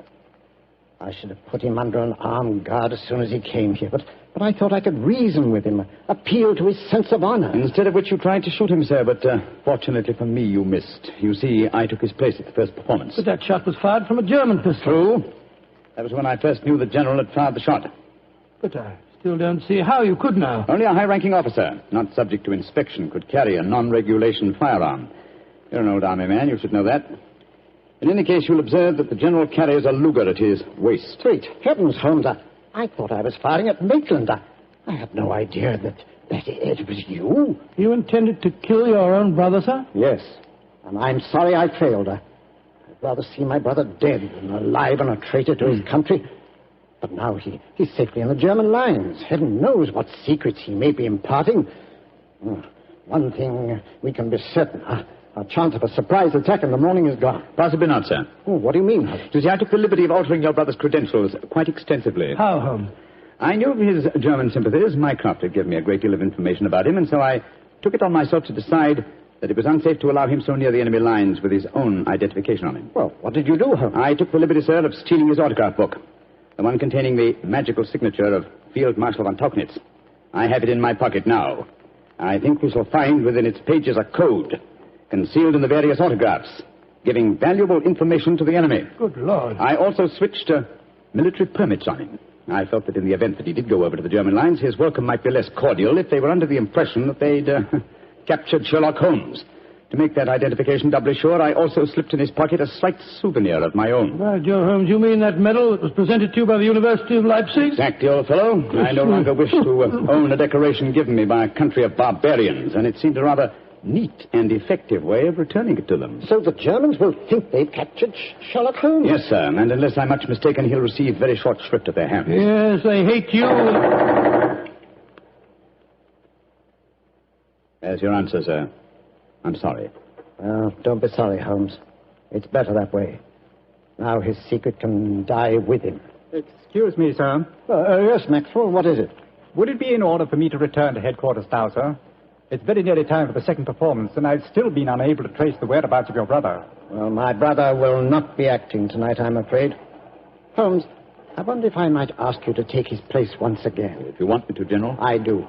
Maitland had planned to do the St. Crispin speech from Henry V. He knew how much I loved him. I realize that, sir. When I was told the password up here. Well, can you remember the speech, Holmes? Oh, I think so. At any rate, I can try. Then do it for me, my dear fellow, will you? For me. I'll be very proud to do it, General. Goodbye and good luck. Thank you, Holmes. Captain Maxwell, take them back to headquarters, will you? The men will be waiting for the performance.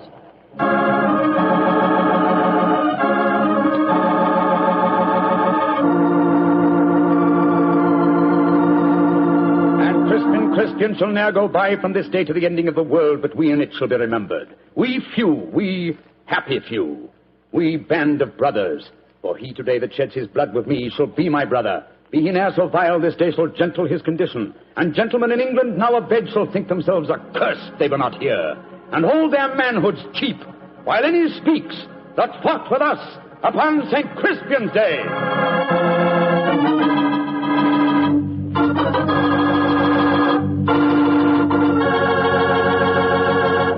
Well, Doctor, that was a bit of an exciting adventure you told. No, I can still remember that awful feeling I had when I heard the shot in the tent and realized someone had tried to kill Holmes. He did have a narrow escape, didn't he? Well, Holmes always said there was no such thing as a narrow escape.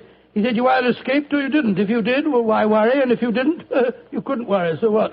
Quite a philosophy. I'd like to discuss it with you further. Over a bottle of wine? How else?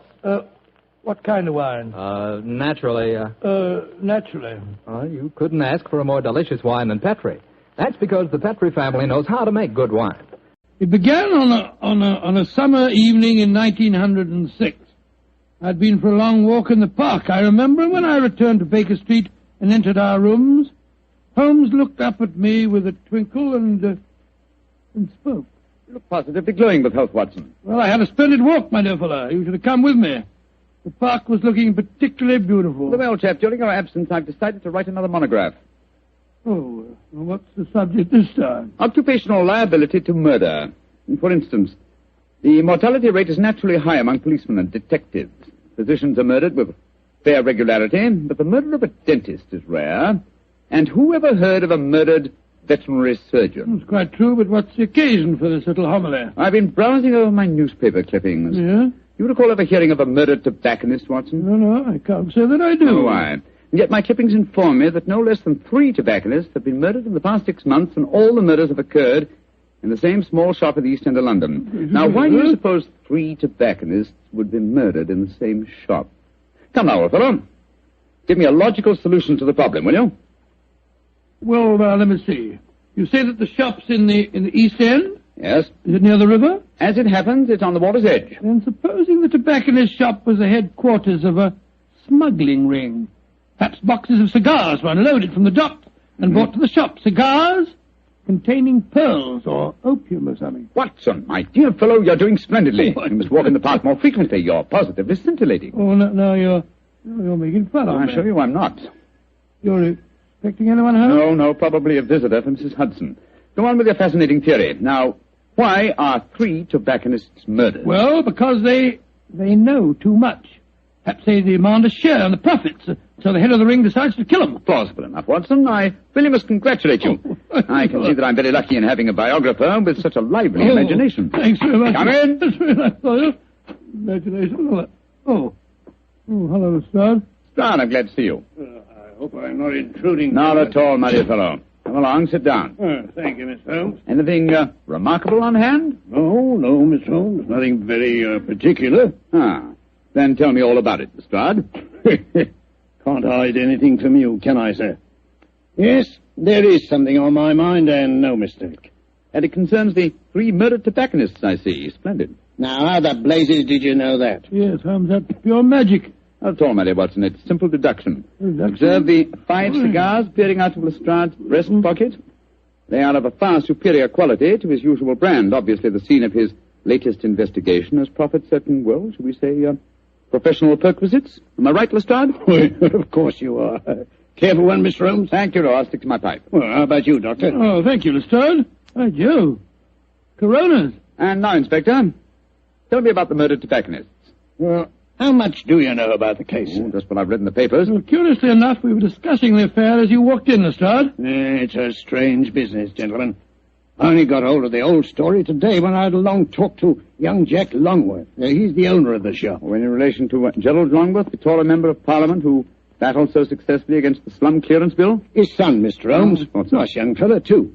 When his father died, he inherited this shop along with a lot of other property in the East End. Well, how big a shop is it, Lestrade? Oh, just a hole in the wall, Doctor, like all the other shops in that part of London. Young Mr. Longworth tells me he first rents it to a man by the name of George Grillet. He lives there with his daughter Lily and made quite a nice go out of the shop. 6 months ago, when Jack Longworth was abroad, George Grillet has a stroke and nearly kicks the bucket. Kicks the what? He nearly dies, Doctor. Oh, kicks the bucket. That's very good. I don't remember that. And then what happened, Lestrade? Well, while he's in the hospital, his daughter gives up the lease on the shop. A few days later, an Italian takes it over, and a couple of weeks later, he's found with his float cart. Did you investigate that first murder yourself? No, Mr. Holmes.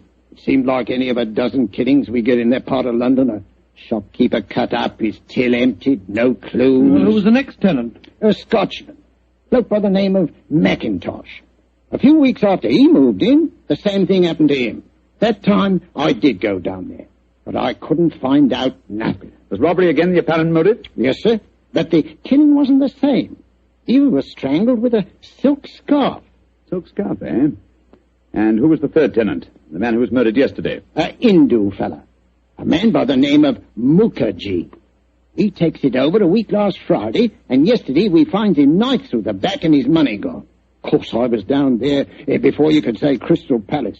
But once again, I didn't find out nothing. No knife, no fingerprints on the till, no footprints. Just a very dead Hindu. Was young Mr. Longworth a landlord in England when these murders occurred? Yeah, that's the funny thing about it, Mr. Holmes.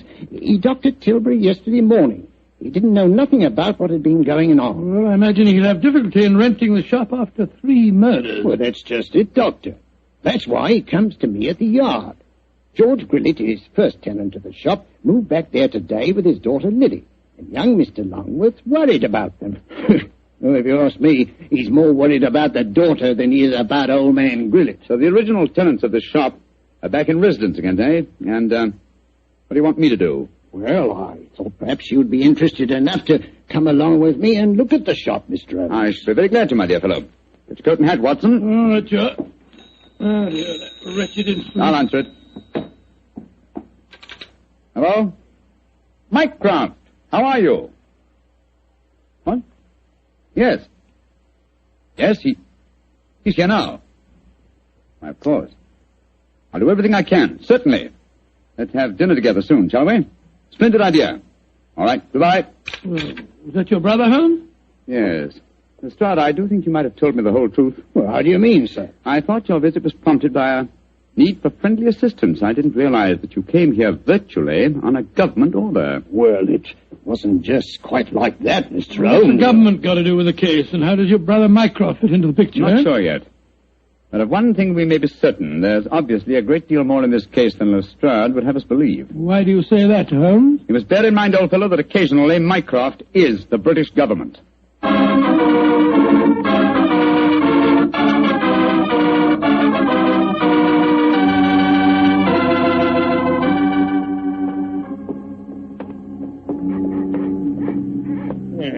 Nice part of London to take a walk in on a foggy night, ain't it, gentlemen? All our policemen work down here in pairs, you know. Yes, I don't blame them. It's a vile neighborhood. There's the shop just ahead of us, with a sign hanging out. Hello, there he is again. Oh. See that bearded Hindu skulking off around the corner there? Oh, yes. He's been haunting the place ever since I came down here. So a bearded Hindu haunts the place, eh? Yes, and yesterday, Holmes, the Hindu proprietor of the shop was murdered. Exactly. Well, here we are. I'll go in first. Depressing-looking place, huh?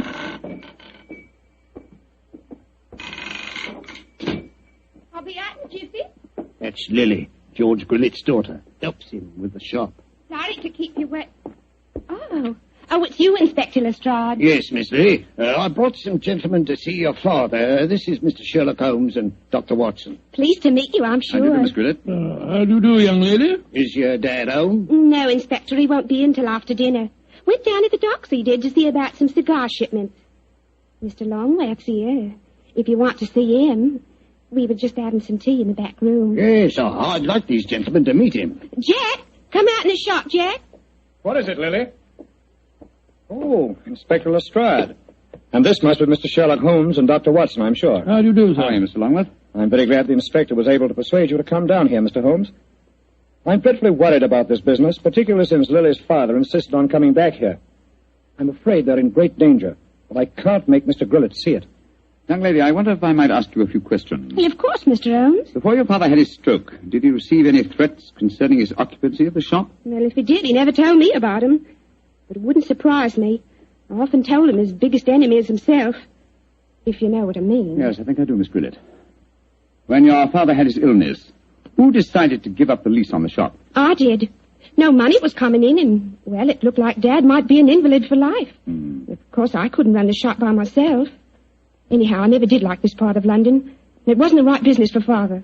What was his reaction when you told him to give up the lease? Oh, he was awful angry with me. Said I'd no right to do it without asking him. By the way, we saw that bearded Hindu again as we walked up just now. He's been hanging around ever since we came back here, Inspector. Well, has he actually come into the shop, Miss Grillet? No, but he keeps walking by and looking in the window. I'm sure if we both went into the back room or left the shop for a little while, well, he'd come right in. Then I suggest we give him the opportunity he's seeking. Miss Grillet, I wonder if you and Mr. Longworth would mind leaving the shop for a while. Of course not, Mr. Holmes. Make your departure rather ostentatious, shall we say, so that he can't help noticing it. Give us half an hour or so and then come back. Perhaps you wouldn't mind going with them, Lestrade. But, Mr. Holmes, this is my case. I know, but in a situation like this, Watson and I work much better alone. We may have to go a little outside the law, and your presence might embarrass us. You'd never think I was a detective, too, would you? Very well, We'll be back Mr. in half an hour.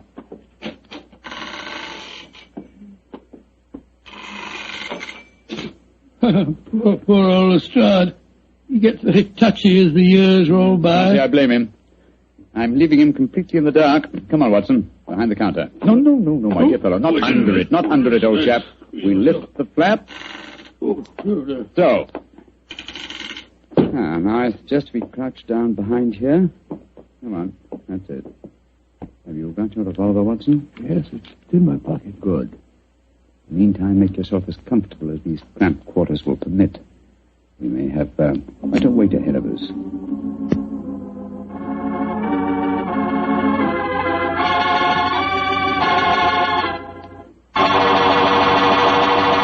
Look, Holmes.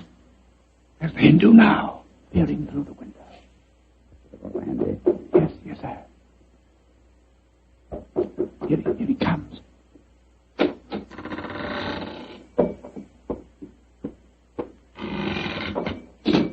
All right, Watson. Put your hands up. I've got you covered with this revolver. Now, my man, what are you doing here? Who are you? Never mind who I am. Just answer my question. I do not speak very good English. Tum Hindustani baat bolne sakta? सकता है Iko tum ida aya? देखने को आस्ती तुम्हारा भाई हमको हुक्म दिया Tumhara bhai. Tum ja nahi sakta. बहुत अच्छा सलाम No, you don't, my man. Just you stay where you are. It's all right, Watson. Let him go. He's on our side. I wish you'd tell me what in thunder's going on. Who that man was and why you let him go. He's an investigator from the Foreign Office, old chap. Given his instructions by my brother, Mycroft. Mycroft? Yes, old fellow. When my brother fails to tell me all the facts concerning this case, I begin to think these triple murders have far greater ramifications than we ever dreamed of.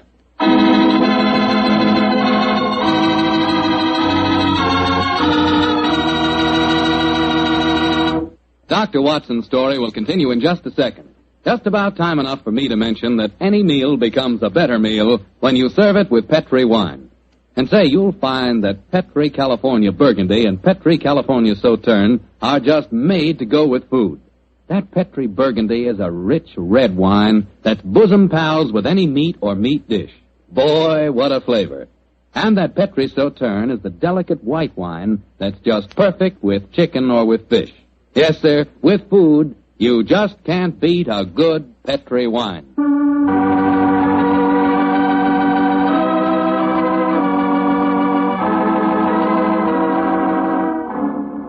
And now back to tonight's new Sherlock Holmes adventure.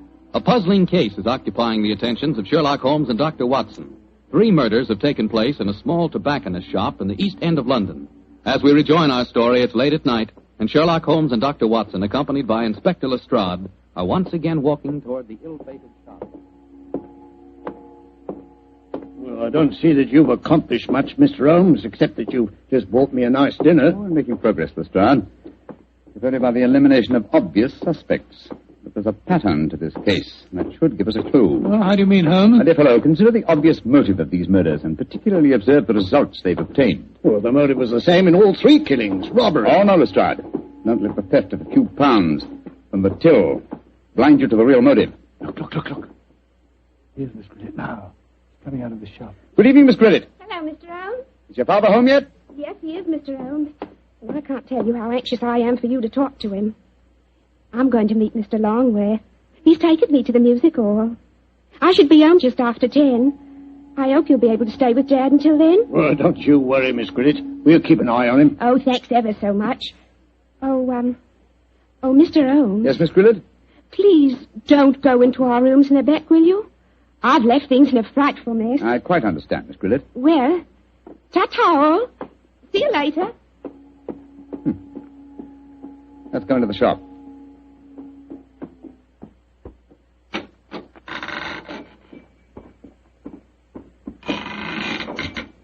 Oh, is it? Oh, it's you, Inspector. Here, these gentlemen, Mr. Sherlock Holmes and Dr. Watson. How do you do, sir? Good evening, sir. Good evening. Did you meet young Lily just now? Yes, she told us she was going out to the music hall with Mr. Longworth. Yes. I'm afraid we had quite a set to about that. A very strong-willed girl, Lily, very strong-willed. Am I to assume that you disapprove of your daughter's association with Mr. Longworth? Yes, of course I do. He's a top. He's got lots of money. Lily's so blind she can't see that he's up to no good. I'm pretty sure he's afraid I might find out what's really at the back of these here murders. And what is your theory, sir? Well, I'll tell you this in confidence. Got nothing to back it up now, you understand. There's been talk of widening the docks around here. That'd make property values go up, you see, of course. Well, young Longworth's been trying to buy up all the other shops along the waterfront here, but they wouldn't sell. If you ask me, he's had these murders done just to frighten people away so that he could buy cheap. Now, I'm not saying that he did the murders himself, you understand, but he planned them. Why, in these parts, it's easy enough any night to get a throat cut for a couple of quid. Yeah. That's why I'm glad you're here, gents. You see, I just got another warning. Warning? What do you mean, sir, warning? Found this note slipped under that door there not 3/4 of an hour ago. Let me see it, please. What does it say, Holmes? I shall call on you at 8:30 tonight. You know what's good for you. You'll be waiting for me alone. If you try any funny tricks, you'll go where I sent the rest of them. Well, that's obviously from the killer. Possibly. What's the time now? Look, it's 8:20. I was hoping you gentlemen would wait in our rooms back of the shop. You can hear what's going on in here, and if he tries any rough stuff, you can pop in and nab him. Just what I was about to suggest myself, Mr. Grillet. Either way, will you? Oh, yes. Just step behind the counter, gents. Now, through here. Here we are. Ain't exactly Buckingham Palace back here, but you can make yourselves comfortable, can't you, gents? Oh, don't you worry about us, Grillet. Oh, I better turn out the gas. If this bloke spots a light under the door in here, he might smell a rat. Now, there we are. Now, as soon as I see him coming in the shop, I'll knock twice on the door, like this. And that'll give you the signal that he's here. Is that right? Right, you are, Grillet. All right, now keep your ears open, gents. I may need your help. Where are you, Holmes? I can't see a thing. Over here, Watson. You know, I've got another theory why Jack Longworth might be at the back of all this. You listening, Holmes? Yes, I'm listening, old fellow. What is your theory? Longworth knows that Grillet doesn't approve of his having anything to do with Lily. So when he goes abroad, he leaves instructions to murder the tobacconist. The assassins don't know about Grillet having a stroke, of course, so they keep murdering the wrong fellow. Well, that makes very good sense, Doctor. What do you say, Mr. Holmes? Holmes? Holmes? Where are you? Basil. He's disappeared. No, I haven't. I was just exploring. Shh. The signal. There goes the front door. Somebody's come in.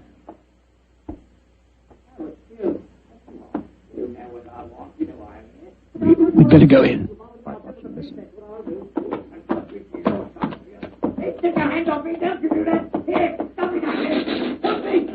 We've got to get in there at once. Open the door. Well, it's locked. Never mind that. Get your shoulders into it. Come on, help me. Come on, one more.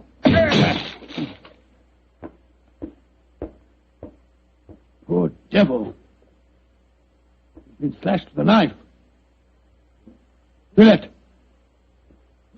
What, the killer got away? I'm going Now, Lestrade, conserve your energy.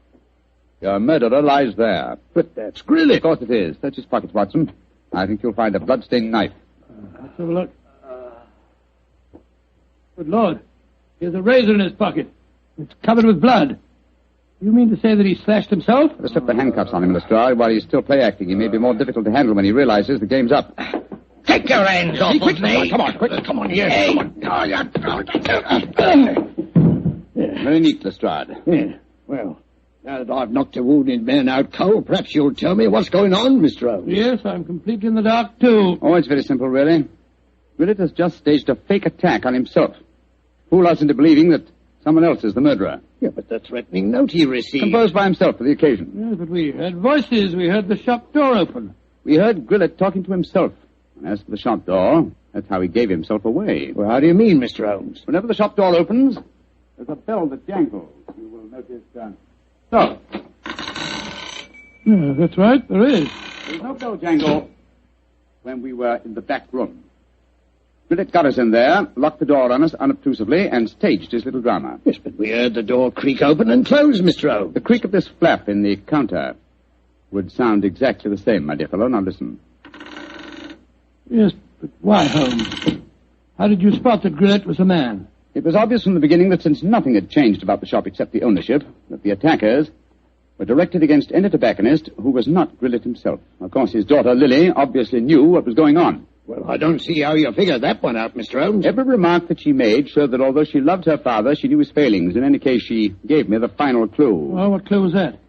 In very pointedly asking me not to go into the back room of the shop. Of course, she meant the reverse of what she said. I followed her advice when you were explaining your theory to Lestrade. Well, what did you find, Mr. Holmes? Miss Guileless had obligingly left a secret door open, a door leading to a passageway that seemed to go down to the waterfront. We'll examine it more thoroughly in a minute. Yes, but I still don't understand Guileless' motive, Holmes. Neither do I, old chap. No, I suspect that from the interest of the Foreign Office in the case, this shop has been the headquarters of an espionage ring. I'm afraid the final answer to that question will have to be given by someone else. Oh, who, Holmes? By my elder brother, Mycroft. Humiliating, isn't it, Watson?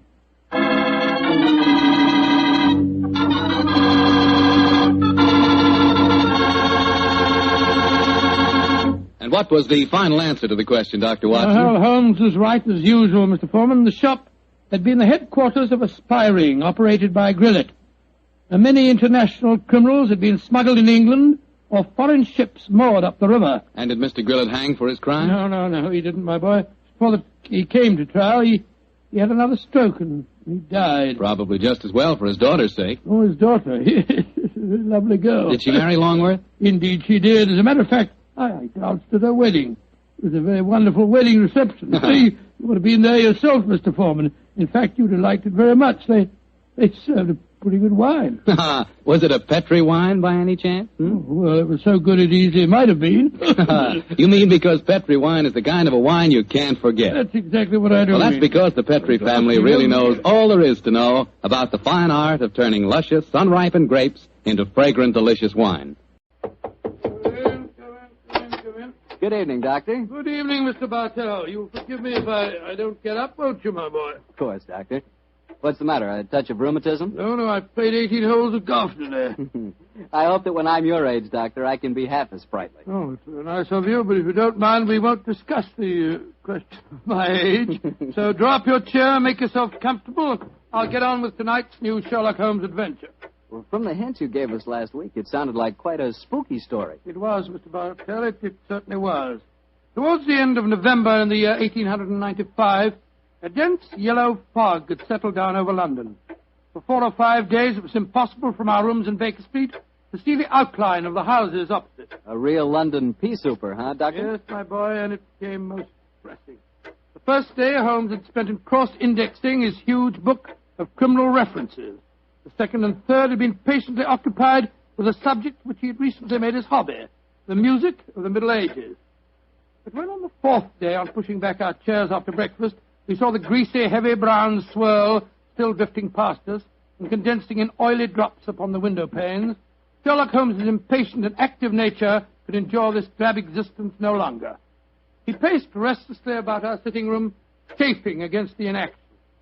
After several minutes of these perambulations, he turned to me and spoke. Anything of interest in the paper, Watson? There's news of a revolution, a possible war, and of an impending change in the government. Nothing to interest you, though. No crimes of any importance. The London criminal is certainly a dull and unenterprising fellow these days. Look out of the window, Watson. See how the figures loom up, are dimly seen and then blend once more into the foggy depths. What a day for a thief or a murderer. He could roam London as the tiger does the jungle, unseen until he pounces, and then evident only to his victim. That's a cheerful thought, I must say. Hello. I wonder who that is. Probably a visitor for Mrs. Hudson, or perhaps the local plumber has finally condescended to pay some attention to the faulty gas jet in our hallway. I don't think you're right on either count. I can hear Mrs. Hudson's footsteps on the stairs. Come in. Come in. Yes, Mrs. Hudson, what is it? Oh, excuse me, Mr. Holmes, but there's a gentleman to see you. Says it's most important, and he asked me to give you this card. Oh, thank you. Oh, Mortimer Harley, eh? Show him up, please, Mrs. Hudson. Very good. Mortimer Harley, and who's he? I've not had the pleasure of meeting him personally, but I'm quite familiar with his scientific reputation. Scientific? In what does he specialize?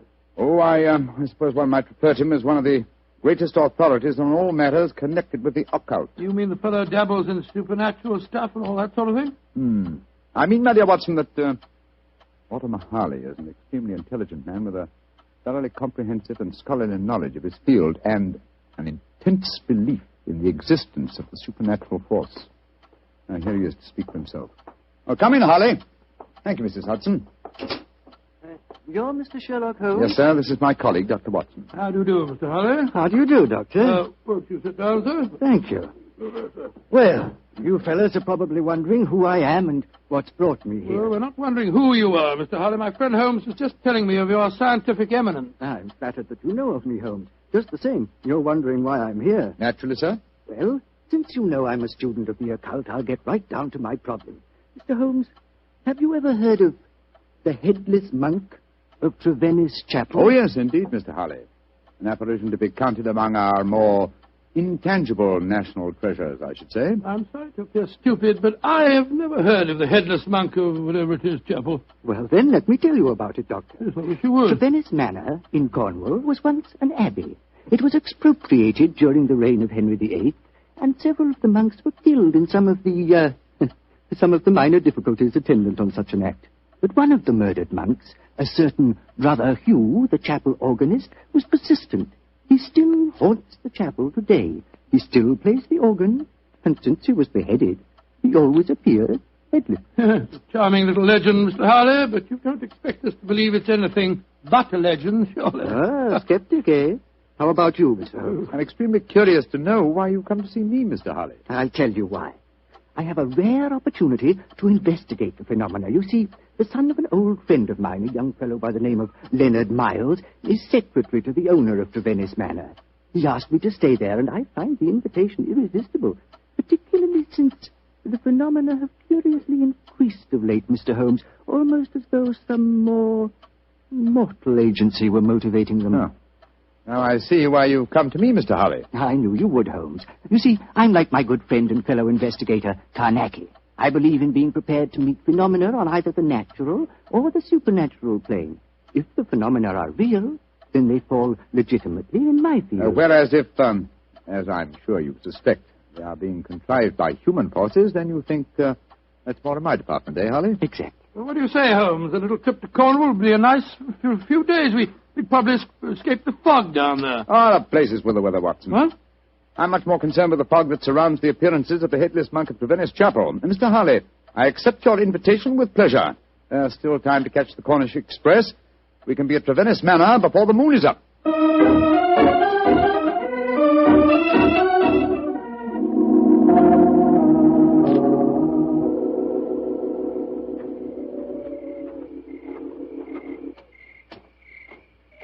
Hello? Who's this funny-looking fellow coming down the steps towards us? If I didn't hear the sound of his footsteps, I'd believe it was a psychic manifestation. He certainly looks as if he came from beyond the grave. Who be ye, gentlemen? Where be ye going? Well, supposing you tell us who you are first, my good man. Who be I? I be David Pendragon, sir. That's who I be. Stable hand here at the Manor. And I ask you gentlemen again where you be going. We're staying at the Manor, and we're just going to take a look at the chapel. Oh, don't ye do that, sir. People that go in there don't often come out the way they go in, sir. Don't ye do it, gentlemen. What are you talking about, my good fellow? I be talking about the ghoulies and the ghosties and the organ music that comes out of the nowheres. You heard it? Of course I heard it, sir. Just like I seen the poor monk walking around without his head on. Take us into the chapel, will you? And show us where you saw the figure. Aye, that I will not, sir. Not for all the gold in Port Call will I go back and chance seeing the poor lost soul wandering about without his head on. You gentlemen know what's good for ye. You'll not go in there either. Mark my words. Don't ye go in that chapel. Extraordinary chap. Seems really frightened of the place. Yes, but it's more than blind superstition that accounts for his reluctance. Let's go in, shall we? Well, I suppose it's all right.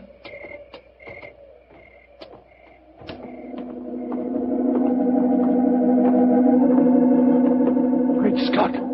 Listen to that. The organ. The ghost's playing it. We're extremely fortunate. A psychic manifestation as soon as we enter. Remarkable. Psychic manifestation. Rubbish. Look who's sitting at the keyboard. It's Holmes. Holmes! What's the matter, Watson? What's the matter? You frightened us to death, didn't he, Holly? Well, speaking for myself, Doctor, it disappointed me. I thought it was a genuine phenomenon. What do you think you're doing, Holmes? I thought you were still behind us. I'm sorry if I frightened you, Watson. I was curious about this organ. I slipped in by the side door ahead of you and tested the instrument.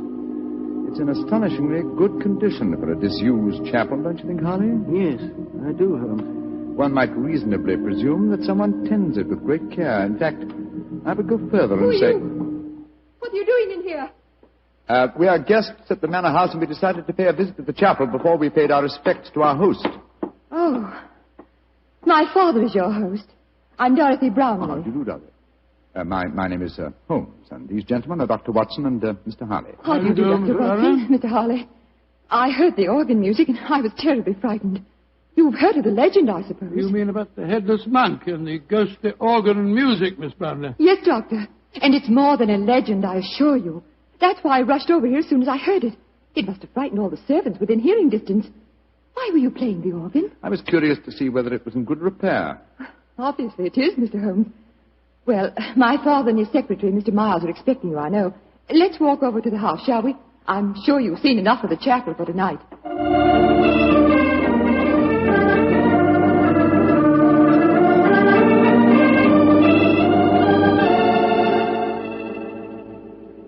Father, this is Mr. Sherlock Holmes and Dr. Watson. How do you do? How do you do, sir? How do you do? This is my secretary, Leonard Miles. How do you do, Mr. Miles? How do you, Mr. Brown? Dr. Watson? I'm afraid Mr. Brown is rather angry with me. I hadn't told him that you were an expert on psychic phenomena, Mr. Harley. I fail to see why the knowledge of that fact should make you angry, Mr. Brownlee. I don't want you ferreting about into this so-called ghost business. There's been enough trouble in the neighborhood already. It's almost impossible to keep servants, and these Cornish people are incredibly superstitious. You haven't seen the ghost yourself, Mr. Brownlee? Oh, of course not. There isn't any ghost, I tell you. You heard the mysterious organ playing? No, I haven't. And I don't want to talk about it anymore. Yes, what is it? David Pendragon at the door. He's very anxious to see you, sir. Pendragon? Oh, very well. Tell him to come in. Yes. David? What does he want, I wonder? Pendragon, that's the fellow we met outside the chapel, isn't it? Yes. Quite a colourful character. Oh, he's a superstitious old fool, if you ask me. But he is a good groom. Yes, Pendragon, what is it? Begging your pardon, sir, but there be trouble at the chapel again tonight. I says to myself, David, 'tis your duty to go to the master, I says. Oh, never mind. What's the trouble? As the moon was hanging low tonight, sir, I hears the organ a-playing. But that was Mr. Holmes, my good man. Aye, that's what he thinks, maybe. But what I says to myself is, what made him play the organ? Then this very night, I saw the Headless monk. With my own eyes, I saw that poor soul with his head off, wandering in the moonlight. I saw that, sir, with my own eyes, I did. Oh, get out of here, you blithering old fool. And I'm warning you. If I hear any more nonsense about this ghost, you'll lose your job, you understand? Now come along, be off with you. Aye, sir, begging your pardon, sir. Come on, I'll give you chaps a drink. Mr. Brown seems absolutely rabid on the subject of the ghost, eh? Yes. Suspiciously so. What about he's trying to hide? Whatever it is, I don't think he'll be successful. In your profession, Holmes, you know that murder will out. It's true in my profession also. Try to suppress them as you may, gentlemen. Ghosts will out.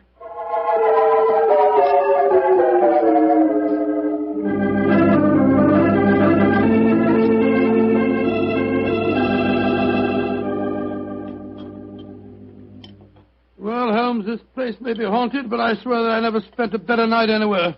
Good morning, Mr. Holly. Good morning. Good morning, sir. Good morning. I'm glad to see I'm not the only late riser. Oh, were you up late too, sir? Yes, I was, Doctor. I decided to ignore the veiled threat of Mr. Brownlee, and so I did a little investigating in the chapel. Do you mind passing the teapot? And what were the results of your investigations, Mr. Holly? Well, there was no psychic manifestation, you understand, but I'm sure of one thing. That chapel is evil. Evil to the hearts of its stones. And I'll swear that evil does not stem from the hapless monk who was murdered there. You confirm certain suspicions aroused by my own investigations last night. There is evil here, Mr. Holly, and I think I know its nature. Unless I mistake every sign and reaction, someone has been initiating the local peasantry into the evils of the Black Mass. Mass? Good Lord, what a shocking thought. My own sensations last night confirm your theory, Holmes. There is a coven here, I swear it, hiding its own obscene practices under cover of the haunting. Well, that sounds quite feasible. After all, the people are so superstitious that they'd keep as far away as possible from the chapel when they heard the organ playing. This problem falls into both our fields, Holly. The practice of black magic is a criminal offense. Perhaps it's just as well the old laws against witchcraft are still in force. I imagine, Mr. Harley, that you have your own methods of combating such forces as we're up against. Oh, yes, Holmes, though mine are not connected with the legal aspect of the case. May I ask what you plan to do, sir? Well, I have several rather elaborate preparations to make, Doctor. It'll take me most of the day, I'm afraid. However, I shall explain them to you all after dinner tonight.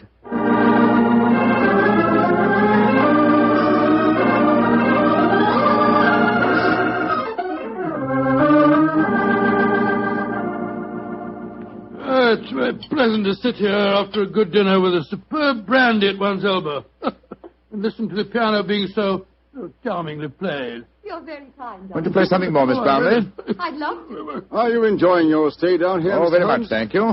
Both Mr. Holly and I have found the local folklore extremely interesting. I say, you fellows haven't been investigating the haunted chapel business again, have you? Now, look here. If you have, I shall be very angry. It's abusing my hospitality. I told you distinctly I didn't want any more talk of ghosts. We are not talking of ghosts, my dear Mr. Brownlee. I have something even more important that I must fight now.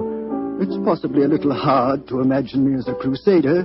Me, the stooped little man, beside the four of you, as toweringly tall a quartet of men as I have ever faced.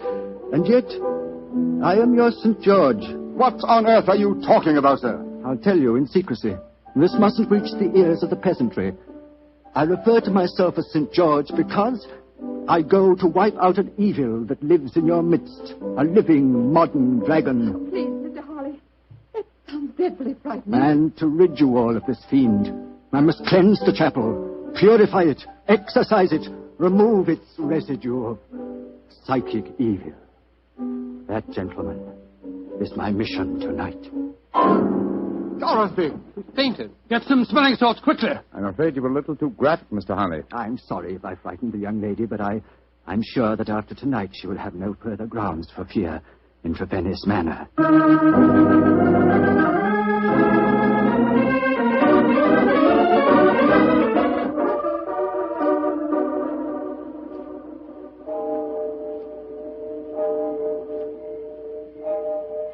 Holmes. Yes, old chap? Did you hear anything? Nothing but the owls and the clock striking midnight. I'm getting off the jumper. What do you suppose Harley's up to? I can imagine his procedure. Midnight, the crucial hour, I suppose, in his endeavors. I wish him luck. My own plans are not nearly as clear, unfortunately. I sense a guiding force here, but I lack the clues. There is something, Holmes. Listen. Great heavens! It's the organ in the chapel. And Holly's in there alone. Not alone. Listen to the organ. Pealing forth its madness. Come on, Watson. Something has gone horribly wrong.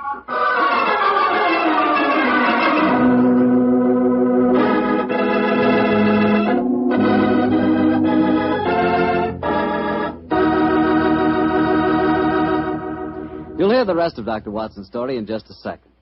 You know, a moment ago I told you how much I thought you'd like Petri California Sherry, but I didn't tell you that Petri Sherry is the all-round, all-American wine. You can not only serve Petri Sherry before dinner, it's good after dinner, too. And, of course, later in the evening when you're listening to the radio with some friends, a glass of Petri Sherry is just the thing. And say, Petri makes two kinds of sherry, the regular and Petri Pale Dry. To make sure you get the one that you like best, do what I do. Don't buy one, buy two. But remember, always buy Petri. Dr. Watson, that was a heck of a place to break off your story. Then let us continue it as speedily as possible, my boy. As soon as we heard that devilish organ music, Holmes and I rushed out of the house and raced in the moonlight down the path leading to the ruined chapel. By the time we reached the entrance, the organ music had ceased, and the tall, gangling figure of David Pendragon was standing in our path. You gentlemen be wanting it this time of night. What are you doing here? I be here because the gentleman gave me 5 shillings to stand outside here and see that no one disturbed him. That's why I be here. And nobody did come or go. He still be there, he be. But when you heard that organ music, why the devil didn't you go in? Organ music? I heard no organ music, come on, sir. Watson.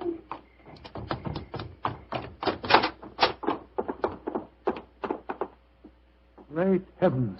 Look at him. We're too late. Poor devil. A knife through his heart. It's obvious who did it. That fellow Pendragon. I'll go and grab him before he gets away. Watson, he's not our man.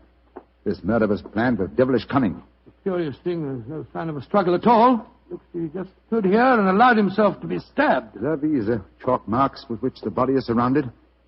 They're known as a pentagram, I believe. He thought it would protect him completely from the supernatural forces. Poor chap. For once his researches went too far. Yes, because they touched not on the supernatural, but upon natural evil. And remember, Watson, that only 3 people besides ourselves and David Pendragon knew of this vigil. Yes, Brownlee, his daughter, and young Miles, the secretary. Exactly. Go back to the house, will you? And bring them here. Perhaps we can lay a ghost by trapping a murderer.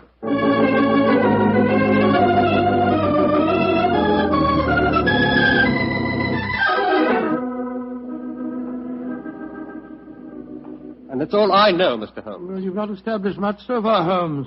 The 3 of them all swear they were asleep and that they didn't hear the organ. Yes, then you can't prove otherwise. I think I can prove that one of you was not only awake, but also murdered, Mortimer Harley. But why should any of us want the poor man dead, In your Mr. Holmes? case, young lady, I confess that I find it hard to conceive a motive. Implying that Mr. Brownlee and I might have one? Well, Mr. Miles, you must admit that you're responsible for Mr. Harley coming here. And you, Mr. Brownlee, must admit that you did everything in your power to prevent the dead man from carrying out his investigations. Why?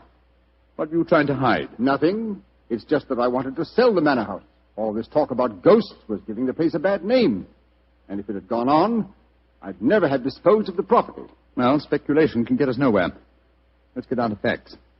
Is there any other entrance to this chapel besides the 2 doors? None. Oh, there was an old smuggler's cave which came out near the organ lot, but Father had it bricked up some years ago. I had to. The tourists kept crawling in. Go and examine it, will you, Watson, old chap? All right, you are, Holmes.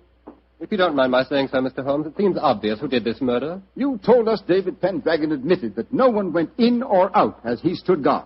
He must have done it himself. Oh, the man's half-witted. And superstitious. He might have killed Mr. Harley because he was attempting to interfere with a ghost. And then played the organ to celebrate the occasion? I think you overestimate David Pendragon's capabilities, Miss Blarney. Mr. Miles. Yes, Mr. Holmes. Pendragon is waiting outside. Would you be kind enough to ask him to come here for a moment, please? Certainly. What did you find out, Watson? Well, it's easy to see where it was bricked up, but it's a solid wall now. No one could get in that way. But if no one came in or out, who else could have killed Harley except Pendragon? The ghost, or rather the person disguised as a ghost. The dead man expected a psychic manifestation. When he saw the supposed ghost coming towards him, he offered no resistance. He believed that the magical pentagram would protect him. Ah, there you are, David. Aye, here I be, sir. But I don't know nothing more than what I told thee. No, don't be frightened, Pendragon. All we want is the truth. That's what I told thee, sir. And tell us a little more, will you? When you said no one had entered the chapel tonight, you meant that no mortal man had entered, didn't you? That I did, sir. But how could I say I'd seen the ghost when Mr. Brownlee here told me I'd lose my job if I spoke of the ghost again? Oh, now we're getting somewhere. So you did see the ghost? That I did, sir. The poor soul walking through the moonlight with no head on his body. You saw it quite clearly? Just as clearly as I sees you now, sir. How tall was he? He was... Would you mind standing against the wall, sir? Yes, of course. He was as tall as...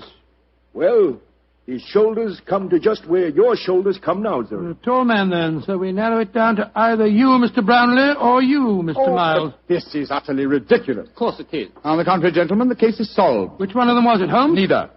Remember that the ghost is headless. That means that the impostor must have built up fake shoulders covering the head. On either of these men, it would have brought their shoulders to the level of my head. Great Scott, it was... Bravo, Mr. Holmes. I didn't think you'd catch me. Dorothy! No, I don't believe it. Miss Brownlee, I must warn you that... Keep back. Don't any of you come near me. As you see, I have a revolver. Dorothy, for heaven's sake! Don't speak to me of heaven! You thought I was a sweet little girl, didn't you, Father? You didn't know your dear, demure daughter could murder a man, did you? Why did you kill Mortimer Harley? Because he was a meddler. For months I've been practicing black magic here. For months I've been building up the legend of the headless monk and the organ music. It made me so wonderfully alone. So gloriously free to practice the rites. And then he came here. I let him live that first night because I thought he was a fool. But on the second, when he said he was going to exorcise this chap, to purify it, as he said, he signed his death warrant.